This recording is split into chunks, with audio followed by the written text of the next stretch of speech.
Welcome to the treasure room.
Ten, 9, 8, 7, 6, 5, 4, 3, 2, 1, 0. Prepare for vault door opening.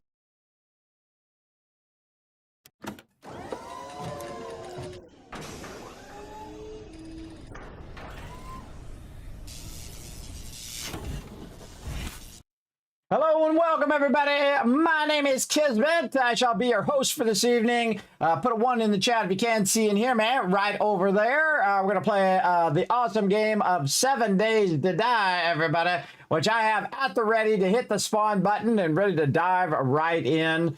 Oh, man. Wow. What an incredible week, everybody. Man, we got so much stuff done. So many things going on. Wow. Definitely a ton of stuff. That's for sure. Thanks for coming in and hanging out. We're going to get into some 7 days, everybody. Now, yesterday we were working on some electrical, and I decided to not do any more spikes because the spikes are very difficult and you have to keep taking them out every time you try to loot. So I said, well, I'm going to go ahead and put some electricity around the inside of my base. Well, while I was doing that, I thought, well, wait a minute, I could just keep spiraling it outward and try to protect the rest of the base. And that worked really well, everybody, because as you spiral outward, if they take out the outside, what happens is then you have the inside part, and then you have the inside part again. So as they come in and destroy the outside, it continuously keeps running because the inside is protected, and especially since I put the very inside in some boxes that will protect it against them destroying it. So the inside one is the best one because it's right up against the base. You could, in theory, have it automatic work where it detects the zombies, starts to zap them, and then chops them up with your blade traps or with dart traps or whatever you want to do. Or turrets is another good one. So they hit the thing, and then the turrets go ahead and wipe them out. And that's what we're going to work on today. Turrets, ammo, all sorts of great stuff, and of course a little fun and surprises along the way, as always is here in my stream. So settle in, everybody. It's going to be an awesome night. Now, thanks to all the peeps who came in a bit early there. I was trying to fix some technical problems, as I always do. I'm always trying to fix some technical things. There was an update I had to work on and make sure it all was working. Seems to be working. We'll see how it goes for now, everybody. You know, the stream always going off the rails. So thanks to Paul and to Wist for being in there right at the top of the hour. Appreciate that love. Let's give 1,000 kids cats for them being the first peeps I see in the chat today. Let's see over here. There's Wist right there. Thank you for coming coming in and showing that love. We got Foggy coming in saying hello. Hey, Foggy. What's up? Raz bringing that ultimate cuteness and emotes in the chat. Thank you very much. That's Mr. On You doing Choo Choo Lurker Train. Yeah, there you go. There you go. I actually don't see the train, but you got the Choo Choo Lurker Train, and I appreciate it. There you go. Jonkers making a really good love train there. Very nice. Again, it's one of the fun things about my emotes, everybody, is you can mix them all together and make your own unique love train in there. Very, very fun. Mr. Cookie. Num Num Cookie. That's right. He's Num Num Cookie. I forgot. There you go. There you go. And thanks for coming in and showing some love. And also, thanks for the resub, by the way. That's Mr. On You saying Choo Choo Lurker Train. Yeah, we'll get that. We'll re-up that when we get into the main screen as well. Again, thank you, Foggy, for coming in. And thank you to Foggy for watching the chat, by the way. My awesome mod.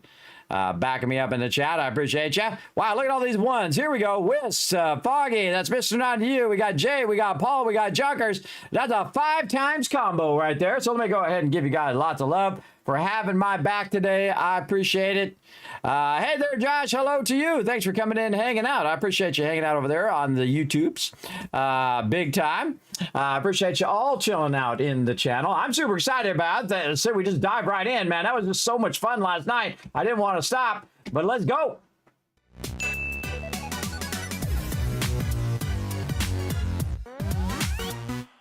All right, let's press the spawn button, and then we're in. Remember, we got the default settings, everybody, because this is version 1.0. No mods, no anything else. It's the first solo play I've done in about 5 years, everybody. Very long time ago. And you can see I've got myself a bunch of switches here, and all these little switches that are on the side of my base here run all these things down here. What it does is it has an automatic defense system now with all of these cameras out here, which will watch for zombies. If any zombies comes up, it's going to automatically turn on these blade traps. Now, the problem is you get to a certain part in the game where these blade traps and any electricity or whatnot are not really that effective. And the reason why they're not effective is because the mobs are so difficult. And because they're so difficult, they really doesn't kill them. So you have to come out and blast them and do your thing. Now, the first thing we should probably do is work on fixing our defenses.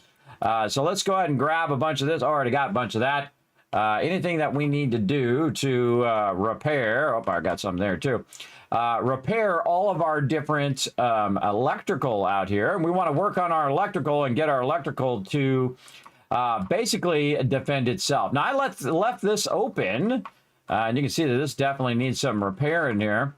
And these ones I left in here. And you can see they barely took any damage, even though they were zapping tons of people. Now, this used to be where these would get damaged tremendously during Horde Night. It looks like they definitely fixed that, where it doesn't get as destroyed.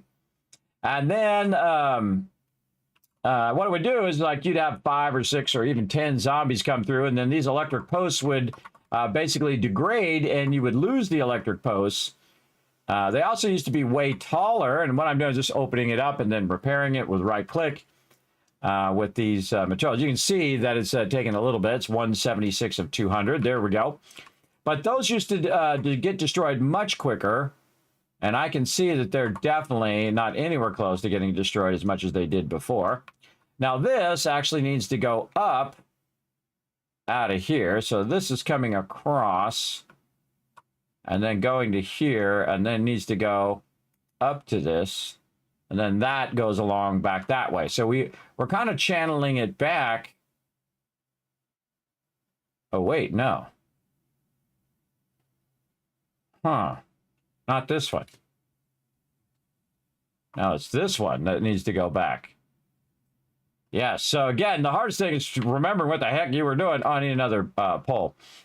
And so what I do is I have it run around in a spiral. So it's close to the base first, and then it goes around the base, goes past the first one, then goes around again, and then it goes around again, and then goes up, and then goes back around the other way, which is probably one of my more genius moments there, everybody. That worked out so incredibly effectively that it was just a fun time blasting zombies all night.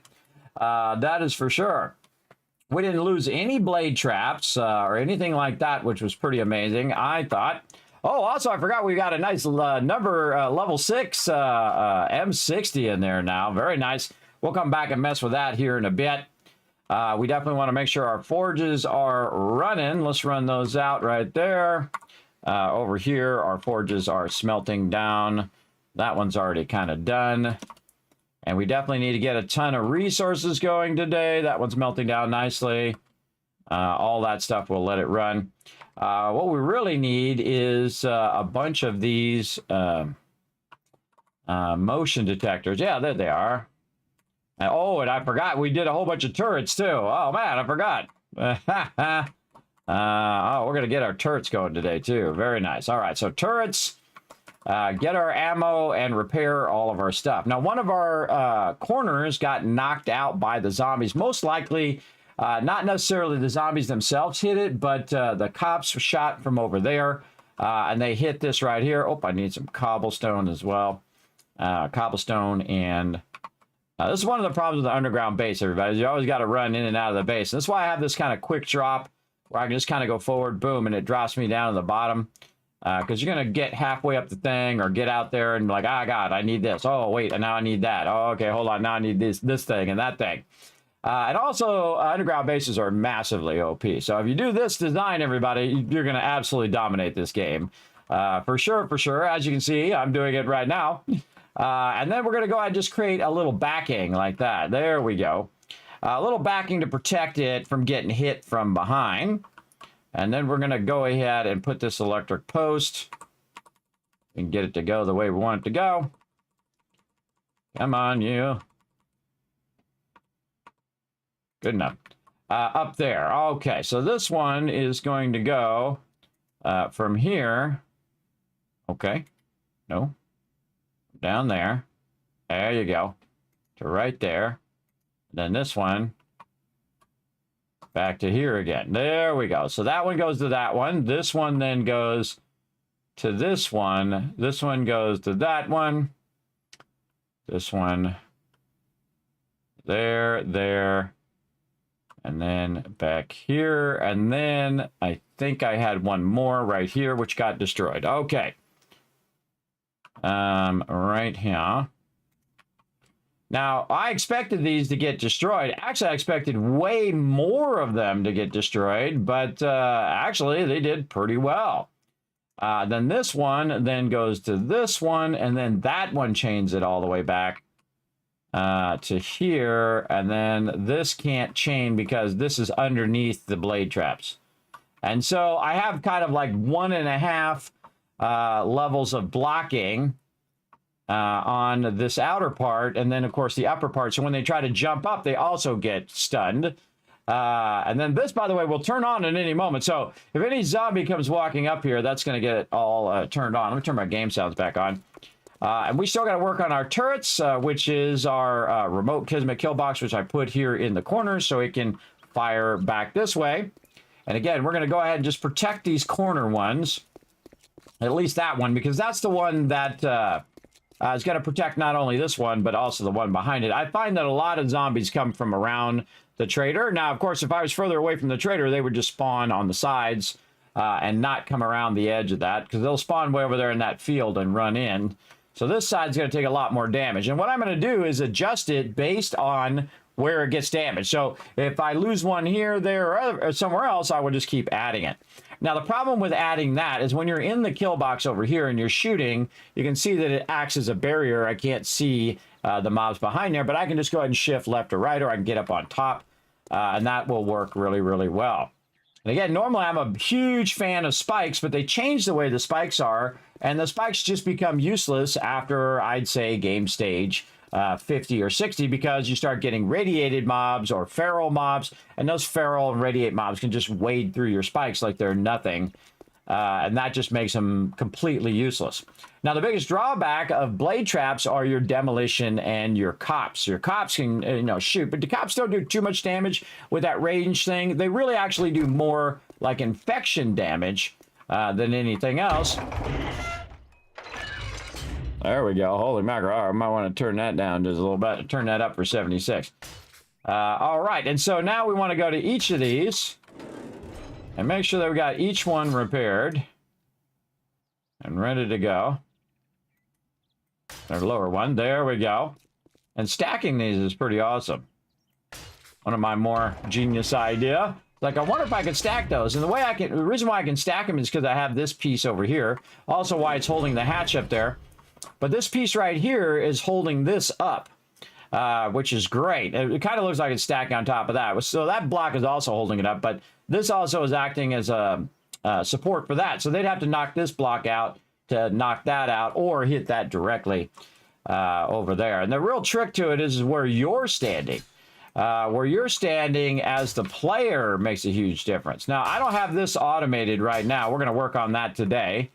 Where this will just be off most of the time, unless some zombies come up, then it will turn this on. And one of the weird things is leaving this open. I'm not a big fan of leaving that open.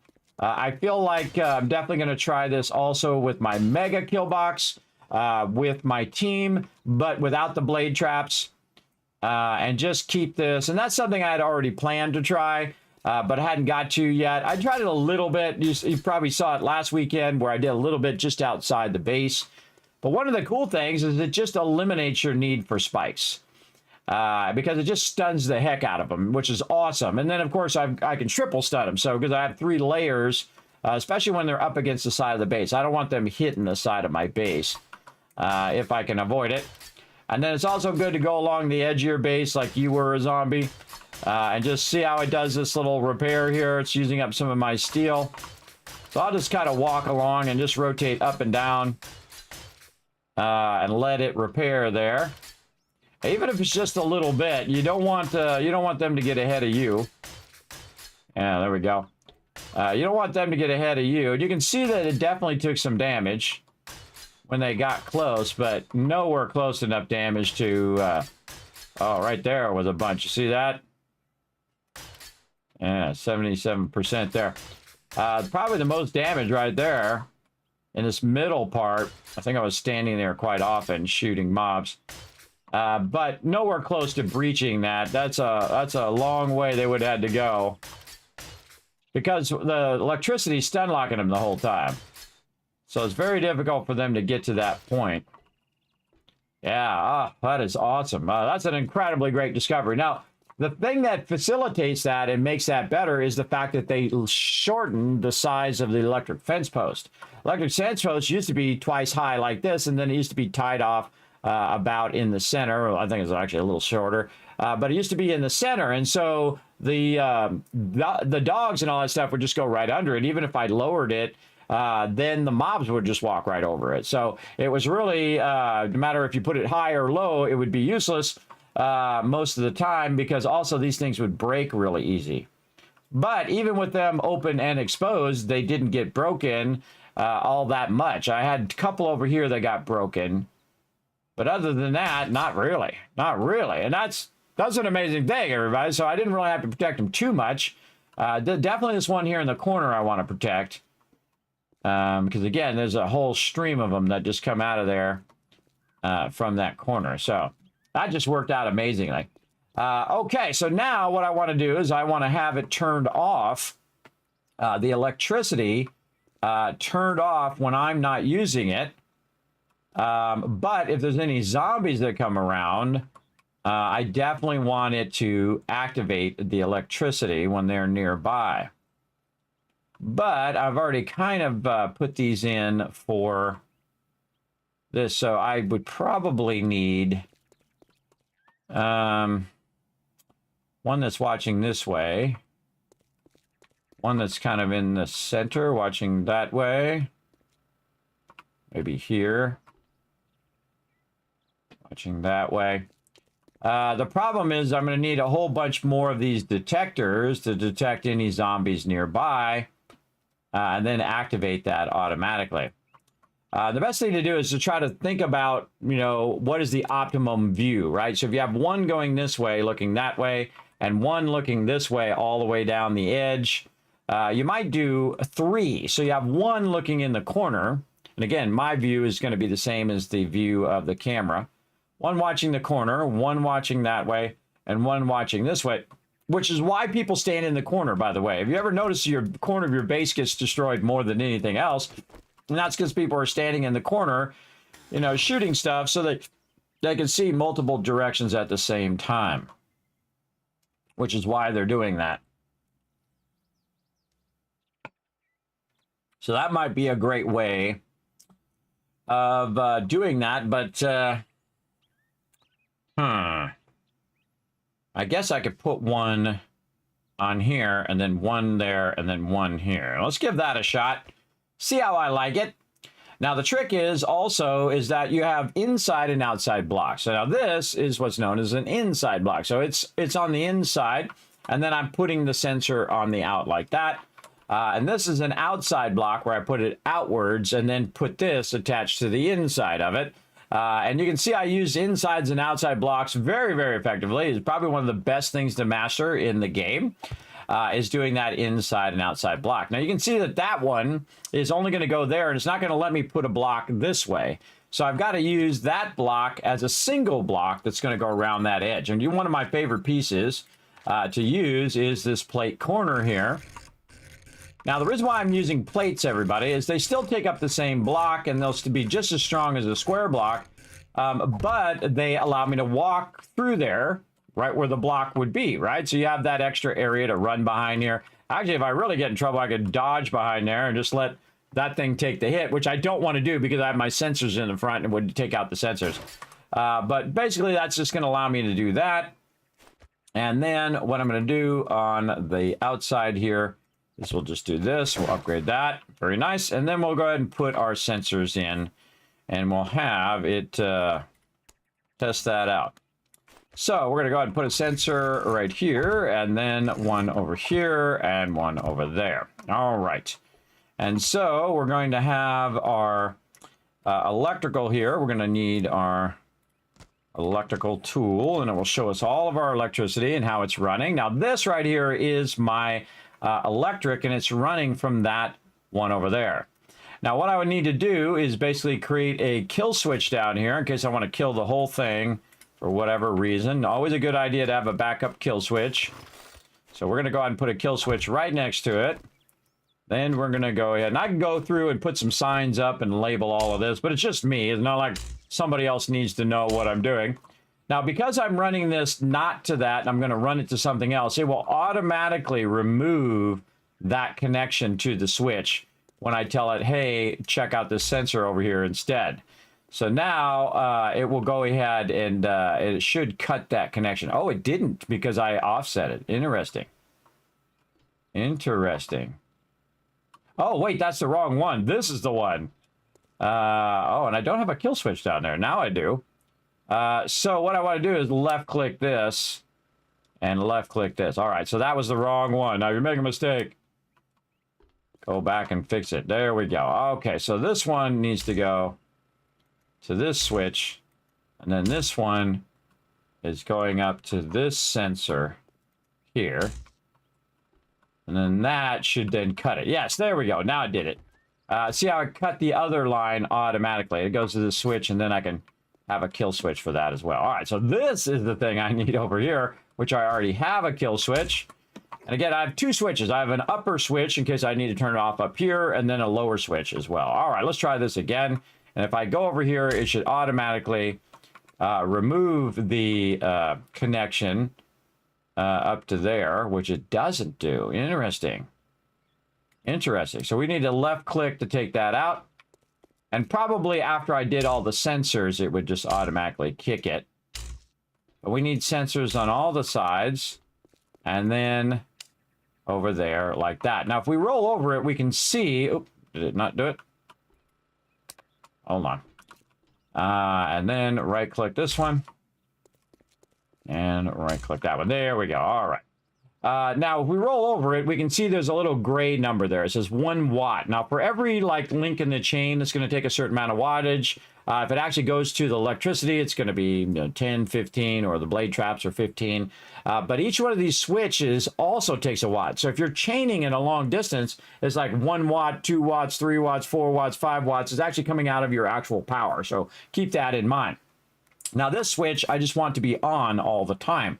But you can notice that the number is not yellow. If we go over here and we look at this, we can see there's a 5 watts for each of these cameras, and that is yellow. And that's saying that it actually has electricity right now. Now you can see that it's looking at me whenever I do it, which I think is super cool every single time.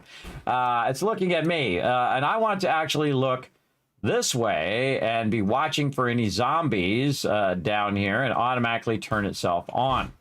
And then over here in the corner, I want this to be looking down here to be watching again for any zombies that is in that electric zone. All right, I'm just going to try to fine tune this so it doesn't go too far beyond. There's no reason for it to turn on if the zombies are too far out. Then I need to think about where this other one in the corner is being able to see, and then I'm going to go ahead and adjust this. Again, it only needs to be wherever your electric is. Now, you can try to turn it sideways like this, but I'm kind of feeling, I'd say somewhere in there. Sounds good. Now, this is actually watching 3 sides. So, if I'm very tricky, I can reduce the amount of cameras overall that I need. I would definitely upgrade this more now. And so, in theory, that would watch those 3 sides. And then over here, I could have it watch those 3 sides as well. But I kind of feel like on this side, I might want to do this down here so it can see over this side. Because I don't think that one's going to be able to see all the way down over here. Like that. So, all right, let's look through this camera again and see where it can see. Yeah, it can see pretty far over there, maybe down just a little bit. But I seriously doubt it's going to detect one way over there. But here's how you know. You go right here, and you launch the camera up there. And if it turns green, because it's looking for me, yeah, it can see me right here. Oh, yeah. That works good. Working good, everybody. If it sees me there, but then if I'm way over here, it doesn't seize me. So sometimes you got to be the guinea pig, everybody. So all I got to do is walk forward until I get zapped, basically. Right there. All right, so it can see me till about right here, but it can't see me in the corner. So I'm going to need one in the corner, watching this corner, and then probably some on the other side. So is it better to cluster it in the corner, or is it better to split them up? I kind of feel like you'd need both corners and then one on each other corner as well. And of course, again, more cameras I put in there, the more watts it's going to take up as part of the electric system.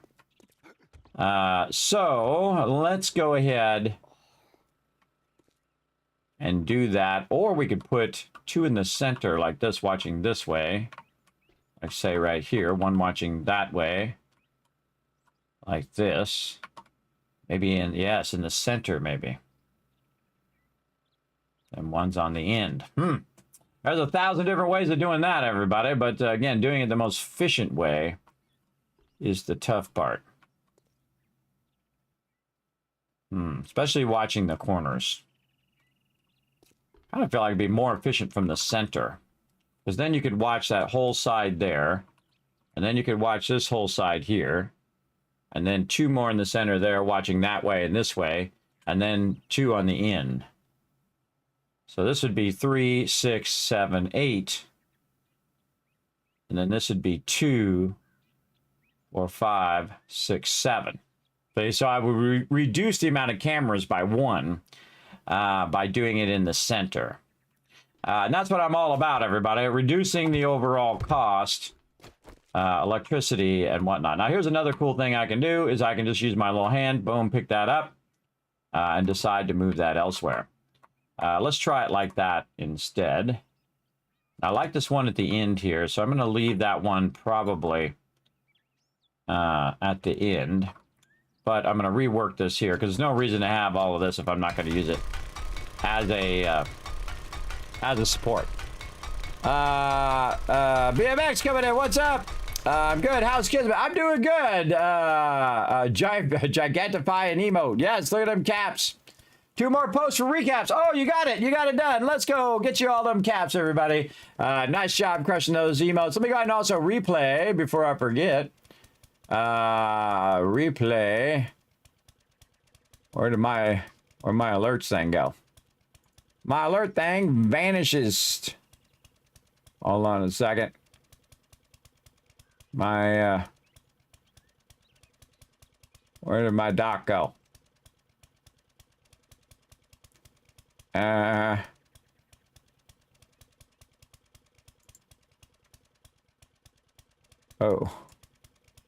Over there doing something weird. Oh, I gotta redo my whole... Hang on, hold on a second, everybody. Sorry, I gotta redo my stream elements thing here. Yeah, there we go. All right. Now it's working. Getting my alerts going on, everybody. Sorry, my alerts went off there. Thank you to That's Mr. On You with 85 months, everybody. That's a lot of months, and I want to see a lot of love in the chat saying choo-choo lurker train. Show them some love in the chat, everybody. I appreciate all that love. And you coming in, hanging out. Let's go ahead and take this out and revamp this. Again, I put the minimum amount of pieces in that I need for the task at hand. And I kind of feel like all we really need over here is just one plate looking in this direction, kind of watching this outside edge. And then we'll put some that are watching long ways and long ways. I feel like that's going to be way more efficient. Let's do that. And again, we'll come back and we'll readjust how these are going to be. Put this one like this. Now, of course, you probably want these to be pretty symmetrical. So then we just go to the other side and do the same thing. Like this. There we go. We'll upgrade this. And this will watch the other side here. Rotate that around. There we go. And then we want two somewhat in the center. We're already using this one for the blade traps. We could try to integrate that with the blade traps as well. But I really want the blade traps to be their own thing. And the biggest problem here is the directly underneath here. If you're aiming it this way, you're going to have a little problem finding if they just happen to come between the cameras. That's going to definitely be an issue. But we'll see how it works out. We'll definitely test it. Okay, so these are the corner ones. These are the out two side ones. And then this one actually has a problem with this now. So we definitely want to change our mind on this a little bit. We're going to take this out a bit. And we should probably, hold on, before we get too far in that, we should put some other supports up here. Let's take this, and just in case, we don't want our blade trap to fall down, we're going to put some outer supports on that. It doesn't have to be upgraded, by the way. It can just be blocks, just so that whole thing doesn't fall down, but it might still fall down. We'll see what happens. And then we're going to put this support back in. And then we're going to take, this will really tell us right here, everybody. Well, this will really tell us if this is going to fall down or not. And the reason why I want to put the bars back in is the bars are 100% transmissive. So it can see through the bars. The same thing with our turrets out there.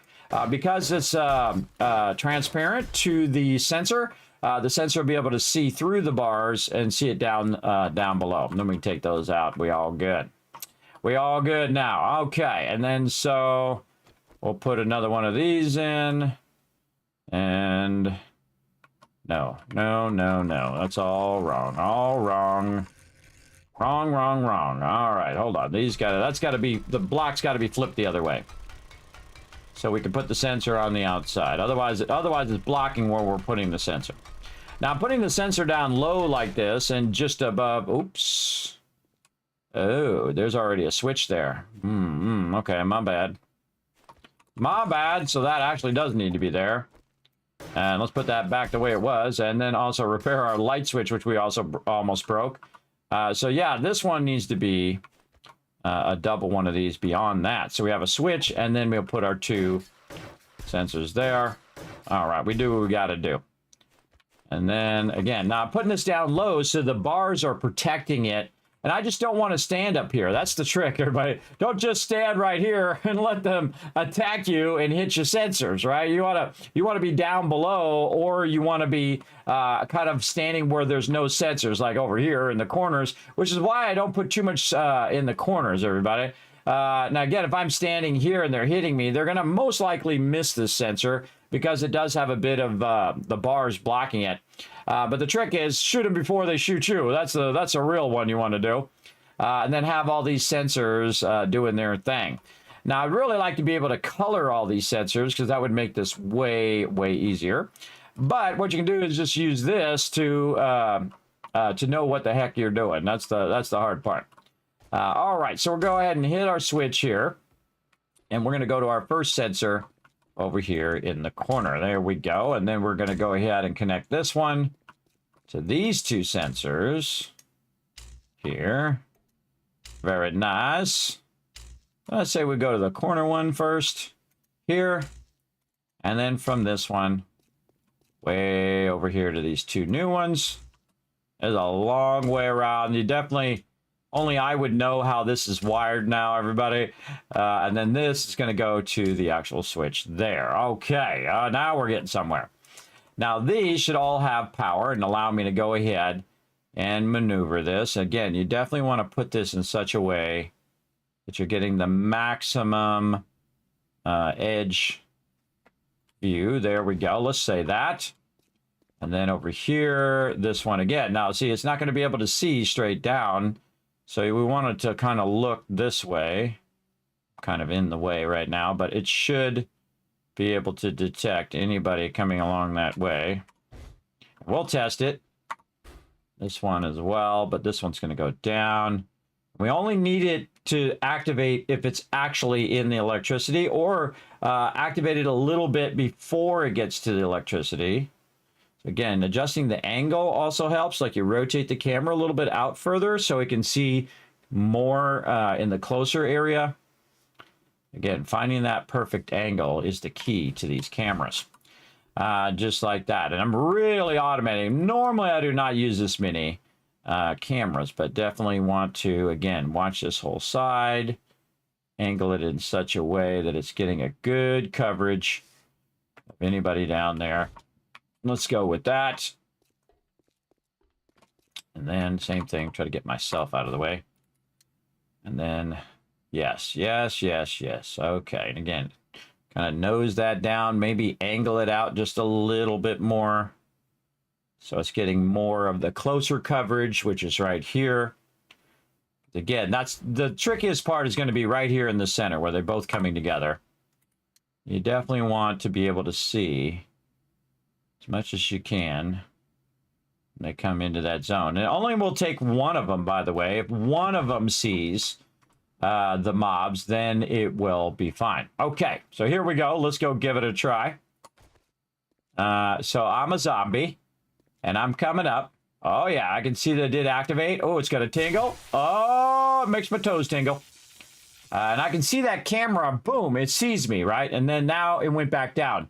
And that's because I also have the tool, too. And if I get closer here, you can see that it's following me up there. And it says, oh, there's a Kismet there. Quick, turn the power on and zap him. And, of course, this is a great way to test for zombies, too. So I can just switch it from me to the zombies. Important step, by the way, everybody. So just not zapping yourself the whole time. And so, again, that one is detecting me very well. Now, let's go check this one here in the center. And we're going to see if it sees me. And if it's following me now, yes, see, that one's following me. And then if I come in the middle here, that one saw me. But see, there's a dead zone right here. And I can go through there, and it can't see me right there. So I could put another sensor on top to bridge that.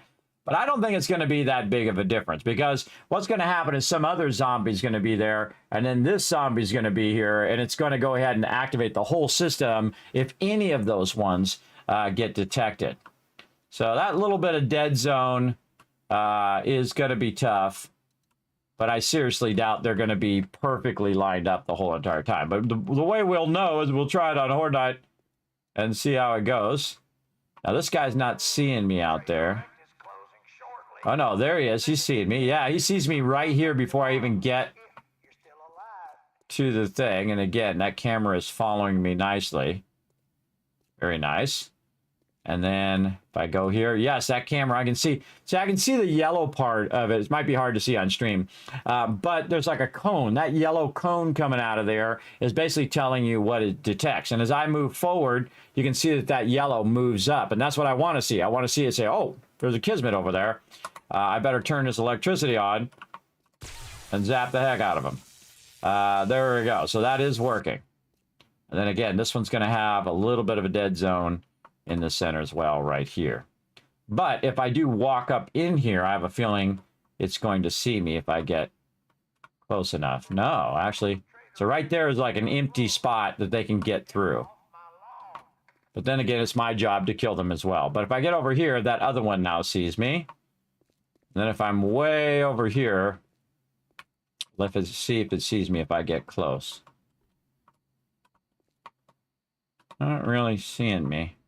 There it is. That one can't quite see me from there. Oh, nope, it sees me. Okay, so it does see me from there. And I probably should eat some of my food, too. So, all right, so that seems to be working just fine. There's a little bit of dead zone in the center. So I could have put the ones on the opposite side and aimed them toward each other so they would have that overlap. I don't know if it would be any better because then you would have dead zone in the corner. I'm trying to avoid the dead zone in the corner. In the middle, having a dead zone is not as bad because the corners is typically where you're going to be standing and where they're mostly going to be attacking because you're standing there. That's usually why. So better it be on the side in the center of the base. Now, here's the cool thing. Once I go up here, after I get zapped again, once I go up here and take me off the sensors, then I'm not going to get zapped anymore. So let's go in here and make sure that each one of these things is set to zombie only. And then this off, zombie. Now, some of these are already set for my blade traps. That's why they are already preset there. But I'm going to just double check them all. Zombies. There we go. Like this. And again, this is basically an automatic base. It just automatically defends itself. And the cool thing about it not running all the time is that it's not burning up your fuel. And what you really want is you want it just to activate when needed and then turn itself off. And that keeps you from having to put a lot of gas in there. And you're trying to save your fuel because that's just less fuel that you'll have to go collect. And all of that. Okay, that looks pretty good. All right, I don't feel like I should just check these again just in case. Now, if I go down here, it should be where none of these blade traps and none of this electricity starts. Now, I have 63 health. How much do I trust myself? I trust myself pretty good. There we go. Again, just run along here and see if any of this stuff detects you. A little scary. A little scary, but it's working pretty good. Now, the whole goal of this is for it to automatically turn itself off when unneeded. Now, if a zombie comes along and I'm standing in there, it'll activate, and then I'll be in there getting zapped too. But that's the whole point, is that during Horde Night, you'll be fighting them off, or during the normal time when you're just in your base chilling out, it'll automatically zap them and hit them with the... hit them with that. And actually, speaking of, I better take out this lower stair or they're going to try to jump upon that. There we go. And so the whole rest of the time is just defending itself, which is pretty cool. Now, the other thing you want to do is look at how much power is being utilized at any given time. So I added, let's see, 1, 2, 3, 4, 5, 6 sensors at 5 per sensor. Which would be 35 power. Before, it was 170 power when we turned it on. And so that 170 power plus 30 power would be like 250 power. Let's just call it 250 power out of 300. So that's plenty. Plenty of power to run. Now, every now and again, I just come down here and refuel. Make sure that's all fully fueled. Now, I have a bunch of generators that do different segments because at some point, you're going to have basically... overwhelm the generator. It's going to be too much for the generator to run. Now, ultimately, I would like to have it do solar power, meaning that it charges up during the day and then defends itself during the day, and then at nighttime it will use the batteries if it needs to. But it will only use the batteries if there's mobs. But if there's no mobs attacking my base, it will not use any batteries or any fuel. So it'll just keep itself fueled all the time, which is awesome. Which is very, very awesome. Only use when needed. And that's probably the biggest tip you can learn in the stream today, everybody, is make it only on when needed. Now, I have it on all the time, but it doesn't actually burn up the fuel unless it actually sees some zombies. So right here, oh man, we need a lot more ammo. Wow, that burned all that ammo in there. So we need to get some more ammo. And now this base is automated, everybody. I don't need to do anything. It will just take care of itself. So on non-horde night, anybody that walks up here is going to get hit. I will have to watch for those dead zones, the middle zone. Again, I just add another sensor to cover that area if I wanted to, if it becomes a problem. If I see that it's not becoming a problem, there's no reason to add more.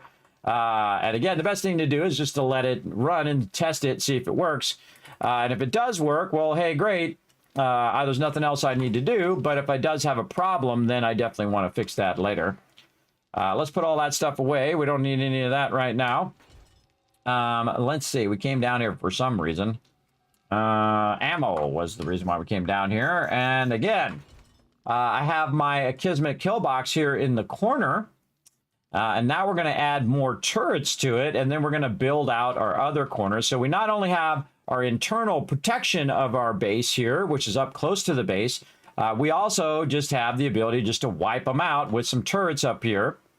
And I highly recommend at least 3 turrets because this is really going to need a lot of defenses because it's only going to get tougher and tougher. And you can see I've made room right here. This is a 2x3, and then it has blocks on the outside to leave all the room on the inside. And we'll go ahead and name this turret this way. And we're just going to put all 3 turrets right here. All right, now we need to rewire this because it's wiring down from the sensor down here. Now, this particular sensor is watching all of these directions. Now, right now, it has a bit of a problem because I can't see because it's up against the thing. But it's still watching down here, by the way. It's still watching this lower side. I kind of feel like maybe I should put it up on top so it has a much better view than this shot here. But I only really want to shoot them if they get close to the base. Now, if they're just walking down the street, that's why these turrets are not aiming this way, toward the thing. Otherwise, they'll just shoot every single zombie that comes by. You don't have to kill every single zombie. Sometimes they're just, going for a walk. And they wander around. They don't even bother you. But if they do come anywhere close to the base, that's when they need to get eliminated. Also, it allows me to put stuff up here and be protected against any damage that might hit from behind, because they're not really after this turret stand, everybody. They're after you, and you're going to be over there on your base. And so this is just shooting them from behind and wiping them out, which is pretty awesome. Now, you can see I'm running that to that turret. Now, just like in Fallout, everybody, you want an individual run to each and everything. So just so happens that some demolition or cop comes in here and they happen to be right underneath here and they blow up and they take out this turret. Well, bam, it would take out all 3 turrets if they were all connected. But if this turret gets knocked out, guess what? As long as this sensor is still there, these 2 turrets will continue to fire, which is pretty awesome. So I don't have enough ammo for the whole thing, so I'm just going to go ahead and put 1 ammo in each just to test them. Over here, 1 set of ammo. I'm just going to do zombies. That's what that symbol stands for. And then the most important thing, everybody, locking the ammo, right? Lock the ammo so that each of these are ready to go. If you don't lock the ammo, the turrets will not work. Now, I've got power running there, and this one's already set properly. But if you're going to actually do this, you want to go in and do this first. You want to go directly from the generator to over here. I'm just going to leave the sensor as is for now, because this is going to give it power and you can control where your turret is watching. Now, this one I want to watch in the corner and be ready to shoot anything that goes bump in the night. And then this one over here, I want to watch this whole side over here. Now, do I want it to watch way out off over there? No. So I actually want to aim it down a little bit. So it's only kind of watching this side corner. I can also aim it like this, but it'll see zombies way out there, and I don't want them to see all of that. I don't need to kill zombies way out in the middle of nowhere. I need to kill any zombie that gets close to my base. So I'm going to aim that a bit down. Same thing here. I don't need to, you know, shoot every zombie on the road. I really just want to aim it toward my base. And anything that breaches, now you know why I have the cement pad, everybody. It's kind of the edge of my base.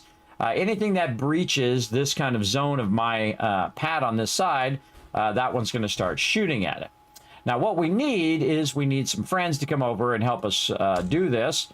So first thing we're going to do is put this here and put that there and then put this here. Now the thing is that these actually have their own motion sensor built in pretty much because it's looking for zombies. So you could, in theory, just skip the motion sensor. But what I like to do is have the motion sensor because the motion sensor basically will activate all 3 turrets and keep them off and basically not burn up your fuel, which you don't want it doing. If you go to the motion sensor first and then go to these, right? I don't want it burning up that fuel if I can avoid it. All right, we'll keep that closed. And then what we need is we need some guinea pigs to come help us. Now we got to go find our motorcycle, which is most likely in the base somewhere.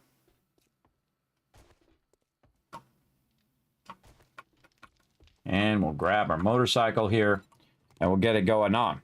What's up, Rez? Thanks for coming in, hanging out. Yes, electrical engineering today. That's actually what my daughter is studying, by the way. My oldest daughter. Just realized I haven't followed you. Oh, well, thank you for the follow. I appreciate that. There you go. Does anyone know where I can get some cool The Walking Dead merchandise beside Amazon, the AMC website? I would think you could go look for themed areas that have that kind of stuff. I would imagine, you know, it's probably pretty illegal to go and knock off their stuff. So I would say those would probably be your 2 options, Amazon and that. But I'm sure like on Etsy and things like that, they probably have some up there. People make their own stuff. All right, let's see if we can find some more friends here and then drag them over. And I'll just aim this like we did before. We'll go in here and just... Hello? There they are. All right, come on. Now, if you notice, I put my motorcycle in such a way, I can say, come on, little suckers. Come on over here and help me test my base. Come on. You got this. Come on, lady. There we go. Come on, lady.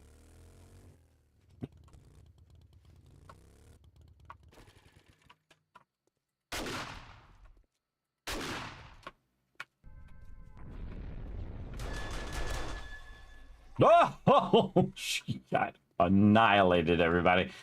She got annihilated by all 3 turrets turned on her. She got absolutely smoked. All right. Go get this other guy.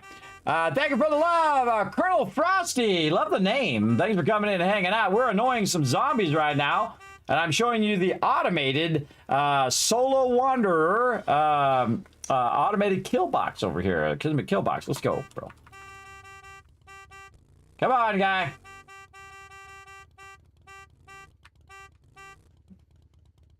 Come on, dude. There we go. Come on. Follow Kismet. We're testing our turrets over here. Hey, come on.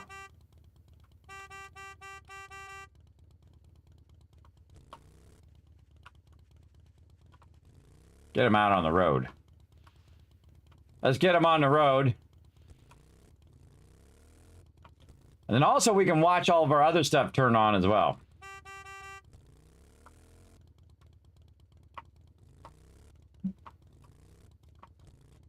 Come on, little zombie. All right, now we'll run up here.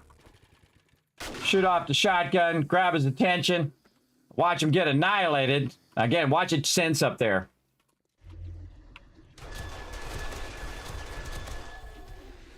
And that is why you have 3 turrets instead of just 1.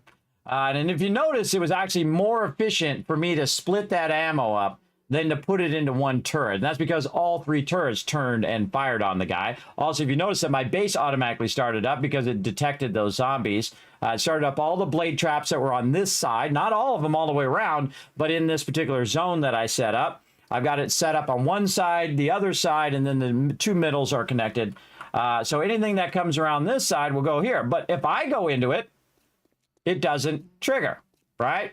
That's the cool part, is that it only detects the zombies, and if any zombies come up, it basically defends itself, which is pretty cool, everybody. Pretty cool for sure. So thanks for coming in. Again, my name is Kismet. They call me the Gaming Tycoon because I've been gaming for 50 years. That's right, half a century. Right now, about 3,000 plus hours in, not just today, by the way, over the last 8 years into 7 Days to Die, playing my first solo game that I've played in about 5 years. I typically play with my team. It is not my first time playing, just so you know. And we are testing out some new mechanics that they did make adjustments to. They did adjust the way that the electricity works. Those electric fences are a single one instead of being double, which they used to be, and they are so much more effective. They are like 1,000 times more effective than they were before. So we're definitely trying those out instead of using spikes, which I normally use. Spikes are very effective in the early game, and they get less and less effective as you get tougher mobs like ferals or like radiated mobs. So definitely a good idea to update to electricity. And you can see I have all the sensors along the side here, just kind of watching my base for anybody who comes rolling up and whatnot. And I think that's pretty good, everybody. The only thing we need to do now is make some more turret stands. Now, one of the things we'll want to do is go down here in my base. And this, again, this is a modular base. So basically, it evolves over time. And of course, we started with just something very simple. We started with the center section. We just made a cube there. It's basically a block, and then it's 5, and then it's another block, and then it's cubed like that. So basically, it's 7 wide by 7 wide, and that's the center. And then the sides we attach, and we use the center post from the center ones, and this would be 6 more out, and then 7 that way, and then 6 more this way. And that basically extends the width of the base. Now, I'm doing something that I never do, and that is do an underground base. That's right, the actual production side of the base. This is the Horde Night part. The production side of the base is underground. And you're like, well, Kismet, what about your dew collectors and all of that? Where's that at? That's also underground, as well as my garden is underground as well. Now, the garden also is double up here like this. Now, how did I do that? Well, what I did is I made vents using bars. Now, those bars will transmit the light and also transmit the dew, or let the dew come down to the lower level, but keep the mobs out as well. So those bars are incredibly useful for being able to see through the bars, like the turrets can see and shoot through the bars. Your motion sensors can see through the bars, and also light and also the dew can make its way down. Now, in the middle of the dew collector, I have it perfectly centered in the middle of the dew collector where it's going to work. If it's anywhere else, it will not work. It has to be dead center in the dew collector. And then if you put a bar there, it will actually work on the one underneath it, and so on and so on. And you can visualize in your head how many of these you could do vertically, right? Vertically is probably the least amount that I see people build. When you get more advanced, you stop doing everything in a horizontal style and you do it more in a vertical style. And the reason why is it's just more space efficient. And that's because up above, I have all these defenses going on, and these defenses are not only defending this part of the base, but they're protecting everything underneath it because the zombies can't come over here and start trying to dig down to me. Now, I've never seen the zombies in 3,000 hours and hundreds of bases ever make it further than 8 blocks down. They typically will definitely not see you. If you make an entrance here, and then you go down to bedrock and went 30 blocks that way, they will never get you, ever. I've never seen it one time because it's just so OP. Now, the reason why we don't do underground bases anymore, and normally I don't build them even in a solo playthrough, is because they're so easy. They're just so easy. But if you're new to the game, or you're coming back to the game, and you want to try something fun, definitely try a bit of underground bases. They're very tough to do. Unless you kind of know the trick. And what I've done here in this base, and actually let me load it back up again over here for those who didn't get to see my little plans from before. Now, since I've played so much, everybody, I can do it in my head. And I'm also a graphic designer, so that also helps me for the last 35 years. So, I mean, graphic design to me is like breathing. I can do any type of design like it was nothing to me. So one of the things that I do is I flex my design power, and I actually design the base before I even get in the game at all. And that allows me to iterate on the base over and over again. So one of the things I would first do is go in and figure out how close can I be to the trader with my land claim block. Well, there's 3 blocks from the walls of the trader, by the way, not the front door, but the wall. There's 3 blocks where you can't put anything down. So those are red blocks. You can't put anything down. You try to put your block down. It says, no, you're too close to the trader. Then when you try to put your land claim block down so that you can pick stuff up or manipulate it or adjust it, whatever you want to do, like if I were to put those turrets down and they were outside in this land claim dead zone, I wouldn't be able to pick those turrets up again. I'd have to destroy them. Then I could move them. So I definitely don't want to do that. I want to have it within the zone in which I can pick them up and move them or adjust them however I want. And so basically that dead zone, there's another bit of dead zone 13 blocks out from the trader again. So you can't put your land claim block any closer than basically 16 blocks out. Where you put your land claim block down, you move and it'll turn red, say, oh, you're too close, and then you'll back away, and then bam, it'll say, okay, you know, you're a certain amount away from the trader, you're good. And so that is the first thing you figure out. Then I said, okay, well, I want this base to be modular, meaning that I can build the inner part, this part here first, which is the central support, and then build the outside edges. And I started in wood, just like how you would, or actually in building blocks, and then upgraded it to wood, then cobblestone, then concrete, and now steel over time. So again, it evolves as I get more resources and I get more leveled up. And then also I get the ability to use less resources to make the same stuff in the workbenches and the chemistry stations and so on. It allows me to go ahead and do it over time. Now this is called an elevation over here by this part down here. I'll show you that here in just a second. And you can see I even go through and figure out where the stairwells are, how the benches are going to be, optimizing the benches, and then optimizing the dew collectors and the garden. And this is from facing straight down. You see I put in where the vents are going to be right here, because this now, this light will shine all the way to here and all the way there. This is 4 that way from the vent and 3 this way from the vent. Basically, this is an 8x7. Notice I've also got the supports in there in the corners. That's what this part is down here, this little plate. That's a support to keep the whole thing from coming down, which is, well, you don't want that to happen. You don't want that to fall down for sure. And so again, I've got that all designed out. And then this is the elevation. This is the kill box, which is the part that I'm standing in at the top. Let's go back up there. Like this. So when you're standing at the top here, this is this part, right? Now, underneath this part down there is a gap. And now the gap's there on purpose. It's 6 blocks down to create a little bit of a barrier between the top part and the bottom part. And also to basically create a barrier between the zombies hearing you as well, doing whatever you're doing on the low side. Now, down below, I cut an area out that's basically the width of the base, where this base here is pretty wide. You can see it's 19 wide, long ways, and then it's 9 more blocks deep. So this is 6 blocks here, and then 9 more blocks, which is a total of 15 blocks deep, right? And again, this is just vents. These white parts here are vents, the venting that for your garden and for your dew collectors. And then down below here, we have the garden. Now, a garden has a garden plot. And that garden plot will take up a block, right? And then above that, depends on what kind of plant you're putting there. And so if you're putting corn there, it takes up 3. Right now, the really most amazing thing, I think, in any base is to use the minimum amount of resources and still have all the benefits of a very large base, but you used a lot less resources. You were able to get there earlier in the game, and then you use it very efficiently. One of the things that I do is I will do corn, but also in the places in where I am doing all the other plants, and I'll go ahead and I also got a little quick drop that drops me down onto a hay bale there as well.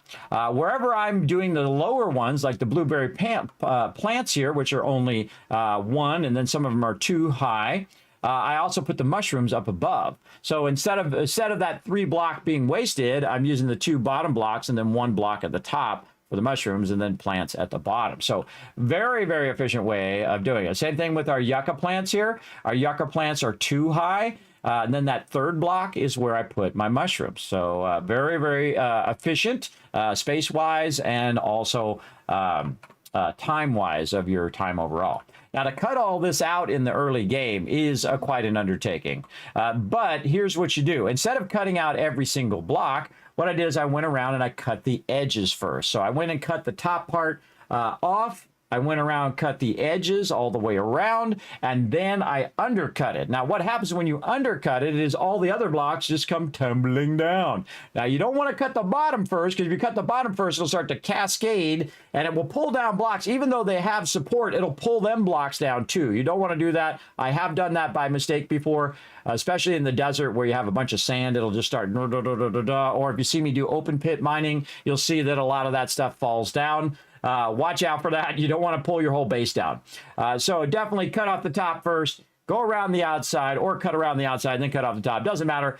Just make sure that you get the top first, then the sides. And then I kind of did some cross ones so I could do it in sections. And then undercut that bottom part, and it came down so I don't have to take out every single block. And that saved a massive amount of time.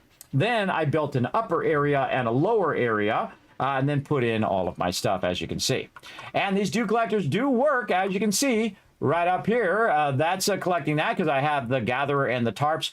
Highly recommend getting those as quick as you can in the early game. Far cry from the Kismet Killbox. Half bad. There you go. Yeah, watch out for those ads, everybody. Sorry about that. Twitch trying to stay in business, and me too. You'll be lurking. Thank you, Colonel Frosty. Hate to do it, but have to dinner. Oh, I understand, Colonel Frosty. You go take care of it, bro. I understand. You know, you've been streaming all day. You want to just go ahead and rest up after a long stream. I know how it goes. I get all wrapped up in 7 days to die. And it's like 8 hours later, 10 hours, 20 hours later. Because to me, it went by like this, right? But to everybody else, you know, it's been so many hours because it's so incredibly fun. And thank you, Raiders, for coming in and hanging out. I know, Chad, you'll take care of me. I will take care of your peeps, Colonel Frosty. Thanks for coming in and hanging out. And I appreciate all that follow love for all the last 5 years and 8 months. I appreciate it. Yes. Besides actual stores like Target, I could probably check out Amazon. Yes. I check out stuff like try out things like Etsy and stuff like that, or just Google search it. I would think that would bring up something. Just watch out for scammers. That would be the that'd be the main thing. Watch out for scammers for sure. I missed what happened with the turret blind. How did it work? It worked really good because, again, I had the turrets. I had the ammo in each turret as opposed to putting all the ammo in one because I only had 3 stacks. If I put it all in one, that one turret can only fire so far and so fast. But if I have 3 turrets, all 3 turrets are coming to fire at the same time. And so it's going to kill those zombies way faster. And that's why you do 3 turrets in each corner. And then it'd be unstoppable, everybody. It'd be absolutely unstoppable along with the blade traps and the thing. But it's going to cost a lot of ammo. So we got to get busy on our ammo here in a bit. And thank you for the kind wishes for my partner anniversary. Yes, 7 years as a Twitch partner. I'm also a YouTube partner as well, streaming live to 5 different platforms. I'm a multi-streamer. I am, again, both a Twitch partner and a YouTube partner, also streaming to x.com, aka Twitter, and then also to Facebook and to Kick, all at the same time in 1080 HD. I know I'm a crazy man, everybody. My internet service provider is going, what the heck is this guy doing? But hey, I'm paying my dues. I'm paying my my fee to have that fiber optic, so I might as well use it to your guys' benefit. So there you go. There you go. So again, come on in, relax, take it easy. We're going to have a fun night tonight. I'm going to show you some of my tricks, show you some of my best stuff right in here. Now, check this out over here, everybody. This is actually an underground entrance to my base right here. It's pretty cool. It's kind of like the Batcave, everybody. So all I got to do is get on my bike here, and the doors are all automated, right? They're all powered. So if I just roll up here, it opens up the door. In fact, it opens up both doors, and I can just go ahead and roll right here. Watch my Batcave open up right there, and bam, I'm outside just like that. Now, normally I would use drawbridges, but drawbridges right now are broken. So I've decided to use this kind of amalgamation of various different doors, which actually looks super cool. I don't know about the whole kind of a bit of a floating thing there, but it's you know, we do what we can, and then I can just roll back in. And again, it automatically closes to protect me against zombies. Now, those are steel doors, so those are 30,000 that they have to get through. They have trouble just getting through steel, which is 10,000, but those are 30,000 each. And that's so 30,000 there, 30,000 in the next one, and then 30,000 times how many ever doors I have up there is a lot. Hear that? Zombies are getting zapped. Let's go see what up. Hello? Oh, yeah, look at them getting zapped over there. Also is the audio cue that some peeps are getting zapped. How's it going, Big Mama? I'm always worried about my combat shotgun because I can actually blast my own stuff and destroy my own stuff. But it does tell you that it does work great. So it did detect them automatically. It turned the power on to just this side of the base when it comes to the this kind of U-shaped side of this part. It does detect just that one side, turns just that one side on, and then also turns on all the electricity in case they do breach that electricity and make their way in. And that's awesome, everybody. That just basically defends itself. And the only thing we need now is a tremendous amount of turrets and a lot of ammo, and it'll be absolutely... And again, I'm kind of stacking defenses on top of defenses on top of defenses. Now, normally, I do not use dew collectors, or not dew collectors, blade traps, or use turrets when I'm with my team. And that's because I want them to be able to shoot the zombies and not just make it super easy, where it's just auto-defending itself. The biggest problem with the blade traps is having the cops or the demolitions blow up on them, which is not good. Now, I could make an outer area, which I call the bomb wall, which would work as well. Actually, it'd be cool to have a bomb wall and then a bunch of dirt or dart traps behind the bomb wall. So when the bombers come up, it just shoots them at the head level and hits them right in the head. So you could absolutely do that as well. I just designed that in my head just now, everybody. You could do that as well, big time. But we're not going to be doing that in this playthrough. We're going to just do our thing and get our turrets going on. So what we need is we need ourselves a bunch of rifle parts, which are there, or actually SMGs. There we go. Our handgun parts is what we need. And we're going to need 3, 6, 9 more turrets. So we want to track that. That track thing is one of my favorite things, by the way. It is so awesome because I'm one of those people that's forgetful. Oh, we got to wrench a bunch of cars. We're running out of oil here. But hey, it doesn't do me any good just sitting in there. Let's see how many of these we can get going. All right, so we'll craft one there. And then because I have other benches, these benches allow me to go ahead and craft multiple of them at the same time. Now, each of these take about 6 minutes. I'm just going to go to every bench I can. There we go. And now we're out of handgun parts. So we definitely want to go and track down some more handgun parts. And also other resources. So we're just going to put this back in here, and we're going to put our building stuff back in there, and we're going to put this back in there. There we go. Put this back in the corner. Don't need to carry around my wire tool with me. Don't need to carry around those parts. Our cement back in here. Our extra ammo back in there. And then this stuff's all locked for a reason because I run around with all this stuff in my inventory. It's a lot of stuff to carry in your inventory. But I do like to run around with it, make sure I've got it going. Don't like to run around with murky water. That we can go ahead and put away in there. There we go. Now we're also making a bunch of water in here, and we can go in and take that water out, do this up a little bit more.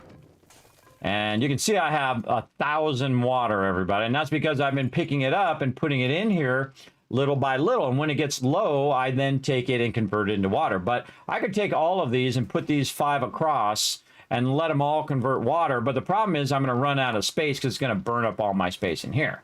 But they did add something really cool to the game, and that is the ability to upgrade your boxes. Now I have a lot more room. In fact, it just added 2 rows at the bottom to have more water. So let's just have a little bit of fun today. We're going to go crazy up in here. Let's go. Let's go crazy a little bit. We're going to go in here. We're going to get our water going. And we're just going to say, you know what? Do 125, not 625, 125. We'll select all, Control A, Control C to copy. And we're going to cook 125 of those in there. It's going to take 20 minutes. Now, the thing is I have to go in here and take these out because it's going to fill out the output. Now, the more of these that you have running, by the way, and I should actually take some of this out of here. The more of these that you have running, of course, the more that the heat it's going to give off for zombies to come and get us. So let's put 25. Now, the reason why I'm doing 125 is just so it does one full stack. That's going to run for about 20 minutes. All right, nice. Then again, we'll just pre-fuel this for about 20 minutes. And then we'll tell it to do 128 or 125 and then cook that. And then over here. So again, if I was in a hurry for it, I could then just tell this to do a tremendous amount of water like that. Now I could tell it to do 500 or 1,000 or whatever, and just have it run and run and run. But the whole point of it is that you're splitting that task across a bunch of different things at the same time. So again, this is going to go very fast. So within like another 5-10 minutes, this will be all full, and then it will actually stop and have a whole bunch more production to do. Move myself over here. It's going to have a whole bunch more production to do, and it's just going to burn up the resources, and it won't be able to run it out. So it's just going to burn up my coal there, which I don't want it to do, but I mean, I can go get plenty of coal.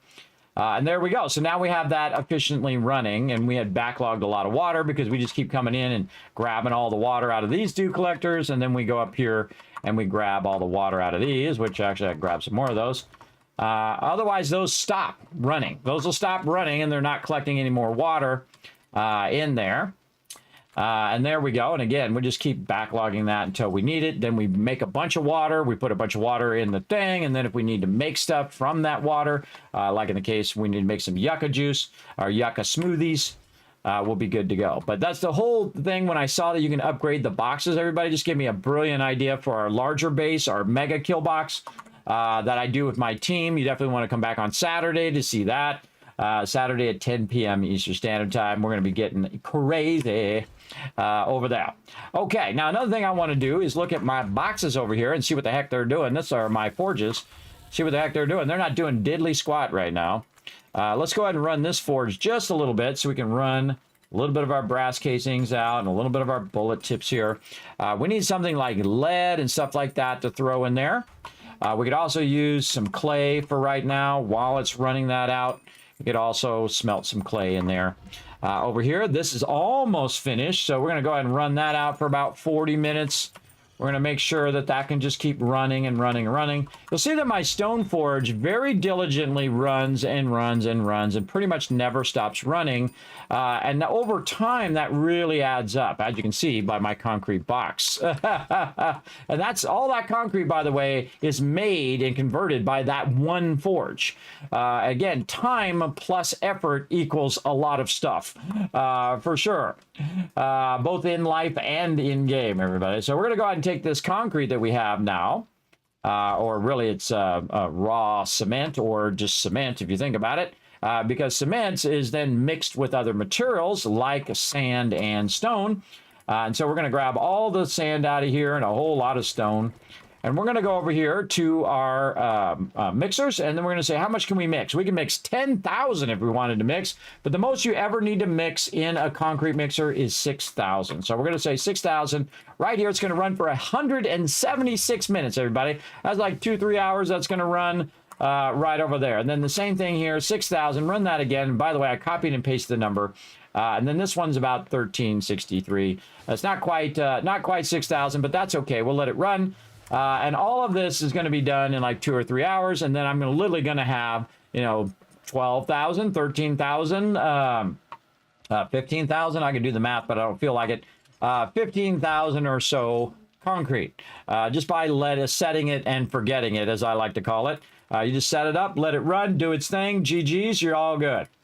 Now, again, the things we need lead, we need brass, and we need a bunch of iron so that we can continue to make more of our forged iron and our forged steel. So we want to go ahead and think about what we want to do here. We want to get our stuff out of here and go to the trader before the trader closes.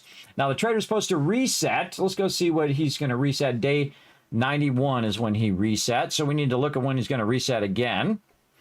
And it's just so convenient that I happen to be right by the trader. That's why I built my base there. Now, this is in the easiest zone, everybody, in the forest. And that's why I kind of stay in the forest, because you're not dealing with weather all the time. And that can get old very quickly. I've actually had bases in every single biome. And I'm actually going to mute him for a little bit. I've had it in every single biome, and the winter biome is annoying because you're always cold. The burnt biome, you're over there, and it's always dark and foggy, and you can't see what the heck you're doing. And then the wasteland biome is pretty much the same, plus really, really hard mobs. But I suggest to build a base in each one of those areas so that you can get a gist of how that area feels. Oh, and we should go through how many repair kits. We should go through. Watch this, everybody. This is 49. But if I go over here and I repair it, which I need something, I think I need cloth or something, leather to repair that. I'm not going to bother to repair that then. This one over here is going to use repair kit. So I'm going to repair kit, repair that. This one's 251. Let's repair it. See how much it's worth now. It's now worth 522. So utilizing your repair kits at this stage is very, very profitable. For sure. So let's repair all of that. I really want to keep any of this stuff. Not really. And then our lumberjack gear there. We're going to need more repair kits. Let's sell what we got, and then we'll repair the rest of it later on. All right, so now we're going to sell it. Now, what kind of outfit do I have on right now? I've got my sunglasses on, which is giving me plus 20% bartering because of level 6, everybody. Right there. And then in my sunglasses, I have the cigar. The cigar is also giving me another 10%. And then I also have a treasure hunter mod, which boosts the loot stage and all that other fun stuff when you're searching out treasures. But it does definitely give me a huge boost to my buying and selling. Now, I'm not going to bother to repair the knuckle wraps. I'm just going to sell those and sell all these other goodies. Now, I already know all of these books and patterns. Something we've been working on here is just trying to get all of those unlocked. And at some point, you will no longer need any of the books, and they'll just be money in your pocket. Like that. There we go. We just went up to 13,000. Now, what am I actually looking for? I'm looking for books that I don't already have, like this handgun magazine. I already have all of those ones. And I'm also looking for parts. What kind of parts am I looking for? I'm looking for rocket launcher parts. I guess we can buy some of those. Let's get a bunch of those. And I'm also looking for pistol parts. And why am I looking for pistol parts? Because I want to make more turrets, right? Make more SMG turrets. So once I've got that bought, that's really all I need. I don't need anything else from the vendor, at least from this particular vendor. Then I'm going to read my handgun magazines. But before you read any magazines, make sure you have your nerdy outfit on. Because your nerdy outfit, my one, was a level 6, of course, is going to give me 50% chance of getting a double skill. So I'm going to get my skills much faster, right? And they're going to get up to maximum much faster if I do have that on. So that's usually what I have on. There we go. Speaking of, there's our Desert Vulture to level 5. Very nice. So we need to go and make a bunch of repair kits. We probably need to make some vegetable stew at some point and get that going. Man, we got so many things to do, and I forgot to look at when the vendor was going to reset. We'll look at that here in a moment. Let's go ahead and head back into the base. Again, when you have a lot of overlapping audio or repetitive audio, I will usually mute it at some point. Oh, there's another turret right there. We'll get to that later on. Let's see. More repair kits is what we're doing. So we're going to go ahead and do this. Look at that. 148 duct tape, everybody. That's when you know you are very wealthy in this game. It's all about the duct tape for sure. And then I usually do them in groups of 25 because that's how much they'll stack. So you'll see it'll make one and put it right there in the first slot available. It starts here and works its way left to right. And then if you leave a slot, it'll end up right there. There we go. And then I can then go and say repair. Now, the funny thing is that I have to wait for these to finish over here. I got to wait for those to finish before I can actually repair the next one. So then I'll just go ahead and repair that one. I'll stop this and say, okay, I'm going to do 23 after this and crap that. Now, the funny thing is it's also going to put my shovel where my things go. So I'll pull that out and then I'll let those run some more and then I can sell those off and get that cash. Get that cash money. All right, so let's go sell those off again before the trader does. Now, I do everything in priority step. So first thing I want to do is keep my stuff running. So I'll get my water first. I'll keep my forges running in one way or another. Even if they're running for a few minutes, I'll put some fuel in there. The same thing with my cooking. I'll put just enough fuel in there for them to do whatever they're supposed to do, and then rotate between those things. And if you're really efficient, you should get to the point where it's never wasting resources. Here, look at that, 261 now.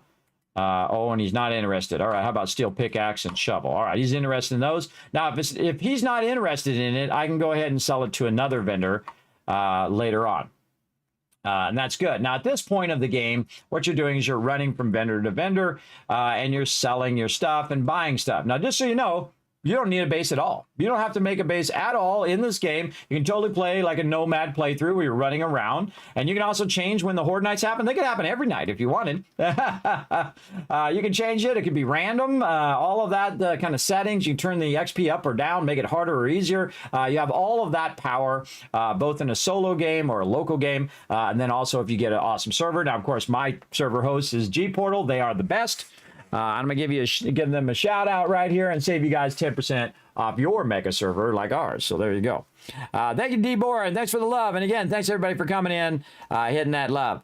What app do you use for planning? That was originally done in Illustrator, but I have recently discovered another program called Affinity Designer, which you can try out for free for 6 months. That's right. You can try out Affinity Designer and Affinity Photo. You can get it right now and try it out. Very similar to Illustrator. Now, I've been using Illustrator since the 80s, everybody. That's 1980. Way back in the day. Actually, 1988. It was called Illustrator 88. It came out in 97, kind of like a car, right? Like this is the 2015 edition. Well, that was a 1988 edition of Illustrator. Illustrator is the basis of just about every other program that you use today. It absolutely is, especially with the Bezier Curve tool or anything that's doing all of the stuff today. I was lucky enough to pioneer all of that stuff way back in the day. But you don't have to pay a monthly fee for this program. This program, you buy it once and it is yours forever, which is awesome because that's the old school way that it used to work back in the day, which I really like. And so they had like a deal going for like 80 bucks to buy not only Affinity Designer, but also you get the photo one and all the different platforms you can put it on. We're on mobile or on desktop like I have it, and on Mac or PC or Linux or whatever you want to have it on for like 80 bucks, everybody. That's a really good deal considering I spent $4,000 on Autodesk's Maya. That's right. I actually have Maya, and it is an awesome program. It's amazing, but it doesn't work. It works more of an engineer style way than an artist way, I find. The one that works really great for an artist, I think, is Blender. Now, Blender is free. That's right, free that you can go ahead and get. And you're like, Kismet, okay, now I got Illustrator, and I can use it for free for 6 months. And then if I want to buy it, it's like one-time fee. Then I can get, you know, a Affinity Photo, which is like Photoshop, and I can try that out for 6 months, and then get it for 80 bucks if you get it in a pack, or 40 or 30 bucks, whatever it is. And so now you got Illustrator, you got Photoshop, you got Blender, which is free, which allows you to do 3D animation at the highest levels, everybody. Very, very cool. Then you get this other program right over here, which is called DaVinci Resolve. I'll bring that up for you here, which I use for video editing. Now, here's the crazy thing, everybody. I've spent tens of thousands, maybe even hundreds of thousands of dollars of software over all the years because I have a business and I can just write it off on my business, but it's part of the cost of running a business. Now, I've had Adobe for the last, 10 years at $70 a month. And I use all of their programs. Of course, After Effects and a lot of the effects and things that you see here on the stream are done in like After Effects and done in other programs as well. But this one is free. That's right. It's totally for free. It has all the most powerful things. It's not disabled in any way. And you can use it across multiple machines. So what I do is I edit it here, and you can see some of the things that I've done. I edit it here, and then I run it to my other machine, and I let that machine process it while I am here on stream playing games. And it's doing it right now on my other monitor right now.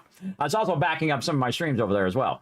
But that's one of the cool things about it is that if you have multiple machines, you can send them to multiple machines, or you can just, if you have the one machine, you can use it for free. Now, there is a more advanced version, which you probably would never use if you're just making stuff for YouTube or making stuff for your stream or whatever it is. but there is that option, and that also is a one-time fee. I think it's like $2.99, which I consider to be very cheap because I bought Final Cut Pro when it first came out, everybody, and it was like $1,800.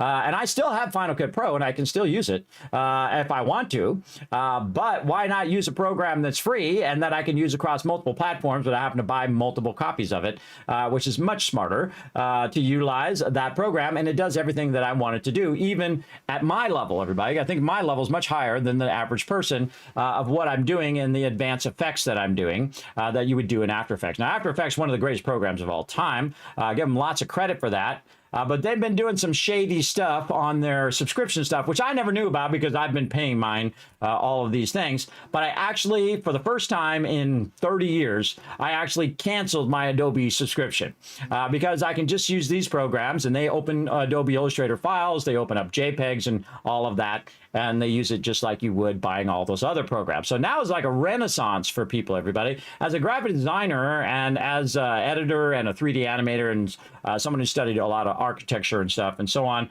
including like CAD-based programs like AutoCAD and VersaCAD, and there's just a whole host of them. I also use other programs in the past like FormZ, Electric Image, 3D Studio Pro, all of those ones. I've used them all, and I bought them all along the way. Those are thousands and thousands and thousands of more dollars. I think you are in a renaissance of free software that will help you learn all of that stuff. And then if you get a job and they already have Illustrator or Photoshop, you'd be very easy to transition into there by using all these free programs to learn. So get in there, get these free programs, learn them, get the idea of how they work, use them for what you need to use them for. And then if they work really well, I highly suggest you support those peeps, which I do. That's why I spent my $80 to get the Affinity Pro and all that stuff. Because you got to think, if I spend $80 to buy Affinity Designer and Affinity Photo, that's 1 month of having a little bit more than 1 month of having my Adobe Suite. Of course, the Adobe Suite gives me all of the programs, though, so I have After Effects and all of that. But do I really need it? That's the question you got to ask yourself. Do you really need all of those programs? And when they're doing shady stuff, I don't like to support shady corporations. When they're being shady with their ability to cancel their subscription and stuff, I don't want to be involved, bro. That's an instant way to get Kismet. Even after 30, 40 years of using their software, if you start doing shady stuff, I'm out. I'm gone. I don't want to support shady companies, everybody. I'm out just like that. So if you start being shady, I'm out. I'm gone. And again, I have an alternative to use, and so I'll just use that alternative instead. But it was originally done in Adobe Illustrator. And then I just took it and opened it in right here, just straight opened it. Boom, straight opened the Illustrator file right into here. I didn't have to convert it or do anything like that. Now, obviously, there's going to be some things that might move or change, or the tools will be a bit different if you're used to Illustrator. But I have no problem. I went right in, could use it just like there's nothing. And of course, it remembers all the fonts, and you can change all of that. And of course, it works different because Illustrator is very refined. It's very refined versus other programs. One of the greatest things that Illustrator does is the hide feature, where you can go in, you can click on something and say, you know what, hide this for a minute because I want to work on this other stuff. And then when I'm done working on that stuff, I want you to show it again and show it back up again. This is so incredibly powerful feature. I don't know why it's not in every program, including Photoshop and all these other programs. The hide feature is incredible. And if we go in and look here under Affinity Designer, and again, I'm not sponsored by them in any way, everybody. I'm not selling you anything. I don't like to sell stuff here on stream. I prefer just to hook you guys up. But right here, I can say, hide this text right here, right? So I click on that text, and I say hide, and see, now I can't see anymore. So if I select, you can see that it doesn't select that. That's one of the most powerful features from Illustrator actually in this program. And so now I go to layer and say, okay, you know what? Show me all that stuff again. And then now when I highlight it, you can see that it actually includes that as part of it. And if I move it, you can see it moves together. We'll undo that. And there you go. So again, Kismet hooking you up, everybody. I don't have an affiliate link. I don't have a, hey, if you go click this, I get, you know, a penny or whatever. You just go over there and enjoy it, everybody. You just look it up. Affinity Designer, Affinity Photo. You go get it. It'll help you out. And if, you know, one day, you know, you become super rich or whatever, give a couple gifted subs. There you go. That's good enough for me, everybody. I don't ask for much, everybody. I don't ask for much here in the stream. All right, let's go ahead and quit out some of this stuff now. I don't want to leave all that open. But if you ever seen my intro here in the stream, everybody, that's all done in Blender. So you got to think I spent $4,000 on a 3D software and then ended up using a free software, which I think works way better for the way that I think as a artist. An artist just wants to do the thing. I don't care about all the technical, deep, how fancy all the tools are. I just want to be able to do it and it be understandable and easy to do. I don't need to be, 15 layers deep in some menu like Blender is. Blender has the most tools. Like Maya's. Maya has the most tools I've ever seen in any program, and I've seen all of them. I've seen all the programs across the years. I feel like it's like such a huge technical top end to get started in it that it was really a waste of my money. And that's when I had lots of money. I worked for Apple for many years, and I had a bunch of money, and I bought it. And the sucky thing is I bought it and then got sick like 6 months later, which really sucks, which means that I didn't really get that much use out of it, which is a bummer. But such is the way it goes. All right, we got to take all this water out of here so this keeps going. Wow, look at all that water we just did, everybody. Bam! Refilled that right back up again. All right, let's go ahead and keep this going. This got to go 12 minutes here. So we'll keep that going there. And then over here, we'll put some more. This has got about another 4 minutes or so. All right, let's turn that on. And then over here, should really now replace this with this and put that over there. There we go. How much longer this got? 10 minutes. All right, there. And this one's got 10 minutes. Again, I'm just adding more fuel to the thing. And I usually go way over because I don't want to have it not finish. And there we go. And that's just going to run the rest of that. And I just did a crazy ton of water, everybody. Now, do I need that much water? Absolutely not. I really just need to do it when I need it, if you know what I mean. And then we'll go ahead and just let that run nicely. Okay, now while we've been chatting, by the way, everybody, it's still collecting a bunch of water and all of that other stuff over there. We gotta get rocking and rolling. You have a great vibe, Kismet. Thank you. You're welcome. I try to be chill in here, everybody. Again, I'm not trying to entertain everybody. I'm an entertainer, an artist, and a gamer. That's what I do. That's my job. Bring a little joy and positivity to your day because you have enough of that other stuff. You don't need any more negativity in your day. You need a bit of love. That's what you need. And that's why I do this, everybody, just to bring a little love into the world. In my small way, on my small little channel here in the universe. Well, my 5 different channels I'm streaming to right now. But you get the idea. Thank you, D-Bor, and again, thank you for that love. And thank you, Colonel Frosty, for the raid. Logged onto the stream, then had to go pick up the wife. Oh, what'd you miss? Basically, just was talking a bit about Infinity Designer, Infinity Photo. I was talking a bit about DaVinci Resolve. I forgot to tell you the name of the editing program there. I'm sorry, everybody. DaVinci Resolve is the name of that. Now, I haven't put the Affinity Designer up there yet, but if you go onto my website here, everybody, kismet.gg, and I try to keep I'm a designer, everybody, so I try to keep everything real simple. See how nice and simple that is? There ain't 5 million graphics, doing all that stuff. That was the old school web where they have all this flashing graphics and stuff. You just want to see, you want to know what you want to know. Now, the first thing that people most want to know about my stream is what my schedule is. So that's why it's on the homepage. But if you're like, hey, Kismet, I want to know what software you're using, I actually just click on my studio gear up here because I consider software part of your studio gear. And this was I'm looking at right now. That's my 6 monitors with all my stuff, my unboxing area and all of that kind of fun stuff. And these are all my components of my stream. And of course, I didn't just go out and buy all this stuff, everybody. Don't just go out and buy a ton of stuff for your stream. Here's the thing you do. You buy an okay camera or use your phone. You can do that now. And then buy a really good microphone. Your audio is your most important thing. If your video is messed up or it's low, grainy or whatever, well, that's how it happens in the very beginning. Definitely get yourself some lights so you're well lit. See, well evenly lit on both sides. Yes, you definitely want to have at least 2 lights and make sure that they are kind of softened. I highly recommend the key lights by Elgato. But you want to just get yourself a basic setup and then try it for like 2, 3, 6 months, whatever it is, and see if you enjoy it. See if it's something that you're passionate about. If you're not, don't waste your money because this is not one of those things where you just turn it on and all of a sudden you're like a millionaire, but that's not how it works. It works like just any business and any thing that you might do like sports or whatnot. you have to be a bit lucky. You have to be a bit lucky in finding your niche and finding the people that like to watch what you do. And then, of course, keep working hard at it all the time. And that's what I always do every single stream. I try to make every stream better than the one before. That's why I call it the BSE, or the best stream ever. Now, again, if you're looking for Blender, bam, there's a link right there. You can click on that. It's not an affiliate link. You just click it. It takes you over there. You download it for free. You're good to go. Same thing up there with DaVinci Resolve. Now, I still have all the Adobe products up there, but I'll probably be pulling them off of there, or just leave them up there just for reference, and then put those affinity photos up there on over time. And again, it's not just this, everybody.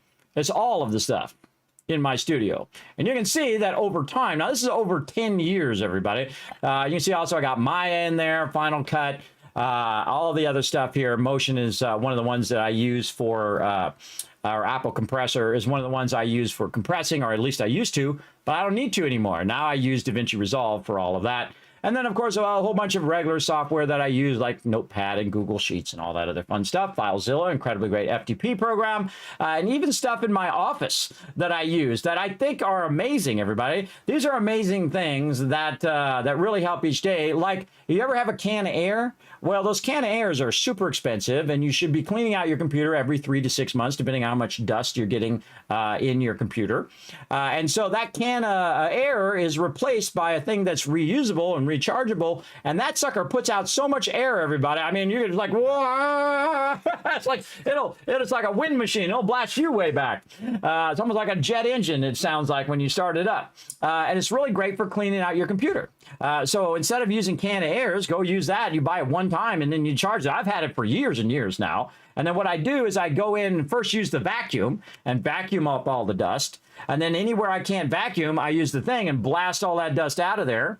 And then, bam, my computer's clean for another 6 months. And I'm good. And then I come back and tell you, because that's the #1 killer of computers, everybody. Is you get too much dust on there, then the components start to get overheated, and then your computer dies. How do I know? I had one die. I didn't realize it, but there was a fan on the underside of one of my graphics cards, and it got full of dust under there, because I usually dust it, but I never looked under that card. That was my mistake. I never looked under that card, and then I realized that, wait, there's something going wrong with my computer. It killed the logic board and the actual card itself, and then I looked under there, and I was like, oh, that's what it was. It burnt out because it wasn't keeping cool, so it took both things at the same time. Then I had to refix my whole computer.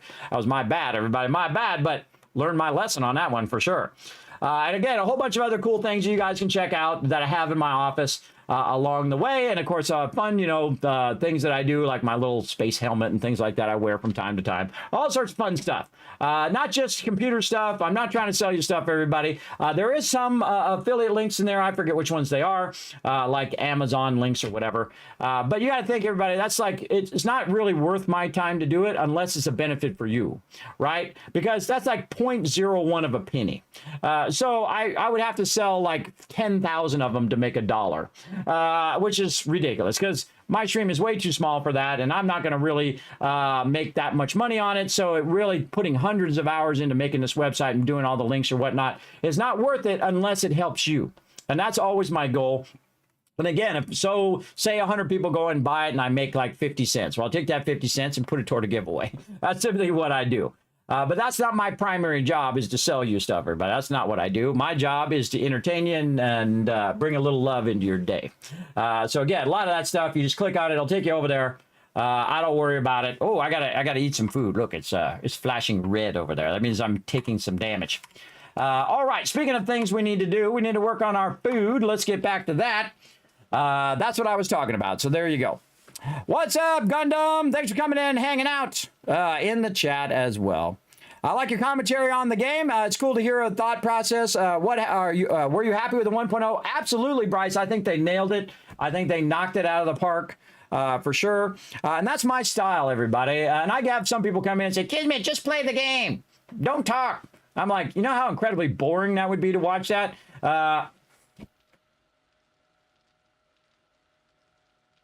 Click, click, click, click, click, click. That's boring, everybody. If you're going to do something, if you're going to be a streamer, you got to put your spin on it. You got to, what's the reason why people are watching you versus other people? For me, I try to do my thought process and my problem solving, which is the best thing that I do in life, everybody. I'm a great problem solver.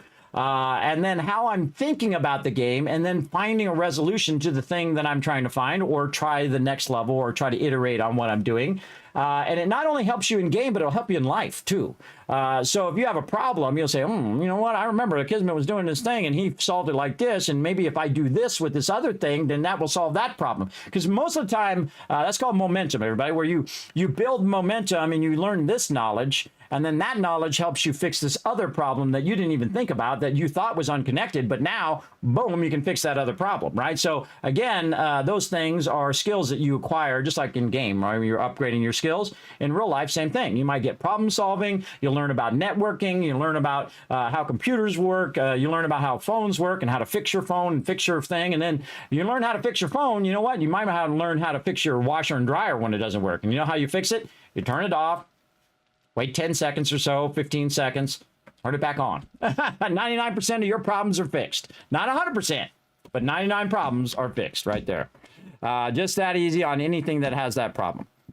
But yeah, I absolutely love the 1.0 release. Now, of course, there's some things that, you know, I think they could fix along the way, but there you go.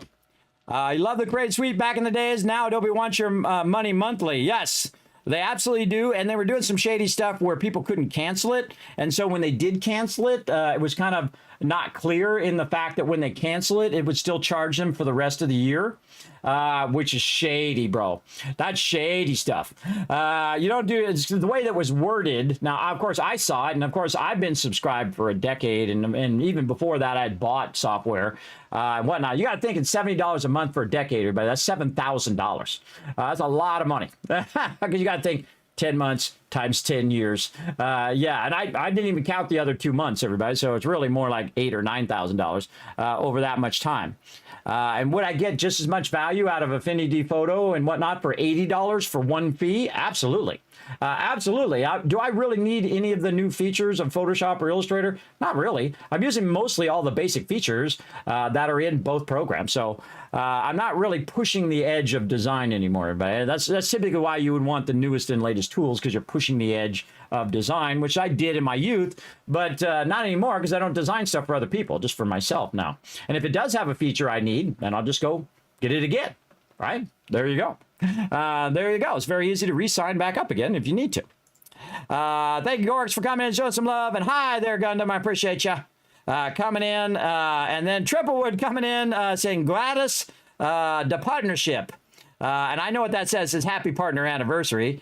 But it's in some other language. I have no idea what language that is. Let's go ahead and let's grab it and let's go find out what language it is. Gotta love Google Translator, everybody. This way, when people put other stuff in my chat, I think it's Norwegian, isn't it? Let's go find out. Translate to English. All right, what does it say? Swedish. Yes, it's Swedish. I was close. They're close to each other. Of course, they're totally different languages, everybody. But congratulations on the partner anniversary. That's what it says in Sweden. In Swedish. Now, I only know English, and I know English badly, so I do appreciate it, though, and I appreciate also that Twitch Turbo, because that Twitch Turbo not only helps my stream, but it helps all streams here on Twitch. So that's 9 million streamers that you're helping right now with that Twitch Turbo. I'm one of the few people to say, don't subscribe to my channel, go get Twitch Turbo instead. Because this way, every channel you're watching, you're supporting, which is amazing. That's a pretty amazing thing, everybody. It's kind of like getting Amazon Prime, where you also get your Twitch Prime that you can use. Those are all super valuable. Same thing with the Xbox thing. What is it called? The Game Pass. That's an incredibly great value for what you get out of it. And I'm a big fan of getting lots of value out of each thing like this. I played 3,000 hours for $10, everybody. I paid $10 for this game. 3,000 hours, 8 years later, still playing it. Still an incredibly great game, and they've iterated on it and made it better and better and better over years, which is what you want in a game, everybody, when they're developing it, for sure. You want it to get just better and better and better. All right, I got to work on my food.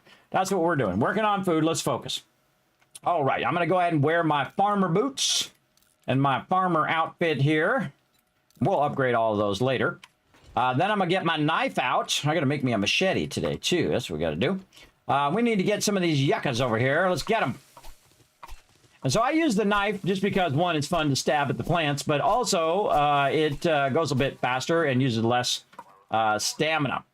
Okay, then we're going to take our yucca seeds and we're going to put them right back down again. Over here. Like so. There we go. Now, we'll take some of these yuccas and we're going to run here into the inn. We're going to grab this water out of here, which has filled that up yet again. So we've tried to take the water out of there. There we go. And put this up here. Instead of hitting R, I hit F. There we go. And now what we want to do is probably stop this for right now. And make ourselves some veggie stew. Now, why do I do veggie stew? Veggie stew is one of the few things that does not use animal fat. So I don't have to go around and kill a ton of animals and get that animal fat, though it's not that hard. But vegetable stew uses stuff that you can just get from your camp, right? So you use the dew collector, you get your water, you make a bunch of mushrooms, you put them up on your ceilings or walls, and then you can do ear of corn and potatoes. So we're going to go ahead and get our mushrooms.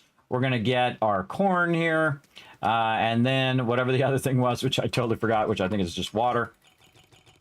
There's one more thing that I've already forgotten. Now, of course, I can track it as well so that I can just see it on the right side over here. Potatoes was the other thing I was trying to remember. And then we'll grab our potatoes out, and then we can make some vegetable stew. Now, notice it doesn't show up that I can make it. It's just like, it doesn't say to cook, and that's because I don't have any fuel in there. And I like using coal. Coal is incredibly useful. Already had some on me there. Coal is very, very useful for doing this. And I'm going to put this in the upper corner. There we go. And then I do this, and you can see now it says to cook. So I'm just going to put a few of those in there. And then I'm going to say, okay, cook me 2 vegetable stews. There we go. Now it's off and running. You're like, well, Kismet, what is the yucca for? Well, the yucca is actually for the yucca smoothies that I want to make. Now, I already made a bunch of yucca up here somewhere. Here we go. Up here, I'm also going to need some snowballs for my yucca smoothies over here. And we'll track those now. And then also a bunch of blueberries, which we need, which we see we don't have that many blueberries, but we have enough to get that started. Now, that's actually made in the bench. So I made the yucca juice in the cooking, and then the yucca smoothies are made in the workbench. So we're going to make 15 of those, and we'll let those run. We'll get that turd out of there. And then we'll just put this back. So yucca juice I consider to be raw food. And so I can just double press that. That'll go back in there. I'll double press this. That'll go back in there. I'm going to put our stuff back in there like that. Now, if I have some yucca fruit left over that I don't really need right this second, I can go ahead and pull that out and go ahead and utilize some of these seeds over here. And again, this is all underground, everybody. I'm doing it all underground so that I don't have to deal with zombies. See any zombies bothering me right now? No. We want to go ahead and then probably get one of these veggie stews here. Let's see. Still got a little bit for that to go. And again, if I'm taking damage right now, you see my health is actually going down little by little because I don't have enough food. But it also tells you that it's not really that high of a priority if you're in your base. A lot of times, I'll just sit here and starve for a while until we have enough food for my team because it's no big deal if I'm starving in the base. And if I die, guess where I am? I'm in the base, so I just respawn in the base. So let's go ahead and burn up the rest of these yucca. And try to make even more yucca over here. And we're kind of expanding our yucca over there. There we go. Ooh, 3 more next time. Right over there. Okay, and then we also have our blueberries. And we're going to go ahead and get our blueberries here. Let's get those going on. Now, one of the cool things about having the farming outfit on is that the farming outfit actually gives you a bonus to your food and water. If you go in and look at your farmer outfit here and you go look at the set bonus, gain more health and stamina from food. So we have that on while we're doing this. Then we go boom, and we're going to go ahead and get a bunch of health and stamina and food stuffs over there. Right over there, we'll let that rock and roll.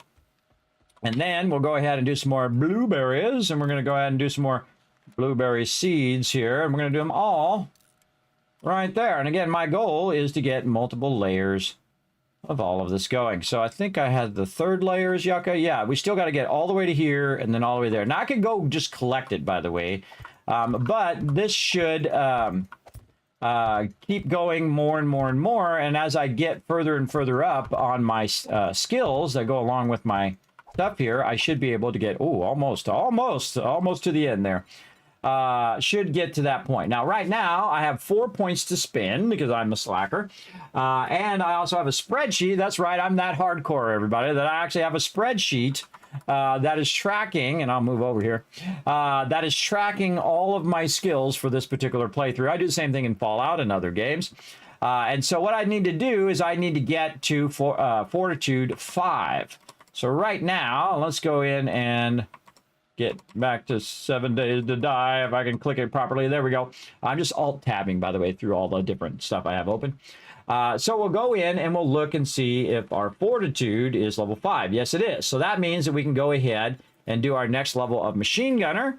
And we can also do our next level, which is the highest level of living off the land. And so now when we're harvesting, we're going to get triple harvest of the crops, which is awesome, everybody. You're going to see that I'm massively going to scale up the amount of resources I can gather. So I just kind of started with 1 point, because you can do it right at the beginning of the game. You can put 1 point in there, it's going to double the harvest of any crops. And then when you triple it up, that's when you're really kicking butt in there as well.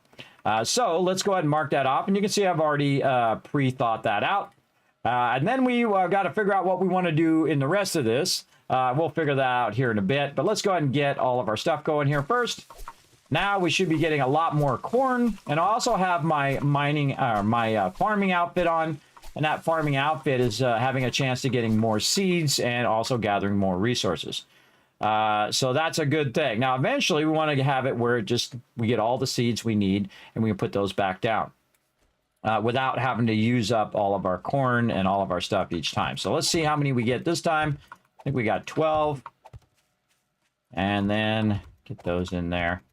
All right, so we got that pretty close. We were short by 3 seeds. So now we just go in here, click recipes, seeds 3, and then re-up this hit. Now, again, this is just for me, everybody. For a solo player, this is a lot of food. There's a lot of food and a lot of stuff going at the same time. Now, also, we want to get all of our mushrooms. Let's get all of those going on up in here. And again, they're really easy just to put on the ceiling and utilize that vertical space over your smaller plants. Very, very easy to do. That's a whole lot of mushrooms, everybody, and especially because I have it now at triple. Now, if I try to put it over my corn here, it's not going to work. And that's because the corn takes up 3 slots, right? So if I try to put it up here, oh, wrong thing. I need the actual seeds would be useful. There we go. So if I try to put it up here, you can see it turns red. I can't put it up there because, again, this takes 3 slots. But these ones don't take 3 slots, the blueberries. And so I can just put it right above the blueberries here. And just put them right across, right back down again. And let them grow. Now, this is what you want to do, everybody. You want to have your stuff constantly working for your benefit, right? You want to have all of this growing, so you can just kind of set it and forget it, which is my favorite thing. Is just letting all this stuff run and run and run and run. All right, we could use a few more seeds. In fact, let's just make a whole lot, because right now I don't need the mushrooms. So what I'm doing is I'm scaling up the amount of seeds that I have in those mushrooms, so I can just kind of put an absolute ton of these down and utilize all this vertical space up here. Actually, let's do a few more across here too. Yeah, that's pretty nice. And then over here, I can also put it on the wall if I want to. And I'm just going to put it here on the ceiling. And again, these are yuccas, so these yuccas are only going to go up by 2. Now, I can't put it here where the candle is. That's why I can't put one there. Oops, I put that one on the wall. Now, if you make a mistake, you can always just pick your seeds back up by just stabbing them. It'll give you that seed right back, or punching them. Oh, did it again. Or punching them. Now, you know, you can just punch them in the beginning. You don't have to have a knife. I just find the knife fun and also faster. And again, look at all those mushrooms. That's a tremendous amount of mushrooms. All right, we can probably stop those seeds. That's enough seeds for now. And there we go. So now we have all of that. And we're going to go up here, and I have another layer of a bunch of farming up here. So we're going to do this much faster. We're going to go along and just take out the coffee plants like this, grab any coffee seeds that we have. Hopefully we have enough seeds and we don't have to use our actual coffee to convert it back into seeds. Now, coffee is really good for mining, so that's why you want to make sure you have your coffee seeds going, but it's not as good as all the potatoes that I need. And so now we're massively harvesting a lot, everybody, at 3 times the rate now. And then we have a chance to get extra seeds and stuff. Always a good thing. And then we can find our potato seeds. How many did we get? And how many more do we need? Now, I usually end up at least using a little bit of your primary stuff to go. How many's on this road? 9. But you can see that we got a lot of potatoes. We got 121 potatoes there, and it takes 5 per seeds, and we need 9 more seeds here. So it's going to use a good portion of it, but eventually it will get to the point where you have a lot extra each one. Again, that's pretty nice right there. And then cotton. Cotton is great to backlog as much cotton as you can if you run out of fibers, which you need a lot of for making duct tape. This is a great thing to do. Just keep backlogging this over time. We have 18 seeds there. Let's see how this goes. And we had some seeds left over from last time, so we're using those as well. And I think we're going to be pretty close here, or if we got it. Oh, that's a lock. Okay, cool. Didn't have to make any seeds from that. Aloe vera. Like that. And then we have a lot of seeds there. There we go. Now, at some point, we should be getting ahead on our seeds, where we have extra seeds each time, and then those extra seeds lead to the next time, which leads to the next time, and so on and so forth. Okay, and then hop seeds, which look like this. And you can see none of these I have to convert, which means the whole amount that I collected can go toward producing beer and producing other resources up here. So I just double press those, and those all go in there. And then I have a bunch of various seeds. Let's put our yucca fruit in there. And then also some aloe vera leaf, which you can see I'm backlogging over here. I have 106 of them right now. Now I have 168. And that'll start being like 500, and then 1,000, and 2,000, 5,000, 10,000. Start compounding very, very quickly over there. And then all of these extra seeds that I have, I can put in right here to use those seeds for the next time. So very, very useful, as you can see. And now we also, over here, we have a bunch of, a little bit of vegetable soup, which we will put in here somewhere. Where do we want to put that? We might need another slot here. Again, I'm using a lot of my inventory slots for holding stuff, but we'll put that there. Now, right now, I've got water on me. I don't really want to use that water, and we'll take all this water out of here. Oh, that's not done yet. Let's put a few more of those in there. That's probably way more than what I need, but oh well. Take all this out, and a lot of coal on me there. Let's put one in there, turn that on. And then here, same thing. Just needs one. Turn that on. That'll finish that up. But again, look how quickly I can just make a whole box full of water because I backlogged the murky water. So I feel like it's actually useless to get the thing that converts it actually into water, because there's no point in doing that, because your murky water stacks much higher than your regular water. And if you need water, you can just do what I'm doing right now. Just make a whole bunch of it at the same time. Now I'm going to keep one of these bones in here. I'm going to grab some of this water. And I'm going to go over here to my chemistry station and make one of the greatest things in the game. Glue. Actually, I think I'm just not going to keep those in the output anymore. And we're going to make a ton of glue here. 40 glue. You can see I have 68 glue there. And right now I have 139 glue. But you don't need that much glue, everybody. 20, 30 glue, maybe maximum. Let's just go with that. And then burn up all of this cloth. And then what I'm going to do is have it make me a bunch of duct tape. Oh, it's still working on my yucca smoothies, which I'm going to put down there. And so I can go ahead and run some duct tape. But that's already running my yuccas there, so I'm going to let that run. And I'm going to go up here and say, you know what? I'm going to use this one up here to make as much duct tape as I can. 121 duct tape, everybody. That's like $1 million right there. In this game. Duct tape is life, everybody, both in game and in real life. It is life, everybody. It's what you want to keep your stuff rocking and rolling. And then we'll go ahead and put this bone back in there. There we go. And then we'll put our water back by just double-clicking there and then sorting that. All that looking good. We got some rocket parts. Let's put them rocket parts up here for us to use later on. We'll make a rocket launcher. Sort that out nicely. We have 1 handgun parts. All that looking good. All right, what else can we put away? We can go ahead and put away some of this brass. And I'll also cut this coal in half. so it doesn't keep creating 2 stacks of coal in case you collect any coal when you're out and about. In fact, I could cut it down again as well, so don't really need that much. All right, then we'll put this back in here. I see I have some hop seeds on me there. Let's put those hop seeds away. Let's change these out here. Actually, this to here and not to there. And I like to keep the water on me down here because I use water way more than I use food. Because the food here, this food is awesome, everybody. It gives you 31 food, but it also gives you health, water, and a 20% stamina bonus without having to get animal fat. And animal fat is you got to chase a bunch of animals down and kill those animals. Now, I have a bunch, and I can use it, but I can make an absolute ton of these vegetable stews over time.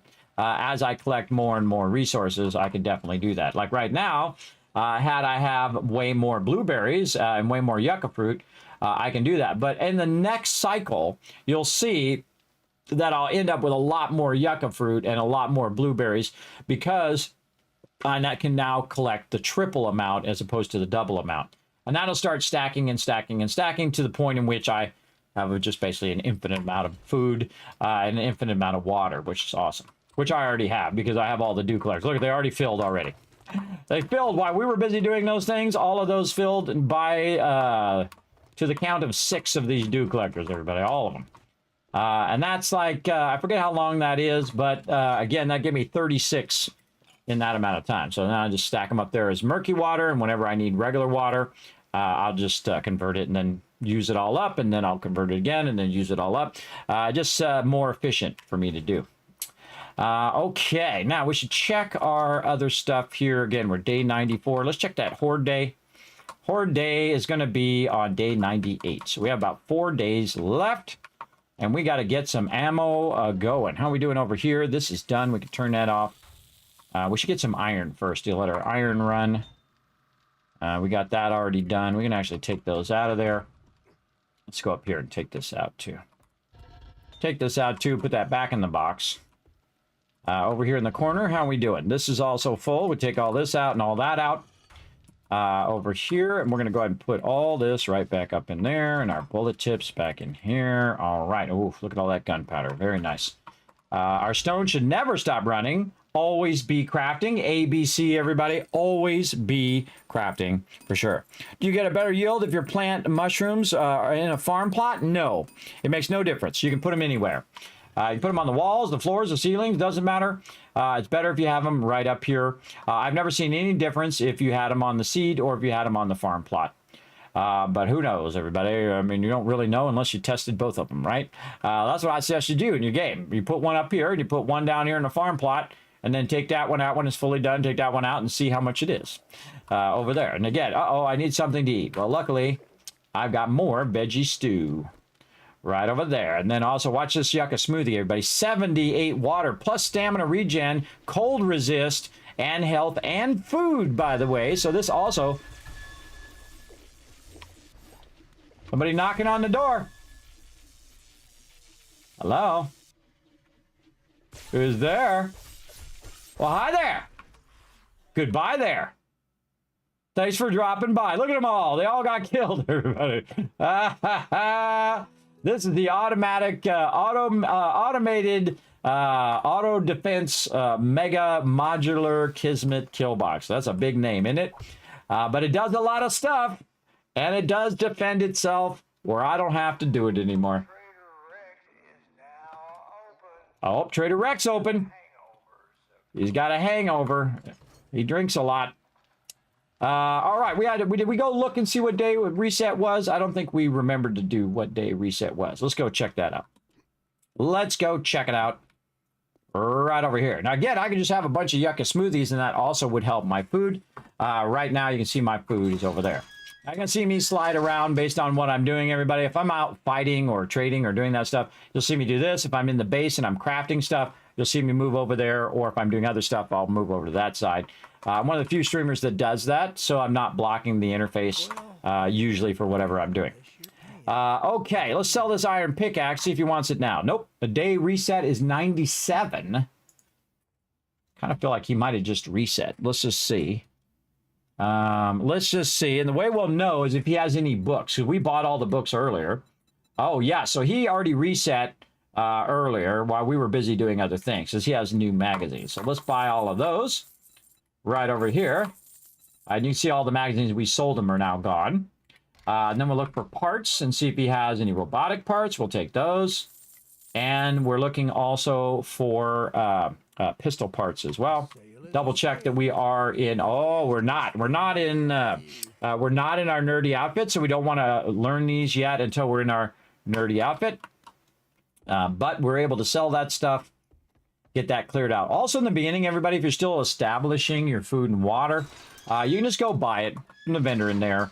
It's perfectly okay to just go buy it and be okay with that. Just love how it defends itself. It's so awesome. It's so awesome.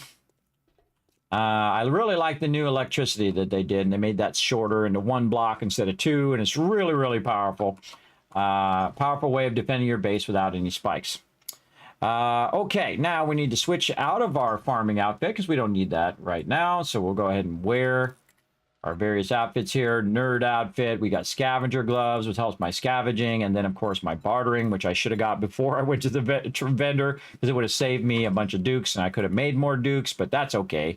If I forget, I don't really worry about it. It'll be fine over time. Oh, he didn't actually buy the pickaxe. I thought he did. Apparently he did not. That's okay. Put all that away. We'll turn our light back on. And we'll let this kind of rock and roll here. What was I having right here? I think I had my dukes there. Okay, we have a bunch of turrets. And again, did we check all of our stuff here? Another turret there. And we've got that there. And then this up here. And we cleared all these out. Very nice. We don't have anything going there. Gonna grab all that stuff out of there. And we'll just grab this out of here now. We're just going to keep that in our inventory so we can feed it when we need to. Okay, so we got all cleared out. And again, we're going to take some of this out. In fact, it'd be smarter for me to stack it full. Then take it out half like that. Okay, so we have some nitrate here. So, oops, wrong way, this way. We have nitrate and we have a bunch of coal. So again, it doesn't do me any good sitting there in the box. I could be running that gunpowder right now. So what I'm going to do is take that gunpowder right here and do stacks of 1,000, and I can do 4 stacks. So I'm going to do 2. That's going to take 48 minutes, everybody, real time.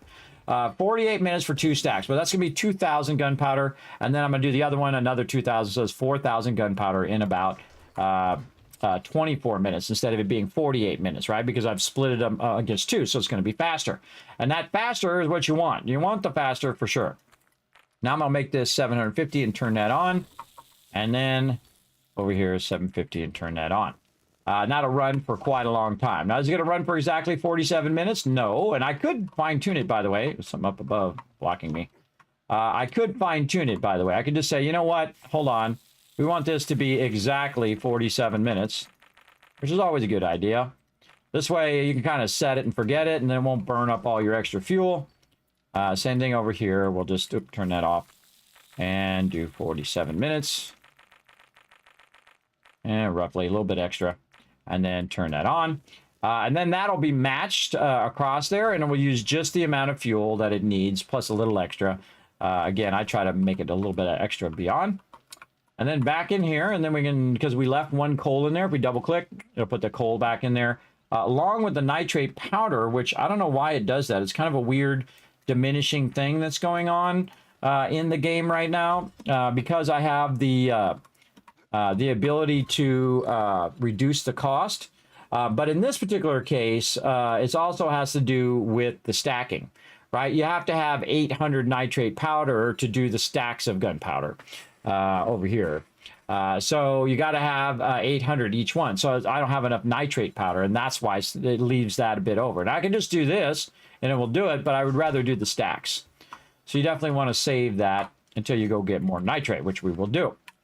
We have a lot of duct tape we can put away there. Then this is going to go to the trader, and that's going to go to the trader. We have more room for our turrets, so we could get our turrets going on, or we can just come back to it later, which is what we'll do. Because we don't need to do it right this second. And again, we're going to reduce this down by half and then half again. There we go. And 1,500 is more than enough for all of that. And we already got this refilled. No, we did not. Okay, hold on. Let's refill our stone so that can just run and run and run.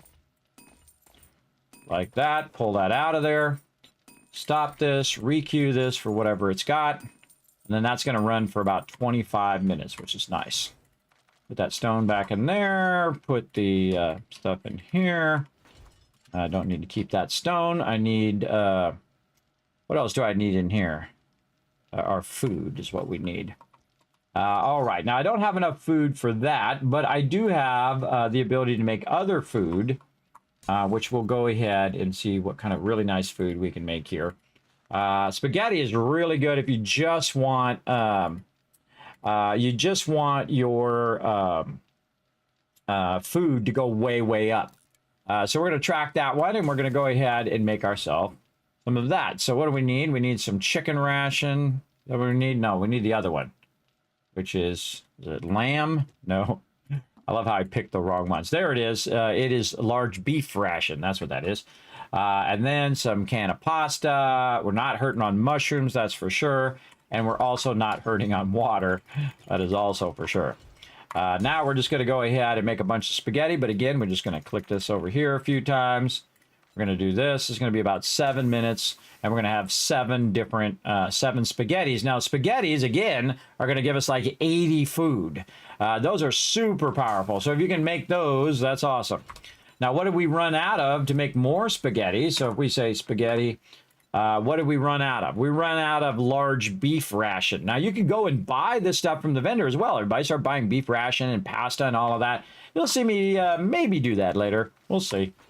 We'll see. I seriously doubt I'm going to need it. I would rather prefer to do vegetable stew because I can make a lot more and not have to hunt down all of that other stuff. And let's put this in here. And speaking of, we'll double press this and this should all go back in there. There we go. And then again, just keeping that going. And then over here, we have some more yucca. Look at that. Bam. We have a stack of 10. Plus we have a stack of 4 left over. We can go ahead and put that in our finished drinks over here. There we go. Finished drinks. And so when I need more, I'll have more over there. Very good. But definitely we need some food to put in that food slot. There's some spaghetti right there. And watch this, everybody. Right here, this is going to be probably more than I need. I'm 139 out of 179. And this right here is going to give me 122 food, everybody. Pretty crazy. I wonder what happens if you're in your farming outfit. Let's go see. 122 is what we have to remember. Let's get our farming outfit on. Right over here. Oh, I don't think I got my farmer gloves. There we go. What the heck is going on? I think I already was in my farmer outfit. There we go. So there we go. Now we're getting our farmer bonus. And then we're going to go in and we're going to click on this again. It's still 122. I was wondering what it would do. But it would basically, I'm going to use it at 122 plus 38. Let's just call it 160. It's going to take me all the way close to maximum food with one food, one type of food. And that's why that's one of the most powerful ones in the game. You can see my stamina go way up. Also, I haven't died in a while, so that's why I have such high stamina and health. If you don't die for a long time, your overall health is higher. You can also see that I have health recovery, so it's healing my health. I'm getting lots of food, plus a max stamina bonus for 7 minutes. And again, that stamina bonus is pretty substantial right here. That's a 40 stamina bonus versus vegetable stew, which is a lot less. So that's a lot, everybody. That's a 219. That's a good amount. Then also on here, I have a higher stamina regen. So these are among the 2 greatest foods in the game, everybody, the spaghetti and the yucca smoothie. Very, very awesome when you can get to that point. And then also if you're producing it yourself and it doesn't cost you dukes to buy from the vendor or to buy the resources and then make from the vendor, you're styling. You won again for the 57th time I've won this game in this one playthrough. You are very much styling. All right, and that's still doing my glue over here. Let's give it a few extra there to let that keep running. And then this is running, and that's going to run for a really long time. This is stopped, and this is stopped, but those are all full of clay, which is awesome. And that's full of clay. All right, now we need to switch gears and we need to collect some resources. So we're going to go ahead and wear our mining outfit now. And I know when I have my full mining outfit, when it says, hey, you got your bonus going there, right? Another thing we should do is we should grab some of our coffee. We've made some blackstrap coffee here. I'm going to go ahead and switch these into there like that. And then what we want to do is get some iron going first. And the reason why we want to get iron going first is so it can melt down in our forges. So we're going to run up here. Notice also that I have my motorcycle on me, everybody. I try to keep it on me instead of just having it down on the ground. This way I don't have to drive all the way out of my base. I like driving in my base when I have a bunch of resources, but crawling out of the base is much faster than trying to drive out of the base or just going up the ladder. All right, so we're going to go to iron. Now, we have a really big, what's called open pit mine way out here where we have an entrance right over here, and we can just kind of walk down this edge here into this open pit. And you can see we have a bunch of nitrate there, stone over on that side, iron here. Down here, we have a bunch of coal and whatnot that we can do. And we just kind of cut this out and we let the top part fall down. Now, what I need is iron. So we're going to go ahead and drink a little bit of our coffee, which also is going to give me a boost over there. See that boost? Then we're going to go to town. Now, of course, this is more dangerous because zombies can just fall down on your head. And also when you're cutting out the edge like this, too. Which I'll cut this back just a little bit so I can see what I'm doing. And I'll turn my light on for you.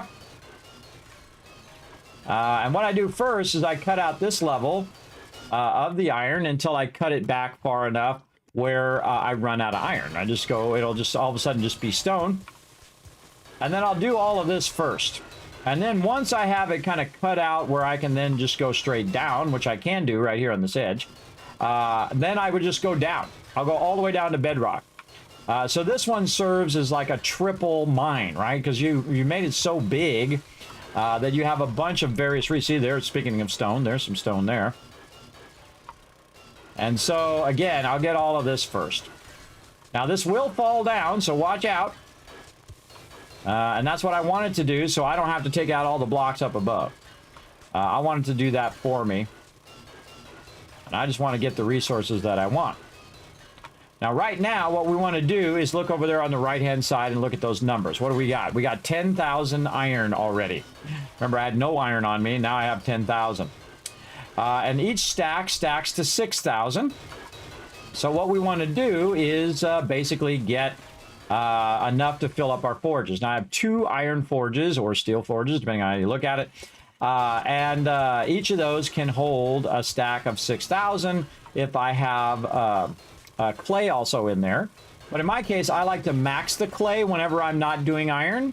And once I max the clay, then I can stack multiple times in there with iron. So that means I can put double iron in there and do it 2 or 3 times, depending on how many times you want to do it. So what I want to do this time is really stack a lot of iron. So I want to get a lot of iron at stacks of 6,000 each. And each one at 6,000. And say we want to do 3 rounds, right? 3 rounds in a single forge would be 6,000 times 6, right? That's a lot. That's a lot. So basically it's 6,000, 6,000 be 12,000 times 3. You get the general idea. That's a bunch. That's a bunch, basically 36,000. So we're going to do 36,000 and then 36,000 again because we have 2 forges. So what we want is basically around, let's just round it up to 40,000 and say, okay, 40,000 times 2 because 2 forges. We basically want 80,000 iron. And then we'll let that run for a really, really long time. Get this iron up top here before it gets knocked down. And so that's what we want now. And instead of just collecting like 12,000, we're going to collect a massive amount.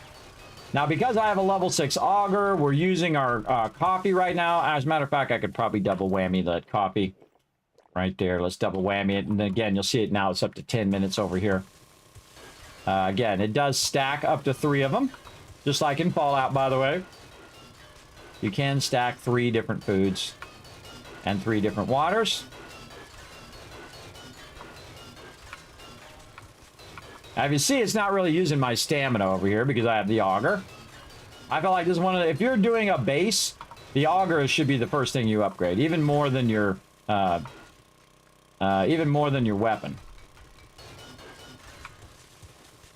The auger just makes you so massively powerful. Absolutely. All right, there we go. And I'm kind of always watching over there right now. We're almost, well, we just passed 30,000. Again, my goal is to go this way until I hit stone. Get all this high stuff. Now, again, eventually this is going to come down on my head. Now, I do have the perks that allow me to take less collision damage as well. Thank you, Daffy Joel. Yes, it is my partner anniversary. What alpha version did you start playing this? I think it was 15 back 8 years ago. I did write it down. November 15th of 2016 is when I started playing. You can thank Joe from Bearded Guys Gaming, now called Dutch over there on Twitch, and Banlish, who's a good friend of mine, who got me totally addicted to this game. I'm surprised Banlish is not playing 7 Days to Die right now. He's played a bunch of other fun games. But maybe I just missed when he was playing 7 Days to Die. And I kind of watch, I'm like trying to be stealthy over there, everybody, when I'm watching their channel. Because I watch Twitch more than anything else. So I'll be watching Twitch or YouTube. And I have multiple tabs up. So whatever I find more interesting in the moment, I'll just switch between the different streamers and see what they're up to. I try to be very stealthy and just kind of lurk most of the time. So it doesn't become the Kismet show. Because sometimes I go over there, and it's a little embarrassing. I'm of the old school style, everybody, where you go over there. Let me get a little bit more gas out of here. And then they start, hey, it's Kismet in the chat. Hey, Kismet, how you doing? Da, da, da, da. I try to just be stealthy, everybody. I try to be stealthy so it doesn't become that. I'm of the old school where I try not to attract attention to me while I'm in someone else's channel, everybody. It's all about them and their channel when I'm in their channel, not about me. Again, but I appreciate the kindness and the excitement that people get when I come in their channel and say hi and whatnot. I do appreciate that. Don't think I don't appreciate it, but again, I've noticed that happening, so I just try to be a lot more stealthy and whatnot, try to make it into... Try not to make it into like an advertisement for my channel. I just, you know, that's really rude to do, to go into someone else's channel and say, hey, go check out my Twitch. That's really, really disrespectful to other streamers. That's for sure. And again, that's an old school notion there, everybody. That's an old school notion. Most of the time, that'll get you banned, too. It'll get you banned in my channel for being disrespectful.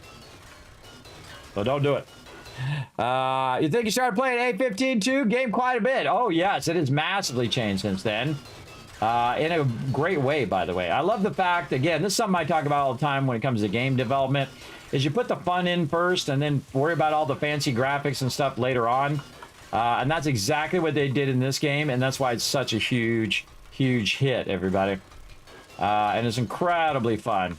Whether you are like me, where you like to build bases and you like to, you know, iterate on it and discover cool things in the game, or you just want to go around and just do the trader and do it that way, and then on Horde Night, you just pick some random place and get up on top of it and see if you survive, which I can totally do as well. When the storyline comes in, everybody, I'm going to do a Nomad playthrough where I don't actually build the Kismet kill box.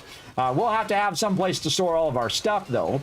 But we'll just basically be wandering around from place to place and using mostly the trader to survive and upgrade our gear.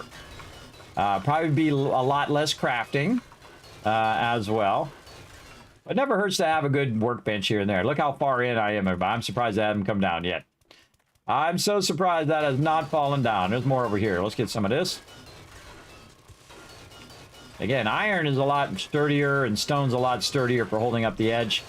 But, again, I'm just going to get as much of this as I can. Yeah. And you'll see that I don't really collect stone unless I'm in the very beginning of the game. But I mostly collect certain resources like iron. And there happens to be a lot of stone by the iron. And so, in this case, you see I'm just kind of cutting back this lip a little bit. Just to help me get more iron.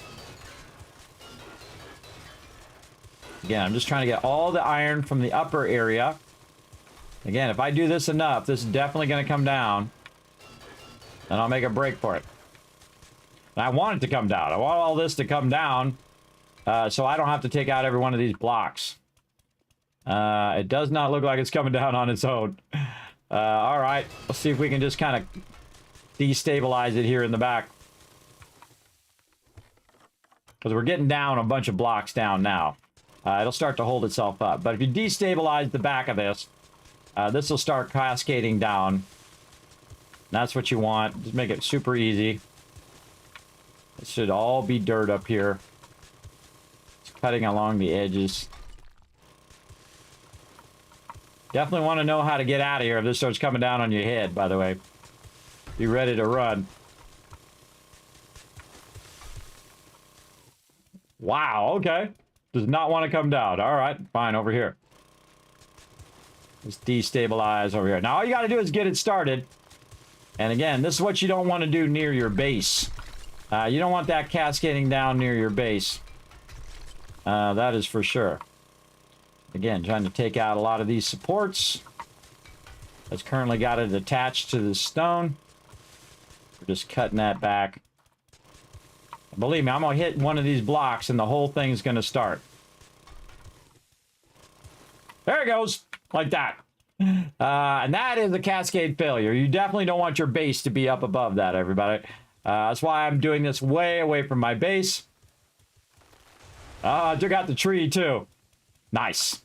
Nice. Now you just pick up all the debris with your auger, because your auger works as... you can also pick up all this free clay soil that it put on the ground for you. I like to go pick those up just to get them out of the way. Like this, so I don't hit them with my auger. And then all the rest of this is just soil or clay. And that clay I'm going to use also in my base. And this is open pit mining. Now, sometimes you can also make underground mines, or you can make underground mines and just put your supports in. Make sure they're about 5 across from each other. So you put a support in, and then you have 5 this way, and then another support would be your 6 block out there. And I do mines like that from time to time. But I'm showing you the kind of the easiest way to mine, which is open pit mining here. Then you never have to worry about it coming down on your head. And you're like, well, wait a minute, Kismet, it just came down on your head. What are you talking about? You don't have to worry about it. Well, once you get to a certain distance out away from where your resources are, you're going to run up against a bunch of stone like I am now. See all this stone? And now I've got this all open up above, and all I have to do now is just go straight down, right? And then just keep cutting all this out straight down until I hit bedrock all the way at the bottom. And so I no longer have to worry about getting underneath those overhangs and having them fall down on top of my head, which is what I'm working toward right now. I've already done it for the nitrate, already done it for the coal, and now I'm doing it for the iron. And then again, this is very far away from my base. Here it is over here, and here's my base over here. You can do this under your base, which I've done a little bit. And if I mess with it too much, it's going to cause the whole entire thing to start to cascade down if I don't have supports. Because you got to think, there's a lot of sand in here, and that sand's not very stable. And that sand will cause it to come down. Again, all you got to do is hit that right block, and then again, cut around that edge. And you see some of it still stayed there as well. We'll work on. As we cut back, is there more iron here? Yeah, right here. Again, we see we're getting to where the iron is. Iron is still up here.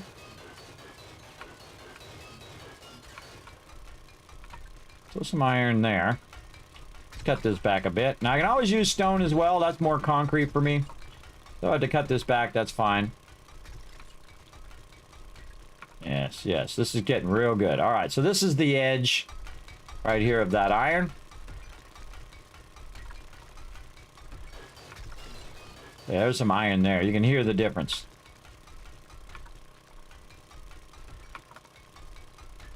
Yeah, there's definitely some more there. And there. Okay, that's looking pretty good. Now we can just start going down like this.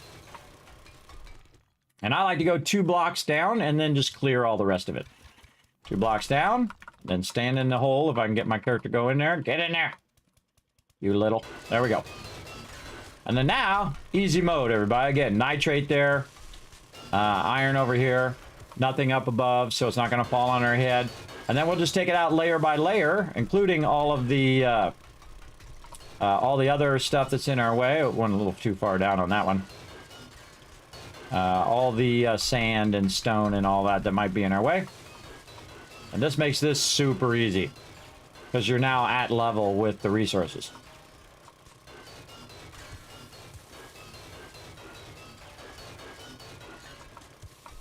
And there's a tremendous amount of resources.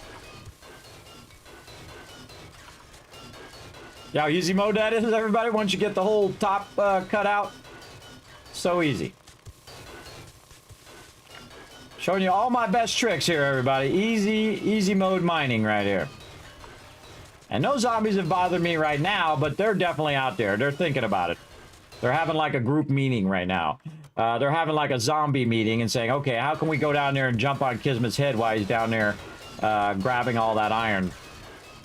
Now, you might notice, by the way, everybody, I have 74,000 iron on me right down there in just the time in which we did it. Look at this. Boom. Stacks and stacks and stacks.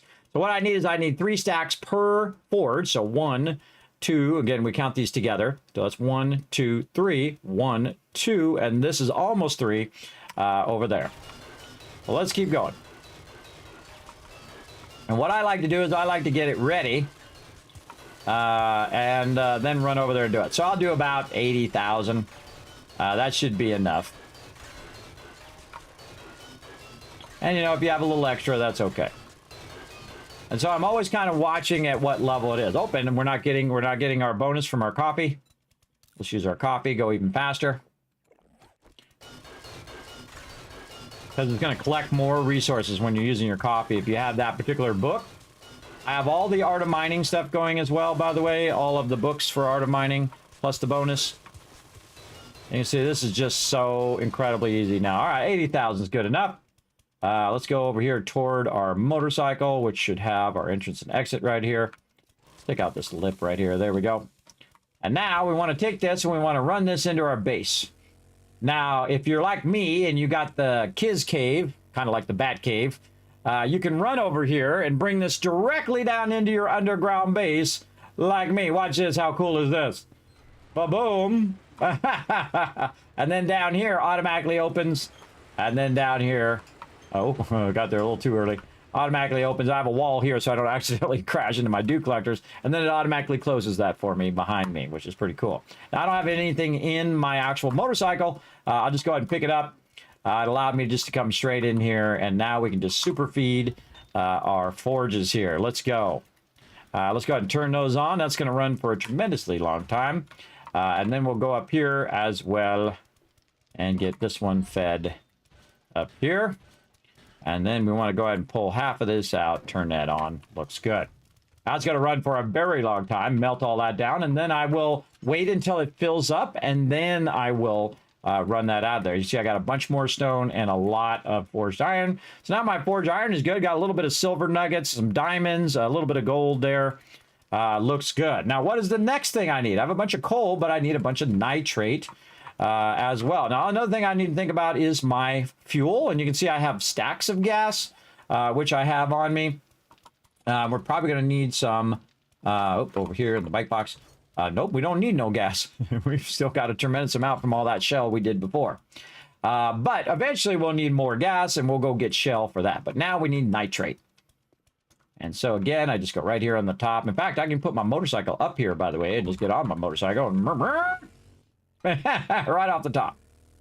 And then run out here to the same exact location. Again, I have multiple resources in the same location, which is the most efficient way. Now, I have other ones over here that I could use, iron and whatnot, but they're getting a little close to my base, so I don't want to do that.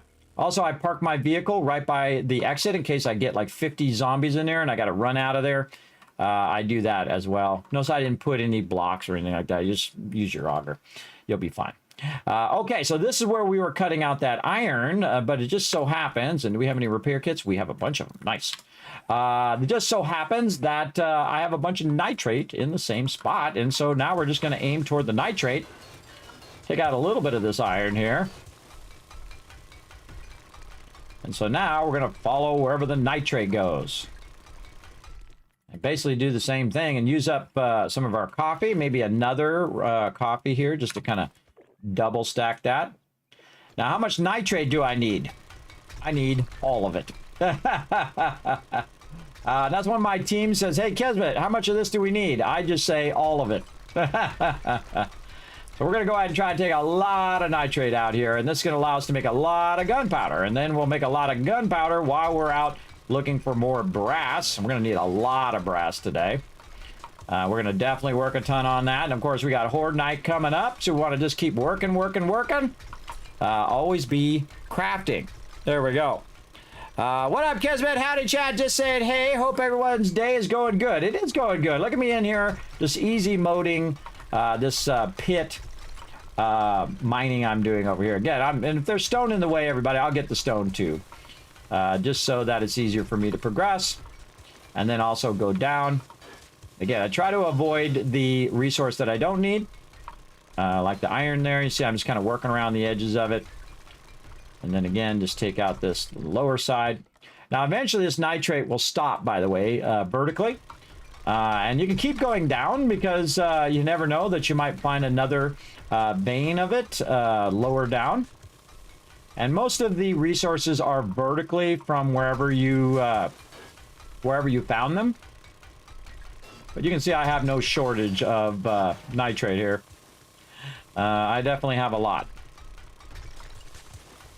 And again, I have my mining outfit on. I have all of my Art of Mining books. I have Miner 69er to maximum and Mother Load to maximum. I'm using my coffee, so we're compounding and compounding and compounding to make this extraction go way faster and get more resources faster. And that's what I'm all about. There we go. Very nice, very nice. Let's go ahead and cut this back just a little bit over here. Get this nitrate up here, and we can see that this is starting to go stone here, but I suggest to take it back another layer to see if you see any more nitrate underneath there. And then I can see also some nitrate in this direction. Now this nitrate may only go down by 1 because we have the same problem over here, but we can see if we take a bit of this out, we can see there's some more nitrate there, so there might be another layer down below. Well, let's go ahead and take this out. By the way, this over here is also stone. We'll take all that out to kind of back that out of the way.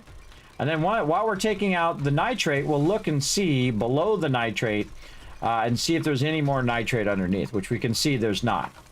And so this time you only want to go 1 down as opposed to going 2 down for right now. We'll probably cut through there, but we're going to look to see wherever the nitrate shows up underneath. All right, kind of like we saw back there. Aha, there we go. Now we can see the nitrate is below this area, and that's where we want to cut down just to be more efficient. There's a lot of nitrate here, and just like we did a whole bunch of iron, we're going to do a whole bunch of nitrate so we can backlog a lot of this. Now in my case, everybody, I think that your gunpowder should never stop ever. It's probably the highest priority thing at this point, especially when your day almost 100. You definitely want to just have as much as you possibly can stand to collect, and then let that run for days and days and days. And if you're in a hurry for it, you can make a lot more chemistry station and make it go faster. But my goal is to have around 3,000 to 4,000 ammo every Horde Night.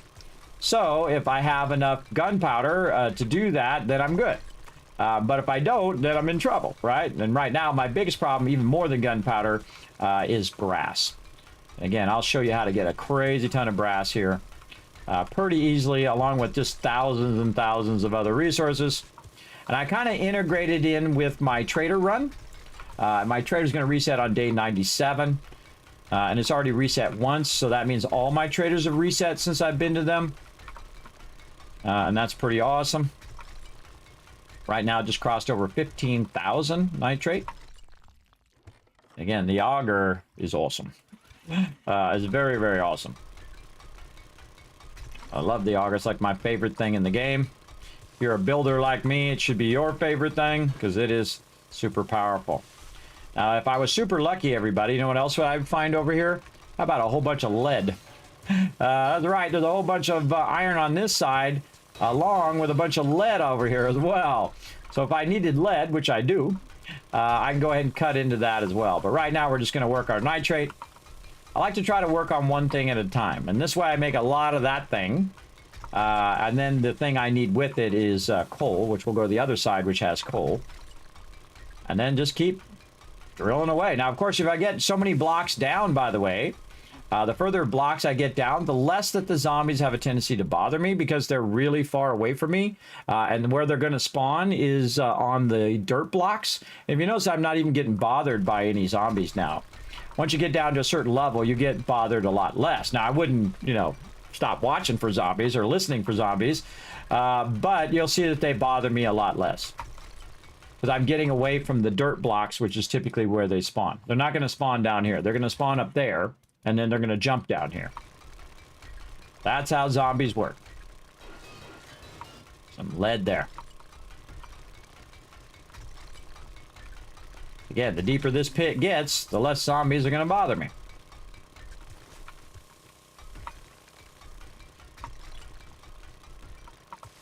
Let's cut this way back here. We got a bunch over here on the side, too. Cut this way back. Always looking for the edge of these nodes to see where the edge of my nitrate is. Oh yeah, we got a bunch of nitrate here in this corner. Again, just cut that back until it falls down.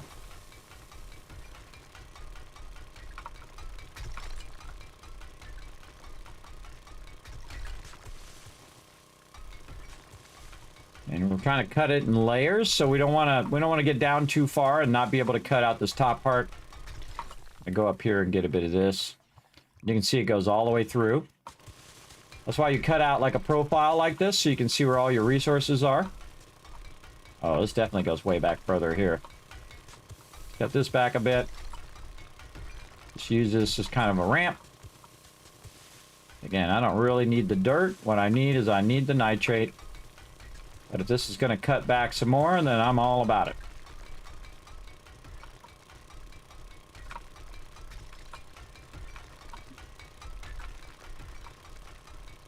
Very nice. All of it. Yes. Is the heat map still a thing? Oh, absolutely. Absolutely. I actually ran across a really great video. Normally, I don't watch other videos or look stuff up on wikis. But this person did such a great job. I kind of watched the intro of it. Oh, there it goes. I watched the intro of it. And I thought the intro was really good. And the way that he was thinking about doing heat maps. And really great video on heat maps as well. I forget who it is now. I forget who it was. I gave it out the other day here on stream. And he did a really great heat map thing. He did all these different tests for heat maps. Now, I already knew about heat maps, everybody, so it wasn't any revelation for me. But this way, I don't have to do the video. Somebody else did all the hard work, and you guys can go watch that video instead of me making the video. And you're like, well, Kismet, if you make the video, you'll get a bunch of views and all that. Yeah, that's true, but why do what's already been done? If he made a great video, I'd rather just shout out other creators and say, man, they made a great video. Go check it out. Now, I'm not going to show the video on my stream. I'm of the old school, everybody. I'm an old school artist. I wouldn't want people stealing my art and, you know, claiming it's theirs and showing it off on their stream without my permission. Just like I feel like when people are making videos and things like that, that I don't go and react to videos and do all that stuff. I feel that's kind of a cheesy way to cheese the system. But if that's your thing, more power to you. It's not my thing. I see people doing it all the time. And what it does is it reduces the views of the other person's content. But it could also increase the views depending on, you know, if people go and say, oh, well, hey, go check out the video and show them some love over there. I can understand that advertising mentality, but as an artist, I can tell you, I've heard it one too many times. Well, hey, we'll give you advertising in exchange for you making the thing for us for free. I don't do that, everybody. I don't do that. I think it never works out for the creator as well as you think it's going to. Don't do stuff for free, everybody. Even family members don't do stuff for free because they want to look at you like you're a professional at what you do. So if they're asking you to fix their, you know, their car or whatever, charge them at least $1. Just say, look, I do this professionally. This is what I do. If you're not willing to at least pay me $1, then I'm not going to do it for you. Simple as that. Because the second you become a professional at what you do is when you get paid to do it, everybody. That's the moment I became a graphic designer, when they said, hey, Kismet, how'd you like to make the big bucks? And I'd be like, yeah, I'm all about it. I'm all about them big bucks. For sure, for sure. Back in the day, sadly, no more big bucks anymore, everybody. Spend it on dumb doctors who told me to die. Told me to lay down and die, and I told them to go screw themselves. Sadly, all my money gone now. Foolishly. Was wild when I was young, spent a lot of money, partied a lot. But I'm still very rich, everybody, in ways that most people will never be rich. Been with my wife for 30 years, who I love, who's just as beautiful as the day I met her, and probably more so. 3 beautiful daughters who are strong, independent women who are super smart, out there making their way in the world now. My oldest daughter is going to be an engineer. One of my daughters wants to be a doctor.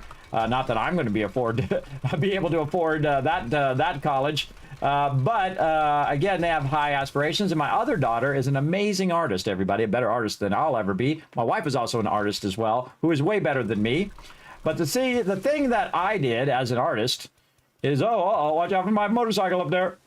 The thing I did as an artist, everybody, is that I was in the right place at the right time. And so when the digital artists came along, I was already posed to do it because I already knew computers and I knew design, I knew printing and publishing and inks and colors and so on and so forth. I knew all of those things because I fell in love with those things at like age 7 and learned all of those things ahead of time because I knew what I wanted to do. And that's a powerful thing, everybody. And I get that a lot. Kismet, how do you know what you want to do? Well, there's 2 ways. First, you discover it and you say, oh, wow, this is a cool thing. Like for me, I saw a printing press and I was like, whoa, what is that thing? That's cool. And then I was looking at the printing press and they were all standing out in the hot press room, sweating to death. And then I saw some people in this air-conditioned room over there, and I said, what are they doing? Oh, they're the ones who make the designs. They're the graphic designers that make the designs that go on the press. I'm like, oh, I want to be those people. And that's what I did for many, many years, and still do graphic design for myself now, not for other people anymore. I'm retired from graphic design. What I do now is I do this. I do this and don't make a dime doing it, but boy, do I love doing it, everybody. I absolutely love doing it. I'm at the stage now, everybody. I don't need to be the richest person in the graveyard. I'm going to be working on my health. I'm going to be bringing a little joy and positivity into the world, a little entertainment as well. And that's all I want to do now.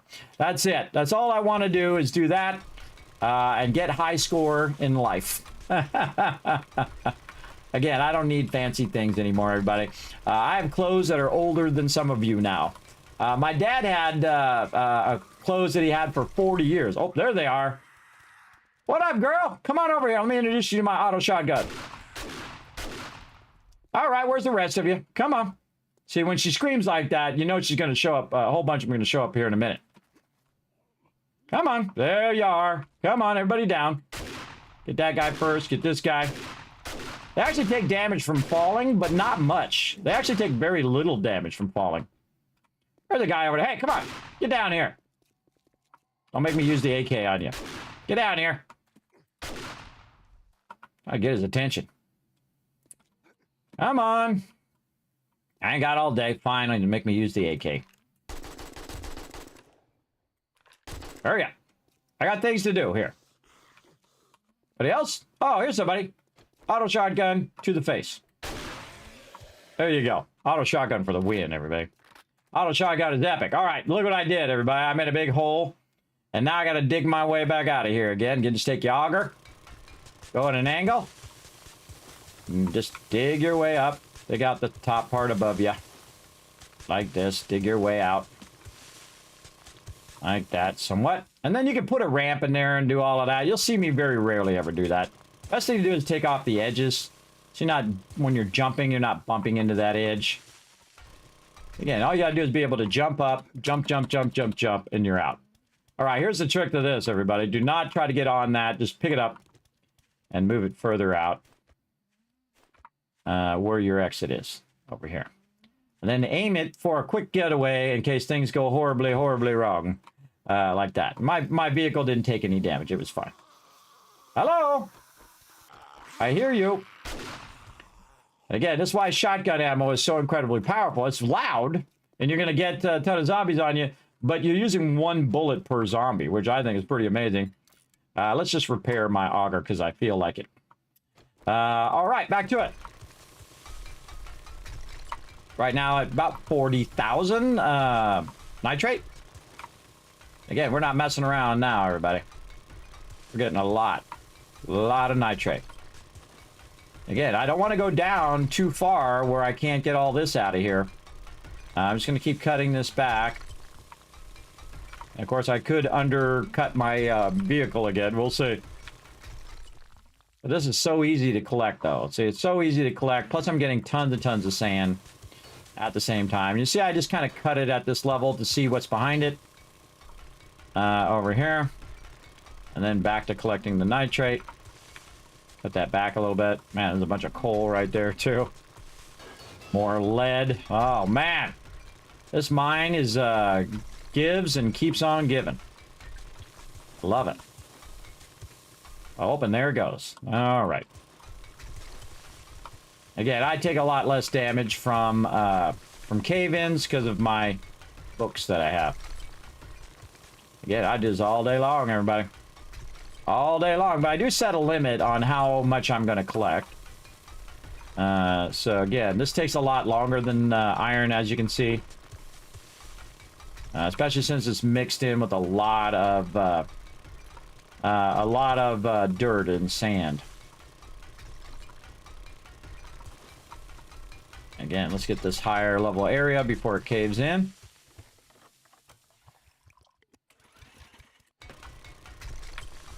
So that will cave in eventually. Get a bit of this up here. And that's about the level before it turns into dirt. And if some of it falls down and I lose it, no big deal. Not like I'm hurting for it, everybody. I am not hurting for nitrate right now. Wow, that just keeps going and going and going. Wow. That is a really good node there, everybody. Really good. And that's what's so cool about open pit mining. You can see that I'm not really being bothered all that much once I get down to a certain level. You can see that I'm not having that many cave-ins. I don't have to worry about supports. I don't have to put supports in. This is one of the big advantages of this kind of mining. And why most people do this kind of mining is because you just less effort you have to put into putting in your supports and stuff all the time. But it is cool to build a big old Mines of Moria under there. That's how it looks after a while. When you're using your supports, it totally looks like all those columns you see in Lord of the Rings. Where it's like Mines of Moria down there. Very, very cool. Very cool.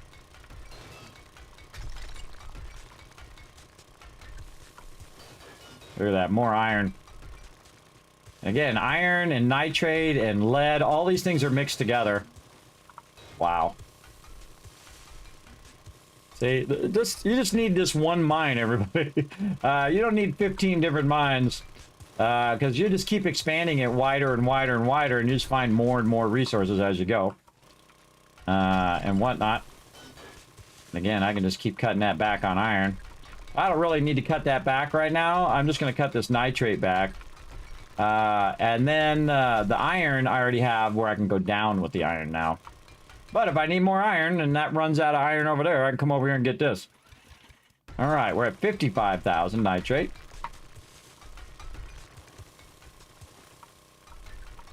And nitrate, again, takes a lot longer to collect. Oh, and I'm out of coffee. Let's go. More coffee. Double whammy that coffee.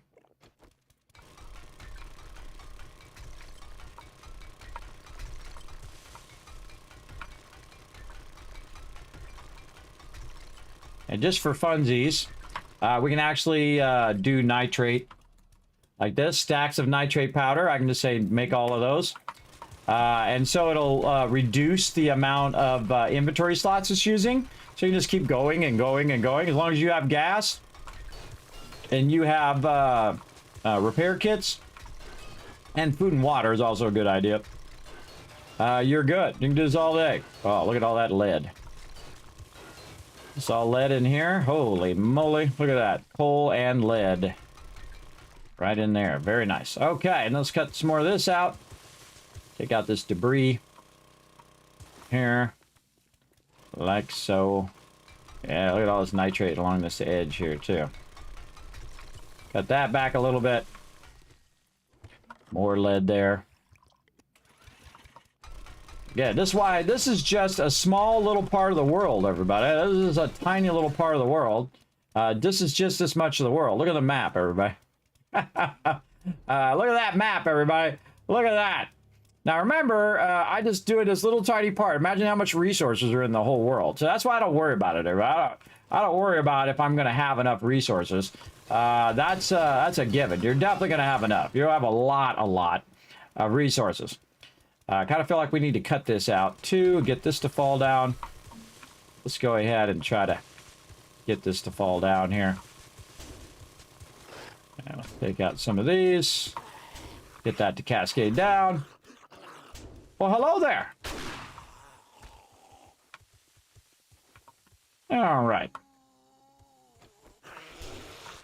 Somebody behind me. Stab him. Take that, sucker. Now I've gotten some conditions on me now, but I'm not gonna worry about it. I'll be fine. I'll be fine. We'll deal with those conditions when we get back to the base. We got things to do. Clear all this debris. Come on down here. Let's go.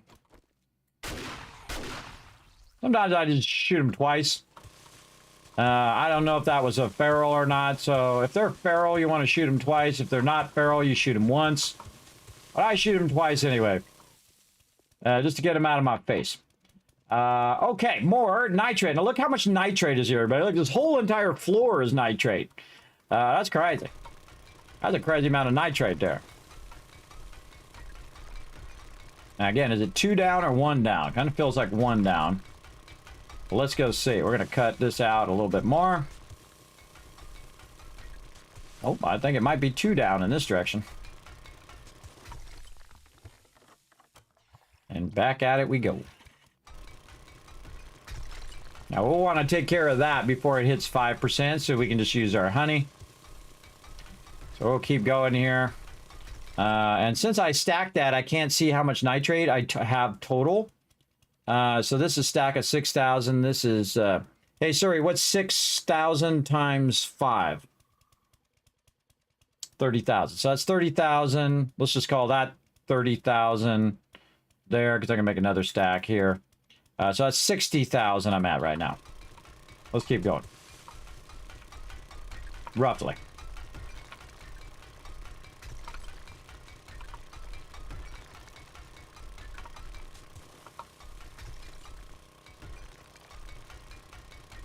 And this is when I'll get serious, everybody. I get real serious about extraction.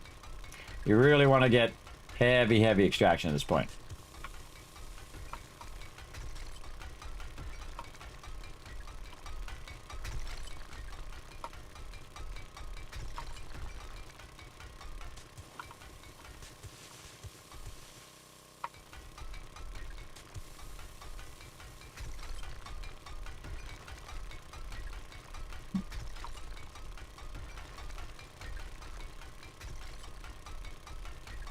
This is so relaxing, everybody.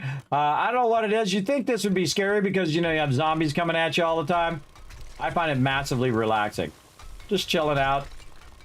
Taking out all these blocks. Getting all this loot. Now, in theory, if you spend enough time doing this, you can take out every single block in the world. Every single one. If you wanted to. I'm not going to do it. That's way too much work for me. But maybe you might do it. That's way too much time and effort there, everybody. I've actually seen people do that like in Astroneer, where they've taken the whole entire moon out. It's very impressive. Very time consuming.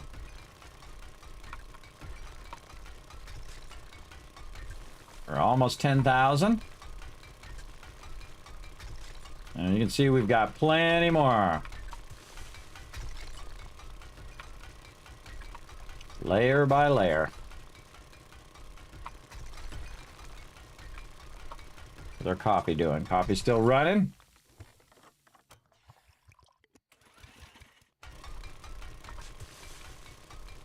Now, another thing that's going on right now is that our forges have been running all this time.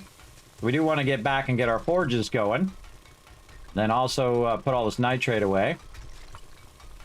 But we want to get another 20,000 nitrate before we go. So we'll have roughly 80,000 nitrate, which is a lot of nitrate. That's a massive amount of nitrate. And we're not going to have to worry about it for a little while anyway. There's nothing more important I should be doing right now than backlogging tons and tons of gunpowder. And letting that run for an inordinate amount of time. For days and days and days. 15,000 now. This is good if you just put some tunes on. Just do your thing. Very cool. Hey, Gia, what's up? There you go. There or there or there. My bad English. Yes, there refers to people. There, T-H-E-I-R refers if you're referring to somebody. Oh, Scooby coming in with 47 months of sub love. There, T-H-E-R-E represents I'm going there, like a location. A lot of people don't know that, by the way, even people who grew up learning English. I'm terrible at grammar, so I never call other people grammar out, so I'm not going to call your grammar out. But if you're wondering, I'll just tell you.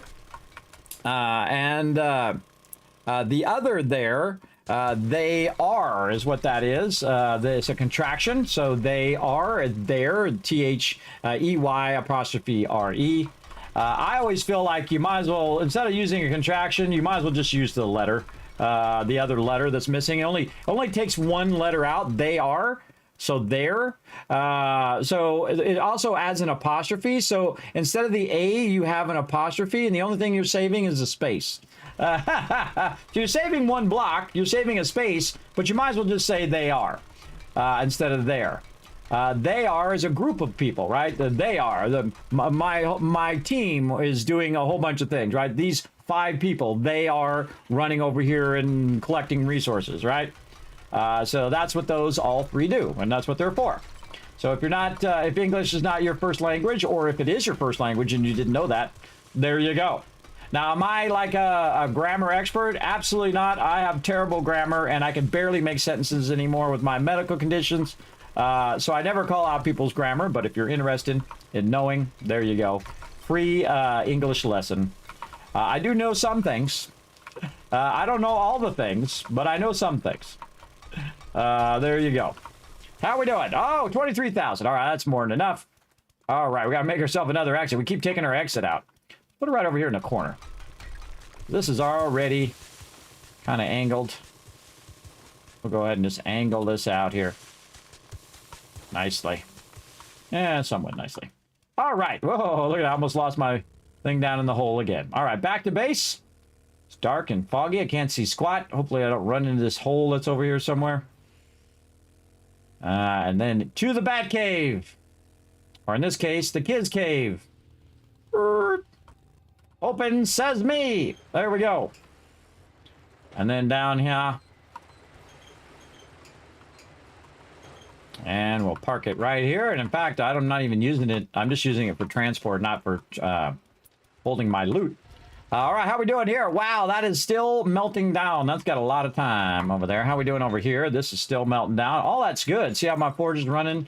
No problemo. Right over there. All right, now we're going to go ahead and put our nitrate up here, including our stacks of nitrate. Now, see all this stone, everybody? When you get into excessive amount of stone, you don't necessarily have to stack it like that, because you can also do stone. At some point, you can stack all your stone as well.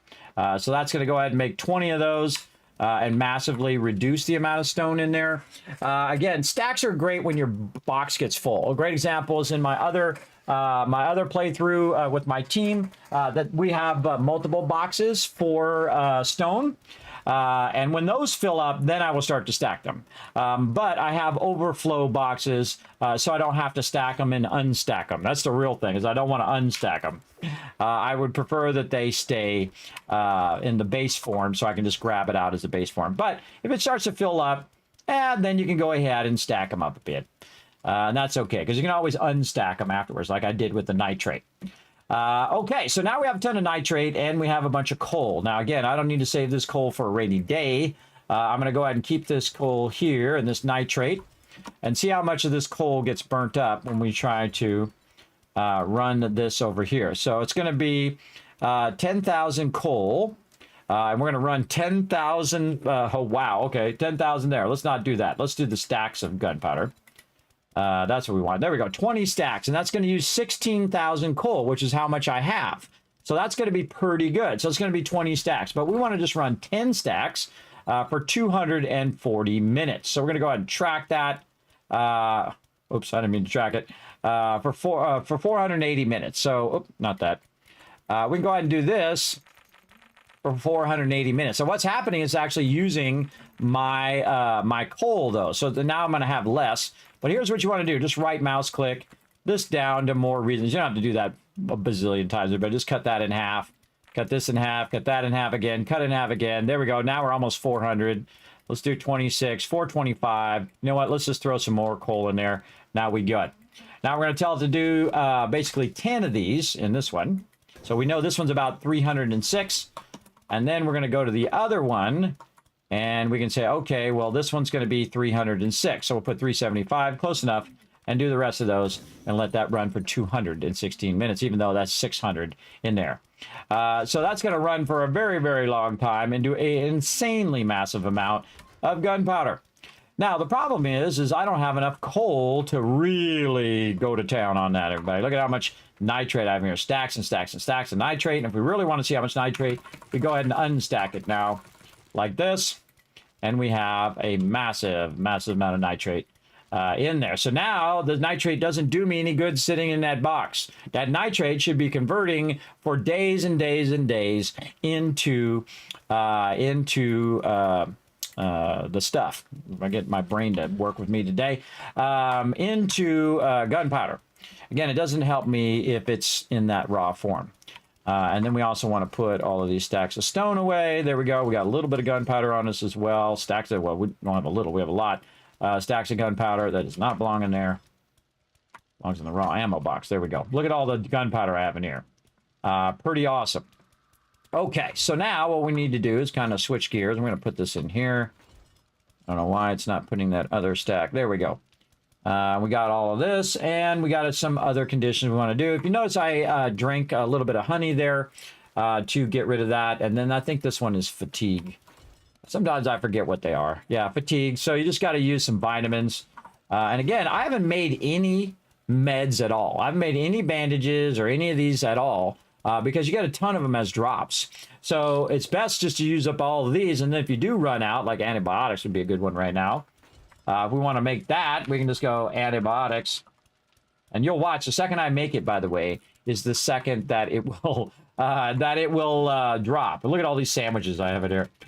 All right, let's get our sandwiches. Let's get off the forges for now. We'll leave one sandwich behind. I got way more sandwiches than I'll ever need, everybody. And that's 90. So now's a good time to use some of our nitrate. And then get some water. So we need about 90 water right here. And then I can literally make an obscene amount of antibiotics right here. And again, we'll just put this, start that a little bit, see how long this is going to be. This is 54 minutes. Okay, so we'll cut this in half, cut this in half, cut this in half. And we'll say if that's 54 minutes. That's 41 minutes. There we go. And let's say 60 minutes. There we go. And then take all this back out, take this out. And that's literally going to make me 90 antibiotics. Am I going to use 90 in this playthrough? I'm not kidding, everybody. Look at those watches. 90 antibiotics. So that's because I just backlogged it until such a point in which I really needed it because I kept getting a bunch of them as a drop. But you'll see, I'll go get some antibiotics here in just a minute. I'm going to get them as drops when I go and actually go and do some more questing. But we're good for now. And again, why you have the nitrate is a perfect time to do that. Also, when you have the nitrate, it's a perfect time to work on your farms. Now, my farms are still kind of growing right now. And this is as big as farm as I need as a solo player. I have 2 levels, this level and the level up above. And that's as much as I need, because I really only need the food, right? Now, you can see that it's over here. Oh, move over.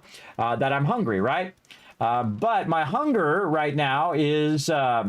my food is 89 of 180. So if I actually use this spaghetti right now, it's 122. It's going to be more than the maximum amount. And I love doing that. So I'm doing it right over there. And we also have more spaghetti in here, 5 more. And so that's going to max out my entire food. And I don't have to worry about that for a while, which is awesome. Awesome. Okay, now we got that done. We've got more repair kits. We've got lots of gas. We've got food, water. We've got coffee. Let's go do the next one that we need in order. Oh, and we could be running out our iron. Hold on, let's do that while we're thinking about it. Let's run out our iron. And you're like, well, Kismet, shouldn't you be working on your bullet casings and all of that? Eventually. Let's run out some steel in this one.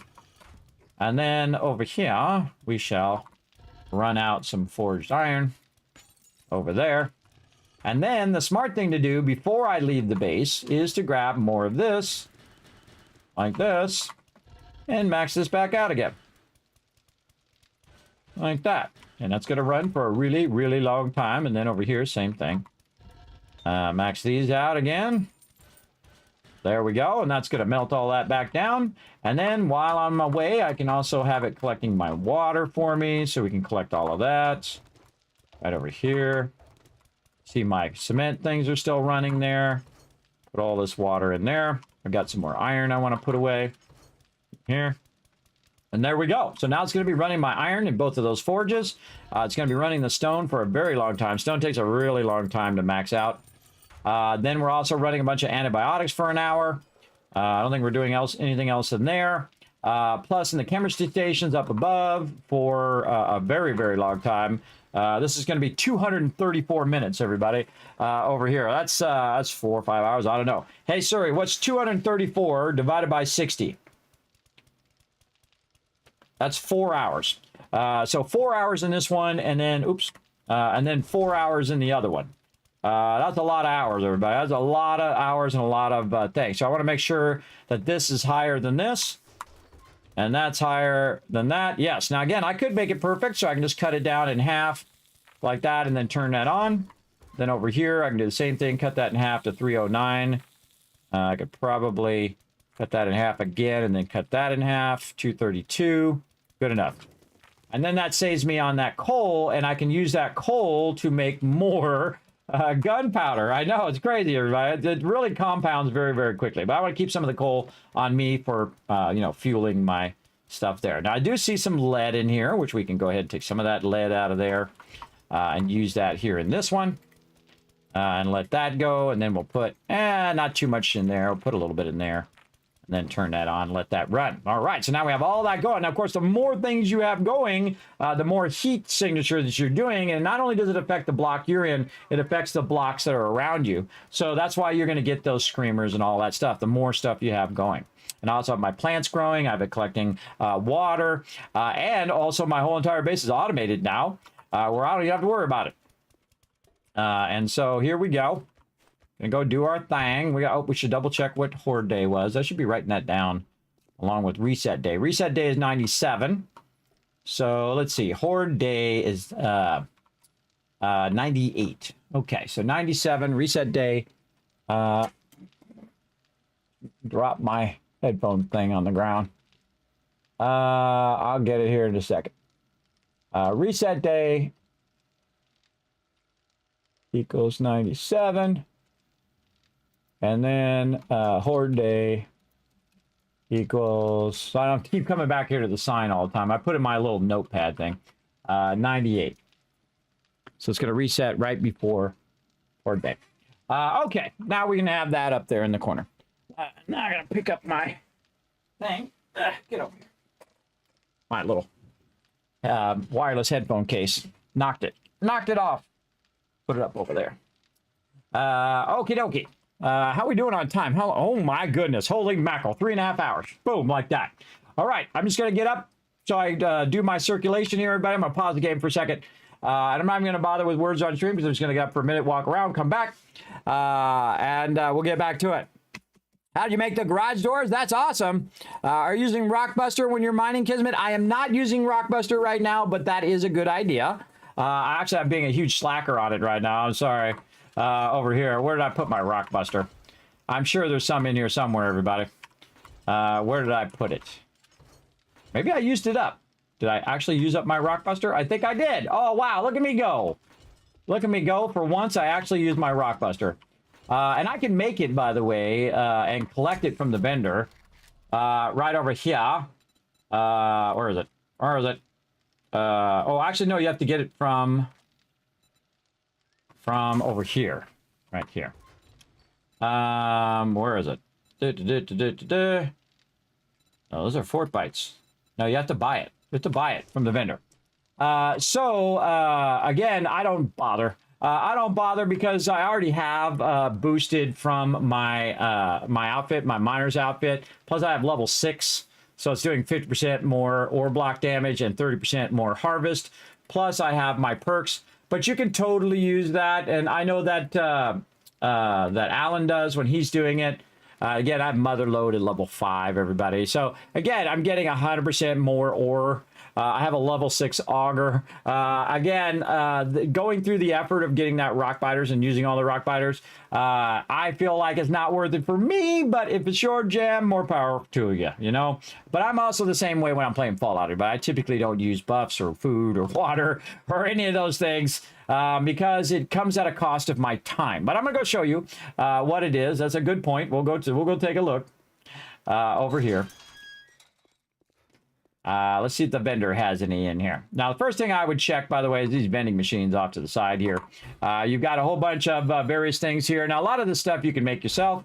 And then over here, here's our various coffees. Yeah, here's our rock biters here. Now, they're only 300 dukes. They're not too much, and it gives you 20% more. And they last about 6 minutes, so they are pretty useful.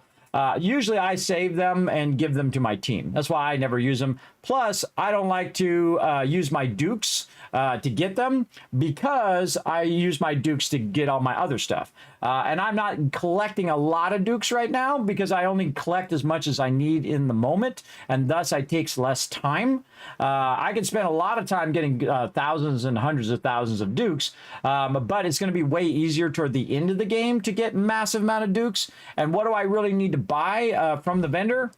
Pretty much nothing, everybody. Not really that much. Really, the only thing I would buy from the vendor now would be books and parts over here. Different types of parts that I would need for whatever I'm trying to make. Like right now, I'm trying to make a bunch of turrets. So I'm looking for handgun parts. And eventually, when we get there, we'll see what we're at right now on the rocket launcher. We're on level 4. So when we get to the max level, I'd want to have those rocket launcher parts. You can see I only need 4 rocket launcher parts. Do I have a ton of steel? Yes. Do I have a ton of duct tape? Yes. Ton of springs? Yes. So really all I need is enough parts, which I probably have enough now, to make 1 level 6 thing. Because I'm not making 10 level 6s, everybody, of anything, because it's just me. I'm the only one left in the wasteland, in this particular playthrough anyway, in the solo playthrough. And that's all I need. And then eventually I'll need a bunch of rocket ammo. I suggest not to make the HE ammo. That's bad, because that's going to damage your base. You want the frag ammo. Fragment rocket launcher ammunition can be crafted at the workbench once you gain the perk. So yes, you want to make a ton of rockets for blasting zombies. Now, it used to work really well when you use them against demolitions. And then you have one person rocket and another person rocket, and we kill the demolition guys.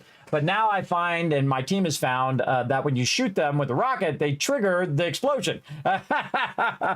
So I think they were watching my stream yet again, everybody. They were watching my stream, and they're like, oh, well, Kids is making this too easy. Let's make it harder by making them blow up. Make them blow up. Let me put my socks on over here. My feet are starting to freeze. Try to keep it cool in here for the family while they're sleeping, everybody.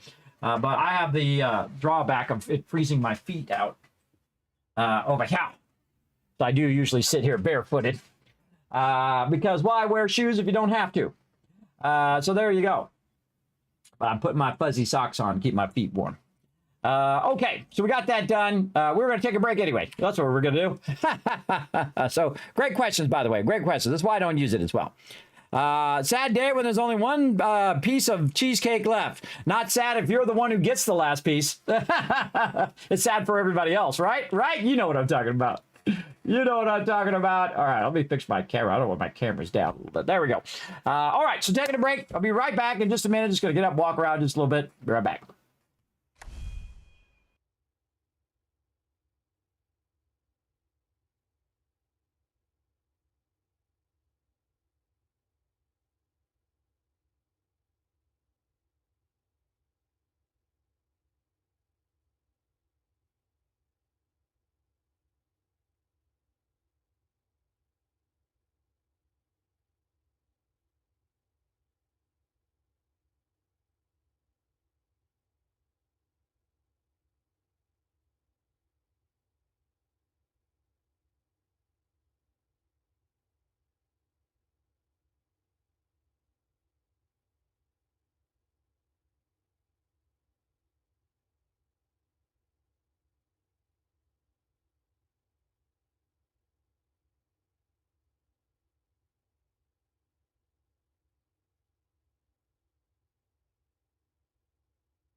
All right, I'm back, everybody. Let's go. Let's get it going on up in here.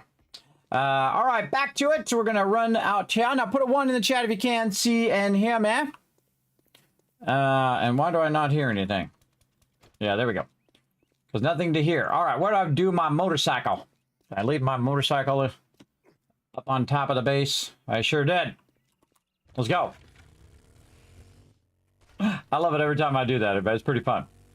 Pretty fun. All right, back to our little diggy hole. Fun. Over here. Whoa! Look out! Almost went off the side. Oh, look at this. This is like a double coal node right here. Which is awesome because that's what we need. We need some coal. Wow, we just keep cutting this way. We end up in some coal. Where was our exit at? We put it over there. Yeah, okay. Now, again, I like to have this right by where my exit is. So I can bail out of there. Again, the wider I make this, everybody, the more and more resources I'm going to run into. I can see a ton of coal that way. For sure. All right. Now, we already have some coal way back here on the backside. We're going to get this going. Over here. And have some coffee. There's a snake down here. There's a snake in my boots. There's a snake in my mine. Hiya! Take that, snake. All right, let's go. Let's go, let's go. More coal. We should double whammy. Let's double whammy this coffee. There we go. Again, I'm back. Thanks for putting those ones in the chat. I appreciate y'all coming in, hanging out. Now watch that backseat gaming, everybody. Remember, it says no backseat gaming in the rules. It says it in the tags down below. And if you watch my stream for any amount of time, you know I've said it about 5,000 times. Don't tell me any course of action, because that is considered backseat gaming. So don't say go do this or go do that. I do like to remind people, because there's some new peeps in the chat. Even my peeps who have, you know, played with me for a long time still do it. And after a while, it's like this, everybody. It's like, oh, I gotta tell them again, right? You know, you just hope that people, you know, get it after a while. You have to keep saying the same thing over and over and over again. Now, I have my way of doing it, and you have a different way of doing it. More power to you. You go do your thing. I'm gonna do my thing. Over here, have some fun. Now remember, there is a lot of resources, everybody. So, you know, in the beginning game, you're like, oh, no, I don't want to use up all my resources. In the beginning, believe me, there is a lot all over the world. And this is a 10K map. This is a random map, by the way. This is about a random generated map, so I don't know where stuff is. I don't want to know. I don't want to know. I want to discover it while I'm playing. Again, you see, I'm just cutting the edges of this coal node and just walking it back now that we've kind of taken out the top part already. And again, just taking off that top, and we can just cut out this coal all day long. There you go. Can hear and see you good. Thank you. You like this with backseat gaming? I can only imagine you in a car with you and your wife, kids. Yes. I've been married for a long time, and I've had to listen to a lot of backseat everything. Well, we should be doing this, or we should be doing that. See, when you like assume that somebody doesn't know something, you're basically telling them that they're stupid. I feel sometimes. It depends on how you word it and how you do it. It's like I don't know already after 3,000 hours of playing this game. It depends on how it comes off. Now, again, if you're just trying to help somebody, I understand. You just try to have my back. I appreciate it. But remember, if someone didn't ask you to tell them, then what you're doing is you're doing unsolicited advice. It's like going in and say, hey, that person is bad for you. Go divorce that person. Well, nobody asked your opinion. Because I'm of the old school way, everybody. The old school way, first you ask the person, hey, would you like me to tell you this thing? And then you let them decide. You give them the power of choice opposed to taking away their power of choice. That's how I feel the best way to approach that kind of stuff is, right? If you see somebody in danger, obviously you want to help them, you know, if they're going to be hurt or damaged. They're going to get in a car accident or something like that. That's different than just giving them random advice without including them in the decision of whether they want to know or not. And some people are like that, everybody. They'll just do that. And this is usually like a human instinct kind of thing, where people will naturally help other people. And there's nothing really wrong with that, but again, it can be annoying when people come in the channel and say, hey, Kismet, click on this, and Kismet, go do this, and Kismet, go do that. And this is how you do this, is how you do that. Now, what you're doing is you're cutting down a little bit of my fun when you do that as well.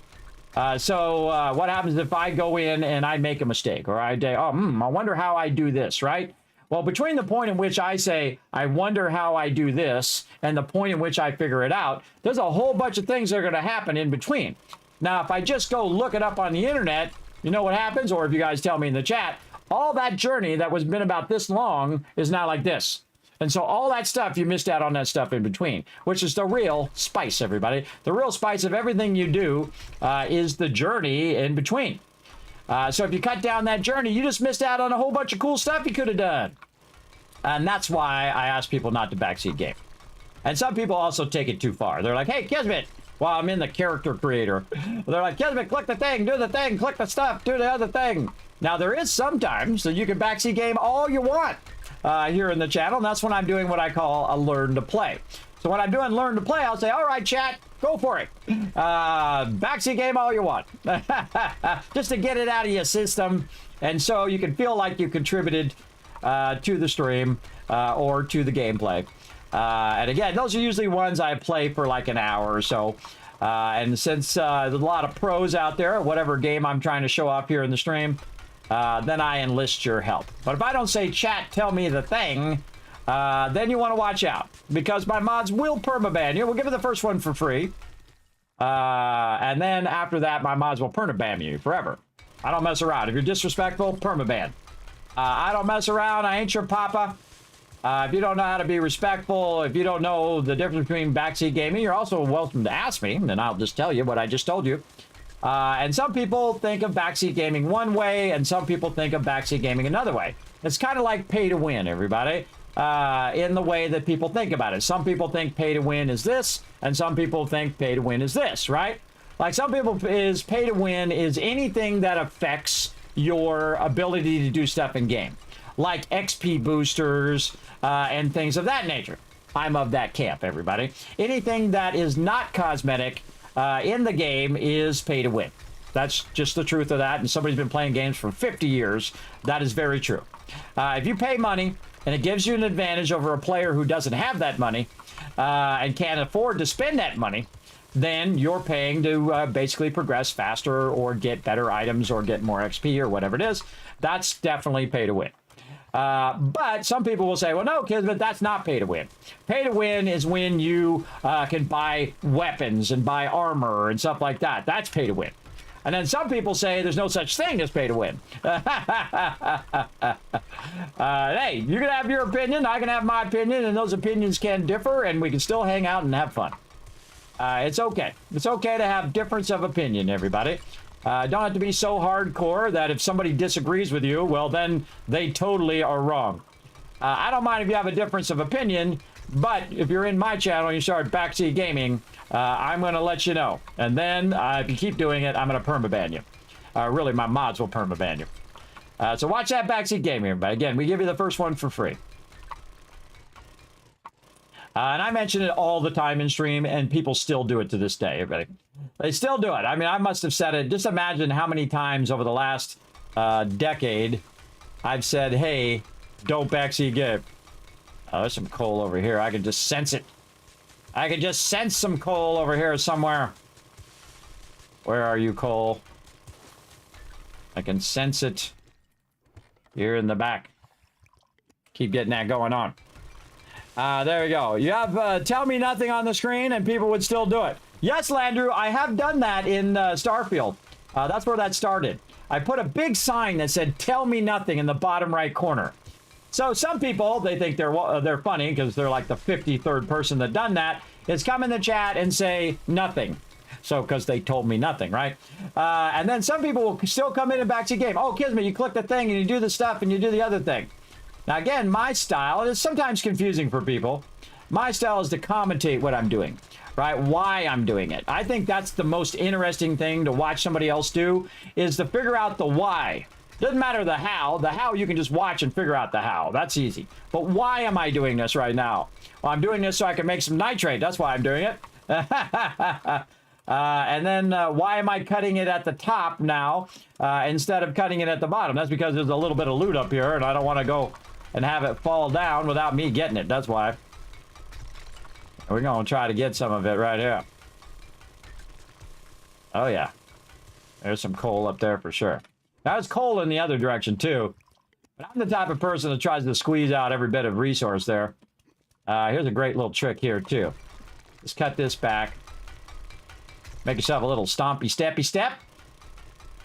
And there we go. If I'm going to cut it out, I might as well cut it out, if you know what I mean. Over here, and then we just cut our way up at an angle. That was real dangerous there, because this comes down. I gotta have to beat a hasty retreat here in a minute. Now I can also come down from up above. But sometimes I can just sense there's loot nearby. I don't know, it's just kind of fun to climb up here and grab it. Show you some of my little daredevil tricks that I have for getting up high without having to build a bunch of stairs and blocks and all of that stuff. But now's a good time to build some blocks right here. And So awkward to put that in there. Man, I wish this was like Satisfactory, where you could just aim it at the edge and it has like a, you know, an 1/8 or even 132nd to really get it good. And also kind of lean out and do it as well. But there we go. Oh, let's repair stuff and get it going on. I view this more of a masterclass in gaming. There you go. Something in game because it's I don't know it and they're going not to give me the answer, but also a better way to do it if there is one. I appreciate that, and why not watch? Exactly. Again, I might think of a different way of doing the same thing. And then the coolest thing, my favorite thing, by the way, and I wish people would do this more in life. I've done it my entire career as a graphic designer. Is you have an idea, I have an idea. Then we take our two ideas and we make a better idea, which is awesome. I absolutely love working with people like that. When you combine ideas and the actual final idea is better than the original from either side. I find those are much better ideas. And if people could do that nowadays, imagine them, we'd already have a base on Mars and we'd be all the way out to Jupiter or somewhere way out there by now. If people would work together, much better. All right, now I did see some coal over here somewhere. Right here.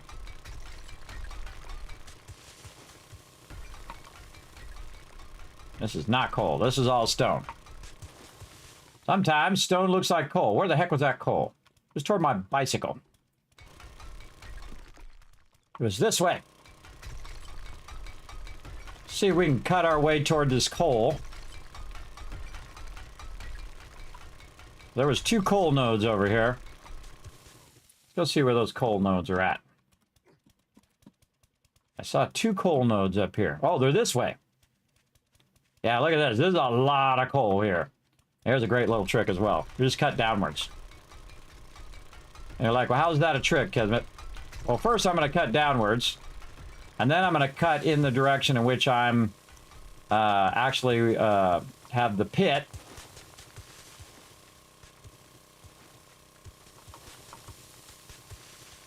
And that's going to give me exactly where that's at. Okay?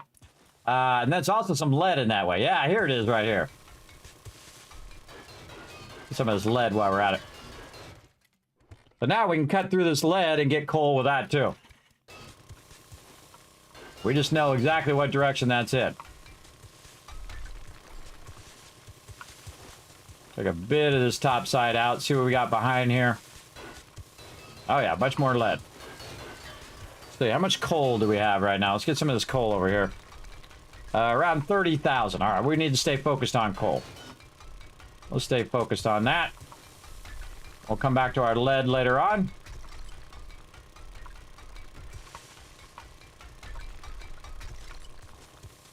And again, I understand where you guys are coming from. You're like, hey, Kismet, just trying to help, bro. I understand. Remember, part of the fun is me going on the journey. That's why I don't look stuff up on the internet and all that stuff. I want to go in, make mistakes, learn things from my mistakes, and so on, just like in life. It's like every time I start to stream up, everybody. It's nothing short of a miracle every single time. At the complexity level that I have it, anyway. So there you go. Are you still doing giveaways for this game? I think the sale, it's showing up as 44 bucks on Steam. I was going to try and get for my birthday at the end of the month, but I can enter to win. That would be awesome. Oh, yeah. I'll still do more giveaways here. I actually have a bunch of giveaways. Not sure if I have another 7 Days to Die one in there. What platform you on, Gia? I did give away an Xbox copy earlier in there as well. So let me know. And I'll try to... There it goes. I'll try to... I just love it when it does a ton of the work for me, everybody. I just love that. Does a ton of the work for me, and I don't have to go and take all that out. Still coming down. Again, I like to go and clear it out right away. Clear all that debris out. Look at that lead there, huh? So nice. So nice. Again, when's horde day at 98? Okay, we got some time. We got some time. And see, I don't need a lot of clay, but this gives me a little bit of clay along the way. Again. Oh, we need more coffee. More coffee. Coffee bonus. Get that going. And there we go.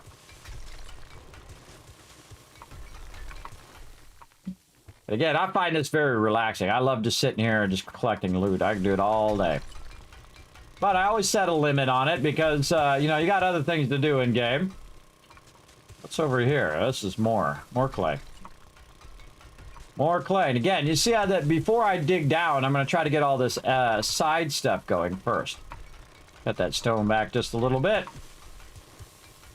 This is definitely a ton of clay back here. Or not clay, sorry, coal. Coal. More and more. Hold, I feel like it's going to stall out here in this direction.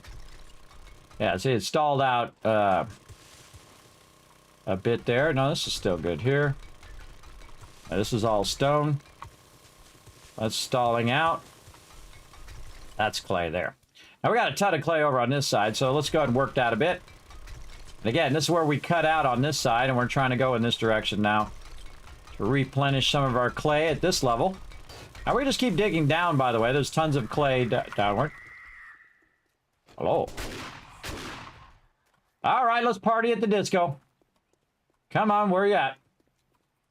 Reload.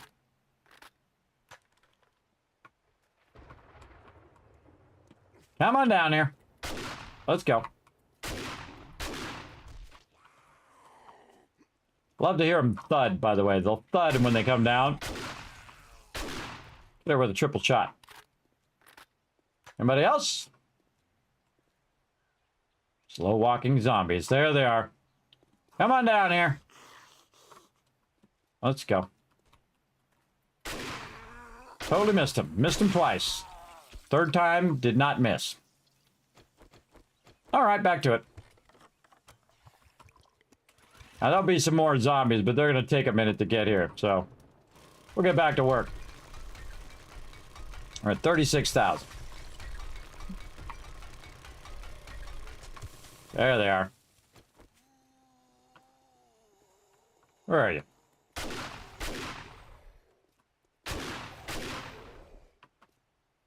Anybody else?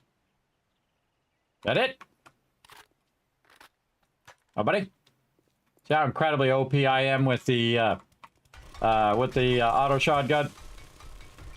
All right, let's see what we got in here. Oh yeah, lots and lots and lots. All right, let's go. I'm purposely cutting this out, by the way, so that I can, one, see where the coal is, but two, also have this come down eventually. Again, we're going to cut this way back into this coal area. There's two nodes over here, so that means there's like two veins that go straight down into the lower part of the game. What you working on? I am collecting a ton of coal right now. We collected a ton of nitrate and iron earlier. We got all of our forges, our chemistry stations going. And right now, I'm just kind of digging out a new area toward this coal. And just grabbing tons and tons of coal. Pretty much. And we're doing an open pit mine, though this part I'm cutting right now is not open yet. But it will. It'll open itself up for sure. And you see we're doing some open pit mining here. Take out that stuff. You see we also have some coal in the ground too, everybody. But I want to definitely kind of cut this back a bit. And we're going to get stone while we're getting all this clay. And we're getting all this coal. Right there. Very nice. All right, cut that back just a bit. Let's keep on working under here. Now, if it starts to collapse, you obviously don't want to stay in there. You want to get the heck out of there. But you can see I'm just cutting this back to see where it ends. I have a feeling that this is going to go way, way back. There it goes. Run out of there. Let it go ahead and do its thing. You can see I don't take much damage from it anyway. There it goes. Nice. Again, that just reduces the amount of work that I have to do, everybody. I'll take out all those blocks. I don't want to take out those blocks. I want them to just fall down, and then I can just grab all the clay around there and then just remove the debris. Again, open mining is very awesome if you're not going to fall in it over and over again, or your team members are going to fall in it. I typically don't do open mining with my team. If I do, then I'll put, you know, a little barrier around the outside. This is a massive open mine, by the way. Normally, you'd want it to be much smaller and do it by resource. But in my case, I'm just doing one big one way away from my base, and if it cascades in, it doesn't have any effect near my base. Though it is getting bigger and bigger, and it is kind of going toward my base now. If I could zoom in here, there we go. You can see it's pretty big. It looks like a ray gun. Pew pew pew pew. Shaped like a ray gun. Again, we'll clear away all this debris.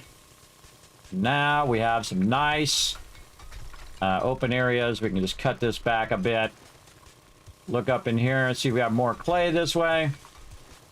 Again, you see I cut it way up on the top first before I start to dig down. I feel like that's a much easier way of doing it, so you're getting it layer by layer as you're going along. And again, we're just spending a good amount of time today backlogging all of this. And we'll just get that going. We do want to get to the trader before day 97. So we probably want to get out there on 96 and hit a few traders, or maybe even 96 and 97. Because we're still looking for some books and things of that nature. And so on. And again, I just kind of looked at and see what's behind there. And you see there's more coal here. And where are we at? 45,000. Now, the problem with coal is there's usually a lot of dirt around it. So you're kind of constantly cutting back that dirt. And then also, sometimes the coal looks very much like the stone. And it doesn't look like I'm having much in this direction. Let's go this way. Yes, there we go. Get back on that coal node.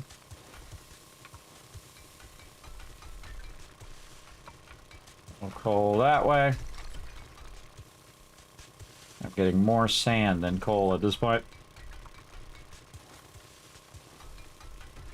The whole point is to open this up and then eventually just dig downward. Because you can see I have a ton of it in the floor. And we'll get to that eventually. And this is basically like an infinite amount of resources for right now, or at least more resources than I'll need in the short term. But again, I always work at the top first. And just try to back it until it runs out. And there should be 2 coal nodes here. So there's a huge segment of coal. There it goes. And then, I think it's cool every time it comes down, by the way. It's not cool when your base is on top of it.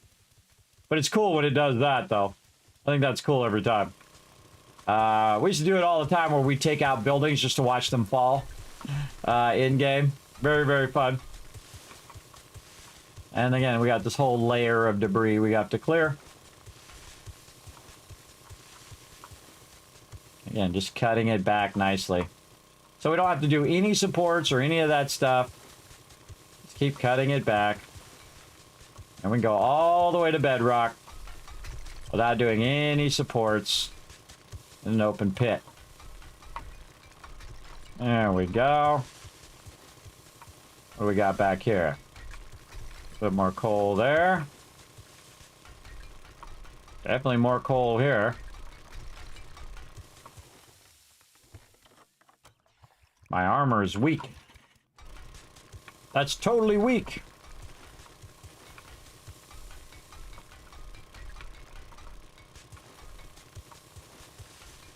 It's funny, my kids, you know, they're of the new generation, everybody. And they have all of these various new terms that they use for stuff, right? You know, this, that, and the other thing. I can't think of any off the top of my head. You know, millennials and all the other ones. I don't even know what generation they are. I forget. I hate really labeling generations anyway. But they say these terms like they're the first generation to ever like make up new terms for the same thing as everybody else. It's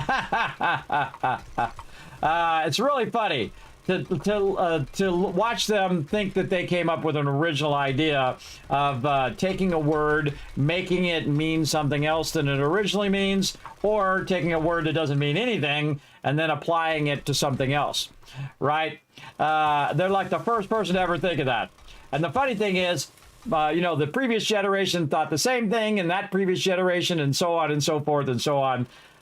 It's like a generational thing, everybody.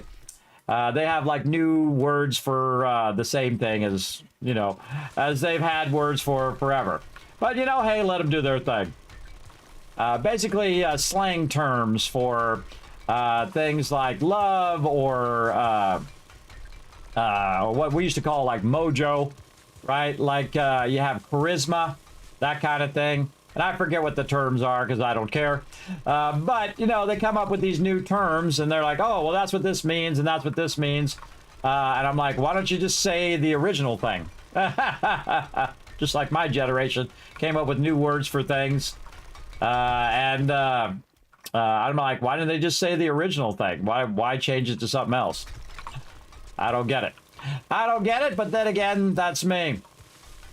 Some people like to feel special. Like to think they thought up something new. But more power to them. Do your thing.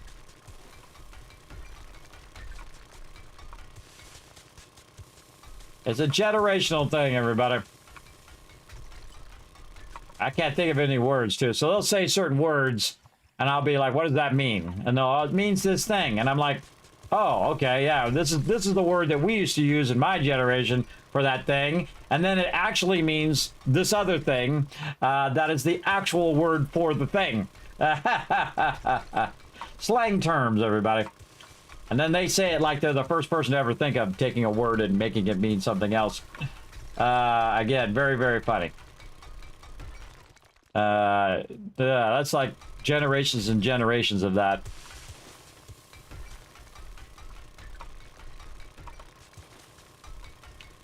All right. Like secret code words for things. There we go. Let's see. What are we working on? We got to work on some more. Oh my God, we got to work on some more space. Holy mackerel. Did we get enough coal? I don't know. I got to get some more gas is what I got to do. Get these fibers out of here. Open that up. Reload that. See where we're at. I wasn't even watching my coal. What are we at? 50,000. All right, that's probably good enough. We got to go get our airdrop and find out where the heck my motorcycle went. Where'd my motorcycle go? This way. All right. We still have our exit. We do. Look at that. Nice. Sometimes it gets wiped out because it falls down. All right, we're day 95. We should be getting out of there. Queued up an obscene amount of gunpowder.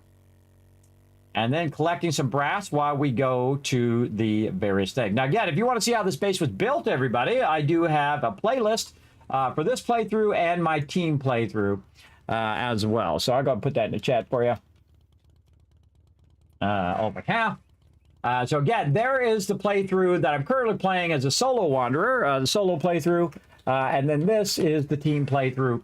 Check that all out on YouTube, like how I made these doors, how I built my base from the very beginning, how all the block distances and all of that stuff works. You can watch it all the way from the very beginning and skip around and find whatever it is that you're looking for. So there we go. Let's make sure to remember to pick up our bike. There we go. And then we're going to take our nitrate in here. First, we're going to put these rocks in there. There we go. We're going to take this nitrate out and combine it with our coal, and this is going to be crazy up in here, but it's going to be crazy. Now, here's a great little trick. Take a little bit of the coal out so you can use that for your forges later. And then we're going to very obscenely make a lot of gunpowder. I mean, again, your gunpowder should always be running. It should never stop. All right, these are stacks of gunpowder, too. I can make 66 stacks of gunpowder, everybody. So we're going to go ahead and put 33 in this one. That's 792. So we definitely want to put a little bit more in here. Let's cut that down. Cut that in half. All right, 796. Awesome. Wait, on top of, we need 186 on top of that. Let's just do that. That's fine. And actually, let's stop this. And let's just say that this is going to be 1,500. There we go. And then this one over here, we'll do the same thing. We'll stop this one, take this out, put that 1500 in there. And this is going to be 29 there. We'll stop this. And this will be 71. Hey, sorry, what's 71 divided by 2? 35 point thing. So say 36 in that one. That's 864 minutes. And then over here, 840 minutes. We should do those all together. Well, 1,032 minutes now. There we go. Actually, that's not perfectly balanced. Hold on. We got to go full Thanos up in here and make sure this is perfectly balanced. In there. 79. Hey, sorry, what's 79 divided by 2? Be 39. 39. I could have just done that math in my head. 39 there, and then 40 over there. That's got to run for a really long time. Hey, sorry, what's 960 divided by 60? That is 16 hours real life time, everybody. 16 hours of real life running. I don't have to do that for 2 more streams. So if I play for 8 hours and let that run for 8 hours, that's 2 more full streams before that is done. And now I set it and forget it, everybody, which is my favorite thing to do. And I end up with a little extra coal and a little extra nitrate. So again, if I need nitrate for other things, I got them on the lock. Okay, very nice. And we got that going. Let's check in on our iron. Iron's doing good. Let's run out some more steel. Let's check out on our stone. Stone's looking good. Let's get our stone running out. Right there. Let's replenish our stone and iron. Again, look how much extra iron we have and extra stone. Really makes this easy to just keep that blazing right in there. Like that. And then over here, iron, iron. Keep that blazing away there. Over here, this is finished, but we can run out some bullet tips here. Let's put all this stuff away first. Put that up there and that up there. Put all the rest of that there. Clear all this back out again. And then get this and put this right here. There we go. That's so I can go ahead and just do a little bit of this up here when I need to. Like this. A little bit of that. And we'll run out these bullet tips while we're waiting. Okay, now how are we looking on our ammo? We're looking kind of iffy right now on our ammo. But we don't have a lot of brass, and so we need to get a bunch more brass. But while we're, chilling out here for a minute, let's go ahead and get it making us some 7.62. Now, I can split it across my benches, but it's not really worth my time. I'm just going to go ahead and do that. It's going to go 48 minutes. All right, well, maybe we'll switch that in half. 225 there. And then we'll do the rest over here. So 24 minutes. And I have plenty of time before Horde Night, so that that'll definitely be done before then. All right, put that back in there. I've got a little bit of meat there. Where did I get that meat from? I don't know. Some drop or something, I'm sure. Put this in here for now.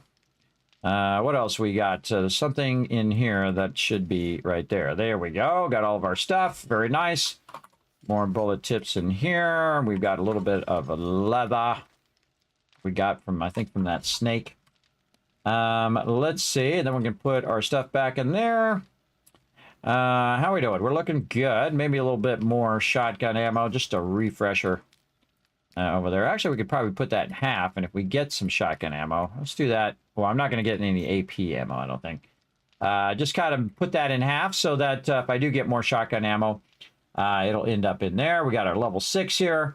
We definitely need more AP ammo. Now, we got our iron squared away. We got a massive amount of iron. We got a massive amount of nitrate, massive amount of coal, so much gunpowder running. It's going to run for literally 2 entire full streams. So that's 16 hours of running in 2 separate forges, by the way. And we've got everything else squared away except for 2 things, right? Hear the base start up? The 2 things that we need to get going. What is it that's weak right now? Let's repair this.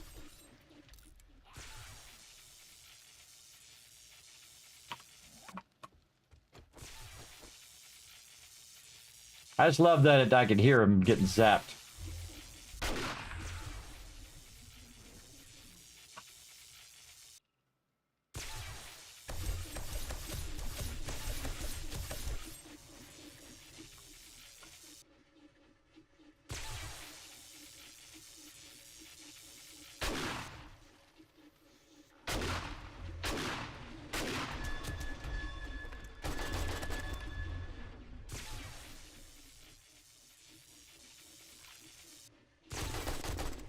Now I can just wait for him to die, but man, it's fun to shoot him though. Watch as it turns itself off automatically. Isn't that cool? Hello? Ah, look at you. Cheater. Cheater, zombie. So there, it's cool. It just turns itself on and off and protects itself. It's an automatic modular Kismet kill box defenses. It's just taking care of itself. Now, if you missed it, you can watch the stream from yesterday where I set all that up. It's called a spiral electrical that I invented, everybody. I invented it yesterday. It was pretty cool. All right, let's check out our stuff over here. God, that's still got 14 minutes to go. Let's go ahead and get a bunch of this out of here. Holy mackerel, we're going to need a bigger box. We're going to need a bigger box soon. Let's go up here and see if we've got some more. I got a little bit more. We'll go ahead and take all that out. We'll take some sand out of here, some stone out of here. Oops, not that stone. Like that. And then we're just going to go ahead and say how much we got. 5,000. So we'll put 2,000 more in this one. That'll go for another hour. 2,000 more in this one. There's another hour there. And then whatever's left in this last one. There we go. And that's going to fill that right back up again. And again, once I get a full box of that, everybody, I've got enough. That's plenty. That's plenty, for sure. But I like to, you know, just let it keep running. Then also I'll switch this forge to something else, like brass or lead or something of that nature. Okay, so now we're done doing our mining for right now. Let's go ahead and wear a little bit of this, like this. Now you're like, well, Kismet, aren't you going to go get some lead? Well, I don't need some lead because you can see I have a bunch of bullet tips. What do I need first is I need brass. And I need a lot of brass to get that going. Now I can look around to see if I have any brass in any of my boxes here, which I don't have any. I got a little bit here. And so I can go ahead and get that brass out of there. These things right here can melt down to brass, or you can scrap them yourself. Usually I like to keep some of them in case I'm crafting something that needs them. So maybe keep a stack of 5 and get rid of all the rest of them. I don't think I have any more anywhere else. Do we have anything in the Dropbox? No. So while we're gone and we're wandering around somewhere, we can go ahead and do this. Now, what I would suggest is while this is running out or whatnot, that you don't stack this too high. I'm just going to stack it, say, to 30 minutes. We'll go ahead and stack it there. And that'll go ahead and melt that down and eventually stop.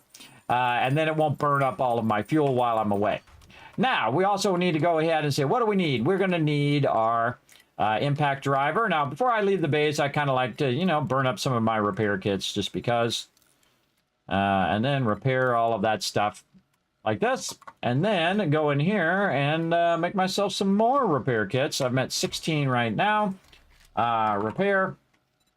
And so while I'm walking around the wasteland, it'll make me more kits. So I can make 10, but I really want to do 9. And that's because it's going to stack to 25. So I'll go ahead and have it do 9. And then put all this back. I'm good. I'm out of here. Now, while the trader is still open and I have my trader outfit on, I also have my salvaging outfit on. And I could use other resources to boost my salvaging as well. But I don't like to burn my dukes. I like to just make as much dukes as I need and then go from there. But again, I go in here and there's other things in here too. Sugar butts, so my bartering would be better, right? Or eye candy, and I could get more loot bonus, or skull crushers. I get more melee damage, or nerd tats, and I'm getting more shock AoE radius when I'm doing AoE stuff. But again, those cost dukes, and that costs me time, and they're not really, I think, beneficial enough for my time. Now, if I get them as drops, then I'll use them. But if I don't get them as drops, I don't bother. It's not worth my time. All right, we're going to sell that little bit of stuff. We should actually get our dukes here. He has not reset yet. Again, he's going to reset on day 97. And day 98 is Horde Day. So we need to get on out here and do our thing.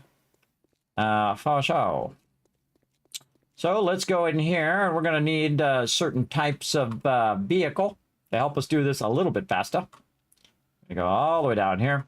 Highly suggested you watch your gas at this point. Make sure you restock your gas. And then get my gyrocopter. Check anything. Oh, I have more stuff in the trade box to sell. And then sell this back to him before the night things. Now, I like to either work at nighttime on the base inside or up around the outside of the base.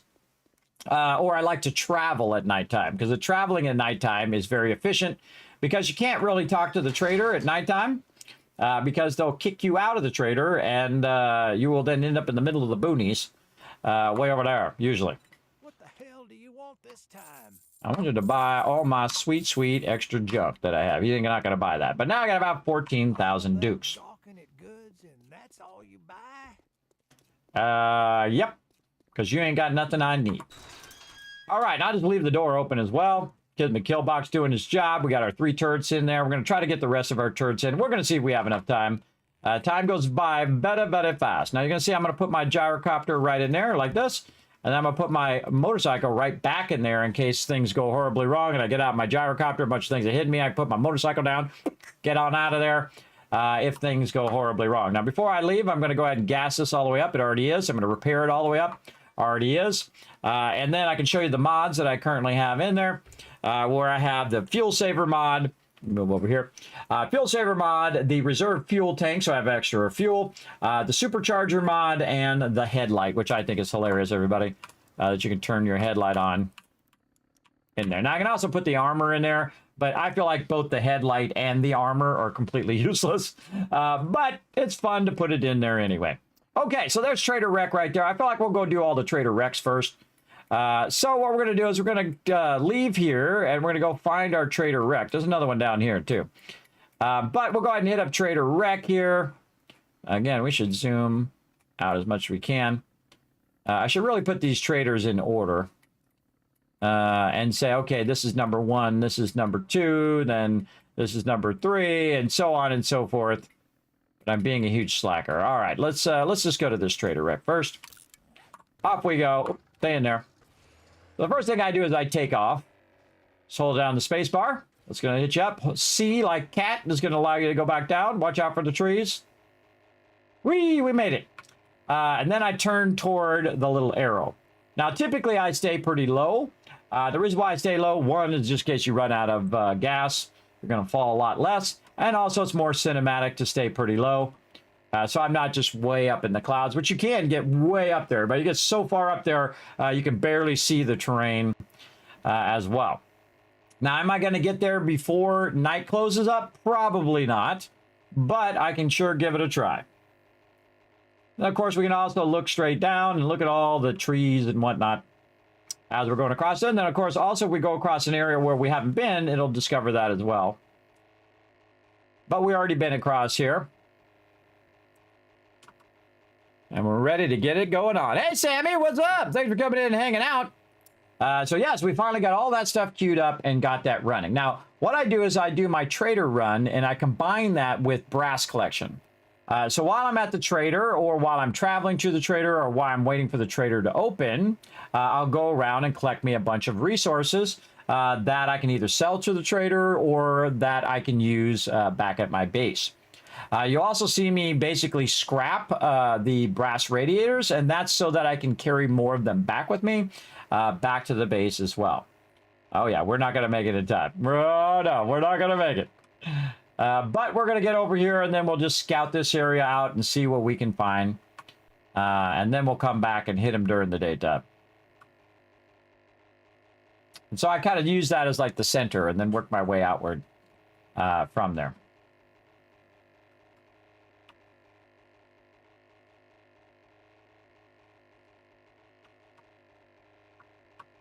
All right. Now, remember, it's kind of a combination between a helicopter and a plane, but more a helicopter than a plane. So if you're coming in, you're like a plane, you're coming in like this, and then a helicopter, you just put the thing up like this. Well, don't get too close to the trader.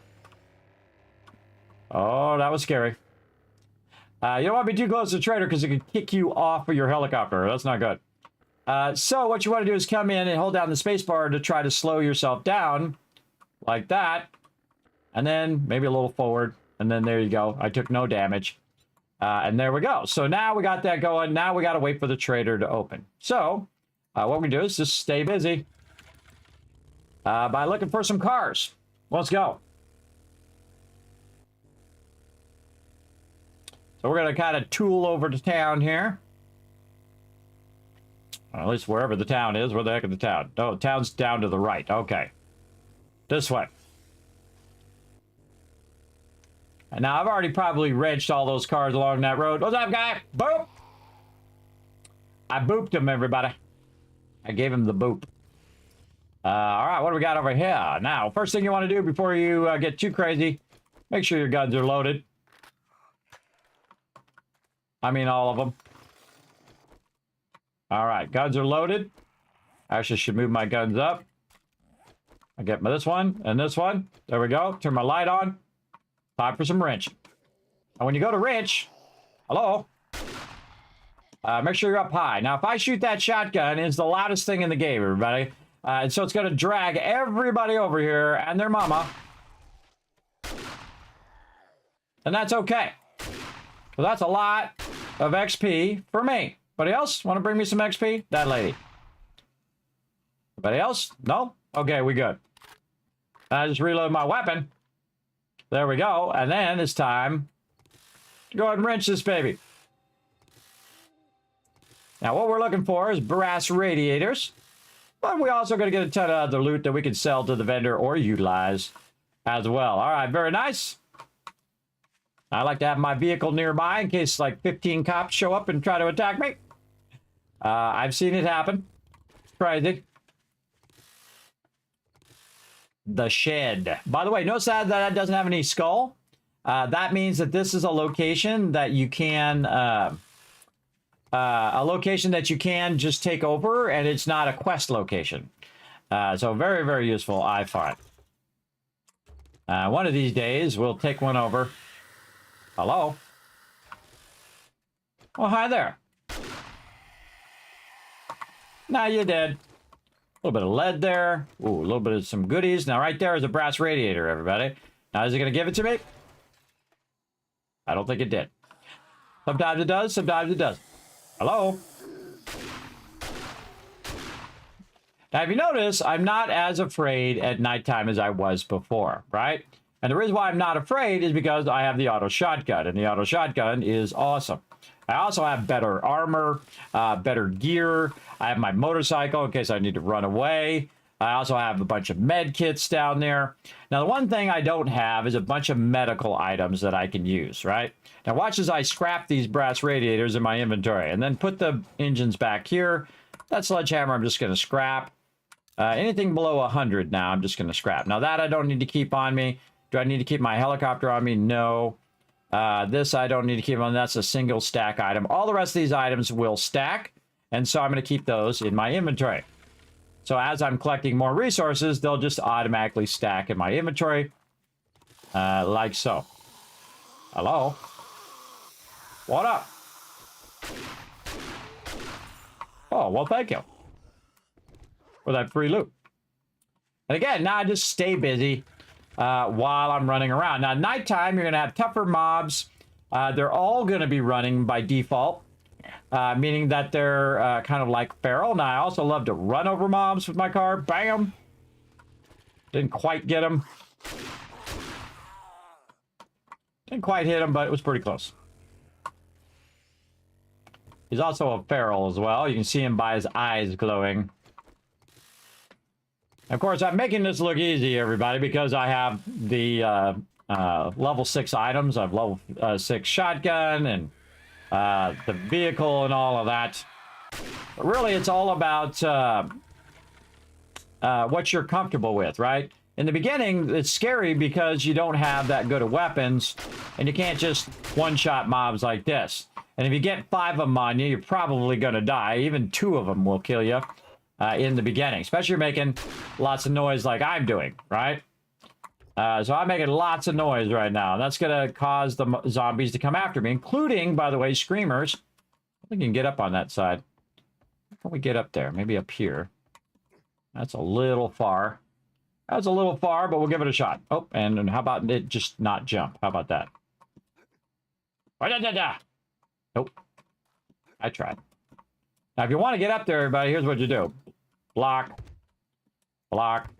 And you get up on top. There you go. I really like this. I wish you could like fix this up and then you and your team go around and hose down the zombies with the fire hose. That would be fun. I'm sure there'll be a mod for that now that I said it. If there's not already one.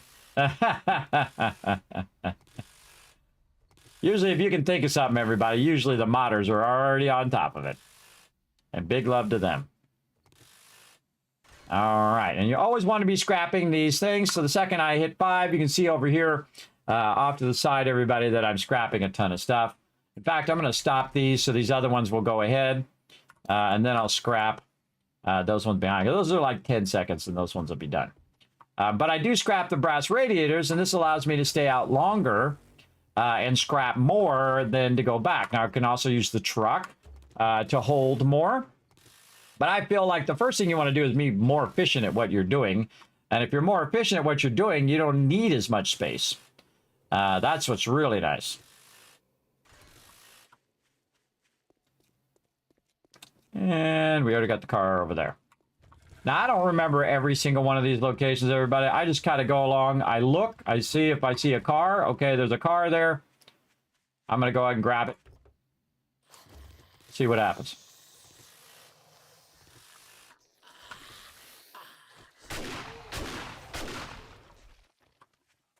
Come on, big boy. They think they're chasing me when I'm the one after them. Because it's giving me XP over there. But I do have 2 points I haven't even used yet. Probably 3 at this point. But we'll see how it goes. Now, always have your vehicle in a position to run away. Meaning that if you're going to go down here, that's a dead end. So I definitely want to take my vehicle and aim it in this direction so I could drive off if I wanted to. Again, or I could aim it this way and I go through that middle part there. But I'm going to end up going that other way, so let's just do our thing here. What armor set are you wearing? I'm doing a mixture right now, so I am doing my salvaging gloves, which give me salvaging harvest, giving me a max stamina bonus for when I'm fighting the zombies. Nerd outfit for when I get books that I can actually read, which I already know all of those. And then bartering as well. So kind of a mixture of those things. You can also have a bunch of items that will help you as well as food and all of that stuff. And again, anything that doesn't stack, I instantly put it back in my vehicle. And if it does stack, then I keep it on me. And I'll keep these brass radiators on me for now. Because once they get to 5, they'll no longer stack. You'll want to put them away in there. And then certain things like magnum ammo, I would definitely scrap that as well. But I just keep it on me for now. It's okay.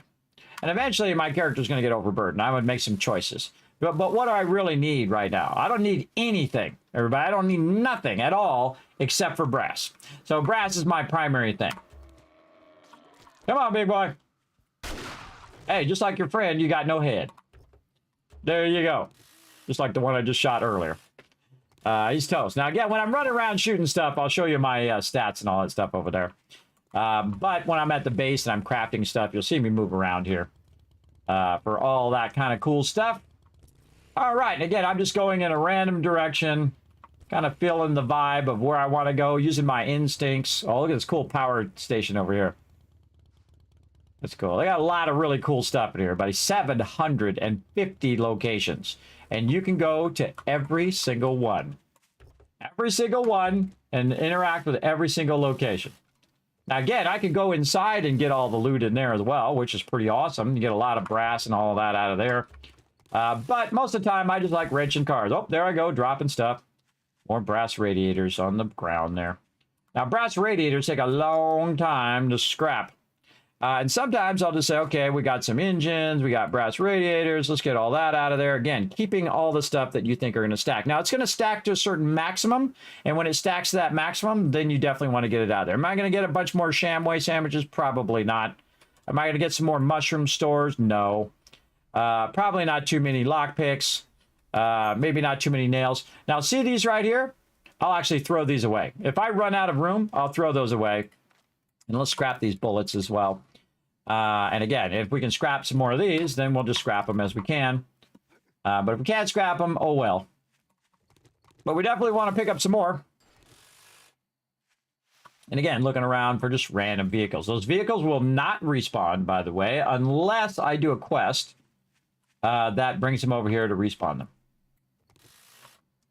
The quest will reset that location. I feel like it should be more like this, where it diminishes over time and you have to keep going further and further out looking for loot.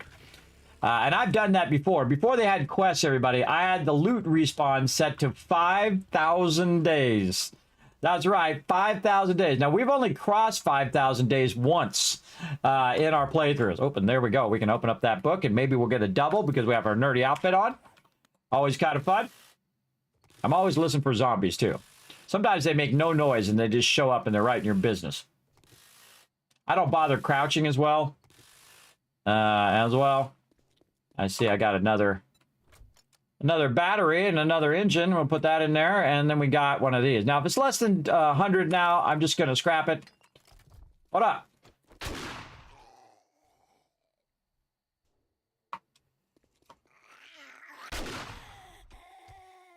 Anybody else? Uses one bullet, everybody. One bullet. You know how efficient that is when it comes to your ammo? Very efficient. Uh-oh. I got a problem. I can't hear a thing. You know why? Because my headphones just died. Hold on. I'm going to show you a little magic. Here we go.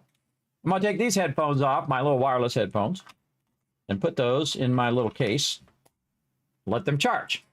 And it just so happens that over here that's been charging all night long. Let me put these in charge. Get in there.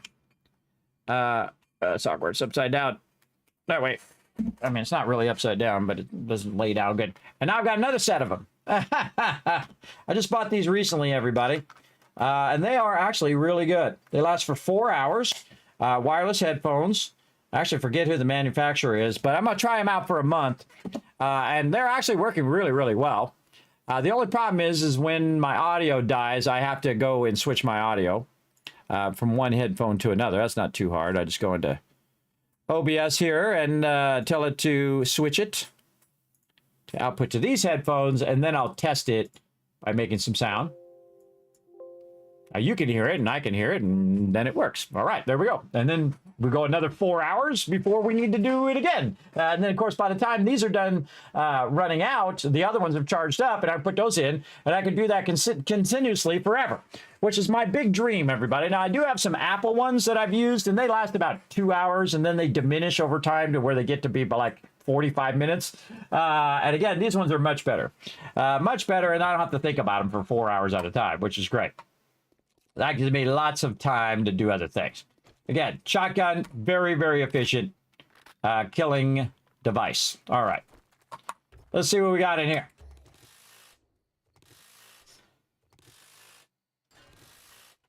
And again, I just do this at nighttime, so I'm using efficient use of my nighttime. Normally, I'm working on my base or resources or whatnot in the early game. And then in a later game, this is what I'm doing, wrenching cars. Because it's good to utilize your time as efficiently as possible. And during the day, I'm going from trader to trader to trader. Oh, there's... Excuse me. See another car over here. Oh, a couple cars. Little parking lot over here. Now, if you're worried about people sneaking up on you, get up on the top here. Oh, God, there I go. Let's scrap some more things. Get that engine. And this will be a constant battle, everybody. If you have the truck, it's a bit better. I typically don't bring the truck with me. Again, we'll stack that over there. We got some batteries, some engines. All right, we're looking good. Then again, keeping our stackables on us. We're gonna how many feathers we're gonna have? Not that many. Let's get rid of those. Now I've also got a 250 cloth fragments. Now I'll go ahead and start pulling some of this stuff out that I know I'm just gonna get rid of at some point. Let's see how much this is worth if I repair it. 63. Oh, it's no room in my queue because I'm scrapping all that stuff. All right, let's keep going until daytime and see how much we can get away with here.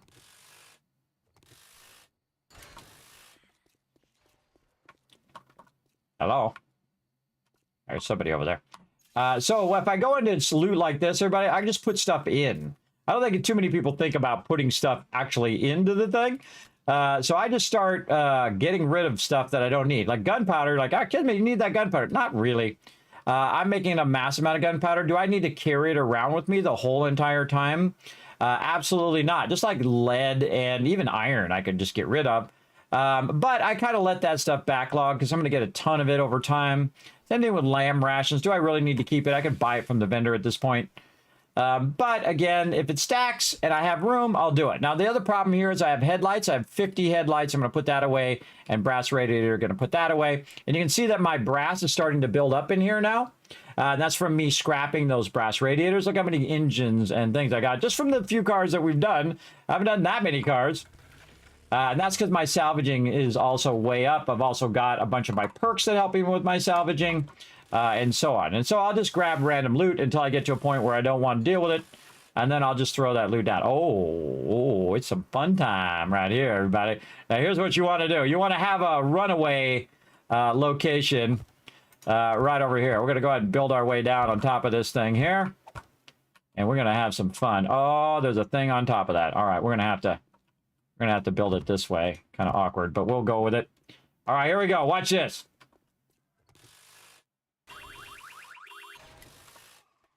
Come on, loot it. Grab it. Get my shotgun. Jump, jump, jump, jump. Oh, watch out for the cop. Take this out. And it's on like Donkey Kong. Let's go.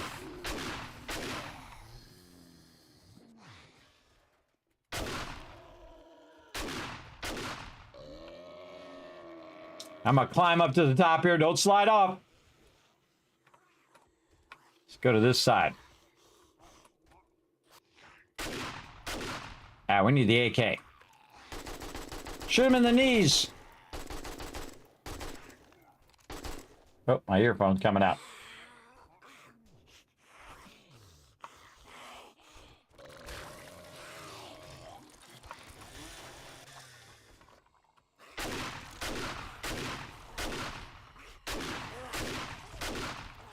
Books in there.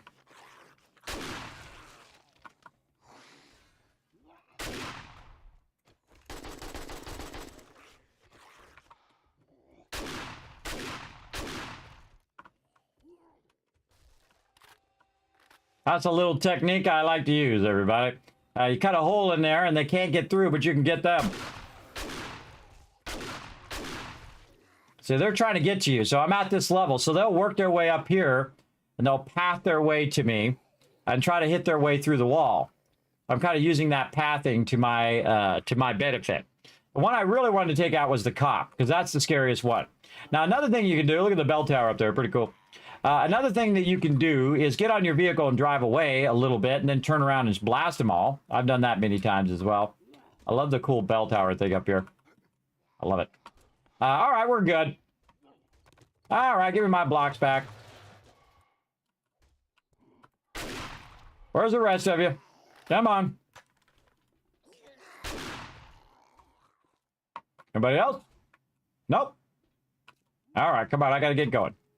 Can't sit there and play with all you zombies all day. Well, I can, but I'm not going to. All right, back to the trader. The trader is open. And we got enough loot for now. Let's go. Now, if you notice, I have my little red flag on there to remember where the trader is. You can see I'm going to be passing up even more vehicles. You're like, Kismet, you're not going to have any vehicles left. You've never played this game before. There's a lot of vehicles, everybody. There's a massive. Look at all these vehicles we haven't even wrenched, right? We just wrenched a ton of them, or a good amount of them, and there's a ton of them back there. Get that chicken! Ran that chicken over. You can see there's an absolute ton of them over there. Hey, you, get out of the road! Take that, zombie. All right. Where you at? She's way over there. All right, while we're at it, let's go ahead and repair our vehicle so we can run over some more zombies and have some fun. Those gas are up as well while we're at it. There we go. All right, lady. I'm busy. Don't bother me. All right, now we got to go ahead and see if we see anything that we want to sell to the vendor. Now I'm going to go like this. Boom, put some of that stuff in there. Take some of these out. Not my level 6s, some level 4s. What else can we put in there? A bunch of this other random stuff. A little bit more of these, some more engines. And let's see what we can get away with. And this is why I have my barter set on, is because I do a combination of salvaging and bartering at the same time. Now, could I go in here and get some bartering food and do all of that? I absolutely could, but am I going to do that? No. Because it takes up my most precious resource, my time. All right, let's go ahead and sell them a level 5 battery. Some more batteries here. It usually takes about 3 of them. Same thing with engines. You can sell about 3 engines. And he's like, I'm over it. He don't want any more. All right, that's pretty much it for that. Or hit you on your way out. It might hit me. And I close the door whenever I'm in the vendor, so they don't come up behind me. But when I leave it open because it's going to automatically close at nighttime. All right, what else we got? Let's go ahead and scrap some more of these in our inventory while we're at it.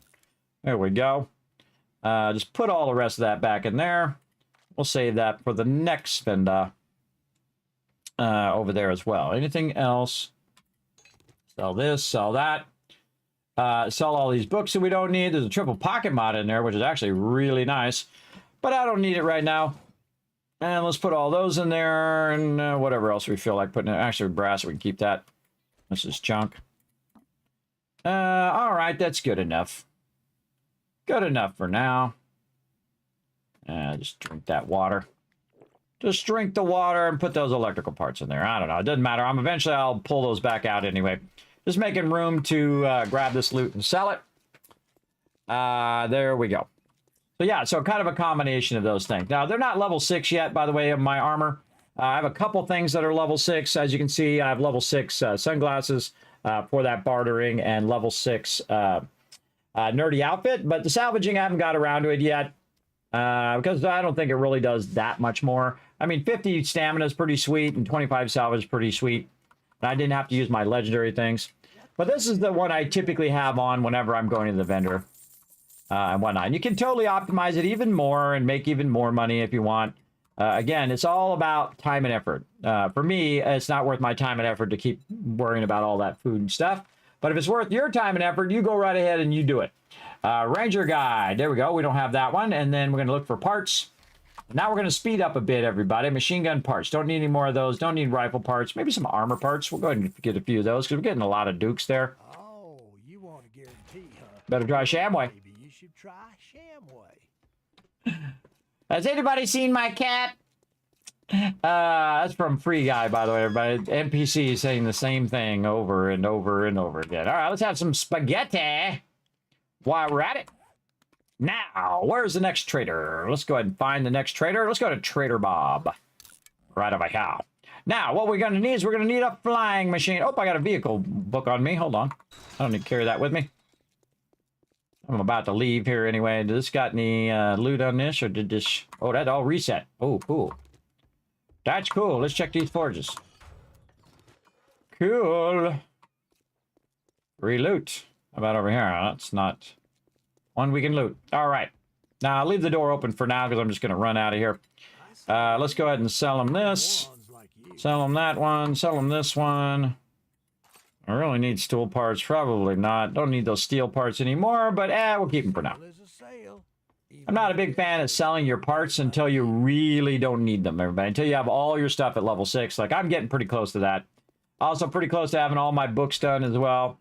But again, anything that can stack in there, I'll just double press for now. And then we're going to go ahead and get our flying machine out. We're going to go ahead and now grab all this stuff back. We'll go to our flying machine and we'll go ahead and put all... Oh, not like that. We'll go here and we'll put all that in there. And you can see we can stack that up nicely. Then motorcycle, take all that, pick up the motorcycle, put the motorcycle in my bar where I can find it. And then maybe scrap some more stuff. Whoop, nope, like this. Grab some more of this in my inventory while I'm flying. All right, let's go. We're out of here. And away we go. If you're really good, you can fly right in between the trees. Now, by the way, the tip of your blades will not hit anything. It's your actual vehicle that bumps in there, and it's actually always been that way. Now, this is the fastest way to get anywhere. Now, why is it fast? Because I'm not going over the terrain right now, but I could just as easily use my motorcycle. The motorcycle is super fast, very fast, but you got to think that you also have to traverse the terrain. So you got to be dodging rocks and trees and all that stuff. And the fact that you don't have to do that anymore really is incredibly powerful, everybody. The gyrocopter is one of the greatest things, especially in a team play where you got everybody has a gyrocopter and say, hey, we're going to go 4K out here and do this quest. Everybody can just jump on their gyrocopters and get on over there and get it done. Look at that giant city, everybody. Look at that giant city over there. I bet you there's a lot of cars over there. That's for sure. Have you noticed, is any one trader better than others? No. I kind of feel like they're all pretty much the same. Now, they're supposed to be themed in different style of stuff. Like one's supposed to be have more weapons, and one's kind of the armor guy. Whee! Watch this. Woo! Jump out! And then see it automatically drops down like that if you jump out. Very fun. All right, more engines. And we're not going to sell our level 6s. We'll keep those. So we got 3 engines. We got some batteries. How many batteries? 3 batteries. All right. Anything else we want to sell in here? This we can just pull on scrap at some point. Let's sell some headlights as well. We don't need to keep a bazillion headlights. And we'll close this behind us. And we're going to go say hi to Trader Bob. Let's see if any of this is redone. Yes, it has. I like checking these because usually they have a forge ahead in these workbenches. I just grabbed these 3 workbenches. I don't necessarily... Oh, see, I told you I'd find some antibiotics. Hello again. I told you I'd find some. I'm making 90 of them back at the base right now. All right, let's sell some of this. Oh, I forgot to bring my dukes. My bad. So sell these in order of the highest level to the lowest level. Sometimes you got to hit it a couple times, by the way. Sometimes you hit that twice and then it'll take it. Headlights are a good one. Definitely don't want to get rid of any of my oil or anything like that.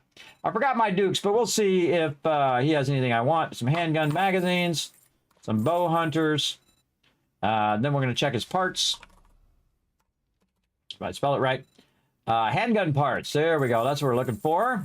Don't need more machine gun parts. Don't need any of that. I guess we'll just do armor parts since we really have a lot of cash and not much to spend it on anymore. And then going to learn these and learn that one. There we go. Desert Vulture, level 6. Ooh, we can make one of those and have some fun. All right. Where is my vehicle? Why is it showing me my vehicles? My airdrop is in that direction. Vehicles in this direction is tripping me out. All right. That's all I needed from the vendor, by the way. Let's go to the next vendor. I'll leave the door open because I'm not around. Now, if I'm with my team, everybody, I will definitely close the door. All right. Look at that. We cleared out a whole bunch of stuff out of there. Very nice. Now our inventory is pretty clear. Hello. Hello? Hello? Let me introduce you to Mr. Shotgun. There you go. Thanks for the XP. See you later, bro. All right, another Trader Bob, or shall we go to Trader Hugh? I kind of feel like I want to go to Trader Hugh, though this route is not very efficient. I should have went like this and then hit Trader Hugh, and then came back and got Trader Bob, but whatever. Again, trying to get your flying route down is also very awesome as the trader. And away we go. Okay, we're about 3K out. Let's go. And I just hold down the space or the shift key the whole time, which boosts the speed. It burns up a lot more fuel, but you get you there faster. And I'm all about faster. And again, look at this cool city over here on the side. Everybody, remember, this is all randomly generated, which is super cool. So it'll never be the same each time you random generate it. It's super cool. Look at this giant parking lot. I want all those cars. The big hole. It's like a sinkhole in the middle of the parking lot, too. Mama's Justice. I bet you there's a bunch of cool stuff down in that sinkhole. I don't know. Maybe it just hadn't rebuilt the terrain. It could be that, too. Look at that tower over there. Makes me want to go over there and cut the bottom of that tower out and make the tower fall down. We've done it many times. Different towers. Into the winter biome we go. There you go. They do sell different stuff, like Jen has more medical supplies. Yes, so again, they kind of lean in a certain direction, but I haven't found any huge differences, meaning that it's only sold here or only sold there kind of thing is what I'm talking about. Do I really need any of that stuff? No. I'm at day 96, everybody, and I'm pretty much at the highest end of the game. And I have level 6 all the stuff, and I probably could do it even faster if I wanted to. Next time, because again, in this particular playthrough, this is the first time through in like 5 years as a solo player. Most of the time, what I do is I sacrifice my survivability and my ability to trade with the vendor and all that stuff just to make the workbenches and forges go faster. So by like day 7, day 14, we've already got forges, we've already got workbenches, and then by 20, 21, 28, we've got chemistry station, multiple workbenches, multiple forges, multiple chemistry stations going on, and that's because I sacrifice my survivability and just go very heavy into workbenches. As you'll see when you go see my other base. And then as I get past that and we need more and more benches, then I'll keep expanding how many benches and how many things that we need. And I always leave room for expansion. There's always room for expansion, by the way, vertically and up or down. You can always add another layer or top to your base, or go underground and build an underground part of your base. Very, very fun. Dive bomber. It'd be cool if you had guns on the front. You're like, da da da da da da da da da da, take out some zombies. Ooh, look at that pro move right there. Look at that pro move. Right above the tops here.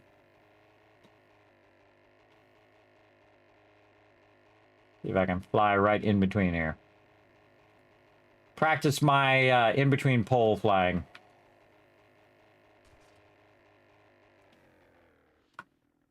And just jump off. And there we go. Perfectly parked. All right. 3 of these. Any more? Anything else we want to sell? Get our dukes out of there. Scrap this. Grab some more of these. Oh, look at that. Already a stack of 6,000 in there. Nice. I mean, obviously, we're going to sell more engines. I can just put the engines on me for now. Do I need these headlights? Probably not, but we'll let them stack up a little bit. Yeah, it's all good. It's all good in there. All right. Let's go talk to the trader. Oh, I forgot to close the door. Close the door while I'm at it, in case some murder kitty or direwolf decides they want to come in and try to chomp my face. Now, while you're in here, I always check the cars, because the cars usually have some sweet stuff. Whether it's duct tape there or books or whatever it is. So it's like free books. I feel like that's what made every single thing that you loot. Oh, look at that. Wow, that would have been awesome to get at the beginning of the game. Everybody, a free vehicle supercharger. That would have been really cool at the early part of the game, but now I'm just going to sell it because I don't need it. But I also find stuff that I can just turn around and sell to the vendor, because I already have the supercharger, plus I can make them. So I'm going to just go ahead and sell those, sell this, sell as many of these as I can get away with. And I don't need the vehicle books. Now, I just need the books that I need, if you know what I mean. Big hitters, we'll get some more of those. Bow hunters. Oh, Magnum Enforcer. Oh, I wonder if I have that one done. Let's see. Let's learn that book and see if we hear the special noise for it. There it is. Got it done, everybody. That was the last one I needed. There we go. Let's see. What was it? Unlocked Steel Club Quality 4. What is the name of that one? I just looked at it and I already forgot. Magnum Enforcer. There we go. So we have all that done. Now, 44 ammo penetrates enemies, bulk crafting ammo. So now I can switch to 44 ammo and use the heavy Magnum Enforcer. The Magnum weapon is awesome, everybody. Again, it shoots right through mobs and takes out other mobs behind it. Now, of course, the auto shotgun right now, I can one-shot most wood blocks and bulk craft all shotgun ammo. But here's the thing. I'm not going to craft any shotgun ammo, but I get a ton of it as a drop. Now, let's go ahead and do some parts over here so we can make some more turrets. What do we got? Come on, give me some good stuff. Handgun parts. There they are. That's what I'm looking for. Let's go ahead and buy some armor parts, and that's it. Peace out. I don't even look for anything else, everybody. Don't need to. Don't need to, because I don't need it. And open the door up. I'm out. All right, on to the next guy. Where is he at? Right down here. Let's go talk to him. Oh, I can try. My thing wants to work. Come on, put the little marker. There we go. Now, do I really need to use my flying vehicle over there? No. But am I going to do it anyway? Yes. Because it's got a bunch of loot in it. So I have to take it out of here and then put my motorcycle down and then pick that up and do all of that when I can just fly over there. Now, normally, the person who's doing the trading for the team, and again, this is a solo playthrough, what they'll do is I'll put a bunch of stuff in the trade box for them to take with them. And then they'll put it on their flying machine and then have a bunch in their inventory. And they'll just go vendor to vendor to vendor and sell it. After a certain point, too, we stop doing anything that's below 100. And then at some other point, I will stop doing anything that's below 300 or 500 or whatever, right? And then also, when we get to a point where we have enough duct tape, I will start to auto-repair stuff that we're going to sell from the vendor. And I usually set like a cutoff. Okay, anything that's level 2 or below, we're going to go ahead and just scrap that stuff automatically. Anything that's level 4 or below, then 5 below, and then everything that's level 5 we keep or sell. And then anything that's below that we get rid of or scrap or sell or whatever. You get the idea. So again, you want to cut it off as you progress along the way. And the more you do this helicopter, I feel the better you get some days, and then other days, the worse you get. Watch this. Ooh, yeah, sweet landing. All right, what do we got?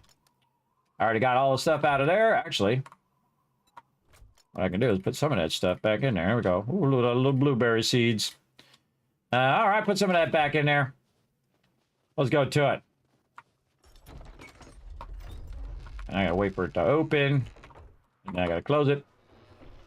And then we'll check this guy. You're like, hey, Kismet, you just went to Trader Hugh. Well, there's multiple Trader Hughs on the map because I have a very large map.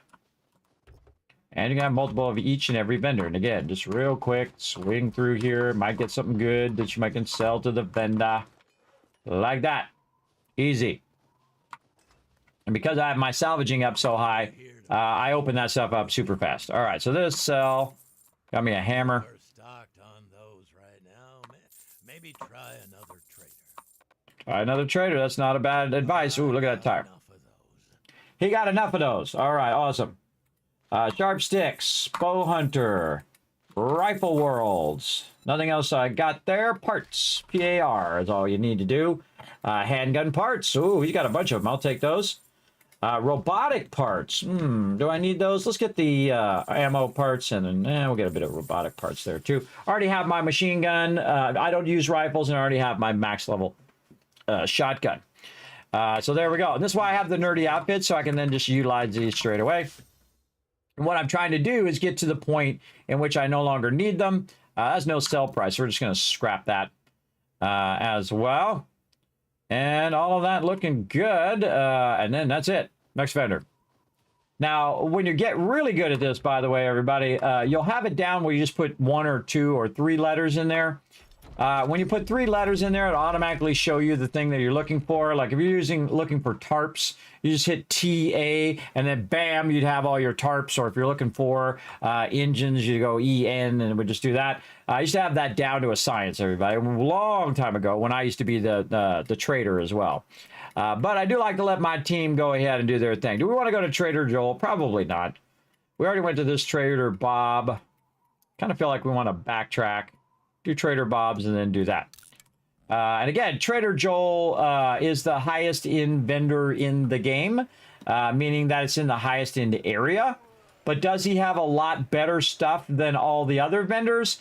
I haven't seen that. I haven't really seen that he does, that he has a lot better stuff. You would think, you know, if you're in the hardest part of the game, you would have like tier 6s and tier 5s. But tier 6s you have to make now. You have to make them yourself with legendary parts. So you might find some tier 5s, you might find some stuff. You're definitely going to find a lot harder and scarier mobs in the Wasteland. And we might build a base over in the Wasteland just to check it out on Horde Night.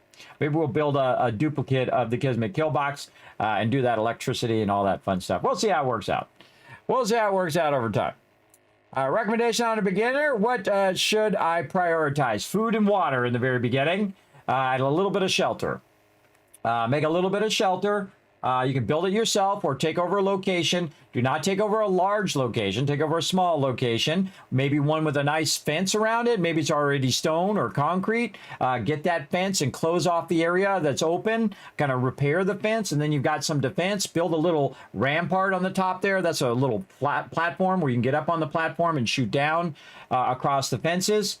Or you can put bars along the outside. When I get back to my base, I'll show you how to build a modular base and be super OP at this game, like me. Now, I haven't played a solo play in 5 years, everybody, but I have played over 3,000 hours, and I've been playing it consistently every single update since like update 15, and they're on like update 22 if you count 1.0 as update 22.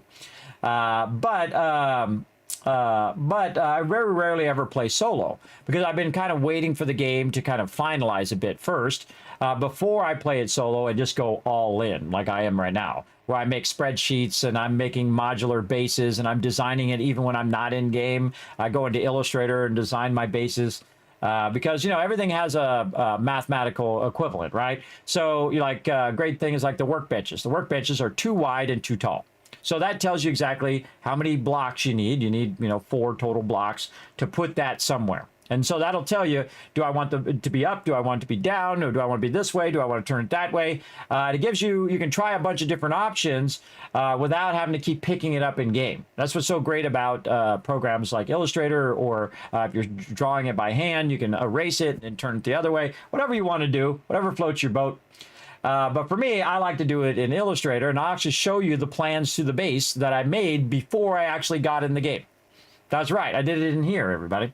And I can design 1,000 bases in here way faster than I can do one base in the game. Because this is the type of game where you get really wrapped up in it, and then you're thinking about it when you're not playing it. And that is the true test of a great game. If you're thinking about it while you're not playing it, for sure. There you go. And I'm playing the complete default settings, by the way, because it is 1.0. I want to play it as intended in 1.0.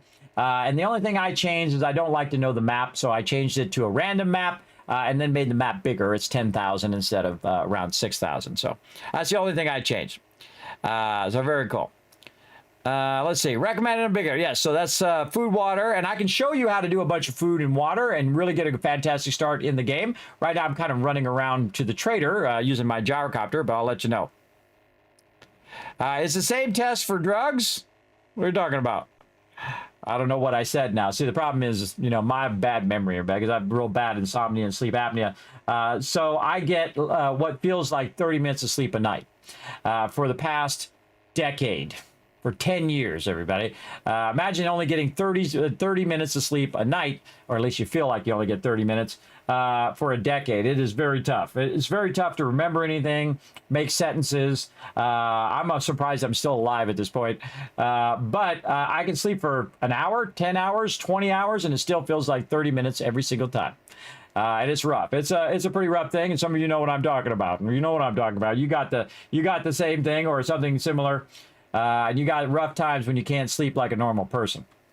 But I can lay in the bed and complain about it and whine like a little baby, or I can get up and say, hey, I'm going to do something today. I chose the second one, everybody. I chose the second one every day for the last 10 years. So there you go. You feel the same way, Sammy? Yeah, you know what I'm talking about. You know what I'm talking about. It sucks. And it really does affect your ability to be present, to be cognitive, to make sentences and remember things. You'll see that there's stuff in there. It's stored in there, but I just can't recall it anymore. Look at this town. Ooh, what do we got? We got a crack-a-book around here somewhere. Let's go in low and see what we got. Whoa, look out for that thing. Oh, I almost ran into it. Oh, there's a crack-a-book right there. Have we been to this crack-a-book? Oh, us working stiff tools. All right. I was hoping that was a crack-a-book. You definitely want to look for these crack-a-books, everybody. They're probably the most valuable location, I think, in the game. Because you're literally saving like tens of thousands of dukes by finding those. Now, there's probably one back there, but I'm not going to worry about it. We're going to try to go to the trader over here. We're not going to worry about it. But if that was one, I would have totally landed and grabbed one. Now, working stiff tools is great as well. You're going to get a bunch of resources from there. Wow, look at the city coming up over the mountainside here. Over there. Let's go up a little higher. We'll take a little bird's eye view while we're on the way over. Get low on that gasoline. We're going to have to take care of that when we get over here as well. But look at that. Look at that giant city, everybody. So massive. You go into every single one of those buildings, everybody. Every single one. 750 locations in the game. It's like Fallout, where you go in there and you run around Boston and Fallout 4 and you say, ooh, what's in this building? And you go around and you see it's all boarded up. There's nothing in there. It's a facade. You can't get in there. There's no loot. There's no reason to have that building there because you can't get in it. It sucks. But in this game, every single one. Every single one. It's the most locations I've seen in any game ever. It's incredible. It's an incredible amount of things. I mean, it's not even close. It's not even close to the other games, everybody. And so it doesn't have like crisis level graphics and all of that, though the graphics have been massively improved, by the way. If you haven't played it in a while, especially on the console version. Now, don't blame the Fawn Pimps for the problem with the console version, everybody. That was that other company that they had them making it for them, and they like screwed them over big time. And then they had to fight to get their license back. And they lost all that income because the other company went out of business. And then they had to spend all this time getting the licensing back so then they could make the console version up to date, in which they did. And now you guys can play on Xbox and on PlayStation as well. And later this year, crossplay. Potentially. We'll see. We'll see if it works out. Were you talking to me, guy? I was totally not paying attention to you. I was talking to my chat. All right, bow hunters. Let's get some of those. Ooh, Night Stalker number 3. I wonder if that's going to finish my Night Stalker. Let's try it. Nope. Makes a special noise when you finish a whole thing of books, everybody. All right, let's not forget this guy's parts here. Let's see what parts he's got. Again, I can just do PAR. More handgun parts. All right, we'll take those. More armor. Yeah, I'm just burning up these dukes, everybody. I might as well just burn them up. Don't do me no good sitting in my pocket. That's it. We out. Hello? Bam! Kismet drive-by. I see you up there. All right, I will see some gifted subs if I one-shot this. Here we go. Let's see if Kismet gets it going on today. You watch, I'm gonna miss now. See, I put a thing on it. Wait for the shot. He's too far now. He's too far. Oh, here he comes. Oh, zombie. Threw me off. Well, maybe not. Whatever. You screw up my shot. Where is he, zombie? Scared me. Made me jump. Did you see my cursor move? Made me jump. I thought he was right behind me. I'm not built for scary games, everybody. All right, no worries. I'm going to get him anyway. Die, sucker. There we go. Sorry. No excellent shooting today. Again, it's kind of like going to Vegas, everybody. When you go to Vegas, my rule is you try a slot machine, and if you win some money, you use that money, and then you play Vegas. But if you go to Vegas and you lose your money, then don't do anything. Don't spend any money, because you're probably going to lose it all, because that's really the goal of gambling, everybody, is to take all your money from you, if you didn't know. That is their goal, to take all your money out of your pocket and put it in their pocket. That's how gambling works. There is no other reason for it, everybody. It's obviously a form of entertainment, but that's the main purpose, is to take your money and put it in their pocket. I've been working a hospital shift for 10 years, especially after COVID did it for me. Yes, that's pretty bad. Your mom has sleep apnea. Please use your CPAP machine, no matter how bad it sucks, and try to sleep with it. If my mom could use her machine, she would have lived at least 10 more years. Oh, really? I have another thing called a mandible device, which holds my chin forward, which really helps me. I don't use the CPAP because I have a bit of an overbite, and when I use it, it makes me feel like I'm suffocating, and then I have a panic attack. That's not good. But I would not discourage people from using CPAP. It might work for you, but for me, I have the alternative of just the thing that holds my jaw forward so I can breathe a bit better. And it does help, but it still feels like 30 minutes of sleep. So I just, make the most of every day, everybody. That's the way I am. Just try to get one more day. At 54 years old, everybody, that's what I try to do. Because when you get the bad news that you're going to be sick for the whole rest of your life, I suggest just to do as much as you can. That's my suggestion. All right, coming in for a landing and bail. All right, we got anything else to sell in here? I think we pretty much sold all the stuff that we want to sell. Put all the rest of that stuff in there. And remember, day 96, we're trying to get as many vendors in as we can before day 97, where they're going to reset.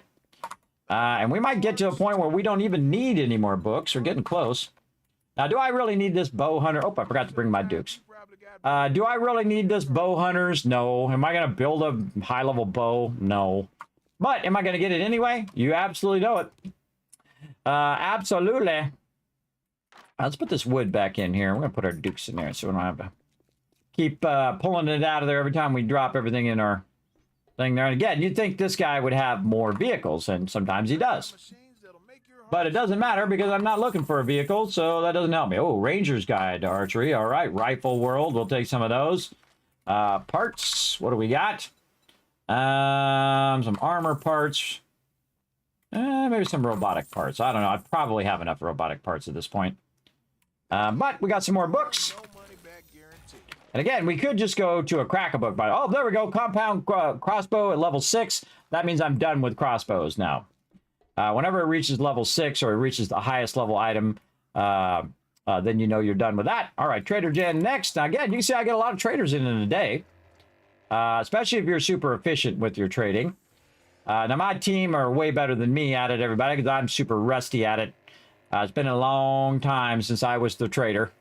I would say 3, 4 years, 5 years, long time. I got a new emote 8 hours ago from somewhere. Yes, look at you go. That's a funny emote. I think it was from that maybe we had a hype trade earlier. Maybe there you go.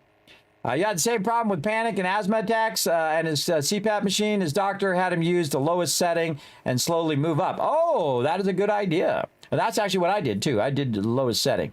It can be scary, but if you do it, should help.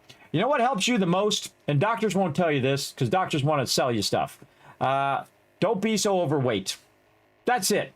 Don't be so overweight, everybody. And I hear it all the time. Oh, well, you take this magic pill or you go on this fitness thing or whatever it is. There's whatever the hell they're promising you. They're a bunch of liars, everybody. The hardest thing about losing weight is right in here.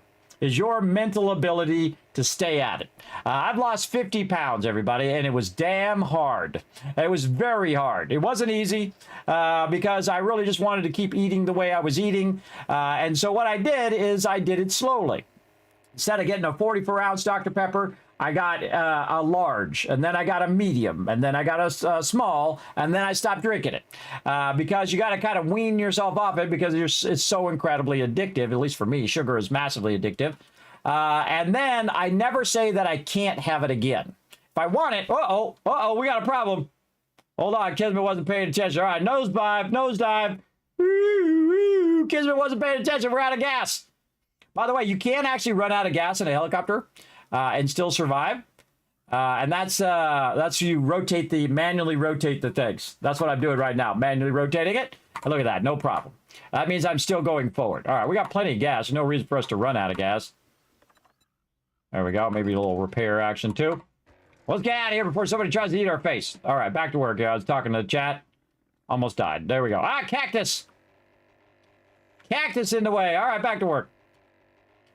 Off to Trader Jen we go. Again, that's what I did. But if they're honest with you, they'll say, hey, lose weight. Because losing weight is probably the best thing that helped me with my sleep apnea and my sleeping problems. I feel so much better than I did before. I can obviously stream for way longer. I mean, I could stream for like 30 minutes in the beginning, everybody. I could stream for like 30 minutes and that was it. I mean, I would get so incredibly dizzy and feel so incredibly terrible. I have to lay down. And then I lay down for a while and I feel a little better. But losing weight is the #1 thing. And they're going to say, hey, take this medicine or do this thing or whatever. The real truth is you got to lose the weight. That's just it. It's causing you to have issues, that extra weight. And me, I was 200 plus pounds at 5'9". That's a lot of pounds for somebody at my size, right? I'm average height, 5'9". And some people were like, Kismet, you're small, you're 5'9". Well, the problem is, it's all perspective, everybody. I know a lot of people who are 6 foot tall, 6'7", some people who are 7 feet tall. That's right. You know what they got problems they got? They got heart problems, everybody. So grass is not always greener on the other side, everybody. But everything that's made, everybody, is made for me. Made for my size, including headphones, cars, clothes, all of that stuff is made for my size. So I have that advantage as well. But I used to be 5'1". That also is perspective as well. So if you grew up most of your life smaller, and then all of a sudden you got a burst of growing, like I did. I was 5'1" in my junior high, and then at the beginning of high school, and then all of a sudden, bam! My legs kicked in, and I went from 5'1" to 5'9". And I'll take it every day of the week and twice on Sundays, everybody. I'll take average size. That's fine. That's fine. And if you are smaller or taller or somewhere in between, you know what? You're the right size for you. Don't envy other people, how tall they are or what they look like or whatever. You are the perfect you that you're supposed to be. And you're not supposed to be anybody else. You don't need to be like somebody else to be an amazing you. I don't need to be taller. I don't need to be smaller. I don't need to be richer. I don't need to be whatever to be Me. You just have to be, and that's it. There's no requirements for life, everybody, except for food, water, and shelter. Mostly water, food second, shelter third. And that's it. Everything else is a luxury in life. Everything. Your phone, luxury. This water bottle, luxury. This computer I'm playing and these games I'm playing, total luxury. And once you get to that point in your life, you realize that you can cut out a lot of crap out of your life, big time. A lot of crap and a lot of BS that you have to put up with every single day. It's a wonderful, freeing feeling, everybody. Absolutely. To say, you know what? I don't have to keep up with the Joneses because the Joneses don't care a crap about me. And you know what? I realized I don't care about their Joneses stuff either. If they want to go, hey, look at my Mercedes or look at my whatever. Now, if you like those things, you go buy it. It's your money. You earned it. You do what you need to do. But I don't need those things. That's the difference. Some people need that stuff. And when I was young, I thought that's what you're supposed to do. Make a lot of money, buy fancy things, show it off to everybody else. And now look at me, I'm super rich. Look at me go. And I made a lot of money, but I made more money than some people make in a lifetime. And I also spent all that money too. That's the down part of that. But I had a great time. Sure glad I had a great time in my 20s, everybody. Absolutely. Just had tons of cash. Me and my wife had the greatest time. I'd go to the river. I'd rent 30 Sea-Doos for me and my friends, and we'd party, and we'd have a great old time. Now, how much money do I got in the bank now? $8, maybe $8.50. Not kidding. That's not a joke. Right now in the bank. I live, each month to month, everybody, just like everybody else now. And am I just as happy? Well, if I wasn't sick all the time, I'd be more happy. But I'm just as happy without those things that I would be with those things. And that's the thing, everybody. A good friend of mine told me many years ago, there's two ways to be wealthy. Have lots of money or want less. Or, in my case, I took it to the next level and say do a combination of both those things. Have enough money to survive and live and have the things that you need, and then provide for those that you're providing for, like my kids and whatnot. And then anything beyond that is just excess, right? And then want less things. Do I need 5 toasters? No. Do I need a fancy car? I'm not driving anywhere. Where the hell am I going? I'm not going anywhere. I'm hanging around my family, my kids. That's the people I want to be around anyway, and some extended friends and family. And they're all right here in this area, or they're within a phone call. I can call them. Do I need a fancy car to, go to the store and come back? Not really. Not really. In fact, I don't even have a car. I have 3 cars, but I drive none of them. They're all under my name, but they're actually 2 of them are my wife's cars, and one of them my daughter's car, but they're all in my name. See how that works? And that's good. That's what I want. I want my kids to have, my oldest daughter have a car so she can go to college and do whatever she needs to do. I really helped her with that. That was a struggle. It was a massive struggle for like 7 years trying to pay off that car with only $8 in the bank, and you're just trying to scrape together money just enough to pay that payment and pay that insurance payment for her. So she'd have enough money left over, whatever she earns, to use for college. And that's what she's been doing. And that's what I've been doing. That's my wife been doing as well. But every penny here in the stream goes back into the stream. And my wife's the one that's paying for all the other stuff for the kids and all of that stuff. But I'm the one that manages all the money. Now, before that, when I worked for 10 years, my wife didn't work at all. She took care of the kids, which is a lot of work, but it's not like working for somebody else, which sucks because you always got like a boss or whatever it is you got to deal with. And then mostly other people. Also, dealing with other people at work is also a big burden because you're just like sick of talking to certain people who are idiots or who are not doing their job, and then you have to do their job for them. You know what I'm talking about. Yeah, all those people who are not doing their job and you have to do it because they're not doing it, and you're not getting paid any extra for it, are you? No, you're not. I've worked at a few of those places too. But I did that for 10 years and just worked every day, all day, so that the wife could stay home and take care of my kids. And it paid off because now they're amazing. My children are amazing. They're all super brilliant. They know what they want to do. They're working toward it every day. They just recently, my twins who are 16 just went and got a job for their first time, and they've learned a bit about how it is to go get a job. And my job is to slowly transfer, as a parent, is slowly transfer the responsibility for them to themselves. Now, in my day, the responsibility for you was at 5 years old. There's the kitchen. There's the dishwasher, or actually we didn't have a dishwasher. There's the sink to wash the dishes. There's the washer dryer if you want to do your clothes. And if you want some food, well, here's a little bit of allowance. Go buy it yourself. Literally walk 2, 5, 10 miles to the store. Get it yourself. Yeah, that's my generation, everybody. And the fact that I'm still alive today tells you don't want to screw with me. I'm the one that survived. Not a lot of us made it, everybody. A whole bunch of people didn't make it because we were beta testing all the stuff that you have safety gear for now. So that's why. And I've been in a lot of fights and I've seen people stabbed and shot and killed and died right in front of me. Some people go through their whole life and never see any of that. Well, I've been around, if you know what I mean. I've been around, and I've been around a lot of different people, which is awesome as well. Because when you're young, you know, the previous generation tells you, oh, well, these people are like this and these people are like that. And you believe them because you're a kid. What do you know? And then you go out and you meet those different people and you realize that there's really 2 types of people. There's 2 types of people, I think, in the world. There are the awesome people, and then there's the a-holes. And that's it. That's how I measure everybody. So if you're an a-hole and you act like a jerk, you're disrespectful, you're rude, you're disrespectful to your mama. That's a in one. You're mean to animals and stuff like that, like dogs and cats. I see you kicking dogs and cats. That's it. You're out, and probably call the police on you as well. You're out. That's it. Boom. You're out of the human race. That's it. You're ejected. And all the other people are just the average Joes. They're the people out there, they're scrubbing toilets to make enough money to pay for their food today. They're out there working at the fast food joint. All of the people who are just grinding every single day, who are decent human beings doing their thing. Now, if you're a liar, if you're a thief, if you steal stuff, if you screw people over, if you're a scam artist, all of that stuff, boom, ejected from the human race. And I don't care what your excuse is.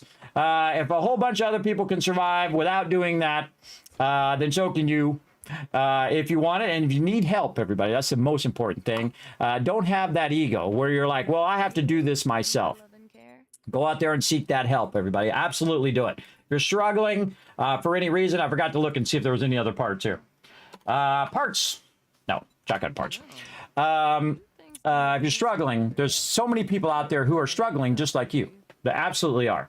There are a lot of people out there like me. I was struggling with not only with all my medical conditions, but I was very depressed, everybody. I think I worked my entire life, 30, 40 years, to go on to get this awesome job at this tiny little company. And I was working with the best people in the world, everybody, the best people in the world. And that's depressing to have to give that up.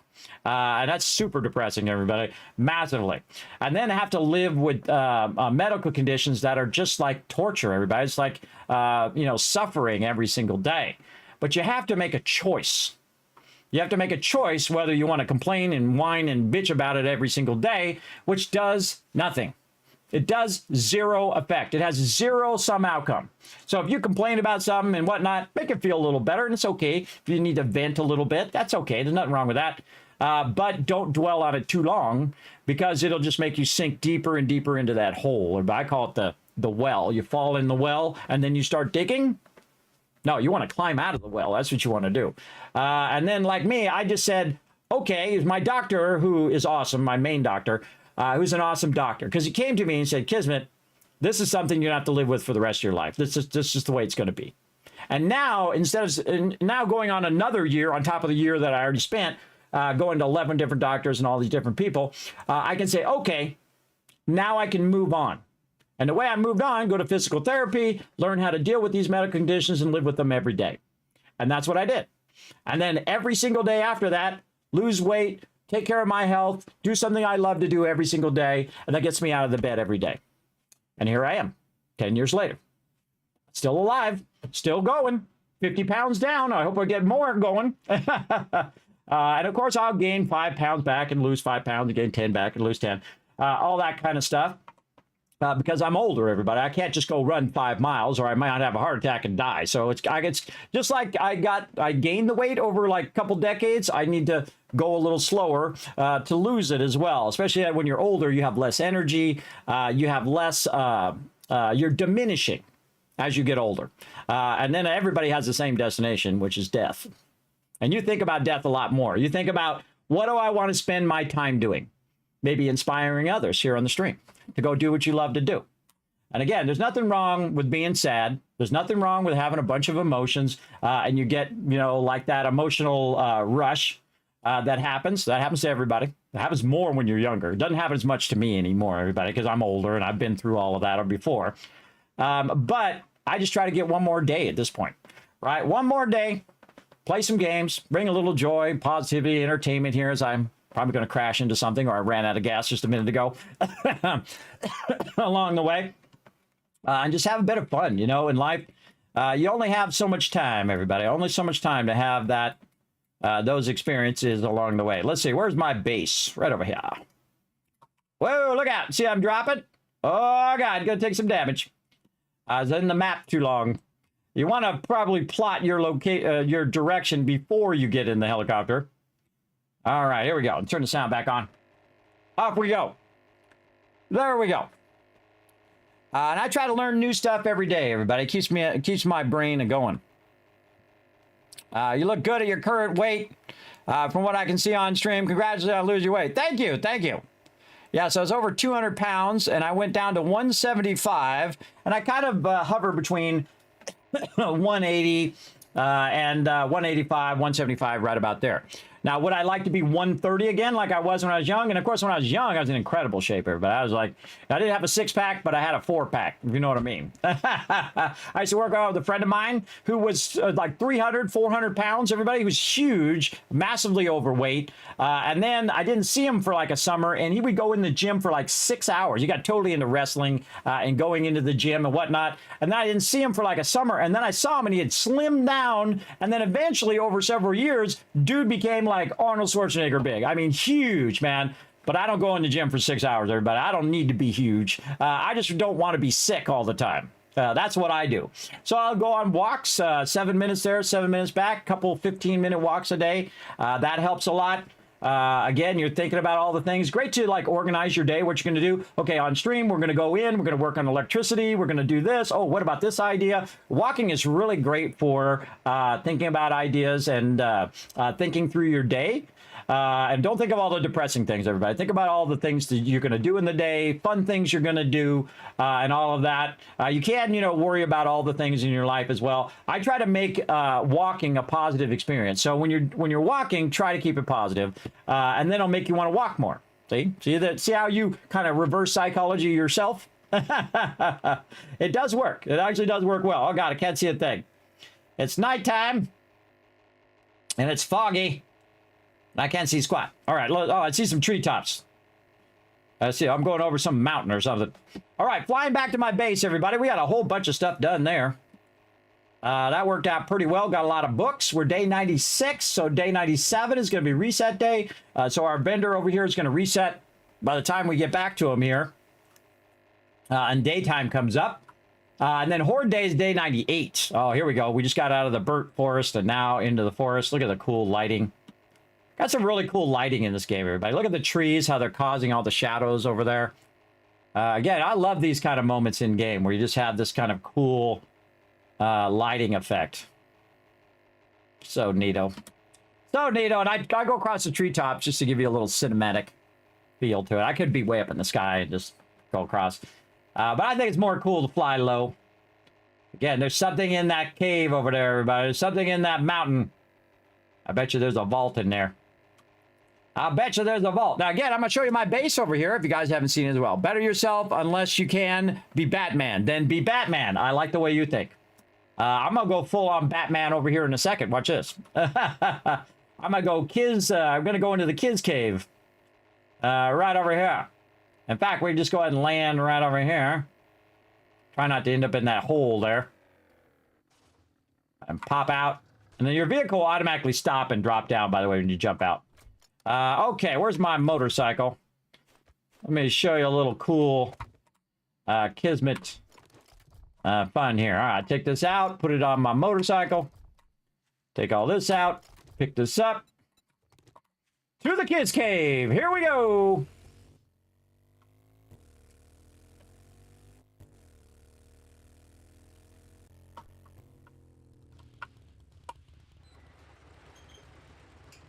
That's pretty cool. That sensor up there sees me and it opens the door. And there's a generator under here, by the way, that opens it up. If you want to see this, I have a whole playlist of the whole entire playthrough, everybody.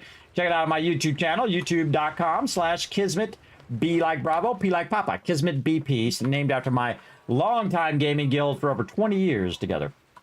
All right, we're back. We're back to the base. Oh, we forgot to take all the stuff out the bike here. Did we take everything out of this truck? I don't even remember. We did. Look at how useful we are. All right, then we're going to go ahead and put all of this in here.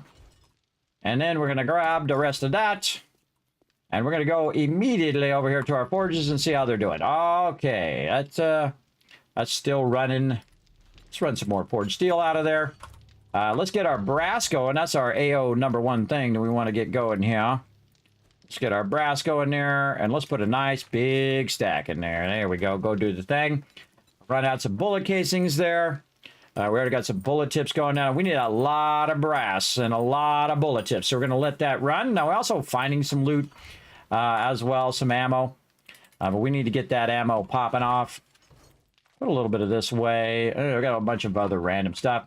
All right, now I put it in my drop box here so I can then, you can see I didn't get that much loot, but I got a pretty good amount of loot there. And then I can just go ahead and quick sort it by double pressing this button right here. I'll have stuff in certain boxes.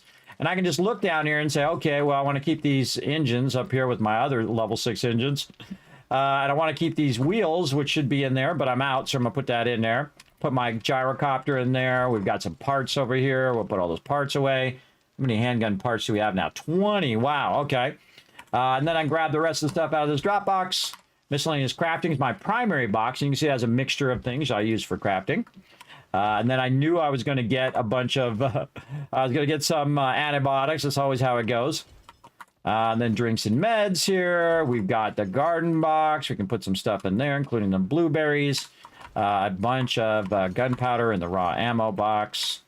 Over here, this. All right, let's take these out that we picked up earlier today and just put those on the ground. Okay, yeah, sure. That's where I wanted to go. Yeah, no, let's put it actually in the forge. There we go. Smelt that down. Notice I'm not putting any clay in there, by the way, because I have so much clay in there already. There's no point. Just melt it down like that, and then we're going to run out. I'll say some more forged iron up here. How about 1,000? 1,000 sounds good. 1,000 forged iron. All right, do the thing. Get it going. And more parts for our parts box. And all of our miscellaneous crafting here. We've got a little bit of drinks over here, I think. And this is all meds. Oop, that's mods. Meds here. There we go. And our raw food over here. And our water over there. All right, now we cleared all that stuff out. Looks good. These are all my standard things, except for that robotic parts right there. Robotic parts want to go in there. 42 robotic parts. Wow, I definitely don't need any more robotic parts. All right, we're going to take out all the handgun parts. And we're going to go in here and we're going to say SMG. Oh, SMG right there. We're going to go ahead and track that. And we're going to go ahead and make a bunch of those. Let's see if we have any more motion detectors. No. So we're going to need more motion detectors first. Our motion sensors. And we have a good amount. We have a full stack of that we can take out of there. Oof, we definitely need more of our electrical parts. And we can just start scrapping engines, by the way, for that if we need to. I don't do it until I have to do it, if you know what I mean. I usually save some of the engines for generators, and then the other engines I just sell to the vendors because it's pointless. Let's say 15 of these. Let's go ahead and make a bunch of those right in there. Okay, now while those are working, again, we want to do more SMG turrets right here. And we're going to go ahead and get a nice fat stack of steel.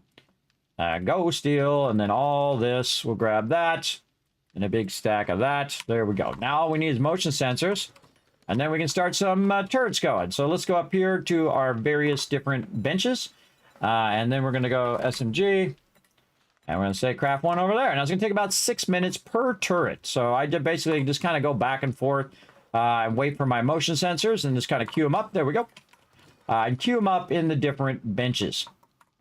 Over here, and then craft that. Ooh, we got some ammo in there. Very nice. What we got going over here? More ammo. Very nice. Okay. Told you how that ammo would be done. By the way, this is nowhere close to being done, by the way.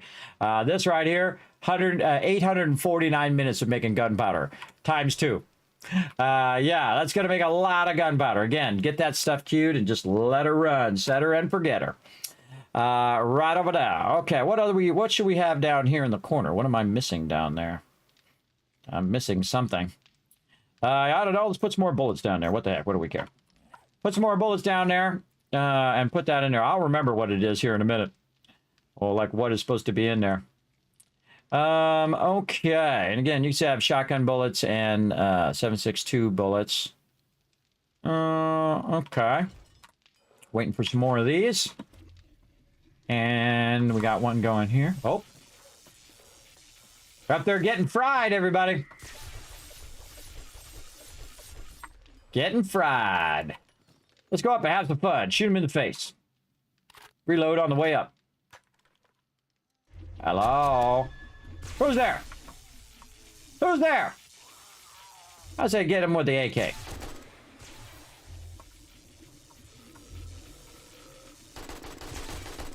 This is so incredibly effective, everybody. Now, we're going to have Horde Night coming up here in a bit. But this auto detects the zombies and turns itself on and off. See how that side's on and this side's not? Doesn't need to be. Now watch it turn itself off. And that just saves you gas. It just saves you don't have to make gas all the time. Instead of just leaving it on, it just turns on when it needs to go on. And the screamer here somewhere died. So I heard that screamer. It's around somewhere. And that's cool. I did the spiral electrical system, which I'm definitely going to do on my team base. And then it just eliminates the need for spikes. And then it also cuts them up. Now, of course, in the later game, these mobs are really tough. So it's really hard for them to die to the blade traps. But I have inverse blade traps.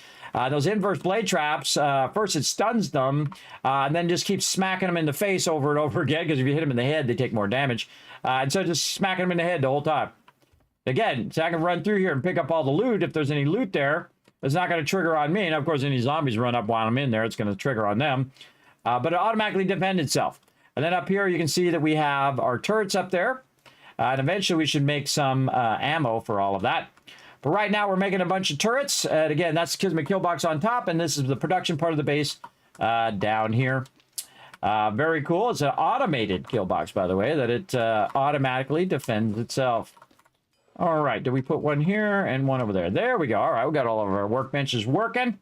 Gonna have a lot of turrets there. And what do we got down here? More sensors. All right, and maybe more handgun parts. We're out of handgun parts. Okay, so we're out of all of that. Put all this back in here. And then we'll put all this back in here for later. We already have 3 turrets in here. Now's a good time to get this going. How much ammo do we have in here? Not too much 9mm. We definitely want to get our AP ammo going first for Horde Night because that's coming up very soon. So we want to go ahead and get some gunpowder. We have plenty of bullet tips right now.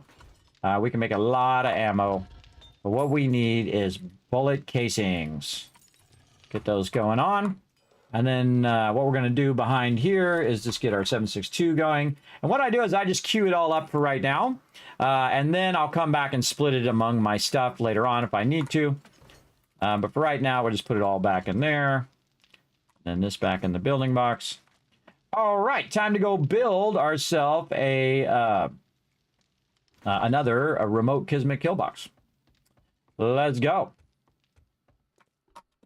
At nighttime and all of that. Oh, we need our building, we need our land claim block on. Now, my land claim block is in the dead center of my base. Oh, I was going to show you guys the plans to the base. Here it is right here. Let me go ahead and get this and pull this over here. Now, originally I did in Illustrator. This program here is called Affinity Designer, and you can use it for 6 months for free. Feel free. I bought it, but you can go ahead and check it out. But this is this particular base right here. It is 35 blocks back from the trader because there's like a trader dead zone. You can't put your land claim any closer than about 16 blocks out. So you have your 3 red blocks where you can't put any blocks down, and you made 13 blocks, and that's about it. But if you go 35 blocks, you put your land claim down there, you'll be able to go 20 blocks around on both sides. It's 41 blocks long on both sides and be able to pick up all your benches and all that other stuff that you might do.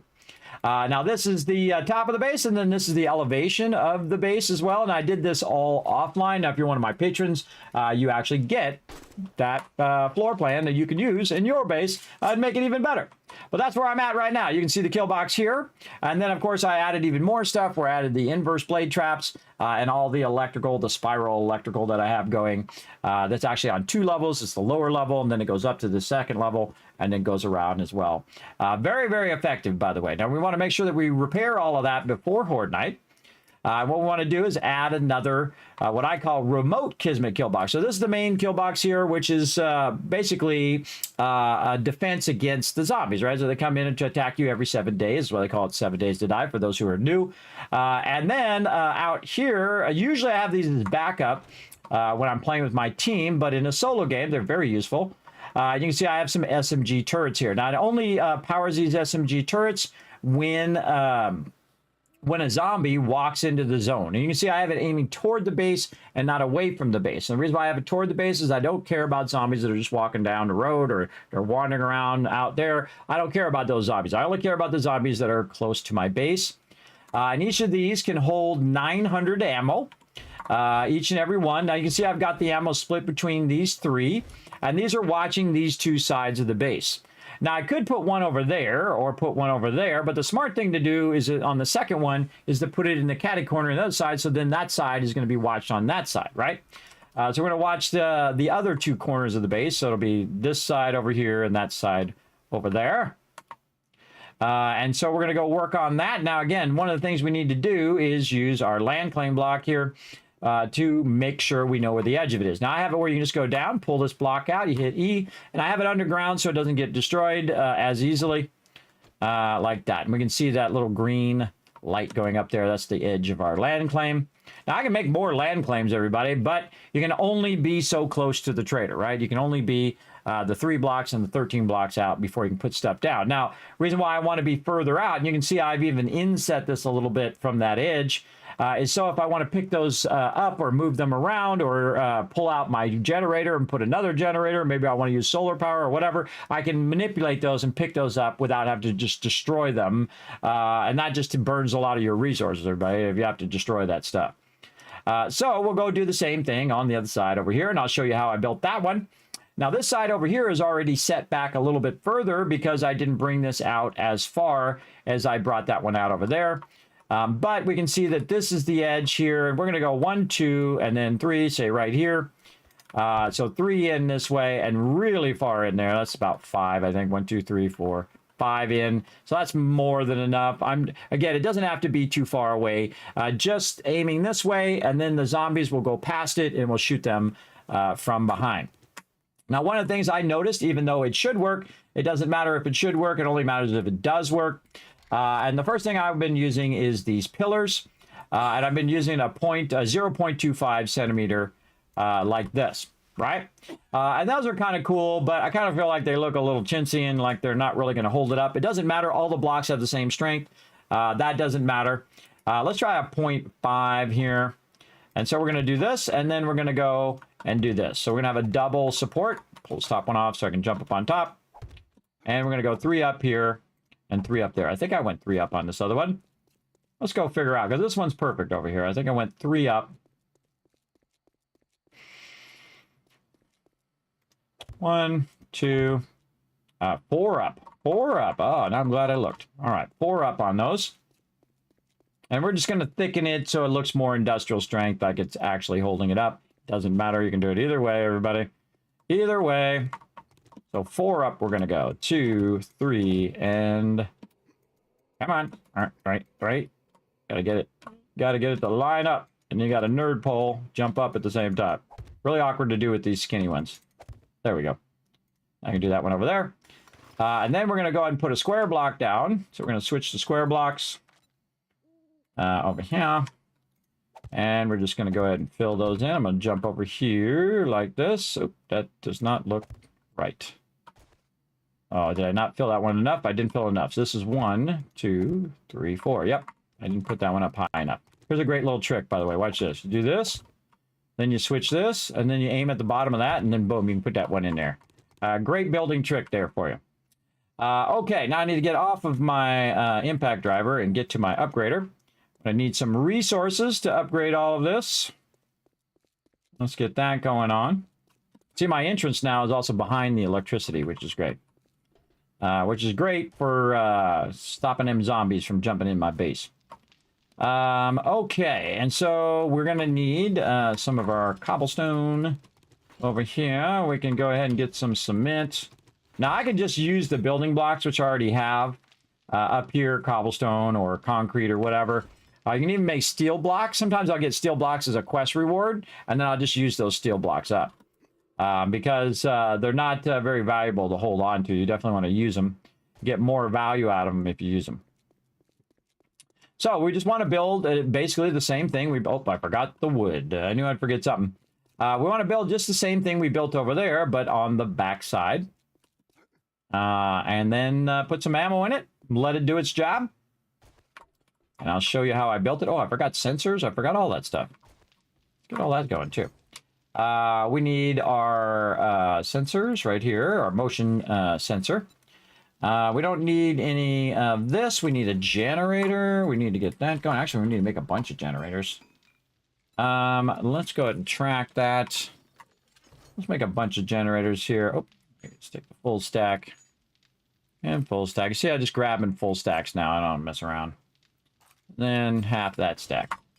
All right, how many generators do I want to make? Actually, I can make these up here, because that's going to be running that ammo. Oh, I hear him up there. Let's make like 4 generators, or 3 generators. There we go. I just love to hear that sound, everybody. That's them getting owned. Look at them all. Bunch of military guys coming in. Hold on, let's go get them. Again, that's why I call this the kill box, because you get inside here, and you kill all the zombies. And there it goes, just turns itself off. It's cool every time. Oh, look at them all coming in. Again, I can just let it kill it. But these will get destroyed over time, by the way. They don't last forever. And you're going to have to come back and repair these. You can see they've taken a little bit of damage. But not as much damage as they used to. They just had, like, 2 zombies hit the thing and it would break. And the same thing with my electrical. I'd get hit by 2 things and then that's it. But because I'm doing all of these things at the same time, like running all my forges and all that, look how easy this is to pick up, everybody. You don't have any spikes in your way. Just run around and grab all the loot. Much better improved, everybody. Much improved. All right, back to work. I need that wood. That's what I was doing. I was going to go get some wood. I put back in my base. Usually I have it on my bar, but that was the thing I ran out of, and that's why I have them bullets in my bullet thing. Over here. Where's that wood go? Right up in here. Right here. Let's see. Let's take one of these stacks. Actually, let's take one of these stacks of shotgun ammo out. We'll put it right there. All right. We'll put the rest of the stuff back in here. Look at this. We just got some loot as well. Oops, some things we can learn there, and some over here we can learn. I got a hangover.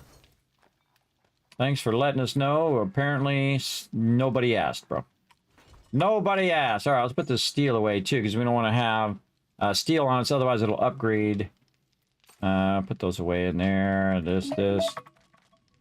Stop. Okay. And then we got some bullets we can use. We got some coffee over here. I'll put that away in there. Okay, so now we got our cobblestone, we got our wood, we got our stuff, our concrete. Let's get to it. Now, the reason why I don't just use concrete blocks is another reason is so I get the XP for upgrading it.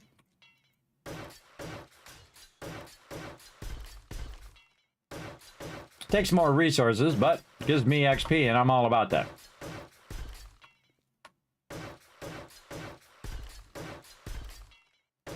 And again, I've done this with one support before, but it fell down when I was working on the one on the other side. So now I'm just going to use 2 supports, so I don't have to worry about it. Now, again, the rounded supports, they have a tendency to go around it. And if they can get through there, they're not going to sit there and try to hit the block and destroy the block.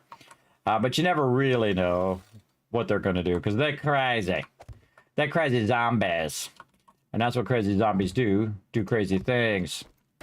All right, again, this is a 2x3, so 2 wide, 3 long, like this. And again, we're going to do basically the same thing, get our 3 turrets in the corners here. Now, on the side of this, I'm going to go ahead and put in a ladder, you guessed it, right over here, just for me to work on it. There we go. I'm going to bring that ladder down so I can jump up there. Then I'm also going to go in, I'm going to use my plates, and I'm going to plate the edge of this. Oop, I didn't want to do that. I wanted to just rotate in advance. I get this one confused with the advanced rotation all the time. Just put some plates around the outside here, like so. And this is going to serve a purpose later on. And then over here. There we go. Very nice. And then we can just upgrade those.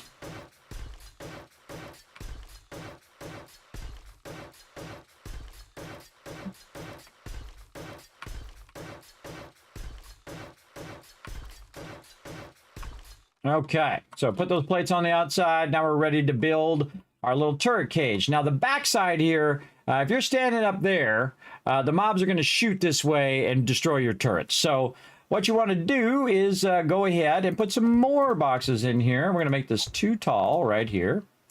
Not like as in 2 tall, but as in 2 blocks tall.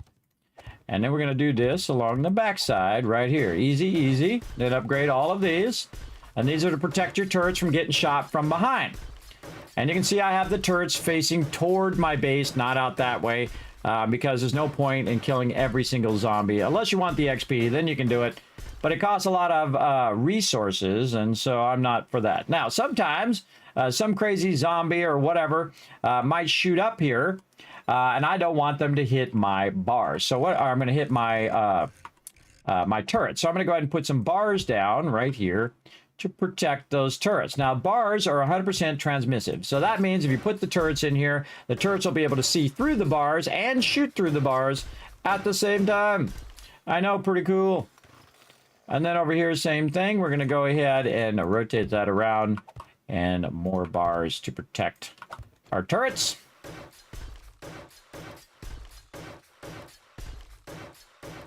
And there we go. And now we're just going to need 3 turrets to do the job. And so we'll put our turret there. We'll put our turret like this and turret like that. So now we have 3 turrets, and they're going to be looking in all the different directions. This one's going to be watching down here. This one's going to be watching off to that side. And this one's going to be watching off to this side. But here's the thing about turrets, everybody. They have a very wide cone. So all 3 of these turrets, if something comes walking right here, all 3 of these turrets will turn to shoot. Wipe them out. Absolutely annihilate them. So if you have 1 turret, it's a lot harder for them to kill mobs. But if all 3 turrets are shooting them at the same time, forget about it. They're toast. They're out of there. Okay, now another thing we want to do is to go in and add more ladders. And you're like, well, Kismet, now it's going to be in your way. You can't get out. But that's why you put the ladder on the backside as well. Then we'll upgrade all of that as well. And that'll act as a barrier as well, so it doesn't hit your spikes. And then we'll go this way, and we'll upgrade these all the way down to this one. Now, the one at the bottom, I'm going to take out and add as I need to get in and out of here. So we'll do that later. Now, also up here at the top, I want to go ahead and add a top, but I don't want to block this top area because I'm going to put a generator in here. So what I can do is I can go ahead and use my little pole block here to go ahead and line the outside like this. And I just kind of feel like doing it on all sides, though I could just do it on one side and it'd be more than enough. But let's just go ahead and line that nicely, just like this. There we go. All right, now we're going to go ahead and use some plates up here just to give us more headroom while we're in there. No point in putting big old blocks in there. I mean, I just have to step over them. And then we'll put some plates up there to cover up the top in case some birds are after you. Whoa, God, I missed. I missed. My bad. Slid right off the top of there. Trying to get that block back. Give me that block. There we go. And then you go like this. And there we go. We'll upgrade all of that.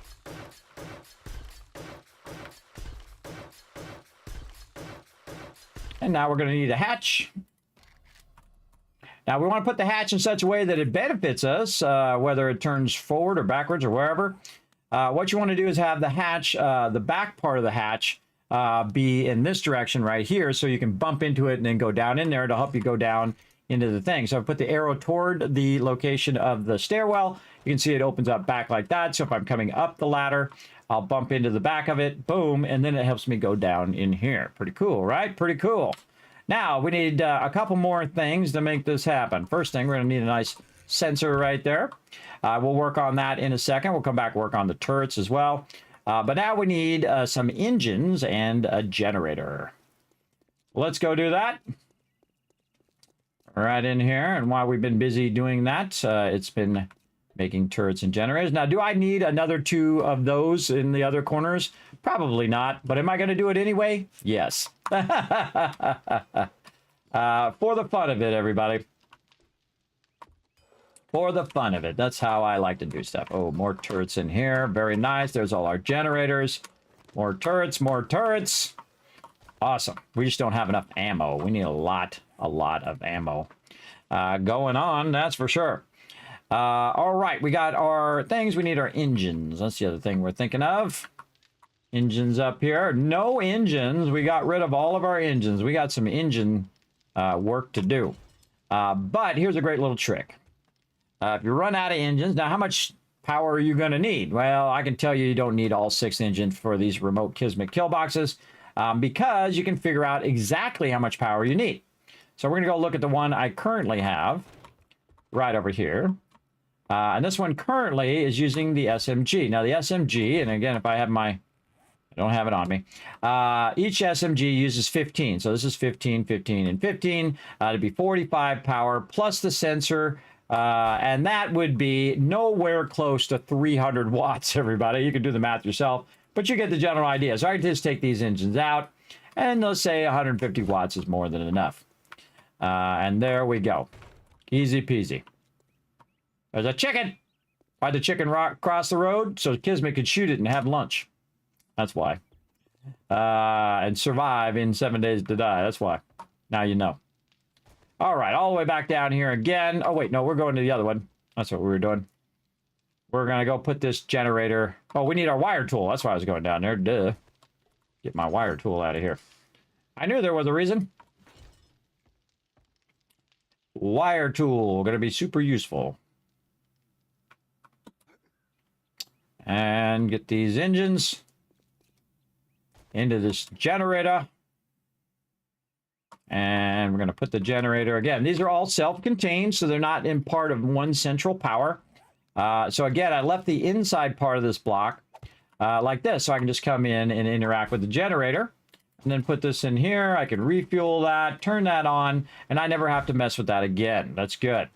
Then what I'm going to do is take this and run this directly to the SMGs first, so that I'm providing each one with power. And again, you can see it says 15 and it lights up in yellow, means that it actually is getting power.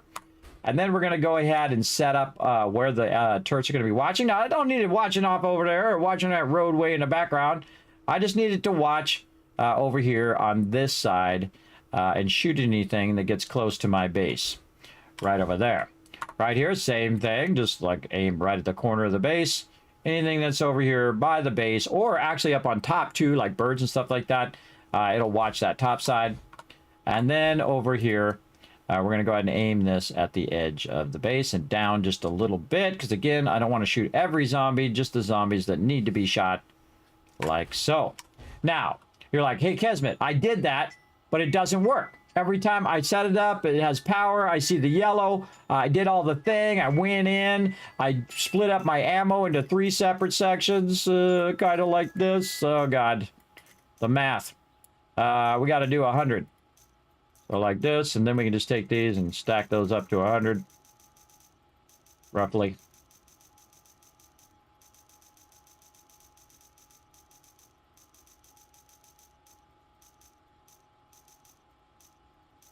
Close enough. And I took the ammo, I put it in there, I told it to be the zombie, and I very diligently went to every single thing, and it doesn't work. I put the ammo like this, I put it in each and every one, and it keeps not working. I don't know why it's not working, Kismet. Well, guess what? It's one simple thing, and I've done the same thing myself. Lock ammo, everybody. You lock the ammo, then it's live. That sucker's looking for zombies. So we're going to go ahead and lock that ammo in. Now, the problem is if I leave it like this, it's going to be powered the whole entire time, which is why I have this that goes right up here to the motion sensor, and then each of these motion sensors will go down to each of these turrets. And you'll see the turrets are currently off. There we go. It's using no power. Then my motion sensor is going to be watching for zombies in this direction. Now, it's kind of hard to see because this thing's in the way, but I can kind of guesstimate in what direction it's looking for the zombies, like so. So these actually have built-in cameras as well, so they'll look for zombies as well. But I like to have one active motion sensor that's looking for any zombies that's nearby my base. Now, how do I know it's working? Well, what I can do is turn it on zombies and me. Now, these down here are not set to shoot me, which I can set my turrets to shoot me, which is, I don't know why you'd want to do that, but you totally can, and I have tested it, and it actually does work very effectively at killing yourself. But what we want to see is if that sensor sees us up there. Now, as we're moving, does it moving with us? Right, and at what point can it see us over here as we walk in or walk by? Now, I'm turned around so I can see it. But if I walk by there, it's going to trigger, turn on all those turrets, pow, pow, pow, pow, and wipe out all the zombies. And that is its mission. That's what it does. Right over here. Now, of course, I wish I had more stuff. Now, I'm going to turn it off of me because it doesn't need to be looking for me, wasting my various stuff. But it still sees down there, and you can see the yellow part, which is like a cone of vision, and I'm aiming it at the corner, so anything that's within this kind of edge over here in this corner is going to get shot. Or even better, if anything's right here, these are all going to trigger on, and then they're watching over that way. So basically, you're getting more camera coverage. If this one detects a zombie here, then all three of these become cameras, and we'll look for any zombies within that area and start to blast them all. And then when they're dead, it turns itself off automatically. And that is the Kismet kill box, or this is the remote kill box. That's the main Kismet kill box there. So that's the remote Kismet kill box. I do the same thing in Fallout, everybody, as I'll build turrets up nice and high because the people who are in the kill box are the people down here, and they have no shelter. They have nowhere to run. They can't hide behind any trees or anything like that. And then they're just getting rained on by a bunch of bullets, which I like. Now, we need a test subject. Let's go see what I did with my motorcycle, which is probably still in my base. I forgot to pick it up. We need a test subject to come over here and help us utilize our turret.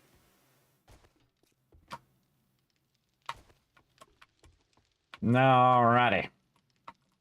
Over here. We also need to get our ammo going. Let's go check on our bullet tips over here. Keep those, our bullet casings. Keep those running out. That's all done. Any more up there? Nope, that was it. Man, we definitely need to work more on our brass in the future. But for right now, let's get some bullets going. Before we move on to anything else, so let's get some gunpowder out of here, some bullet tips, and go up here and utilize our multiple benches up here, and then just go 7. That's enough for it to remember, and then I can make 562 ammo. All right, so across multiple benches, let's just call it 150 per bench. Over here, 150 on this one. I have so many benches up here on the top, everybody, so that I can just go ahead and do that. Now you're like, well, Kismet, why don't you have like 10? Oh, that's actually less. So we'll do 60 there, and then over there. That's actually 5 benches. Why don't I do that with chemistry stations? Why don't I have 10 chemistry stations and whatnot? Now, if I was in that much of a hurry, I definitely would. But do I really need that much? Am I lower? What am I out of the most?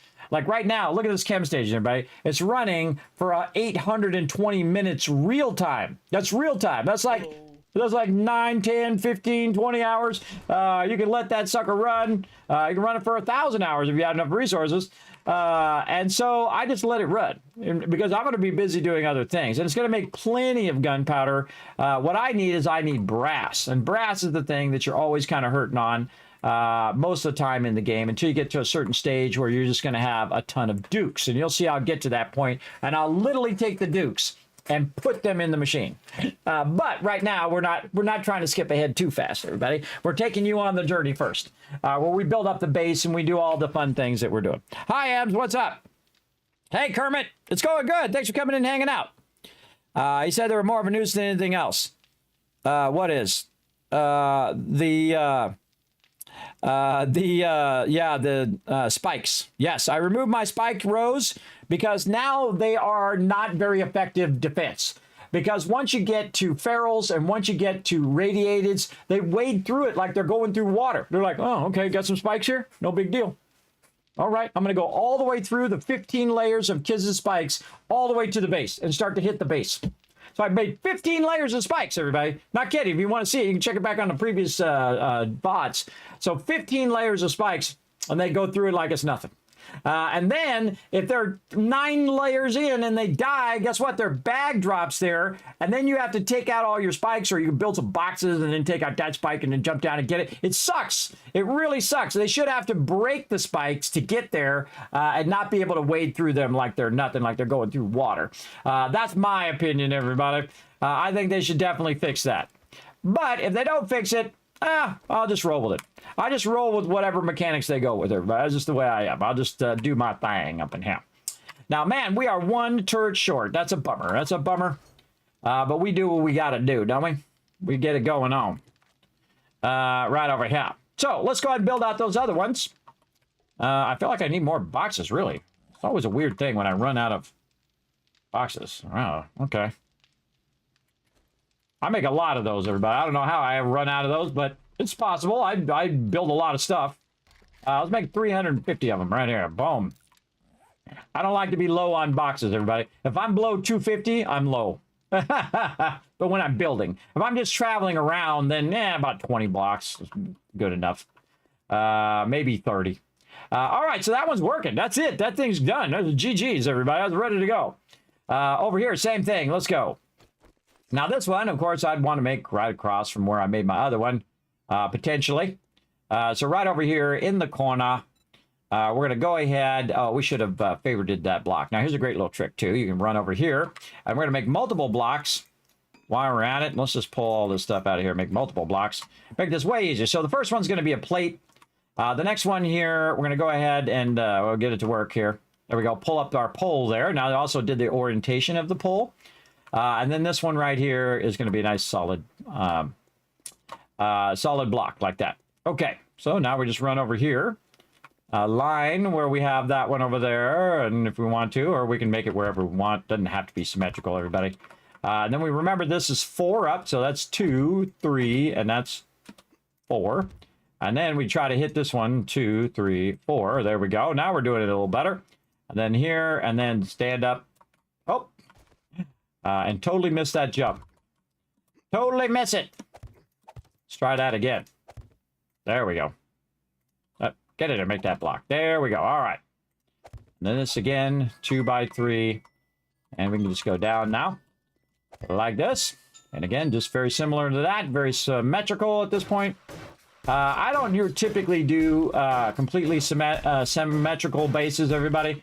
The actual distance between these and my base is closer together than that one over there. And I made that one longer because this way it matches up to the road and goes out a bit longer toward the trader. That's why that one's out a bit further. And let's upgrade all the supports first. And we'll just do the same thing with all of this. Now, it's probably smarter to do it wherever the supports are, but in the long run, it doesn't matter. If it doesn't fall down, you're good. And then the same thing over here. We're going to put the ladder on the inside. The reason why I put the ladder on the inside, less chance going to get hit by the mobs. Like this. Yeah, make that easier on ourselves. And then plates. Over here. Oops. Wrong button. Rotate. Plates all around the outside. Again, showing you the remote Kismet kill box here, everybody. This is very, very effective. We're going to absolutely annihilate these mobs this time. Going to be super fun. Now, am I going to use all of these turrets? Maybe. I had enough ammo. Now, what ammo do I want to prioritize? Do I want to prioritize my turret ammo, or do I want to prioritize my 7.62? I would definitely go with the 7.62, everybody. Absolutely. Absolutely.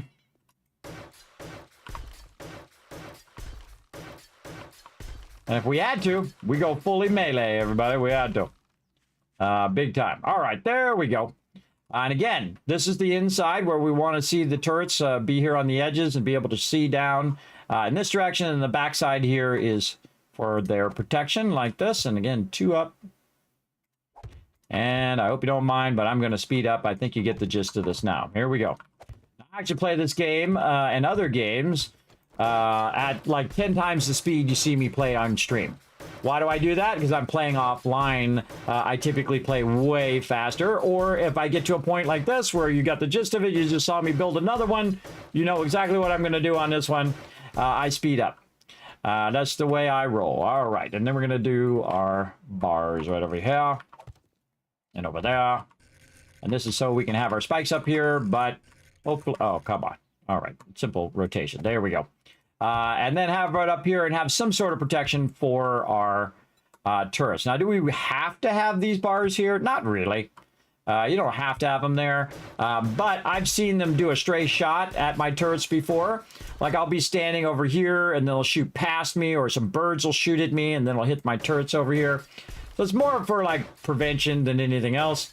The cool thing is if they shoot, it hits the turrets. But if my thing, or if they shoot, it hits the bars. And will reduce the damage that my turrets take. But if my turrets shoot out, they ignore the bars and they just shoot at the zombies outside there. Which is pretty cool. Pretty cool. Now let's put our thingy down in the corner.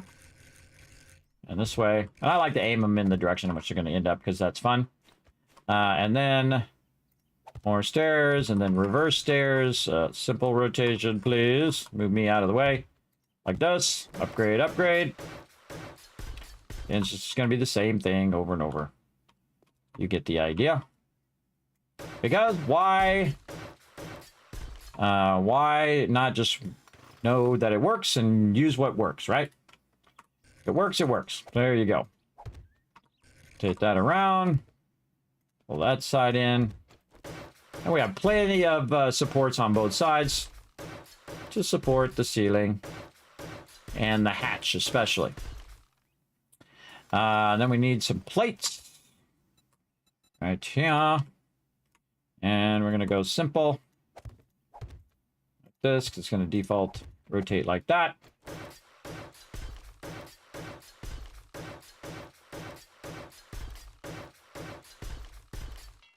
Okay, that's looking good. Hatch. Hatch. By the way, you notice I don't upgrade my hatches, everybody. Ain't no mobs coming up here. Only if I'm up here, they're coming up here. They're going to pretty much chill out. But I just put it in there so when I'm in there, let's get up here so we can see the direction of our arrow. If I'm in there, then they're going to come after me. So that's why the birds will.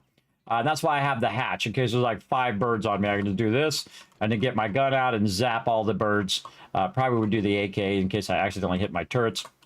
But you get the idea. All right, now we need some more engines, and we'll worry about that later on. But for right now, we just want to put our turrets in. We want to put our sensors in, and we'll get that all going. All right, now what we really need is just one generator there. We could make all this work. And so we'll go down here. And we're going to go to this middle one. Middle generator that we're not using that much wattage from. And we're just going to turn that off for a second. Grab one of those. Turn it on. Might as well refuel it while I'm in there.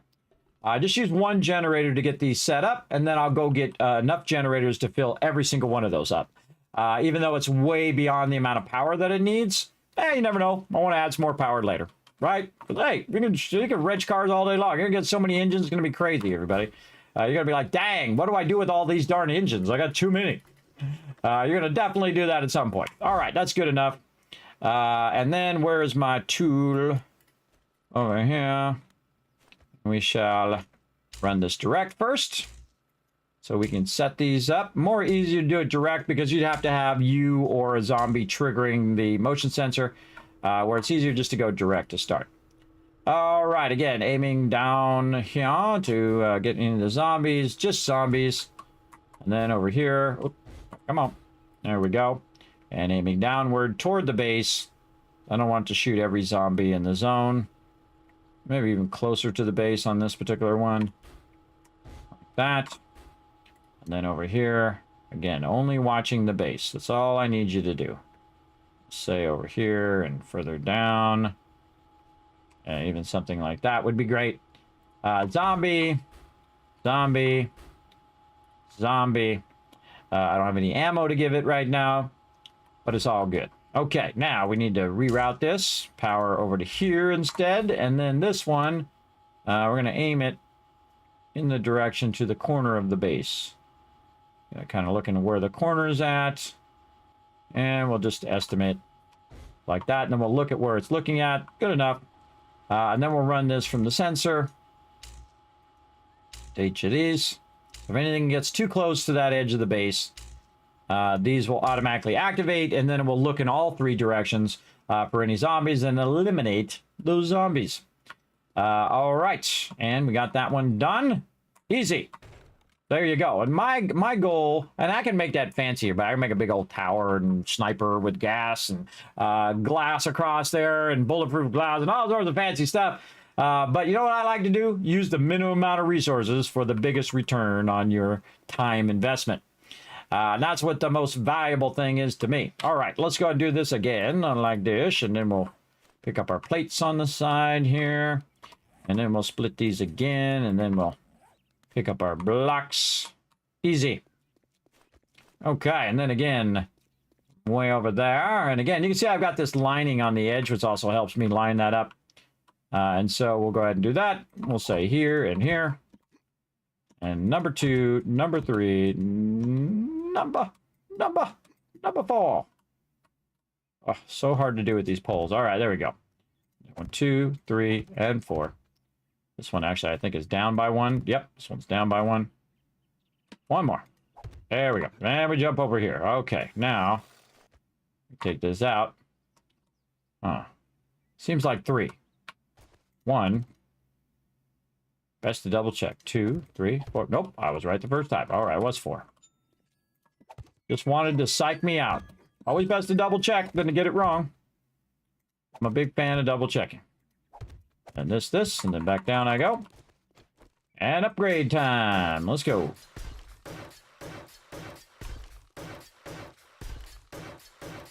This is going to be fun, everybody. This is going to be real fun.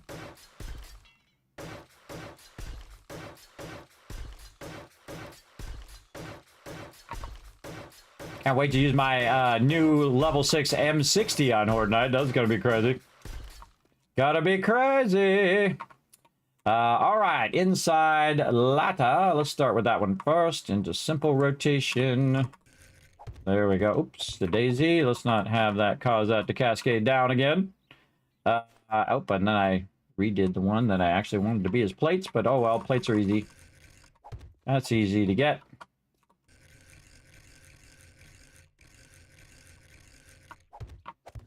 And all this stuff's in its position for a reason.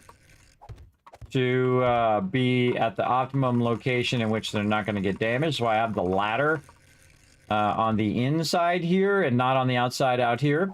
Is because less chance that this is going to get hit. This is definitely not going to be bothered at all. The outside boxes here will probably get hit. And eventually I'll come out and make this into steel too, everybody. If I feel like it's effective, I'll usually go up to cobblestone or wood. And then once I know that it's definitely what I want, I'm just going to leave it like that. Then I'll go all the way to concrete or to steel. Now, in this case, I definitely know this is what I'm going to do because we already did it before and it's very, very effective. So we're just going to keep doing the same thing. And again, picking up that rotation and shape makes that go way faster. There we go. Again, why not just use a design that works? It sure does. Thank you for coming in and hanging out. Thank you. I could protect us and darkness fall, but I don't know how to protect protect the turrets.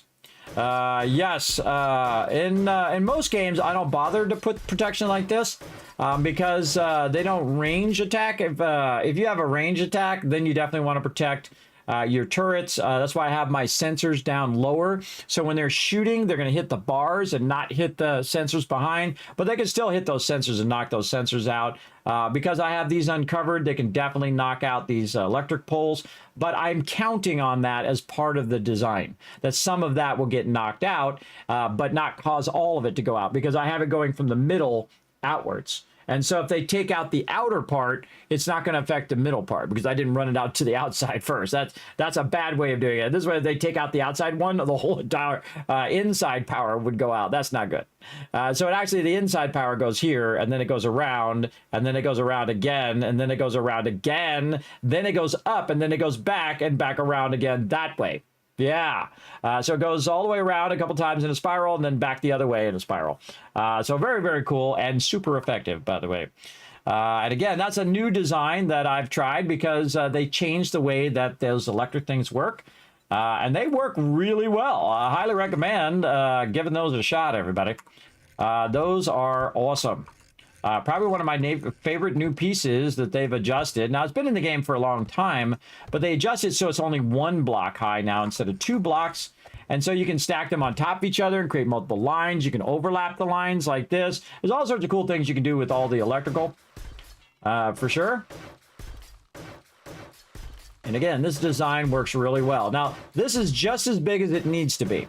It's not any bigger than it needs to be, and it's not too small that I can't use all the internal blocks. That's why I have the blocks on the outside, and that's why they're blocking on the outside and not on the inside, because the inside blocks I need for the turrets and for the generator and all of that fun stuff as well. So we'll go ahead and put this one in the corner, and I don't know, I'll put this one in over here, I guess. Now, and then we need one more over there. We need some more parts. For that, let's get our ladder in. Ladder.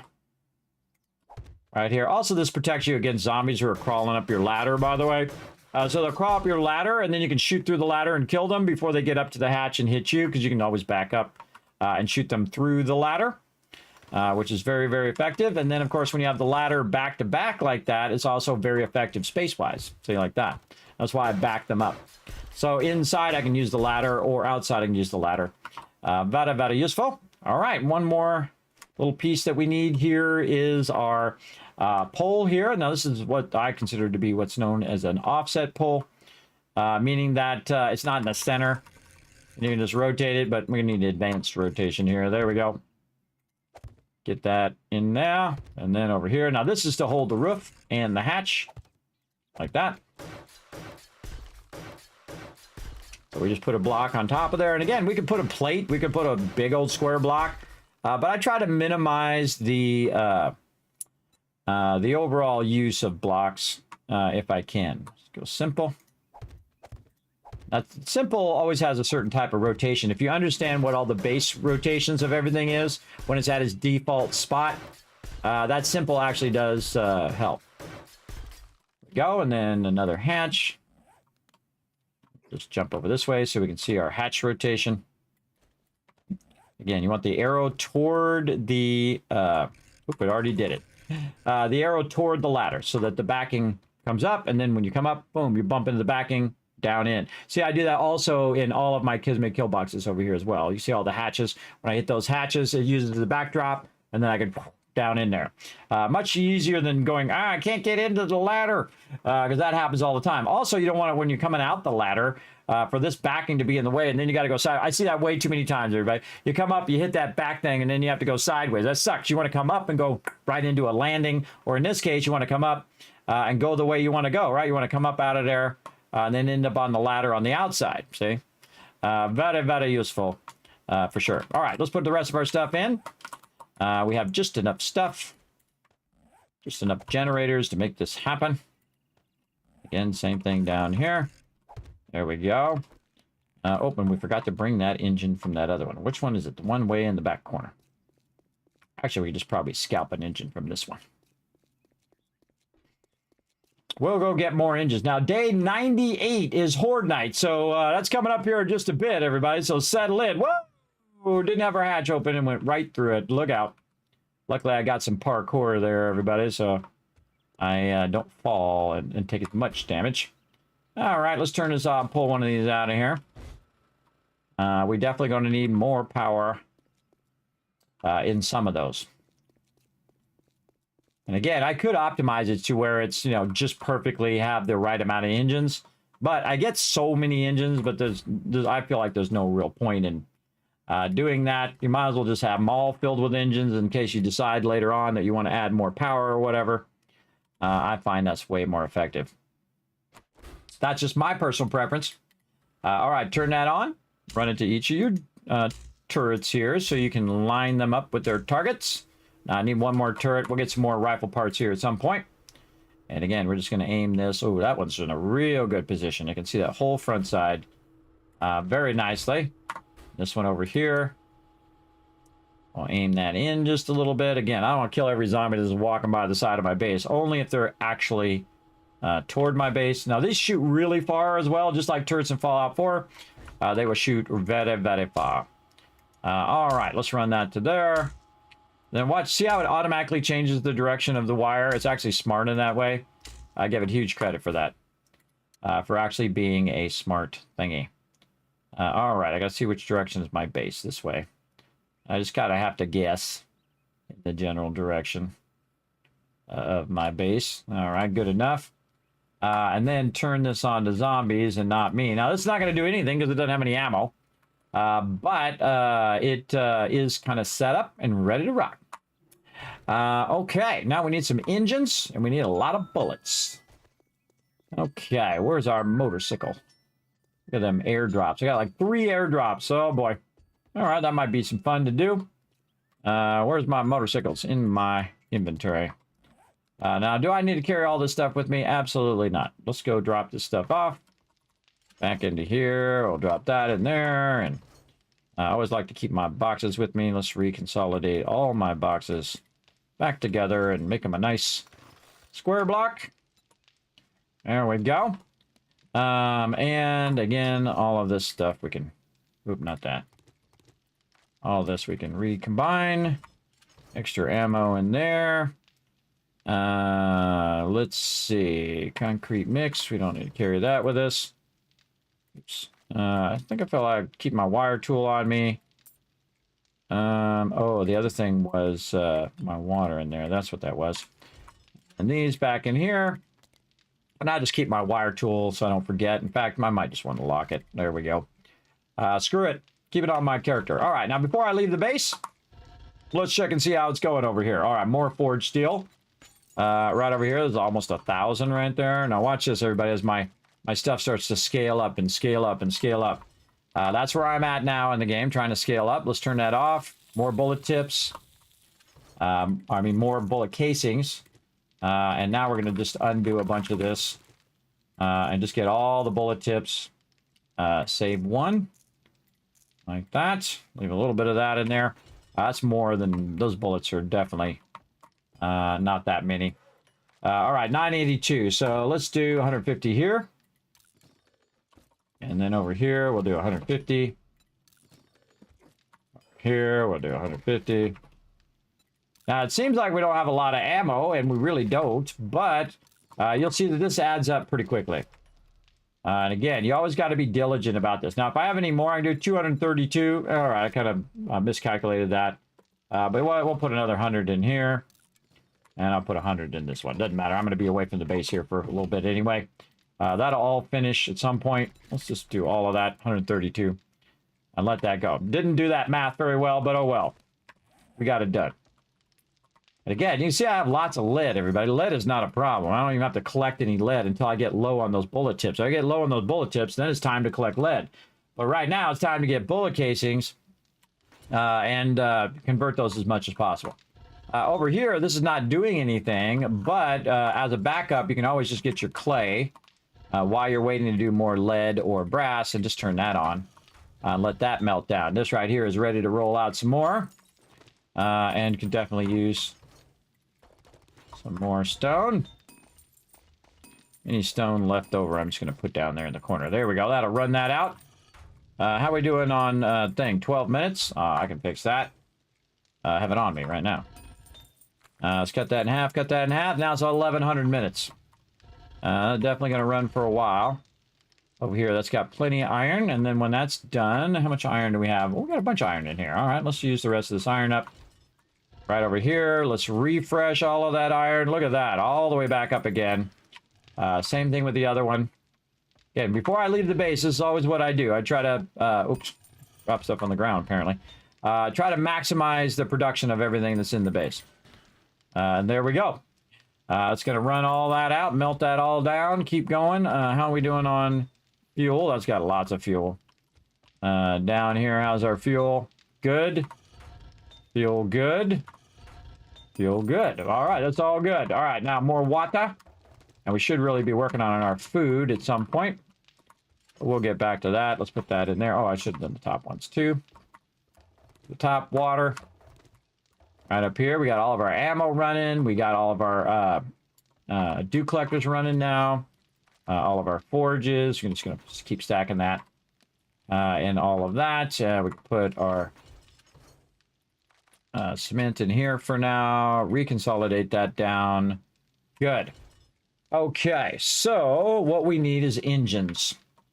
That's what we need, so we need to switch out our building for some wrenching. Now, I have some food, by the way. I have 3 things of spaghetti and a bunch of yucca juice. It's going to really carry me way over into Horde Night, so I'll be fine. But we need to work on our food eventually, so I'm kind of thinking forward toward that. Now, I don't know where there's any cars around here, because I've wrenched about 99% of them, but we're going to go and just go this way and see where it takes us. I also need to fix my thing real quick. Hold on, let's just go ahead and fix it real quick. The little thing over in the corner is bugged. So we'll go continue game. Go back in. Again, this is a local game as well. This is a local game, not a server game. You want to see us play on the server with 12, 16 to 20 people, you can go ahead and join us on Saturday at 10 p.m. and Sunday at 10 p.m. Eastern Standard Time with my crew. I'm trying to protect the turrets in the same block. Oh, you can't protect them in the same block. You can't put a same block in the same area. At least in 7 Days to Die, you can't do that. In some games, you can put items through other items depending on whether they're transparent or whether they whether the shape of those objects. It's more complex building. But here, once you've taken up that block, even if you put a little speck in there, it'll take up the entire block. Sometimes when you're trying to put stuff down and stuff's blocked, you got a little tiny speck that you got to take out to get it going. All right, there we go. Now my my stuff down there in the corner is fixed, and then this over here you guys can see. All right, let's get these cars. Let's get all the cars. I usually like to use the motorcycle because it's faster. That's the only reason. But the truck is very effective. See my loot pole there? Look at me driving all over the road. What the heck? All over the road. And I think I got most of these cars, but I bet you there's some I missed or ran out of time grabbing. Let's go around the back here. What do we got? Aha. Again, always aiming in the direction where you can run away just in case. I'm not kidding. Sometimes you have like 10, 15 zombies come flowing out of there. They're all like barrels or radiated. Again, you'll see how I aim this toward the road so I can run. Always have an exit plan. Exit plan is a good idea. Also because I'm going to get on it and drive down the road anyway, so definitely useful. Hello? What's up, guy? Bother using my gun on you. Not gonna bother. Waste my nice ammo. Now, at nighttime, I use my gun. But during the day, I just use my hammer on most mobs. And if I hear them, they're just going to keep following me. So, totally missed that guy. They're just going to keep following me. Now, with the hammer, sometimes you got to aim a little lower. Like I totally missed that guy. So, aim a little lower so you're getting them. Now, of course, at the level I'm at, again, I'm day 97. Game stage 194, which is very high game stage, everybody. If you die a lot in the beginning, your game stage is going to be lower. It'll automatically adjust to how well you're doing in the game. I've been pretty good. Had about 3 deaths. 2 of them was because of insane spawns. Whoa, like this. Took one right in the gut.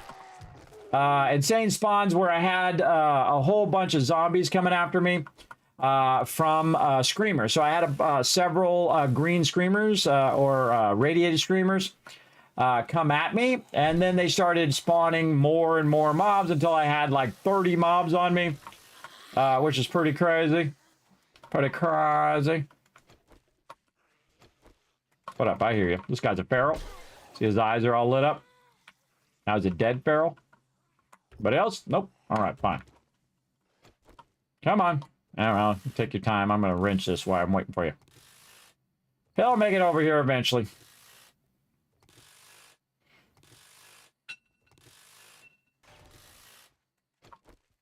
Again, I make this look easy.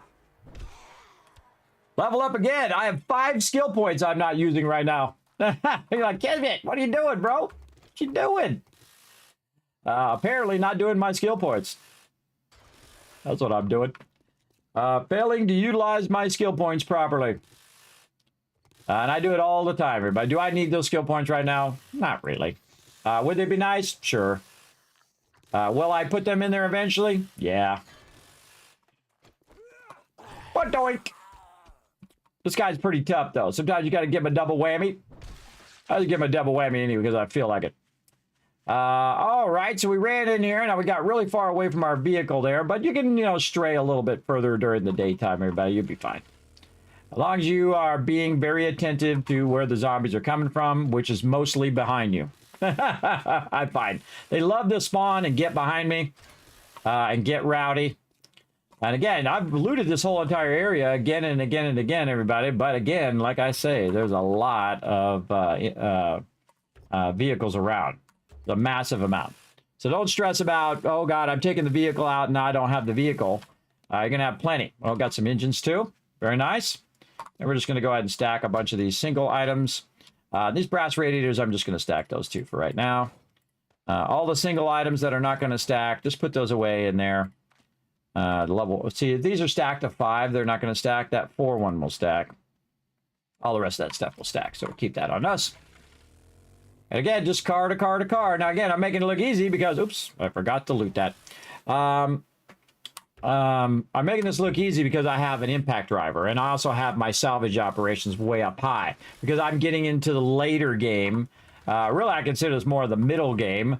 But I'm getting to the later game when it comes to my gear and my weapons and my tools. Right? And you try to get those leveled up as quick as possible because it just makes it easier for you to go in and grab all this loot.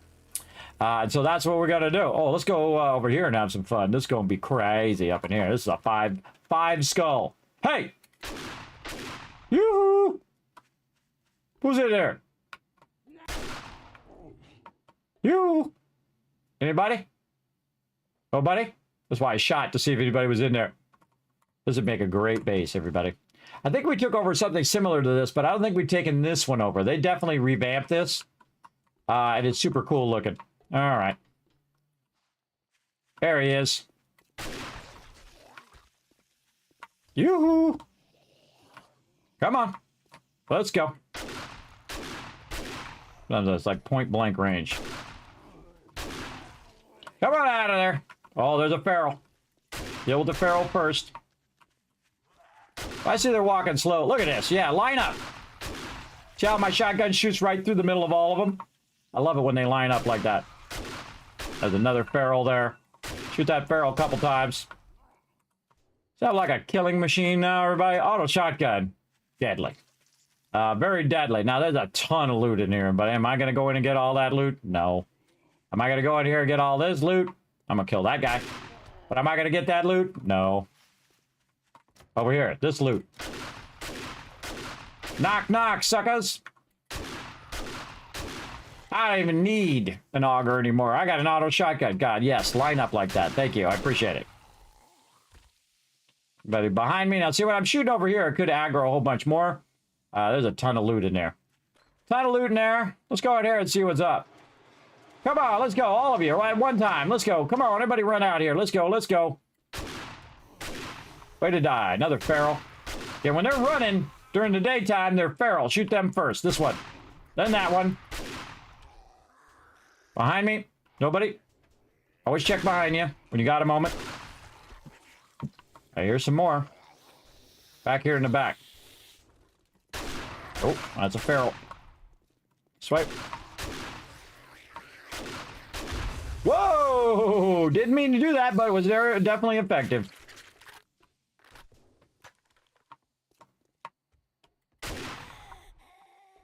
Just like in life, just like in game, everybody, I shoot right for the face. I don't mess around. You're coming at me, you're gonna die. That's just the way it's gonna be. You're back, KG here. Welcome back. I'm almost to Horde Night. Settle in. We're gonna get it going. Multi-streaming, you know it, always to 5 different platforms, everybody. For sure. Oh, that's okay, G. You take care of that IRL. You do what you got to do. Never worry about apologizing for taking care of that. If you know, my wife said, "Hey, I need help with something right now," I'd be AFKing as well, everybody, because you know, always take care of that IRL first. Oh, we never went and got those airdrops either. Now things are about to get dicey in here, everybody, because it's about to be nighttime. So I definitely want to run out here and find my motorcycle. Maybe get it so I can see it a little bit easier, and then aim it as the quick getaway here. Now, I could bring it in there, by the way. I'm just going to aim it for a quick getaway here. We probably have enough engines, by the way. We probably have more than enough engines. Yeah, look at that. Now, I could be scrapping all of this, but we're just going to go ahead and leave it for now. We have more than enough engines. We got 3 there. But I feel like we'll just keep going. Famous last words, everybody. Famous last words. He just kept going until the zombies overwhelmed him and then he died. Which totally could happen. But that's all part of the fun, isn't it? Pushing your limits, especially at nighttime. Nighttime is a scary time in this game. I'm also in a military compound right now with some of the toughest mobs in the game. The military ones are the toughest kind of starter mobs, and they only get tougher from there. These trucks over here, whenever they have this backing, that means they have cargo in them. But there's a lot of big old trucks, everybody.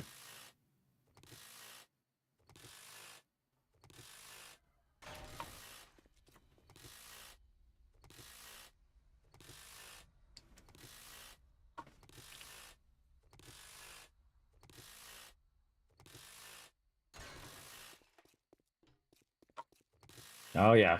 Definitely some smoky, some sketchy stuff going to go down on this side. I can tell you already. I can just feel it. Instincts. Sketchy stuff about to go down.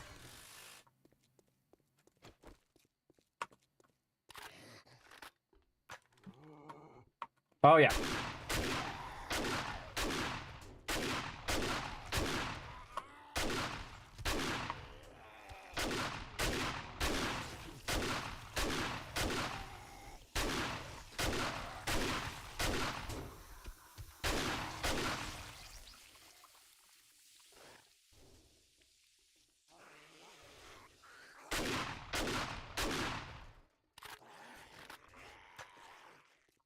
Gyrocopter left up there. Cool. I didn't even notice the gyrocopter. What if we could wrench the gyrocopter? Nope, but you could knock it out like that. And I couldn't pick it up, so it's not because I didn't make it. Yeah, line up. That makes it much easier in my shotgun. Told you it was going to be sketchy, everybody. I could just sense it, everybody. I could just sense when things are about to go down. It's old school instincts there. Hello? A lot of loot in there, everybody. A lot of loot in there. We're walking right by. But what we need, brass. Hello.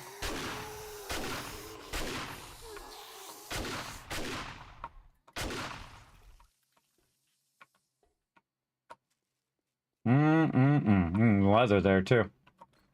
Well, hi there. Anybody else?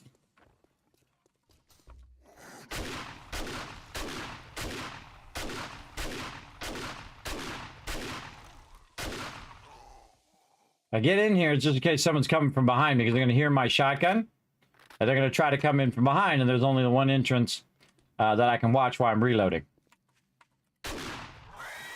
Whoa! Hey-oh! That's a lot of beeps. Whoa! Radiated! 2 radiateds. And then a feral. I didn't even know that was in there, everybody. That's scary. That's double scary. Holy mackerel. What up? Somebody out here somewhere. There he is. Come on over here. Alright, I'll come up and hit you. Oh, I just shot him from down there. That was a good shot. Oh, Look at us running out of room. All right, we can get a bunch of stuff in here. We can just scrap. Throw that away. Gimme, gimme. All right. Pretty much cleared this place now. There's a whole building full of them, and I bet you there's a bunker underneath there for sure. Anybody else up here? Uh-oh. My mouse died. That's bad. That's bad. I haven't charged it in a long enough time. Quick, turn around. Woo, that was scary. I heard somebody somewhere.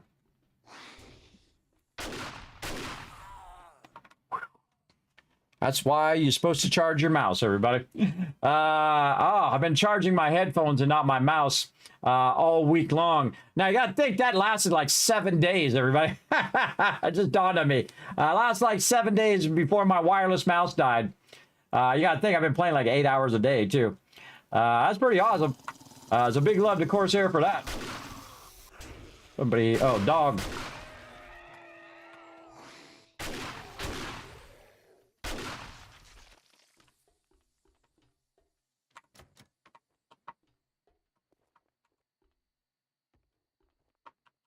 I loot it from in here? No.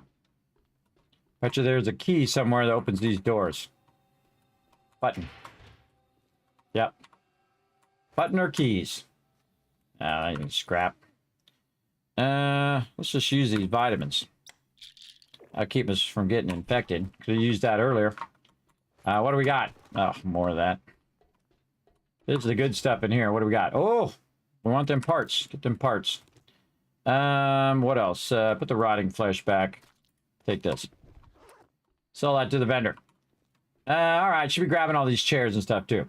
Now, do I want to go in there and do that? Not really. And since I cleared this place, by the way, I can also come back and say finish clearing this. So I can just put an X on here. Fin clear. So finish clear that. I come back, get all that loot if I want, or never. Let's go do our airdrops since we're on Horde Day here. One of the cool things about my wireless mouse is I can also plug it in. That was my bad, everybody. Ain't nobody to blame but me. That was pretty scary. That was like the scary moment to lose your mouse control. Because again, I can't shoot without that mouse control. All right, now we should put a whole bunch of this in here. Take all them goodies. There's a bunch of these laying around too. Where's our other ones? Thought there was a bunch. Maybe they disappeared because it took so long to get them. Yeah, I think they vanished. Oh well. Such is the way it goes. Or maybe there's only one per thing. Ah, run them over! Gotcha. All right, we got some stuff. Let's run it back to the base. Let's go. And again, these are what I call loot poles. See, they're in the center of the street. Put it in the center of the street so it doesn't reset. You put it right outside the POI like this, especially in the beginning of the game.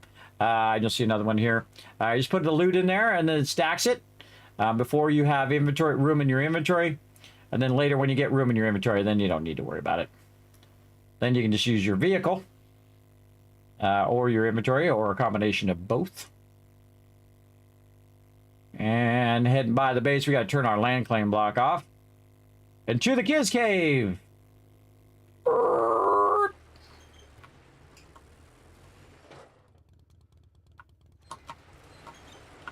All automated all the way down into the base. Very cool. All right, let's go put all the stuff in our drop boxes for now. Like this. And like that. Very nice. And we'll get off our shotgun so we don't accidentally shoot something because I got my cable attached to it. Really awkward. I'm so used to it now without the cable that it's awkward when I have the cable attached. All right, we're going to go ahead and what I call microfeed these, where you just kind of put those suckers in there like that and let them melt down. It's really annoying, but we'll do what we got to do. And put this one in there and this one in here. Just put all those in there and let it melt down. Okay, how about over here? We're looking good. Over here, all good. All right, how about up above? How are we looking over here? Oh, that's all good right there. Let's do some more steel. About 445 ought to be good. Over here, we're still doing 131. Now we're going to do 259. I'll put this back up there. And actually, we'll put these in here now. Yeah, I'll put those in there now. And that'll help me do that. And I didn't scrap them as I was going along this time, so I get more out of that brass for a bit. And then we'll go from there. All right, let's see what kind of books we get. And weapons. Oh, we got some 10 mil. All these other ones can be sold. We can sell the pistol. This right here, we'll just go ahead and see what its repair value is. It's 73 right now. And when I repair it, is worth 232. Very nice. Bullets, we'll take those. Brass, we'll take that. We need all these engines. We'll take all of those. Okay, now let's go back and fix all the stuff that we scalped. In here big time. We will turn that off. That engine back on there. And then we'll check all of our engines and see if they're all full. Again, there's no reason not to have them full. I mean, if you're going to make a generator, you might as well have them all full like that. And over here, this one's full. Got the 2 generators there that are full. This one in the center is full. Yes. And then these over here are full. Yes. Okay. Yeah, just in case I need power later on or whatever. Again, I have so many engines. It's crazy. All right, let's go ahead and fill this one back up again. Over here. If we don't have enough for other turrets, that's okay. Long as they operate first, that's what's most important. So I'd say you probably need 2 engines on each of these to make them run. And so we'll just kind of spread them around. Let's say we got, turn that off, put 3 in that one. Turn it on, refuel. What we really need is ammo. Oh, and I have some ammo, by the way. I have some ammo that I could put in these. All right, what can we do? Split it into 3s. Let's say 46 in this one. And 47 in that one. Lock it down. And then 47 in that one. Obviously, we need more, but we'll go with that for now. We'll test it out. Test it out, see how it goes. That was dope, wasn't it? Yeah, I gotta be quick. How far can you go away from your compound, or how large is the map? The map is as large as I want the map to be. The largest map I've ever done is 28,000. It is a very, very large map. These already have stuff in there. Very nice. Okay, those are already got a little bit of the thing in there. Turn this off. Let's just go ahead and settle with 3 of those for now. And when we get more engines, we'll just put the rest of them in there. Just because we feel like it.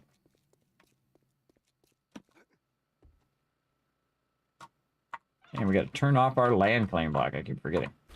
All right, little ammo there, and we'll lock that. Now, this is just so we could test it, by the way. Put a little ammo in there, see if it fires up, see if it shoots at the zombies. We'll just put all of these in here. Close enough. And then again, we have more than enough power for all of it. Okay, so these SMGs are zombies. Okay, and this is refueled, and it's on. Okay, and those are ready to go. Now, we need some peeps to help us test. They'll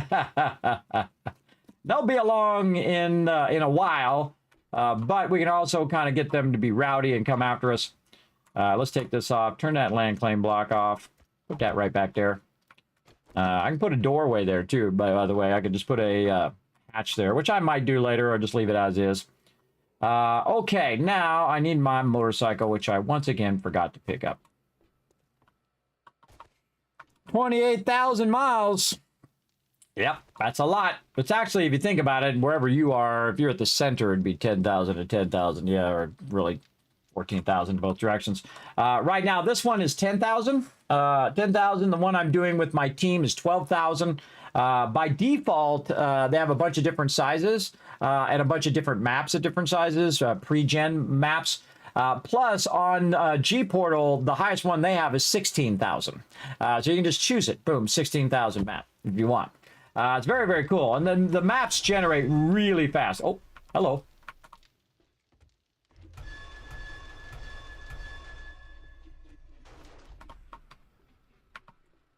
Well, that worked really well. Well, apparently I don't need to go test it. It did its job. It killed the 2 screamers that tried to make their way in, and pow, pow, pow, zap both of them.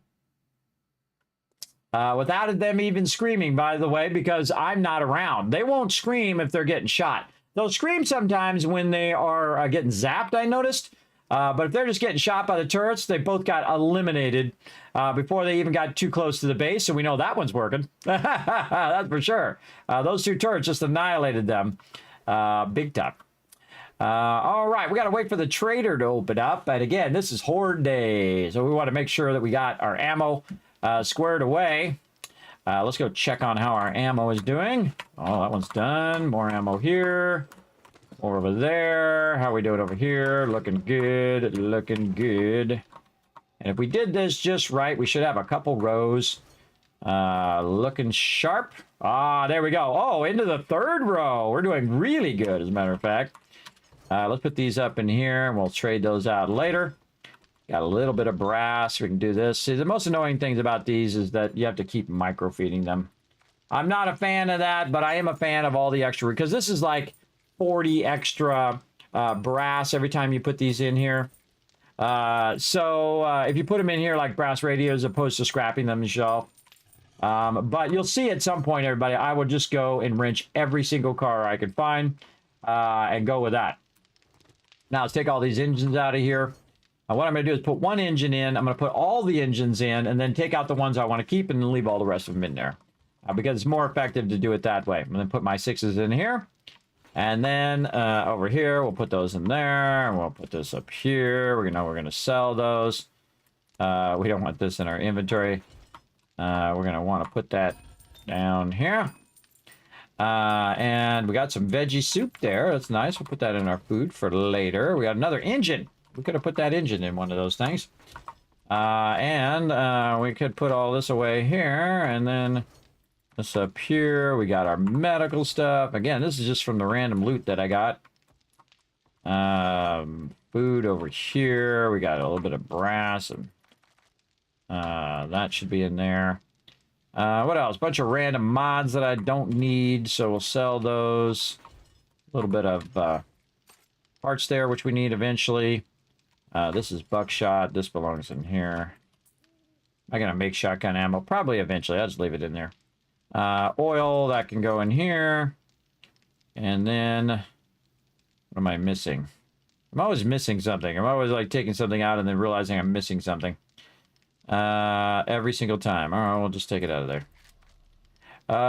Let's see. Murky water and engines. So murky water over here and bones.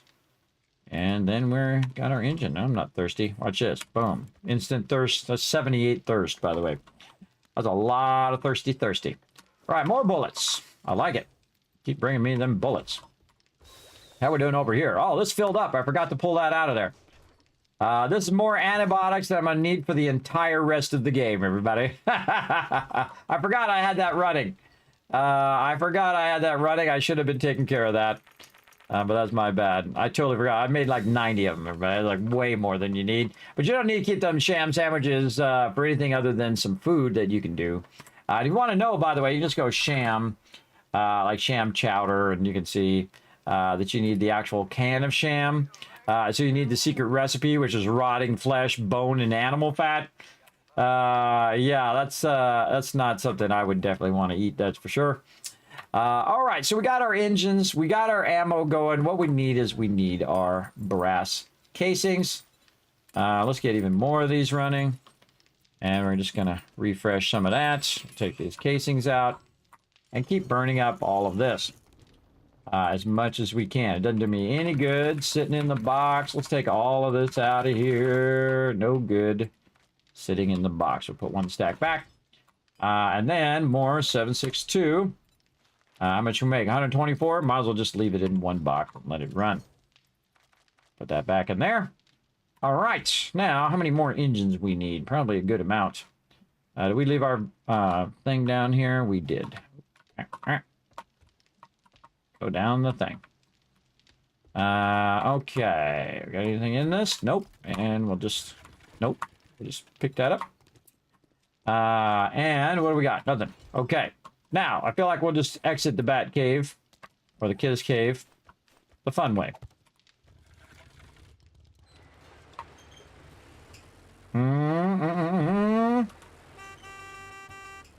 Whoop, whoop. Right up from down below.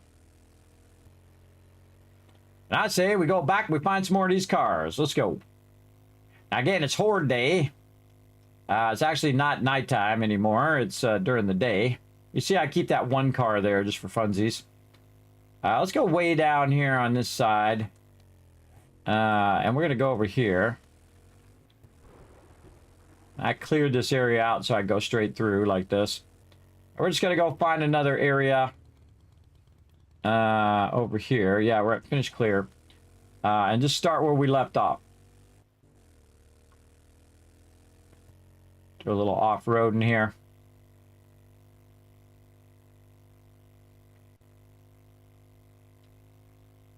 There's a lot of good cars and loot in there. But I don't need general loot. I need very specific loot now. Which is brass.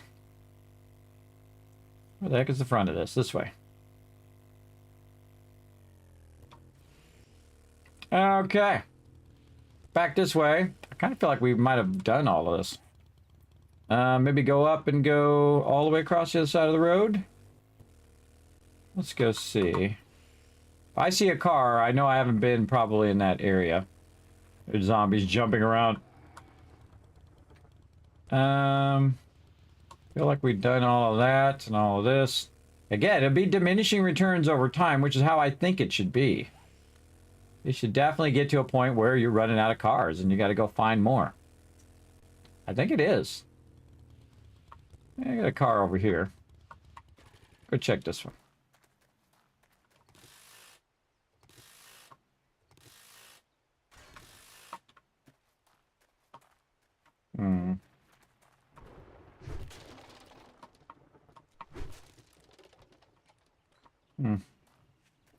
Okay, now what we should have to do is go to another city over there. Do we feel like going to the burnt city? I've been down here. As you can see, I haven't explored all of that. I kind of feel like I'll go down there. Oh, I left some loot there too. Even better. Let's go.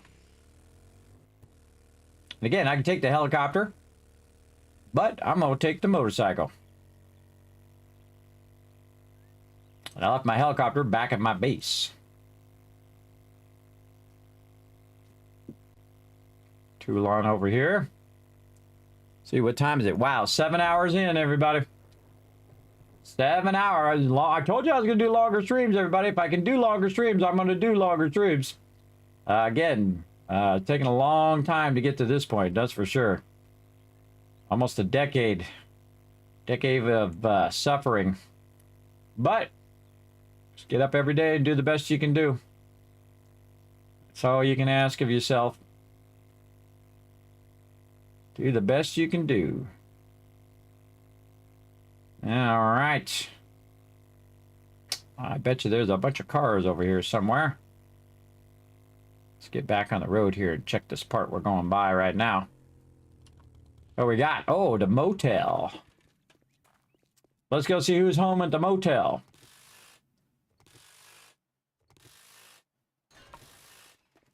Who's home? Knock, knock. On the right. Barrel. Give him a couple shots. Oh, hello, big boy. Say goodbye to your head. I told him. I told him I gave my heads up.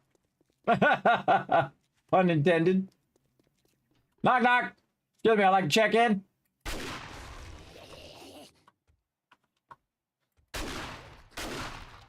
Shoot through that door in case somebody's behind there. Oh, look at it. There's a safe there. Am I going to look in that safe? Nope. Am I going to get all that loot? Nope. I go shoot this lady in the face? Yep.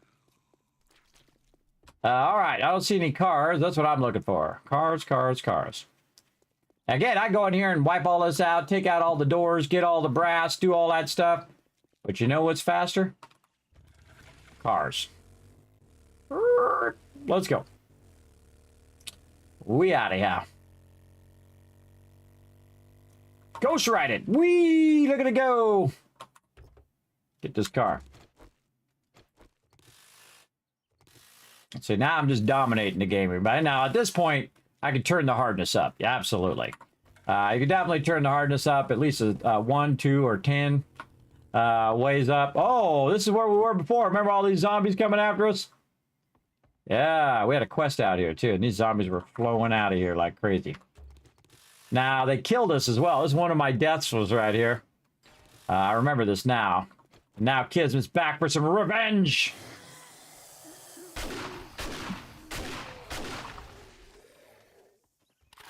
Okay. Well, the revenge is going to be short-lived.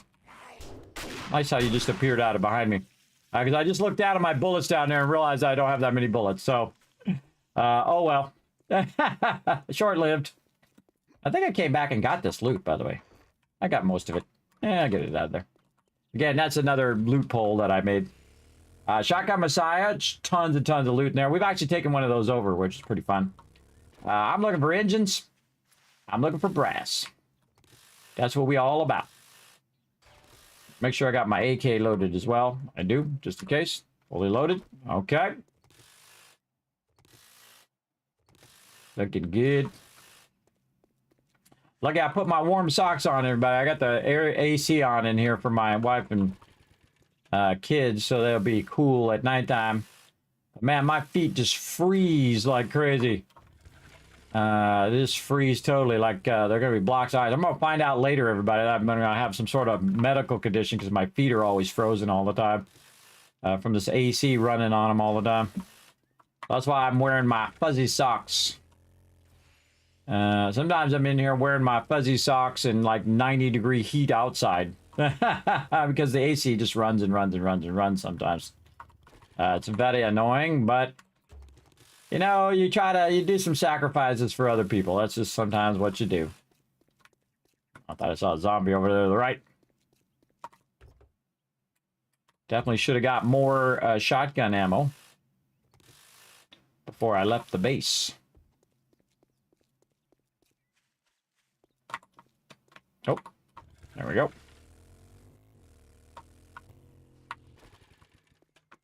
And it's Horde Day. By the way, you can just leave the loot in there and do the thing, and it'll drop on the ground. If you're wondering, it'll still drop it on the ground. No big deal. Oh, I'm dropping radiators. Alrighty. Put these radiators in here with these engines. Batteries, this. Anything else? Engine. Again, anything that doesn't stack. Right in there. Put this in here. Put this down here. There we go. Much more better. And at this stage of the game, this is what I should be doing. Just getting massive amount of brass. Massive amount of loot overall. And at this point, because I don't really need to go and loot every single house and do every single thing, I can spend a lot more time working on ammo and getting that ammo built up. Come on, I know you're in here. I know you're in here somewhere. Here you are. No car in there. Couldn't remember if there was a car in there or not. That's what I was looking for. No car, so I'm out of there. Yeah, I see kind of a parking lot, which we already did for that Shotgun Messiah. There's a car. Yeah, always leaving my vehicle in such a way I can make a quick escape. Believe me, it saved me many, many times, especially in the beginning of the game. See, I'm making this look easy because I'm at the later end of the game.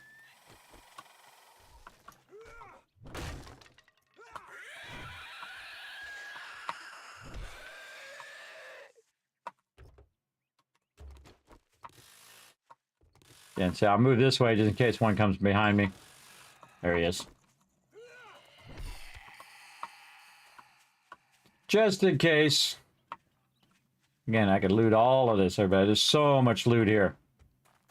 So much loot, but why loot it if you don't need it? That's the thing. There's an ambulance over there, too. I could get that ambulance. I don't need it. I don't loot it. Simple as that. There's a level 5 something I just got.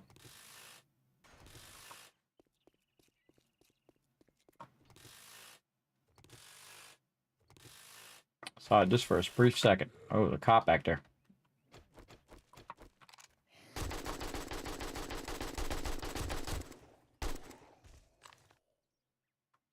Don't mess around with cops. Don't mess around with cops. Don't mess around with dogs, dyers. Just unload, everybody. Unload.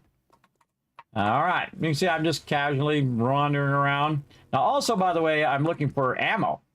So I might get some 9mm ammo while I'm at this as well. I'm going to scrap that. And if we get some 9mm, then we can put those in the turrets as well. Again, put all this stuff. That was a wrench that I got. Everything else good? Yeah, it's good. Probably not going to get much of this. Let's put that away in there. Anything else in there that we can put in there? Brass. This one out so it'll stack. All right, let's keep on keeping on.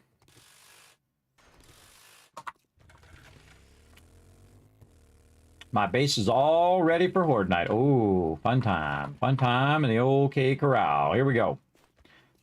Get ourselves a little place to run to in case things go horribly, horribly wrong. Let's go.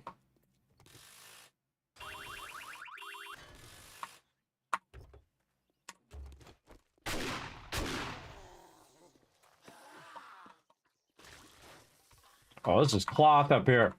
Oh, this is trouble. This is trouble. Radiated. Oh, that's not good.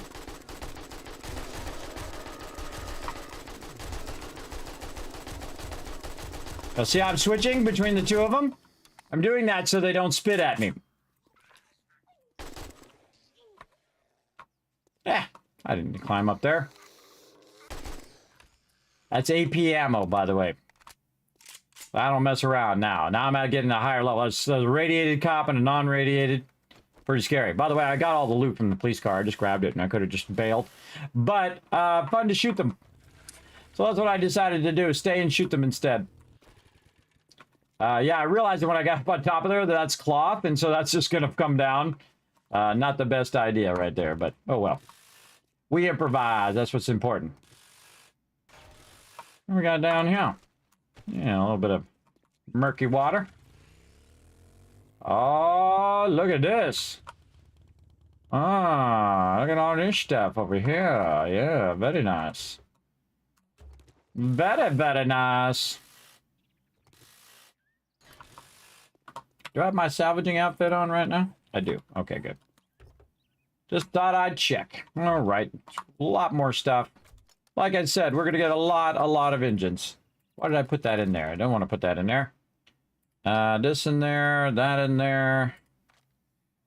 Like that. Bullets we can put in there. Hammer. All good.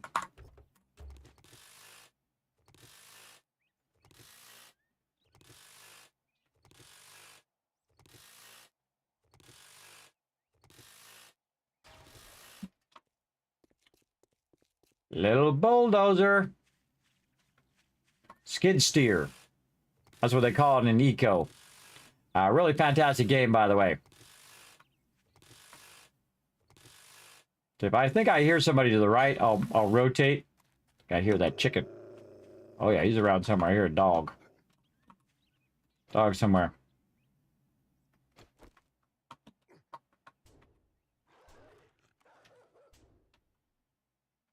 Right there.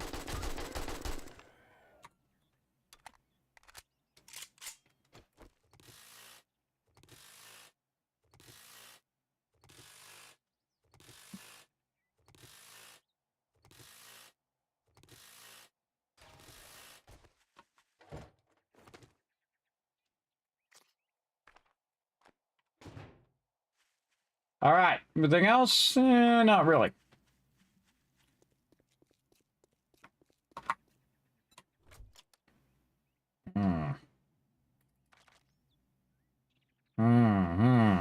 We're getting very full. Very full of loot. All right. Maybe one more. Right over here. This will be the magic final one. What do we got?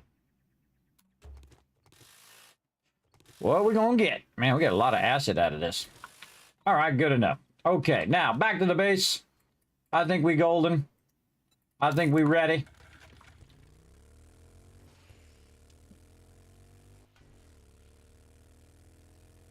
Let's go. Man, I just want to go in and loot every single thing in there. The old school way we used to do it is we used to put boxes on each and every building outside. And so you put the box on the building because the building never resets in those days because they didn't have questing. So you put a box on the outside, you loot everything on the inside, and you put it in that box while you're looting it. Then at the end, you grab all of it and you take it back to the base.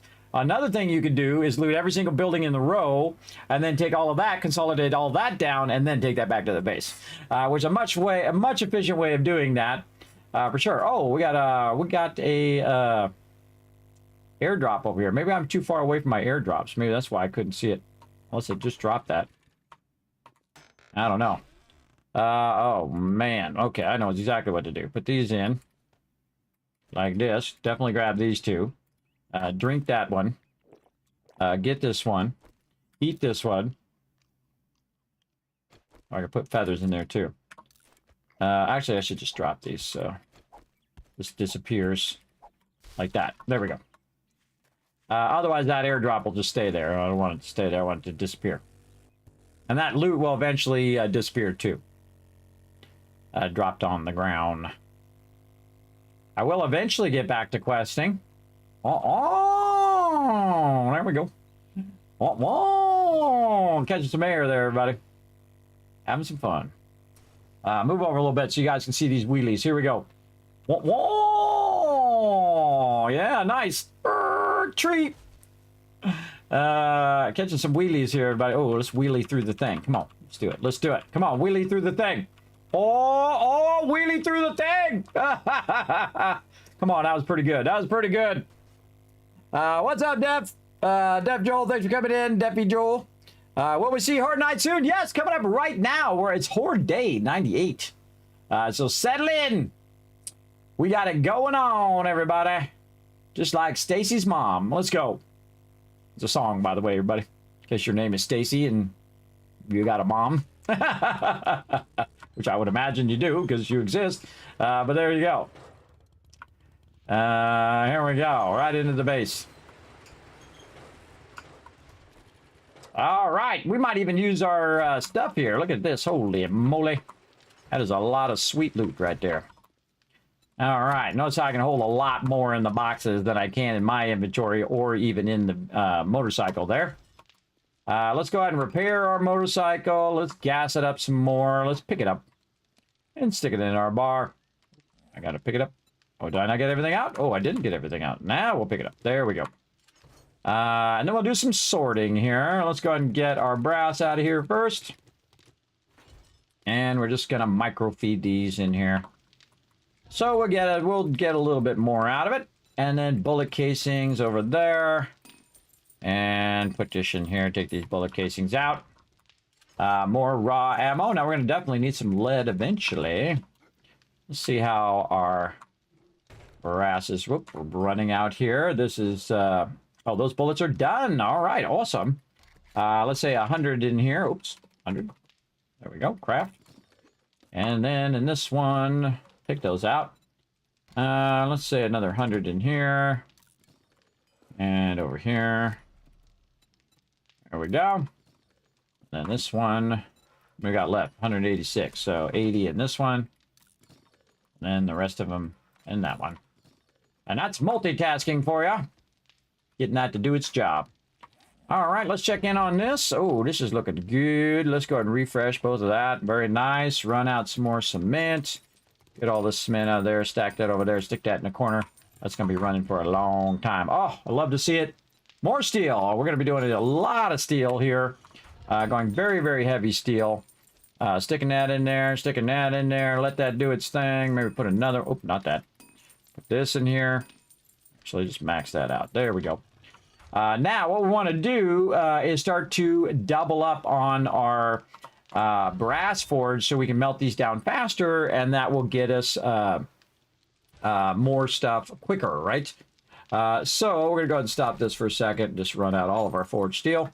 Now, one of the things that's a problem with this particular forge is that it's running low on clay. So you might say, you know what, hold on, we don't want to do this forge. Let's have our thing keep finishing there. And go find ourselves a forge that has more in there, which might be this forge up here. Yes, okay. And then we're just going to go ahead and say, all right, that's good enough on that. Look at all that in there. Holy mackerel.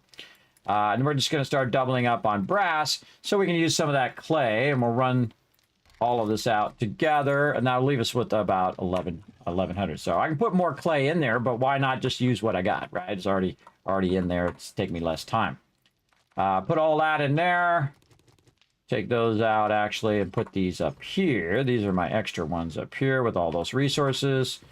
All of this in here. Our cement up here. Nutsi, I got this down here, but I'm the sorting master. All right, coming up on Horde Night, good idea to think about our repair kits. Repair all weapons, regardless of their situation. Whether they're all the way up or all the way down, doesn't matter. We got our level 6 here. We're going to go ahead and swap out our level 1 from last time with our new level 6. And look, we don't even have enough mods on the first one. Then we're going to mod this one. Have you noticed that the M60 has 4 on level 1 and 4 on level 6? So this just makes it more durable and last longer before I have to repair it. And we're going to go ahead and actually repair this one. Look, it's worth 762, but if I repair it, it's going to be worth 1450. So I can sell that to the vendor, get myself some dukes out of that. Very nice. We got lots of food still. We got lots of water. Don't feel like I'm going to need my tool here. Let's go into the big gun. Then we're going to go AK second, then shotgun. Don't need my driver. Might need my repair. Don't need my knife. We can go ahead and get rid of that. Don't need my dukes. I'm going to put my dukes up here like this. We can go ahead and take our water out of here and say stack it like that. Do we need to bring all this stuff? Probably not, but do I really want to take it out of there? Also, no. Definitely want that shotgun. And we've got to tell this to be a P ammo and then load it. Oh. Somebody came early to the base and wanted to say hi, but they got shot. Right over there. Ha ha. Now again, see, that's one of the best uses of those turrets and your automatic defenses is to kill the screamers. Who constantly come rolling up in your base, and then they won't scream any other mobs. Now, sometimes I like it when they scream, and they scream a whole bunch and bring a whole bunch of mobs, and I'm just getting more and more XP. Now, speaking of XP, good time to take a quick moment here and use our 5 things that we're not using. Bad Kismet here. Let's go ahead and get my perk order. All right, what do we feel like doing next? Man, we could just do whatever we want at this point. We are styling and profiling. We're at perception 7. We're at strength 7. We could be at strength 8. We really could be.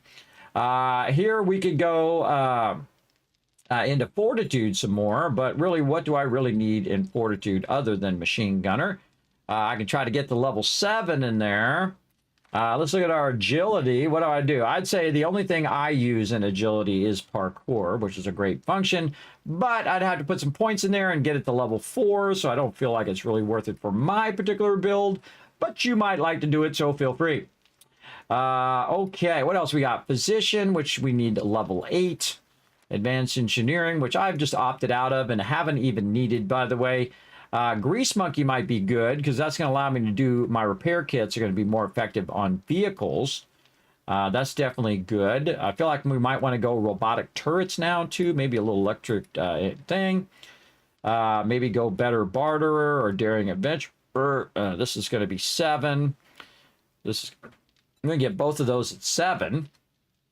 That's pretty good. We're almost there and we need 2 points, I believe. Yep. So I can put 2 points there and then 2 points in daring and better barterer. So that would be a good upgrade. And then this would be 8 and then 9 and 10, I bet. Yep. And then 10. So kind of feel like I want to go robotics inventor though. So I can start getting my robotic turrets firing up. Do I actually have some robotic turrets? Did I bother to get anything as a drop? I don't think so because I haven't gone into it. When you start to spec into it, by the way, you will start to get robotic turrets drop more often. I think I sold them. The ones I got, or maybe it was in my other playthrough that I got them. I can't remember, but sometimes they all kind of run together. Yeah, let's go robotic turrets. All right, robotic turrets number 1, 2, and 3, because we already have the points in there, so we can just go up there pretty quickly.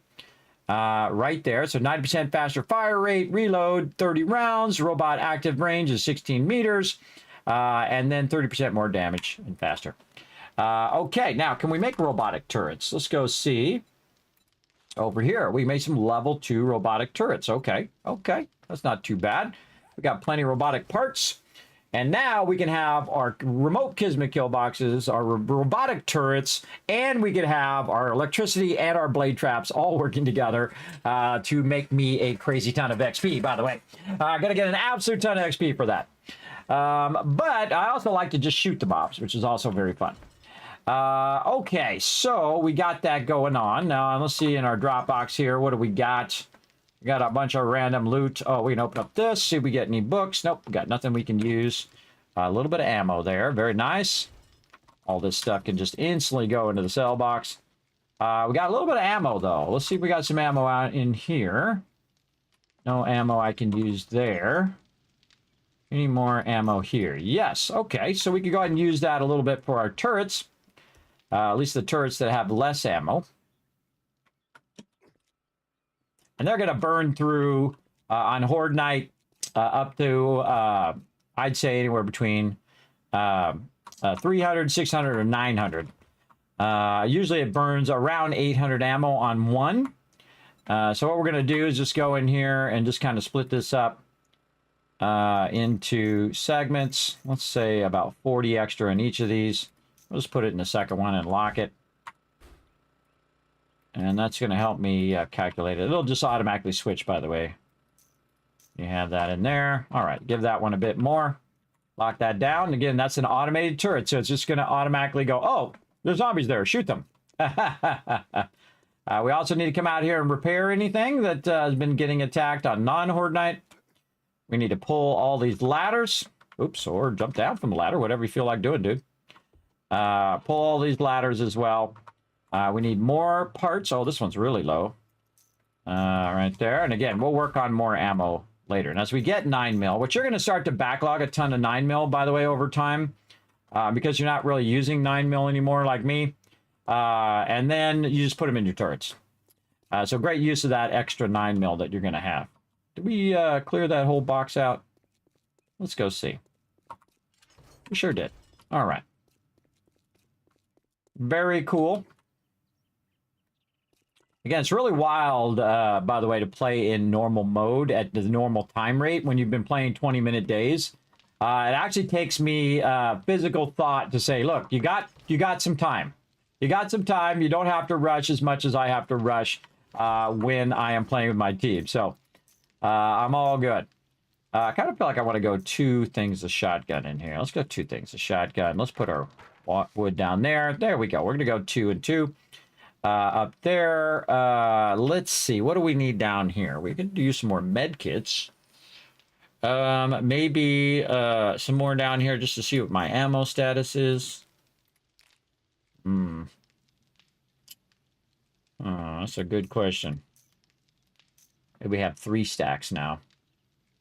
Just so I can go around and take out whole entire locations. Let's put this up here. I also took my my tools off and put them somewhere here in the building box. Which tool do I not really need right now? Probably not the auger.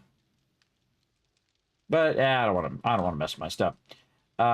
Leave it there for now. We'll get the solar stuff later. That's going to get super expensive very, very quickly. I think we're all good on the rest of this. Let's go ahead and grab all of our stuff here and a stack of this. And here's our parts. We'll leave 1 electric parts back. Let's go do some repair real quick. We'll take our M60 off. I'm probably not going to use turrets this time. I'll wait till my turrets are at max level. Then we'll do our turrets. But let's go. Oh, I forgot to get my steel. My bad. My bad. That's why I need that steel, so I can repair these blade traps. Again, I would repair all of this and make sure you got all your weapons repaired and all that stuff. Whoa, look at that. A lot of steel in there. You got all that stuff repaired ahead of time. Again, if you're using spikes, I would get your spikes down or repair them, do whatever you got to do. But you definitely want to repair all these blade traps because it'll be too many for you to repair simultaneously during Horde Night. And this is what's cool, everybody, is that I can just go inside here. There's no spikes. And I can just very easily do it. And I can also do it from inside the kill box. But this is really nice to just be able to run around. Look at them, all got damaged. They all got damaged at some point. All right, now we're going to check all of these. Little fence posts. I don't think any of these took any damage. I don't think anybody was on this side. Nope. I hear the turrets, you hear? They're going boo up there right now. Oh, that one took a little bit. Hey, like, Kismet, you're leaving those open. Yes, I am. I'm expecting some of them to get damaged, and that's okay.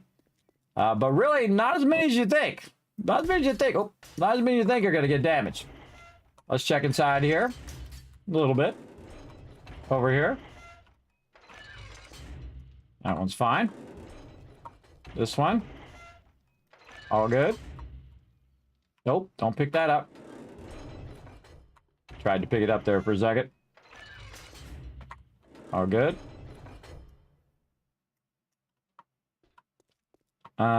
Do we check this one? I think we just did, yes.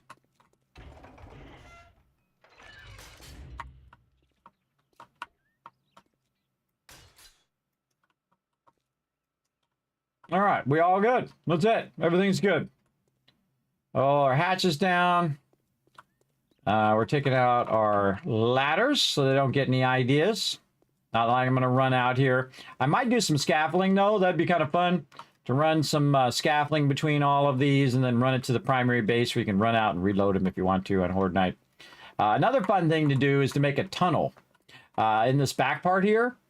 So you make a tunnel with your plates on the outside that goes down in the ground. And then what you do is you run under your base and up through here. And you're like, hello, zombies. And then they all turn toward where you're at. And they'll start running toward your thing here. And then you put a bunch of ammo in there. And then you start shooting them. And then you go back down and you go back under your base. I've done that. That's really fun.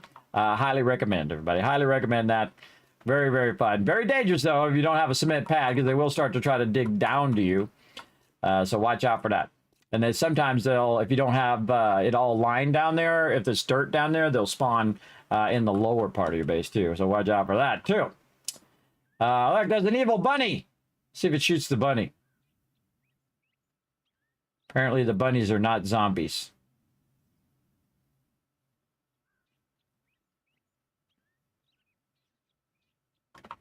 All right. Down here we go. Looking good. Good morning, Harm Cohen. Thanks for coming in and hanging out. Hay bale, exactly. Hay bale for the win. I love the hay bale. A fast way to jump down. Sandskin coming in says, first timer here. What are you landing on from the ladder drop? Oh yeah, hay bale. That's what the hay bale was for. Yes, right here, hay bale for the win. And you can see I have this offset on purpose where I'm coming down. I just move forward and do the hay bale.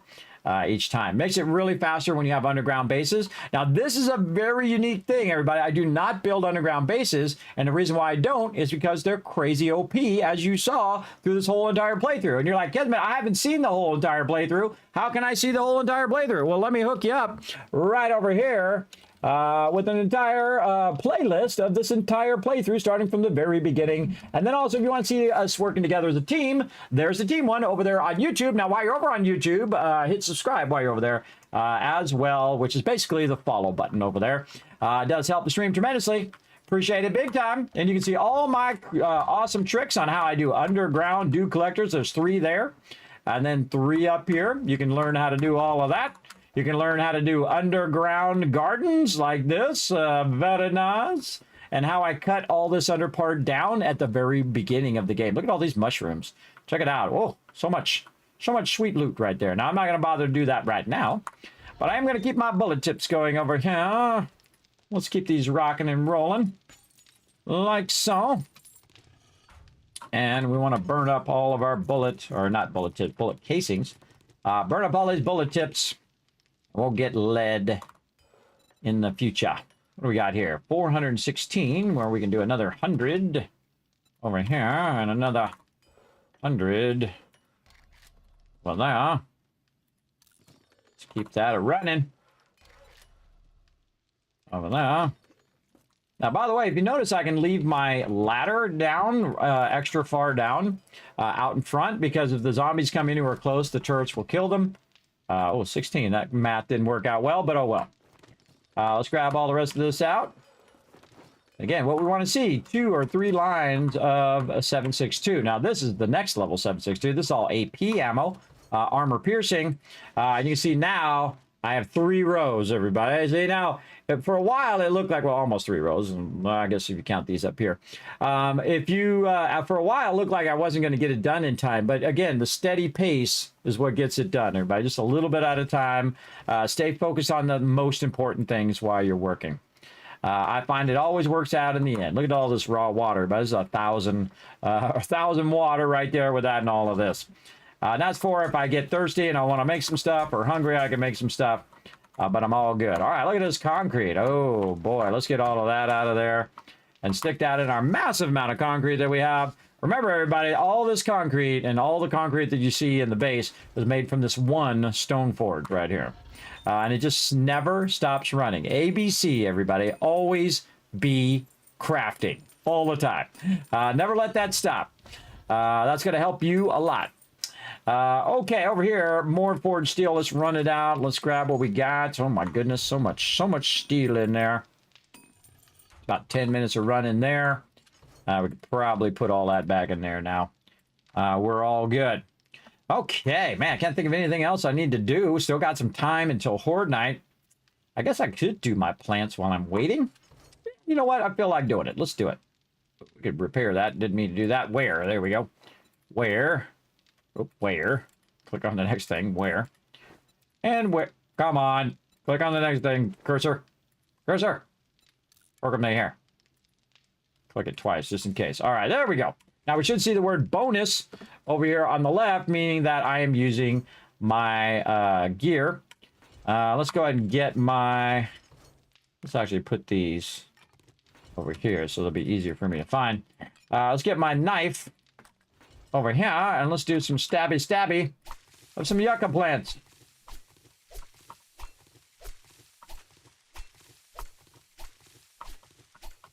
All right, then we're going to take this yucca. Check the recipes. We're going to make as many seeds as we can. We're going to go over here and find all of our seeds over here that we're going to use. Like so. And we'll put these yuccas. Oops, wrong one. Wrong thing. Need the actual seeds. Wow, that's more seeds than I think I'm going to need. Let's see what happens. We'll see how it goes. All right, put these right back down. Now, again, I have vents that allow me to bring the light down here. You can see it's the light's coming straight down that vent there. And ending up down here at the bottom.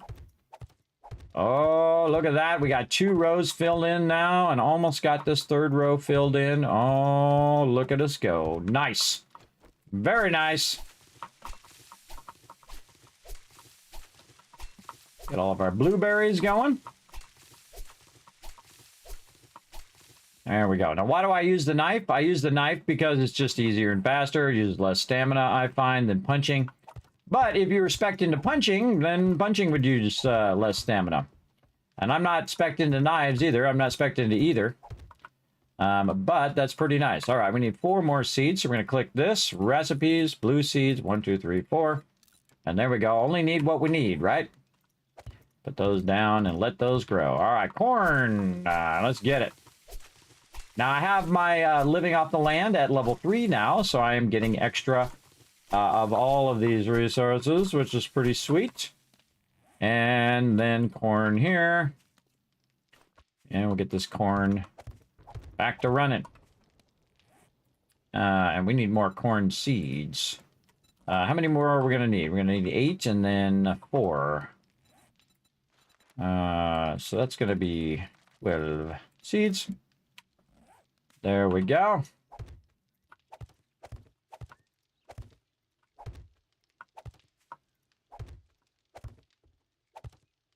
Bingo. Oh, I did 1 too many. It was 11. 11 seeds is actually what I needed. But I can use it for next time. All right, those are all done. Now, let's go up top. Again, you see I'm not really worried about Horde Night. I'm good. Got all my stuff ready to go. I'd like to have some more 9mm, but, you know, we do what we got to do. More seeds over here. Over there, we need 3 more. Click on this. Recipes. 1, 2, 3. Boom, boom, and boom. I like doing by row. More potatoes.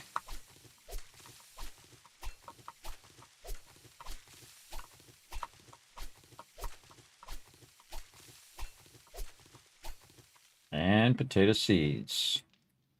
Where are you? Right there. So holding down the right mouse button and backpedaling. There's 9 there, and I need 9 more. So over here, recipes, seeds, 9. And you know you're not worried too much about Horde Night when you got this going on. Now, I still got ammo going. I got my forges running. I got all that stuff rocking and rolling. But we might as well take some time to get this taken care of. And then we don't have to think about it later. It'll just grow for a couple more hours, and we don't have to think about it. All right, bunch of cotton. Right over here. I'm going to get this done, and then I'll look back at chat here in just a minute, everybody. Get this taken care of. 1, 2. This is 4, 5, 6. We need 6 more seeds.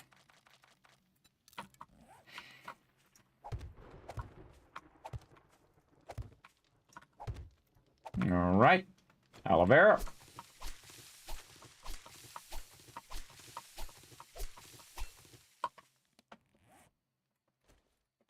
Plenty of aloe vera seeds.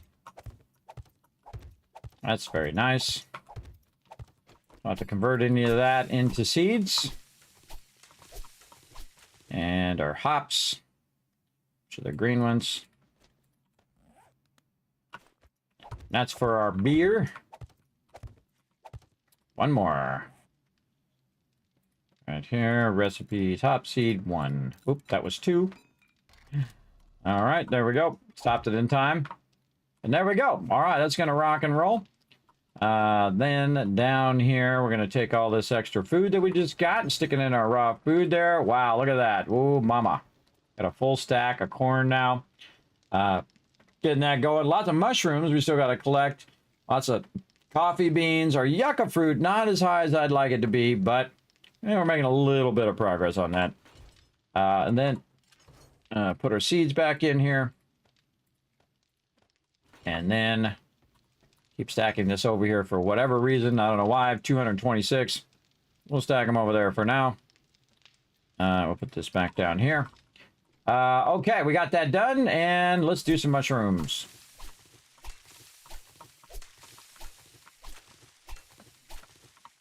Do hay bales do negative fall damage? Hay bales do not do any damage. I also have parkour and other things like that that help me. 1 point into that to help me reduce my fall damage. I also have boots that reduce my fall damage as well. Boot mods. Boot mod. On some of my boots. Reducing fall damage is awesome, especially when you're like me and you're gonna break your legs a lot. All right. Mushroom thingies, and I should have kept those out. Okay, more mushrooms. Let's go. And of course, I'm putting the mushrooms above the seeds that only grow to 2. Or some of these only grow to 1. I can't put them over the corn because the corn goes to 3. This is how this is designed specifically for this reason. That's why it's designed this way. Oh, that sometimes happens. Sometimes it likes to put it the other way. Yeah, let's put that across there. Let's go this way with it. There we go. Let's do it this way.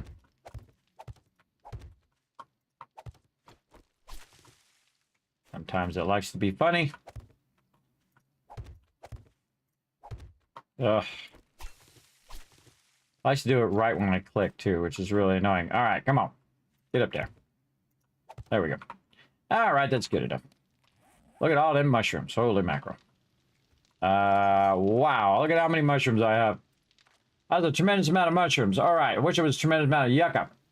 Definitely need to upscale my yucca, but we're getting there. But we had to make more seeds from it. Now, eventually, when we get enough seeds to do that, get all those going, then we'll do much better, I think. All right, it is time to get it on like Donkey Kong. Here we go. Let's get ourselves some cobblestone. We're going to get ourselves some concrete. We're going to get ourselves some oh crap blocks. Right over here, meaning that, oh crap, they breached my base and I need to throw some blocks in there before they come over and kill me. And then we're going to take a lot of ammo right over here. We're going to stack it and stack it and stack it and stack it. Ain't no do me no good in that box. Then we're going to stack a bunch of this. Now, we could also bring ourselves some meds, which might be a smart idea this time. We're going to go ahead and let's see how long before this starts. That's going to be a while. Let's go ahead and downscale some of this ammo. I'll probably take a bit of this out like that. And that's going to put us at 3,000 ammo. That should be about right. And if I need more, I can always come down here. By the way, let's put our big boy gun right in there. I can probably get rid of all these 9 mils now, too. We're going to go ahead and get ourselves some meds here. We're just going to pop these meds at the very beginning, because why not? We got some recog for some range damage. That's going to be fun. Let's see. What else kind of fun we got in here? We got some Mega Crush. I don't know. Just for the funs of it, everybody. Just for the funs. And Fort Bites. Those are good. We can go and hit those up. Fort Bites are great when you're melee, everybody, because it's a 40% damage mitigation. But it does use your water. But I do have a lot of yucca smoothies over here and over there. Let's stack those up. So I'm not hurting. Also, this is right here, 122 food. So that's 122 times 3, so 300, 400 food worth right there. So I'll probably be fine on that. And then the water, by the way, is 78 each. So that's 10, that's 780. So not hurting there either. Not hurting on that AP, not hurting on that repair.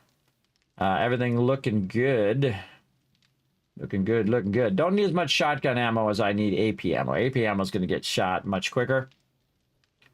So, we'll burn all those up just for the fun of it in the beginning. I feel like the one you really might want to keep on you is your painkillers, because those are the ones that keep you from getting stunned, and you can cure your concussion if you do get stunned. So maybe we'll take some extra painkillers. You know what we could do? We could also do this. Let's triple stack this. We're going to triple stack these ones. And double stack that one. Maybe we'll start making some of those Fort Bites. And just triple stack it for Horde Night, because we know where it's going to last the whole time. You know what? Let's just do all of it. Oop, that's one too many. And now, the thing is, you can do up to 3 of any given thing, right? And it makes the timer run longer. So I can just stack all of these and just do a whole bunch of them and be just fine. How's my health? Health is looking good. We'll drink this before we do the thing. What was here? This is usually my thing here. So let's put this down here. Take the auger and put it there. In case we need to repair things. Chainsaw we don't need anymore because we're not taking the spikes out. So we could take that out if we wanted to. Man, I am ready to rock way ahead of time here. I love that. All right, lock and load all weapons.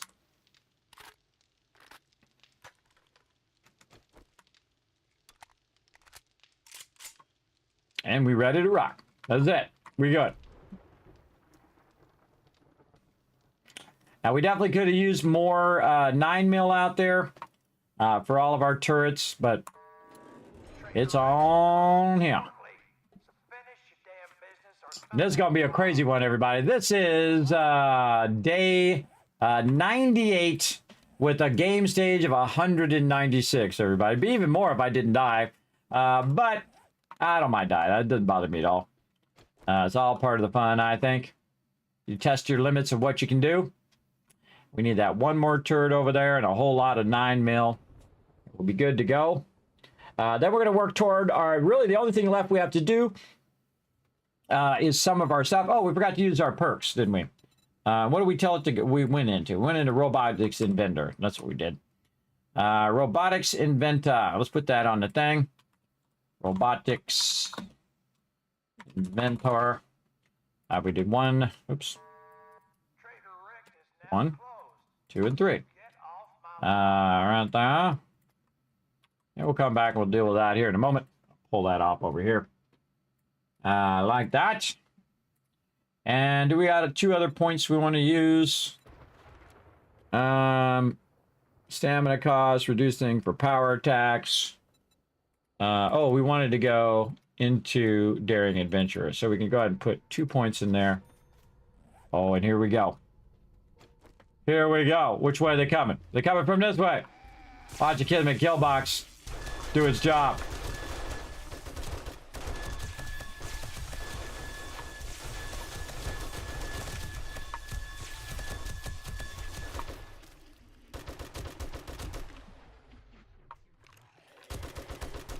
Bomber.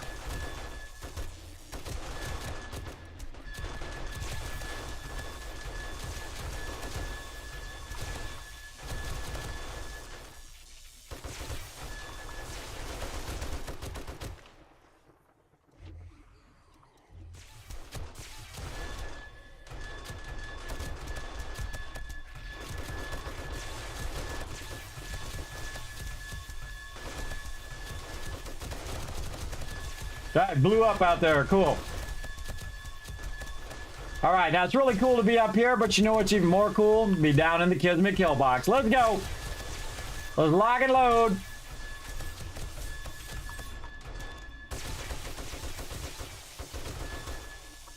I think it's way more cinematic down in the kill box.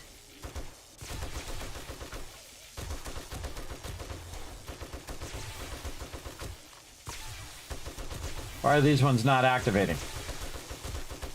Center ones are not activating. There's something up with it. I think the sensor got knocked out.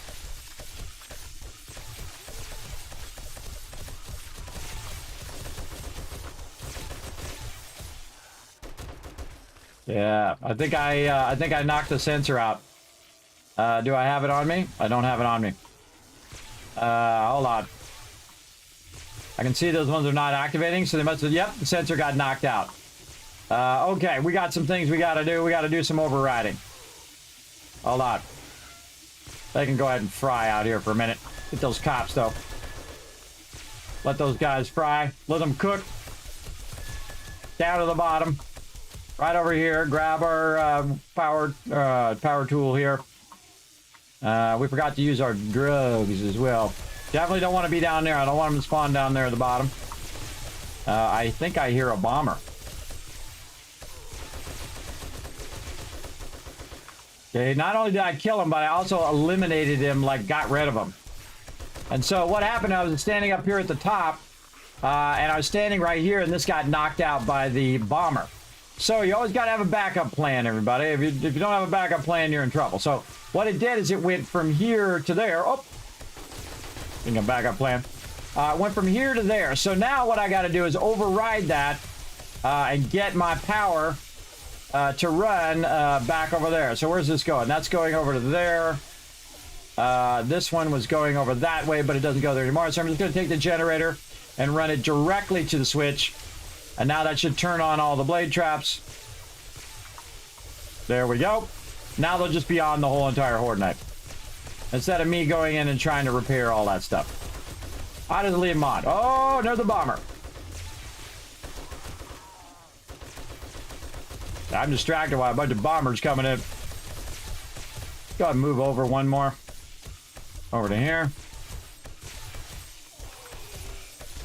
And see, if I see those blade traps not running, that's telling me I got problems. And that's why I should be down here and not up there, so it's not knocking my sensors out. That's easy to fix later, by the way. Kill the cops. Get those. Anybody behind me? Not yet.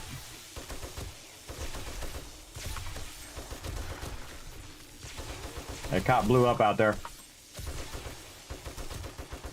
It's okay if he blows up out there, but I don't want him to blow up in here. Big Mama.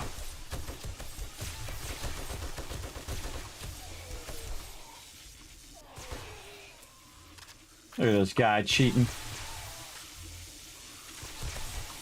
Get their head out of my thing.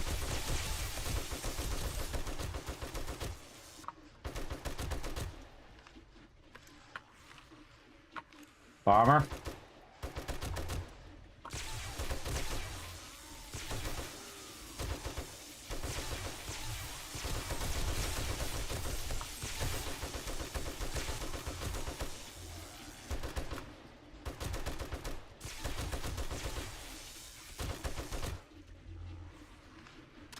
I don't see any bombers, so now's a good time to just force reload. Get them all lined up.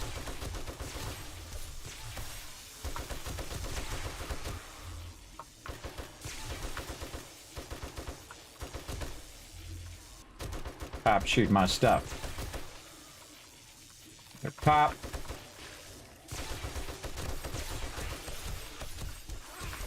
Good time to maybe do a little bit of repair. I brought steel. Oh, I didn't bring any steel. I didn't bring any steel. Oh, Kismet, what are you doing, bro? What are you doing this playthrough? Oh, man, you are out of it. Let's get that steel.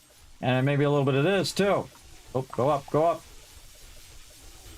Let's do it. My bad. Oh, look at this. Get rid of them. All right, a little bit of repair action going on over here. There we go, there we go. Over here, get that repaired. That whole side turned itself off automatically, which is awesome. Get out of here. Crazy mobs. Let's get up here on top. And let's go down in here, or not.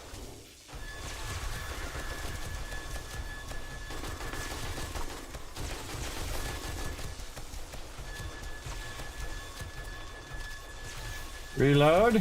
Looking okay for right now. Could take a minute to reload.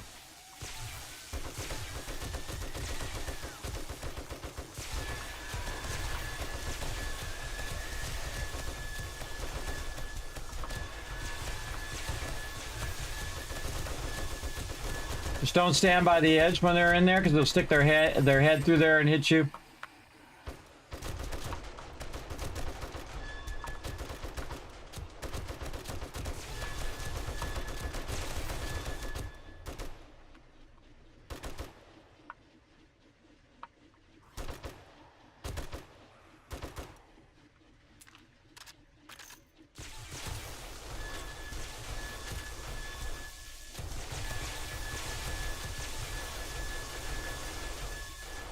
That one's disconnected. I'm always watching the fine details of which ones are running and which ones are not running. There we go. That one's running now.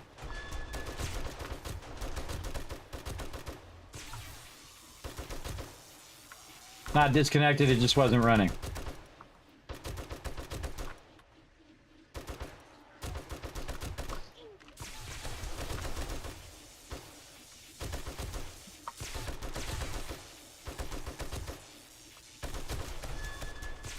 I know I'm making this look easy. It's not. It's not that easy. But if you prepare, it's gonna be a lot easier.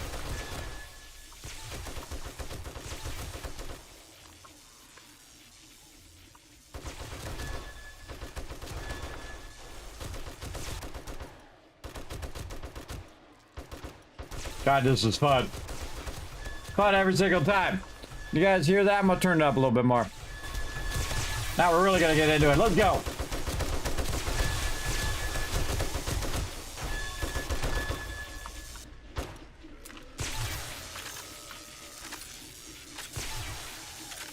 Look at them all running in at the same time.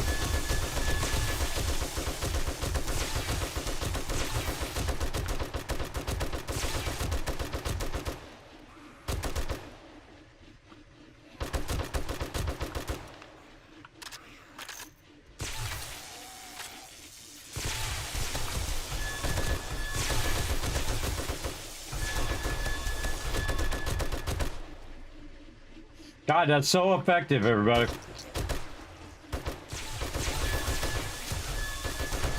Just holds them right there.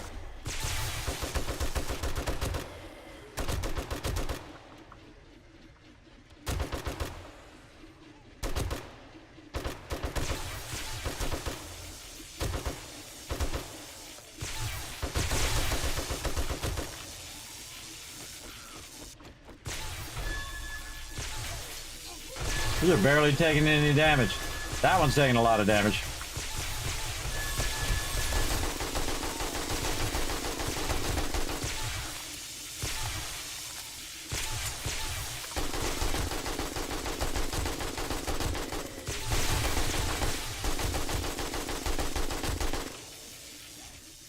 Repair that while we're using our AK.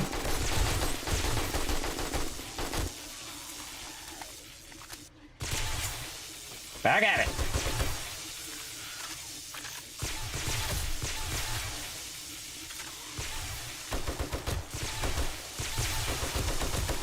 Just lines them up for me.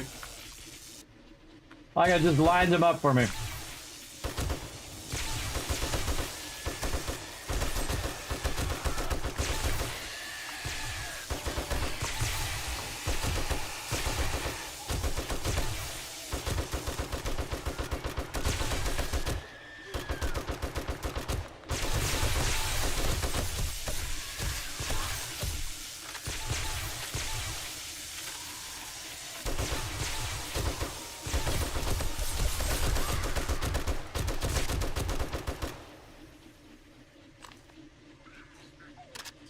Very cool, everybody. You can see it works really, really well. This is an automated defense system that I built for the Kismet kill box here. It is very, very effective, as you can see. There's a lot of very heavy mobs here, radiated mobs coming in, getting smoked.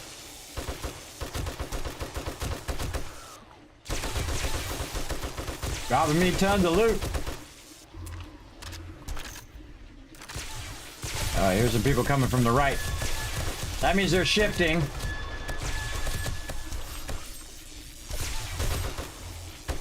They're shifting from this direction. Let's go. Oh, you hear the kill box? Kill box is shooting. The remote one way out there shooting at them. Yeah, it's much more effective when I'm in the lower side. If I'm in the upper side, then they'll take out my sensors, which is not a good idea.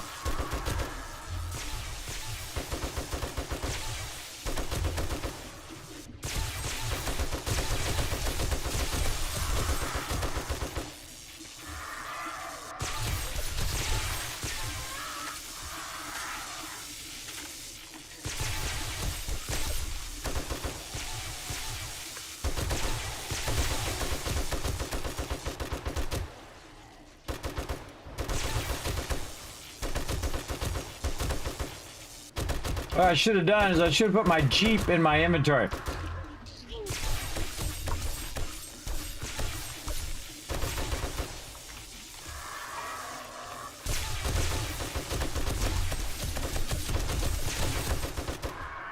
Next time. A lot of birds.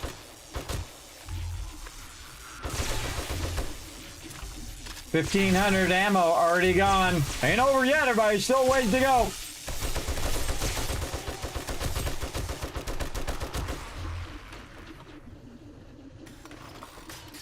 Wow, I can't believe those blade traps didn't take more damage.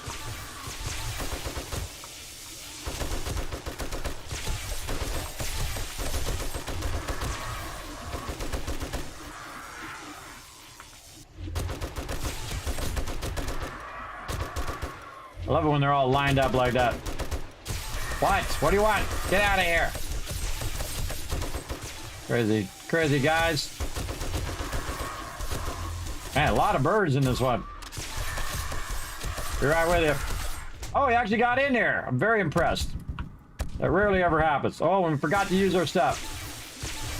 Not that I need it now, but let's go for it.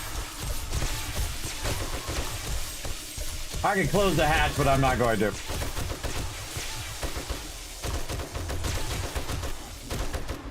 Too busy having fun shooting all the mobs. All right. Yeah, these definitely need some repair. A little bit of repair there, a little bit of repair here. I really like this one on the right. I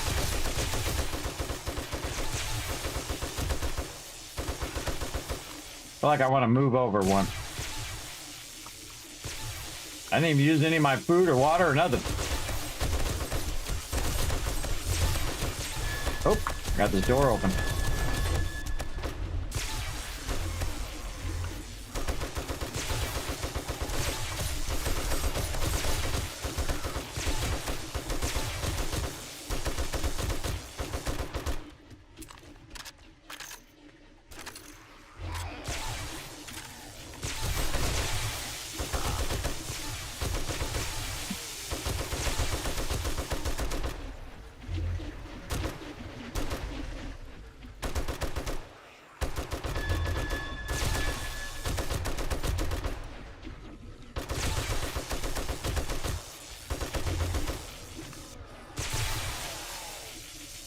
Those things are barely taking any damage. That's because the electricity is stopping them from hitting the blade traps. The blade trap is hitting them, and they're not hitting the blade traps. Which is awesome.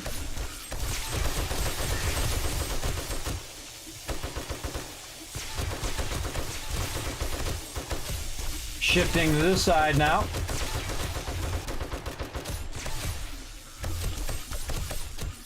Back to the center.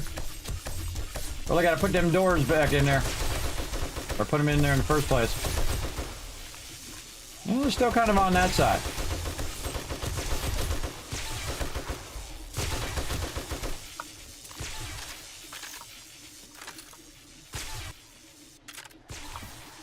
Come on.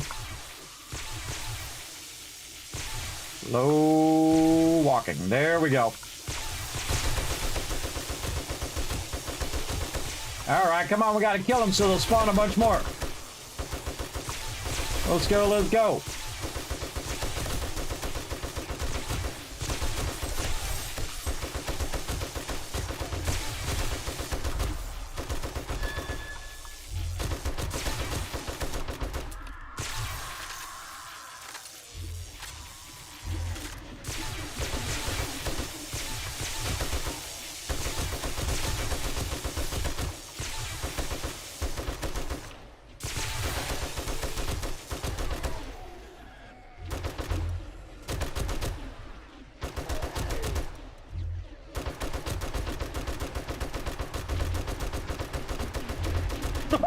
Oh, you see that, everybody? I mowed a ton of them down.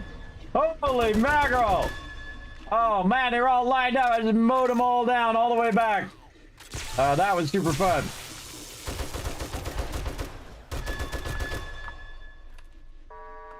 Trader Rick is open for... Woo, that was fun. Little bunny. All right, look for birds. That's the first thing I do when I get up here. Look for birds.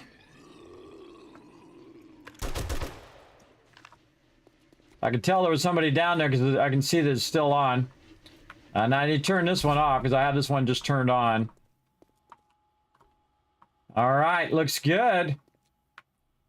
Let's grab that loot. Now, I go for the orange bags first. Now, the coolest thing is that, again, check it out. No spikes. Oh, boy. No spikes, no nothing. We're going to go use this right over here so we don't have to run back inside, maybe lose some of our bags. Put all that in there. Look at all these bags, everybody. Let's go, let's go. Man, that's a lot of sweet loot.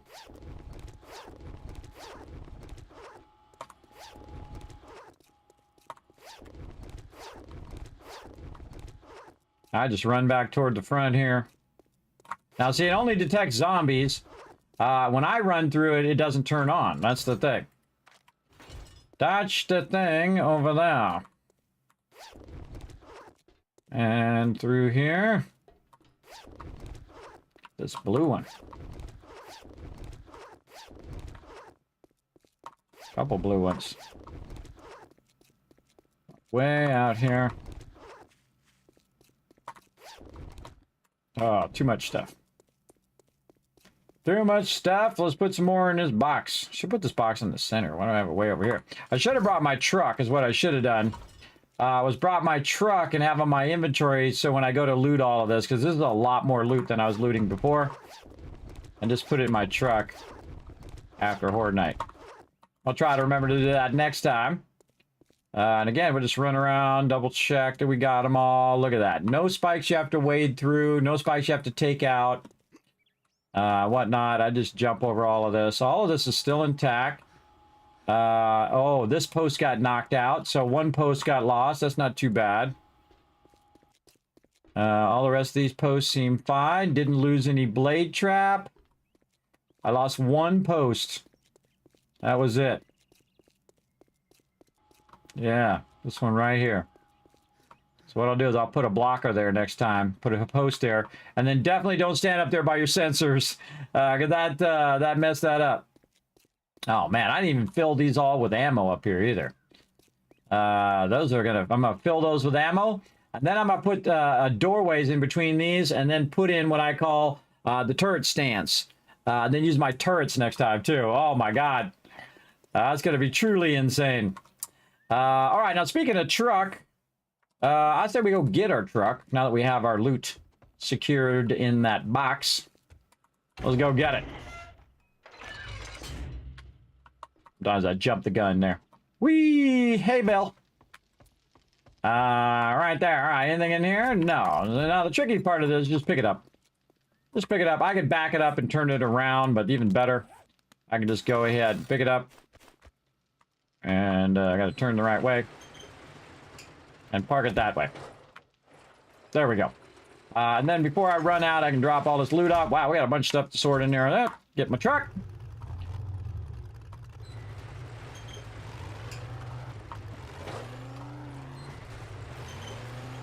Come on, that's pretty cool, everybody. That's pretty cool right there.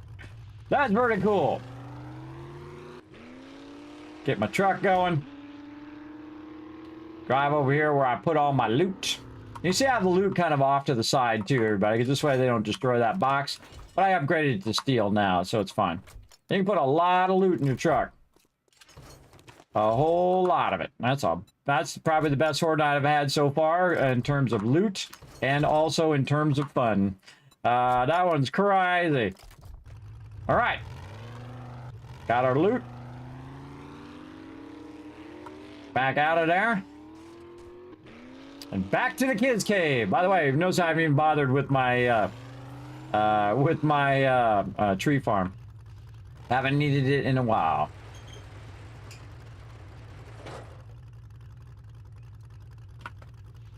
So yeah, slow down a little bit. Give it a minute to detect that I'm there.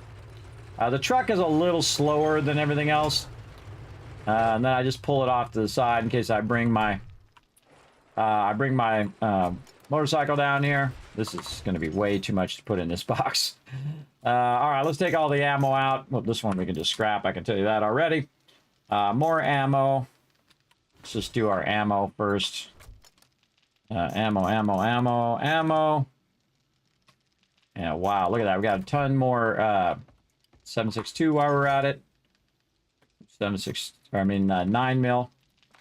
And a bunch of regular 7.62. Yeah, a little bit of 9 mil to replace our 9 mil that we used. Very nice. I don't even know what outfit I'm in. Did I even bother to change out? I didn't even change out my farming outfit, everybody. I forgot to change my farming outfit. I would have gotten, what was it? If I went to my nerdy stuff. We got extra XP. I would have done more damage. I would have had damage resist. But I didn't bother. And then I would have had my ranger boots on, which would have gave me more stamina bonus, but I forgot. Such is the way it goes, everybody. I call it the nerdy priest. And we'll remember at some point. Ranger boots. We'll take our farmer stuff off. That's funny, I forgot to do the farmer stuff. Now, the real thing that I want to do is make sure that I have the nerdy outfit on right over here. I got a level 6 nerdy outfit, and that's going to have a chance, 50% chance of giving me double points for my explosive magazines and other magazines like that. And I didn't even end up using all those other things that I was going to try. We'll just repair that because we're just going to sell that. Going to undo that and put that after that. There we go. And put our dukes and stuff in here. That's what we're going to sell. And all the rest of the stuff we can put back where we got it from. We're going to sell this as well. And all right, now engines. We're going to use those next time and put those in all of our generators. But for right now, we're going to just put them in there.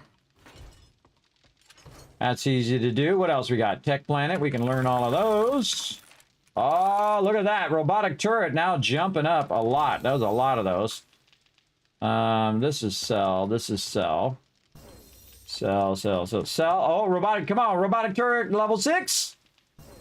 Oh, so glad I waited now, everybody. We're going to have dual level 6 robotic turrets next time. Oh, man, that's going to be crazy. That's gonna be crazy for crying. All right, let's repair this level 5 and these level 4s. I'm just gonna scrap those because I don't want to bother with them. Let's repair this one. See what it. Oh, I got too many things in my queue now. Let's see. So many things in the queue. This is all stuff I want to sell. And I'll put that in the sell. Don't need no level 5s because I have some level 6s. All right, what else? Let's just grab it. Stick it in the boxes. Over here, we're going to just double press this. We see if we have any level 6 car batteries. We'll take them out. If we don't, then we just leave them all in there for sale. We'll run those by the trader. Wow, look at that. Boom. Moved all that stuff out of there. Move that out of there. Ooh, look at all that brass. I know right what to do with that. Put it right in here and melt it down along with a nice stack of this and run out some bullet casings for next time. Because look at our bullets, everybody. We burnt like 2 rows of bullets, but really, bullets looking pretty solid. We can also burn up a lot of our lower level 7.62 first and then use our AP. Just to kind of get that out the inventory. Also, we can melt that down, by the way, which is kind of a crazy thing to do, is to actually scrap all the regular ammo and then use that brass to make the AP ammo, which is a totally legit thing you can do, for sure, if it's your jam. Let's see. What do we want to take out of here? We want to take this out.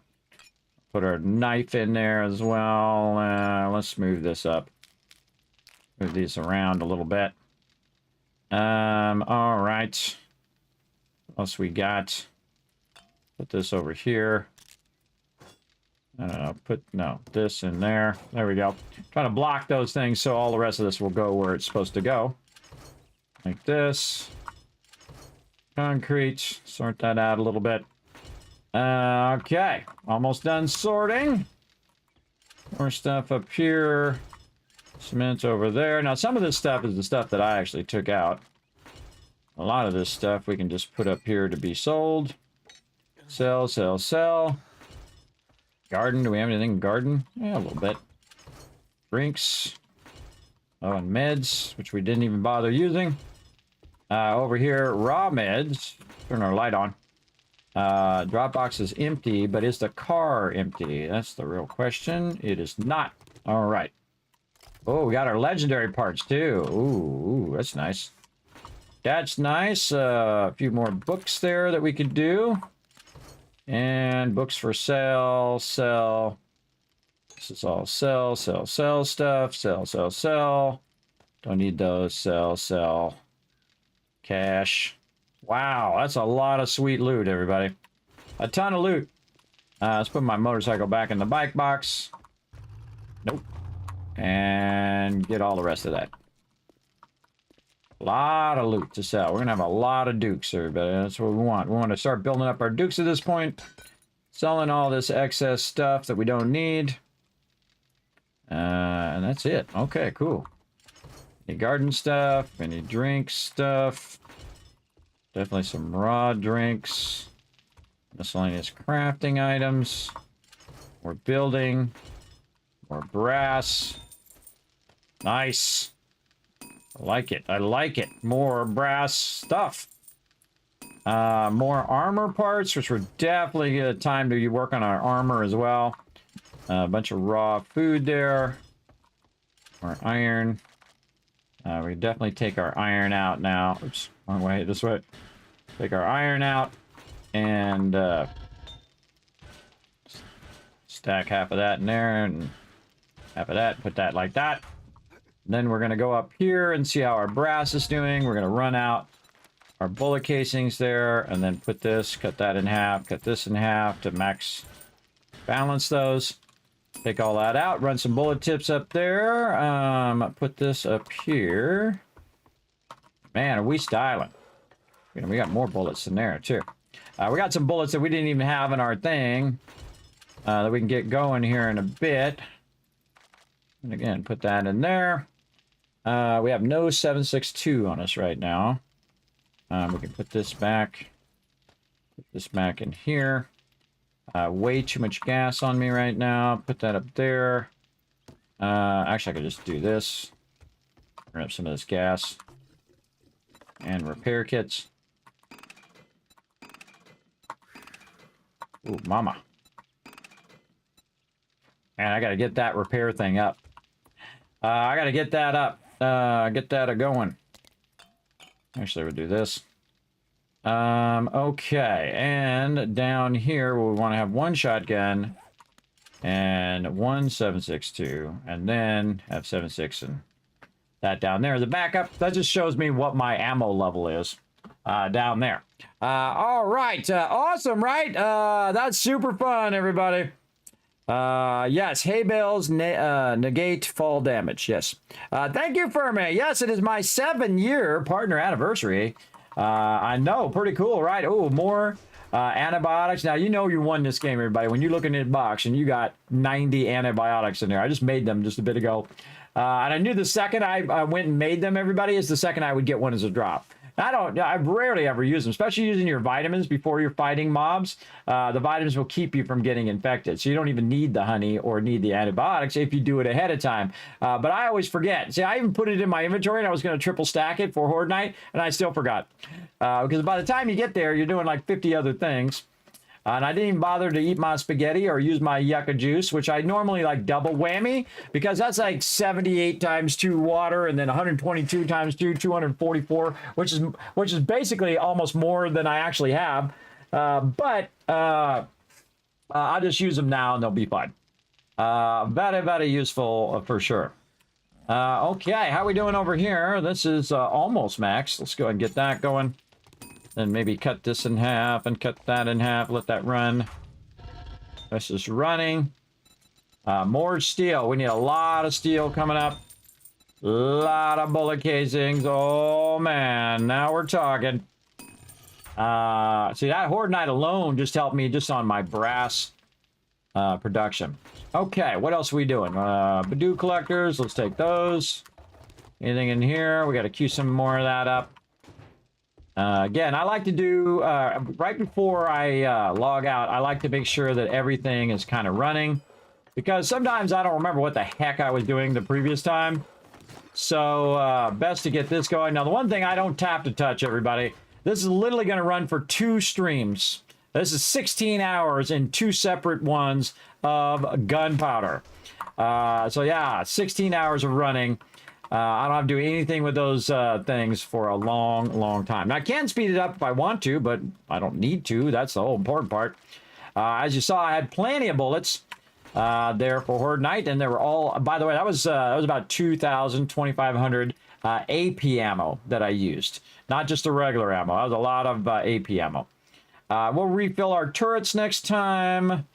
What else we want to do? We want to get some of this cement running.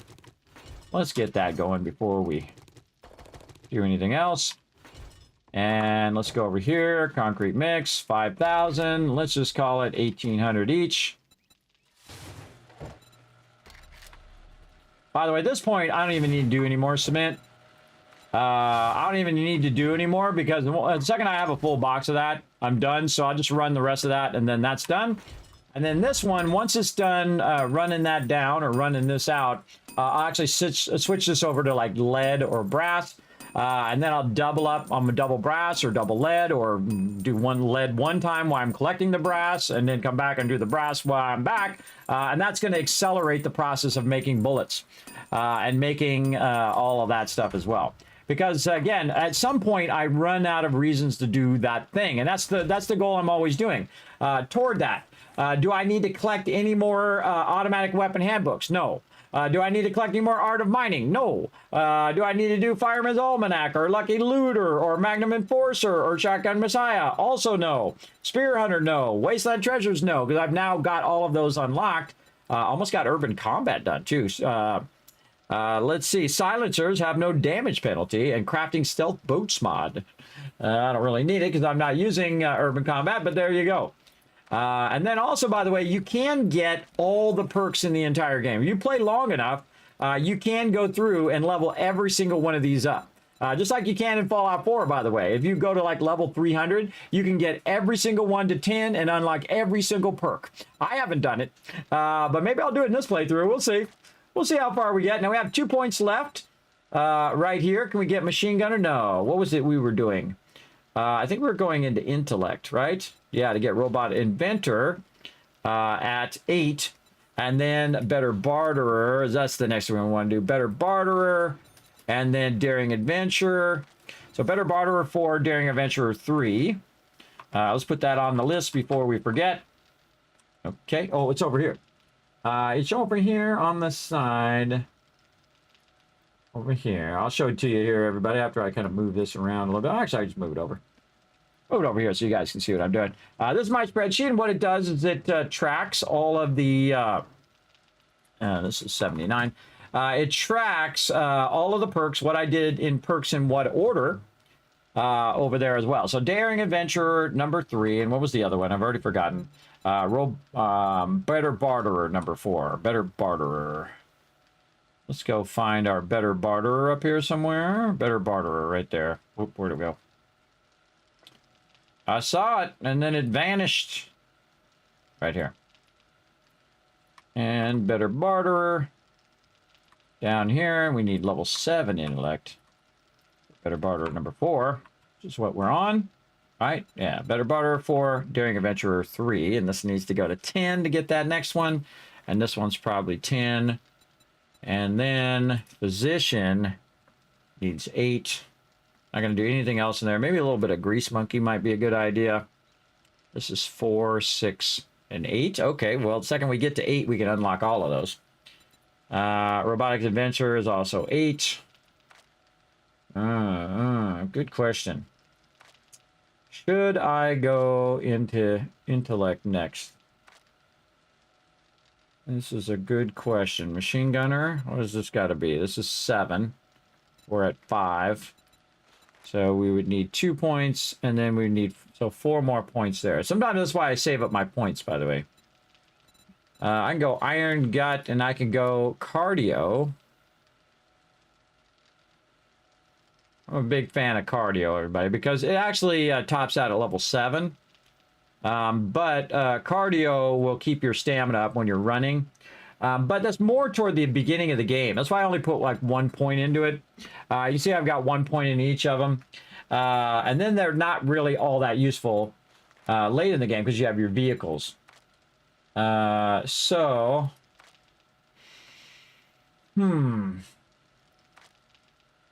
Really got all the stuff that I want for now. I mean, I definitely like to get... where is it?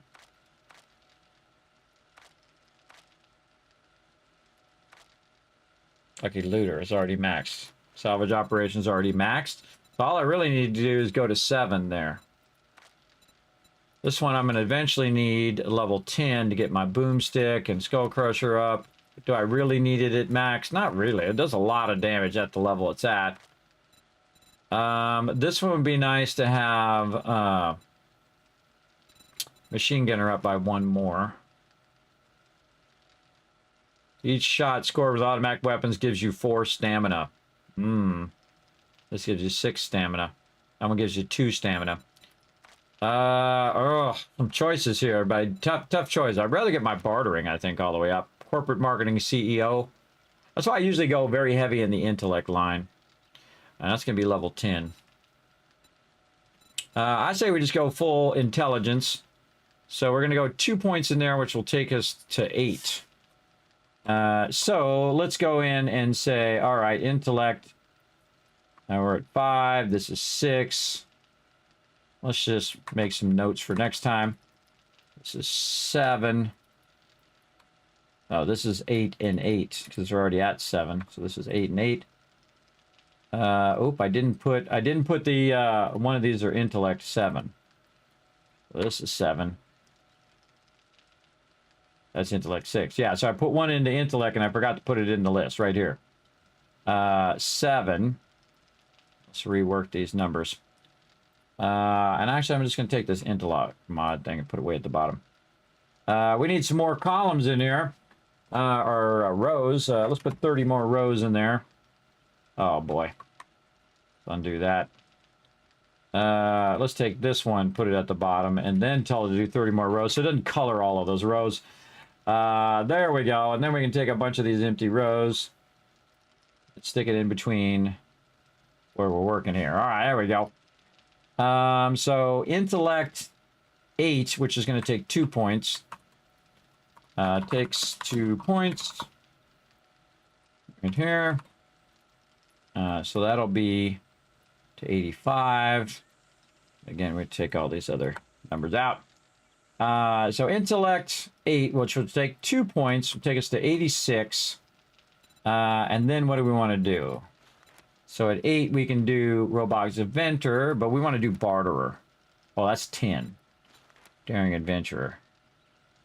That's also 10.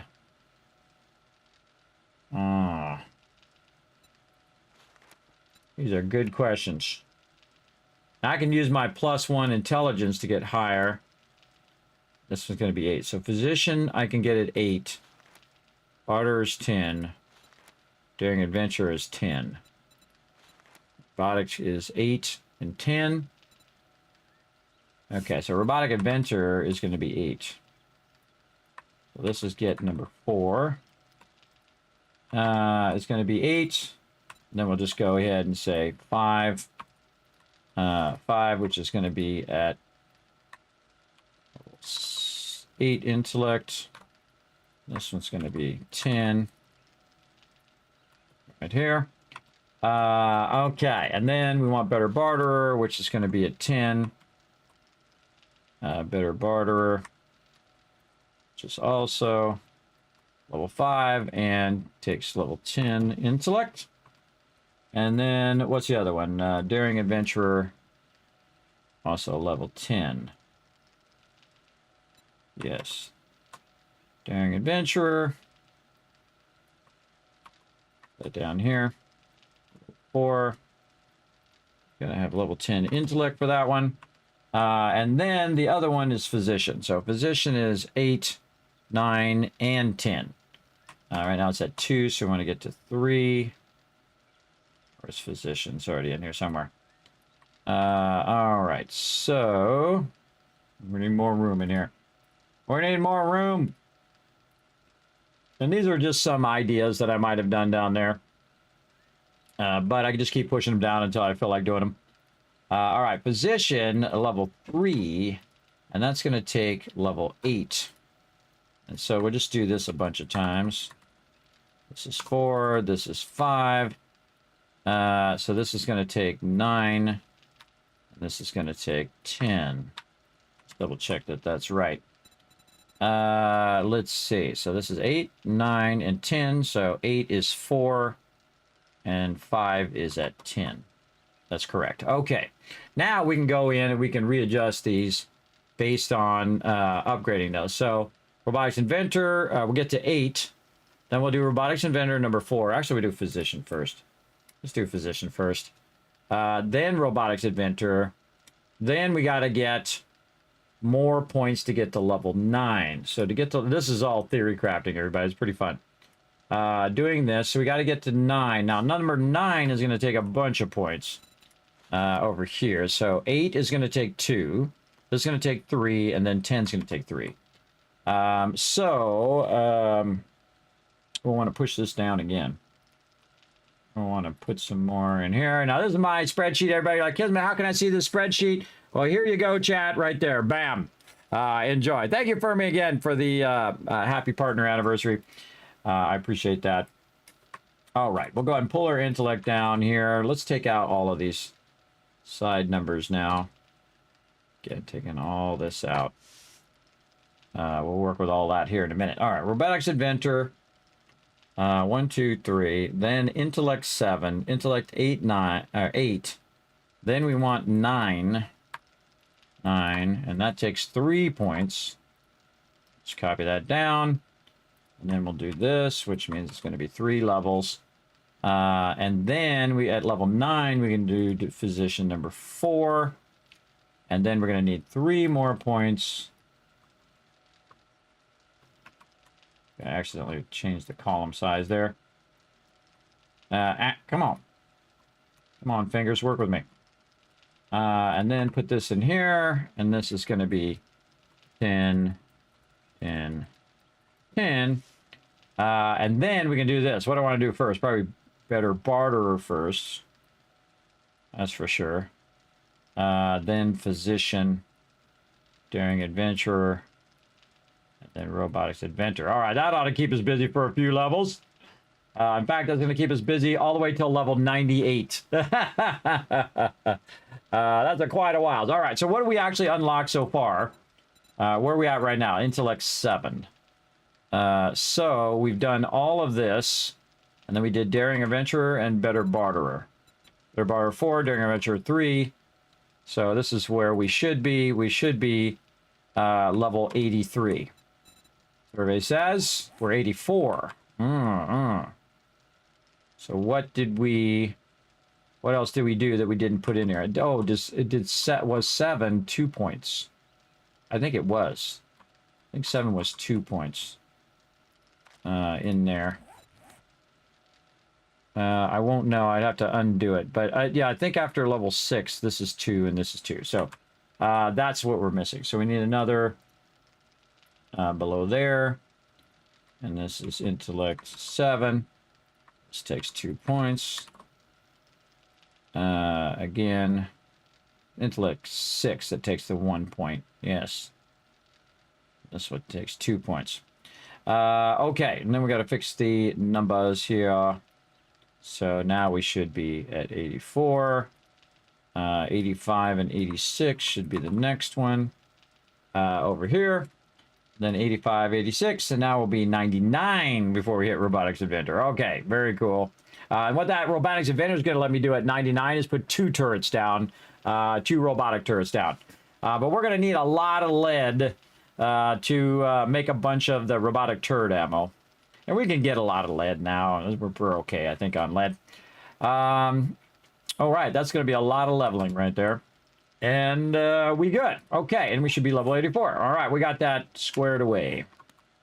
Okay, now is there anything else we want to do? We'll put our raw water away there. Check our forges one more time. Again, a lot of steel. Over here, a lot of bullet casings. Put these in here. We're going to run a lot of that. We're not going to run the ammo right now. We'll run it next time. We'll get it evened out. And this is good. There. Got all those going. All my other stuff's running. I think that's good right there. All right, everybody. I think that's good enough for tonight. We absolutely crushed it. We want to leave time for next time. So I'm going to go to the Kismet Love Train. Let's go.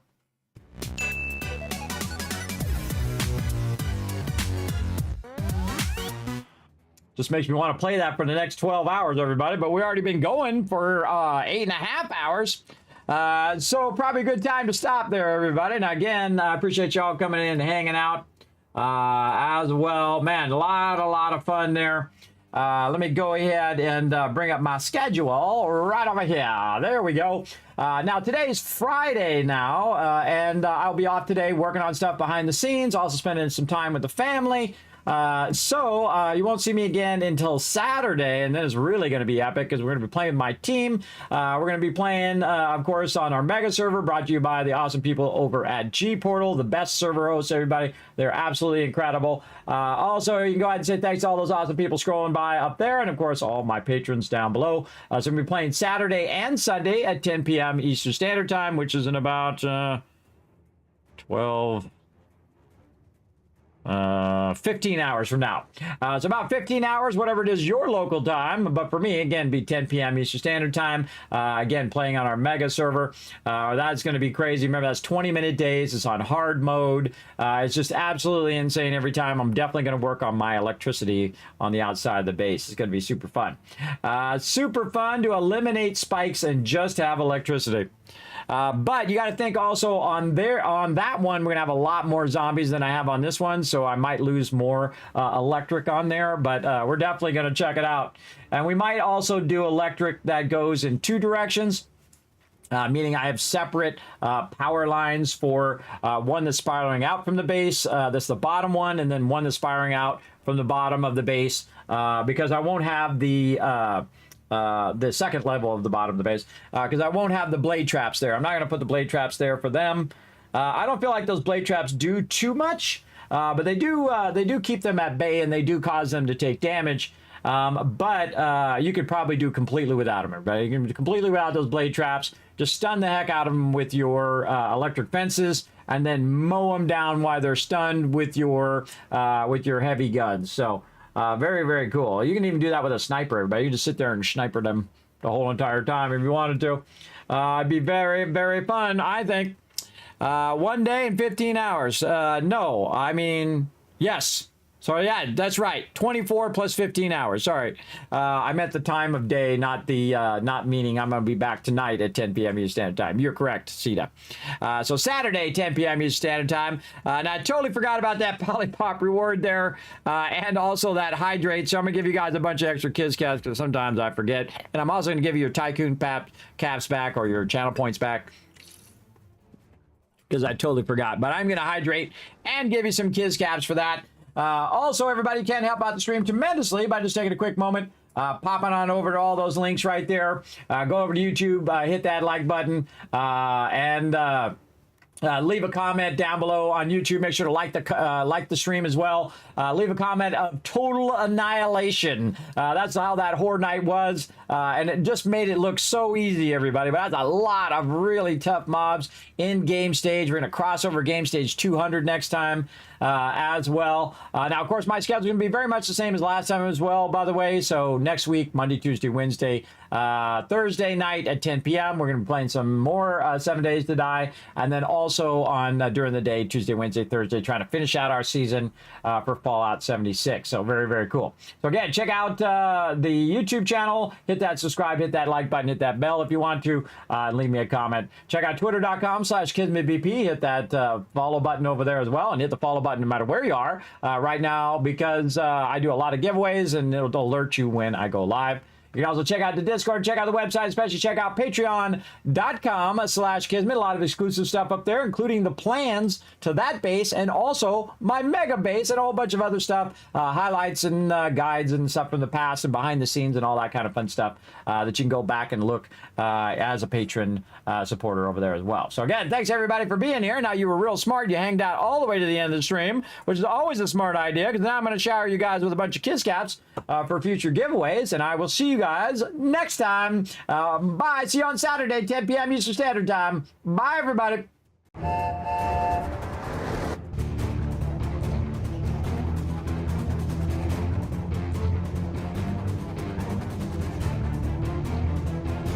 Hi, this is Normer. Thanks for watching.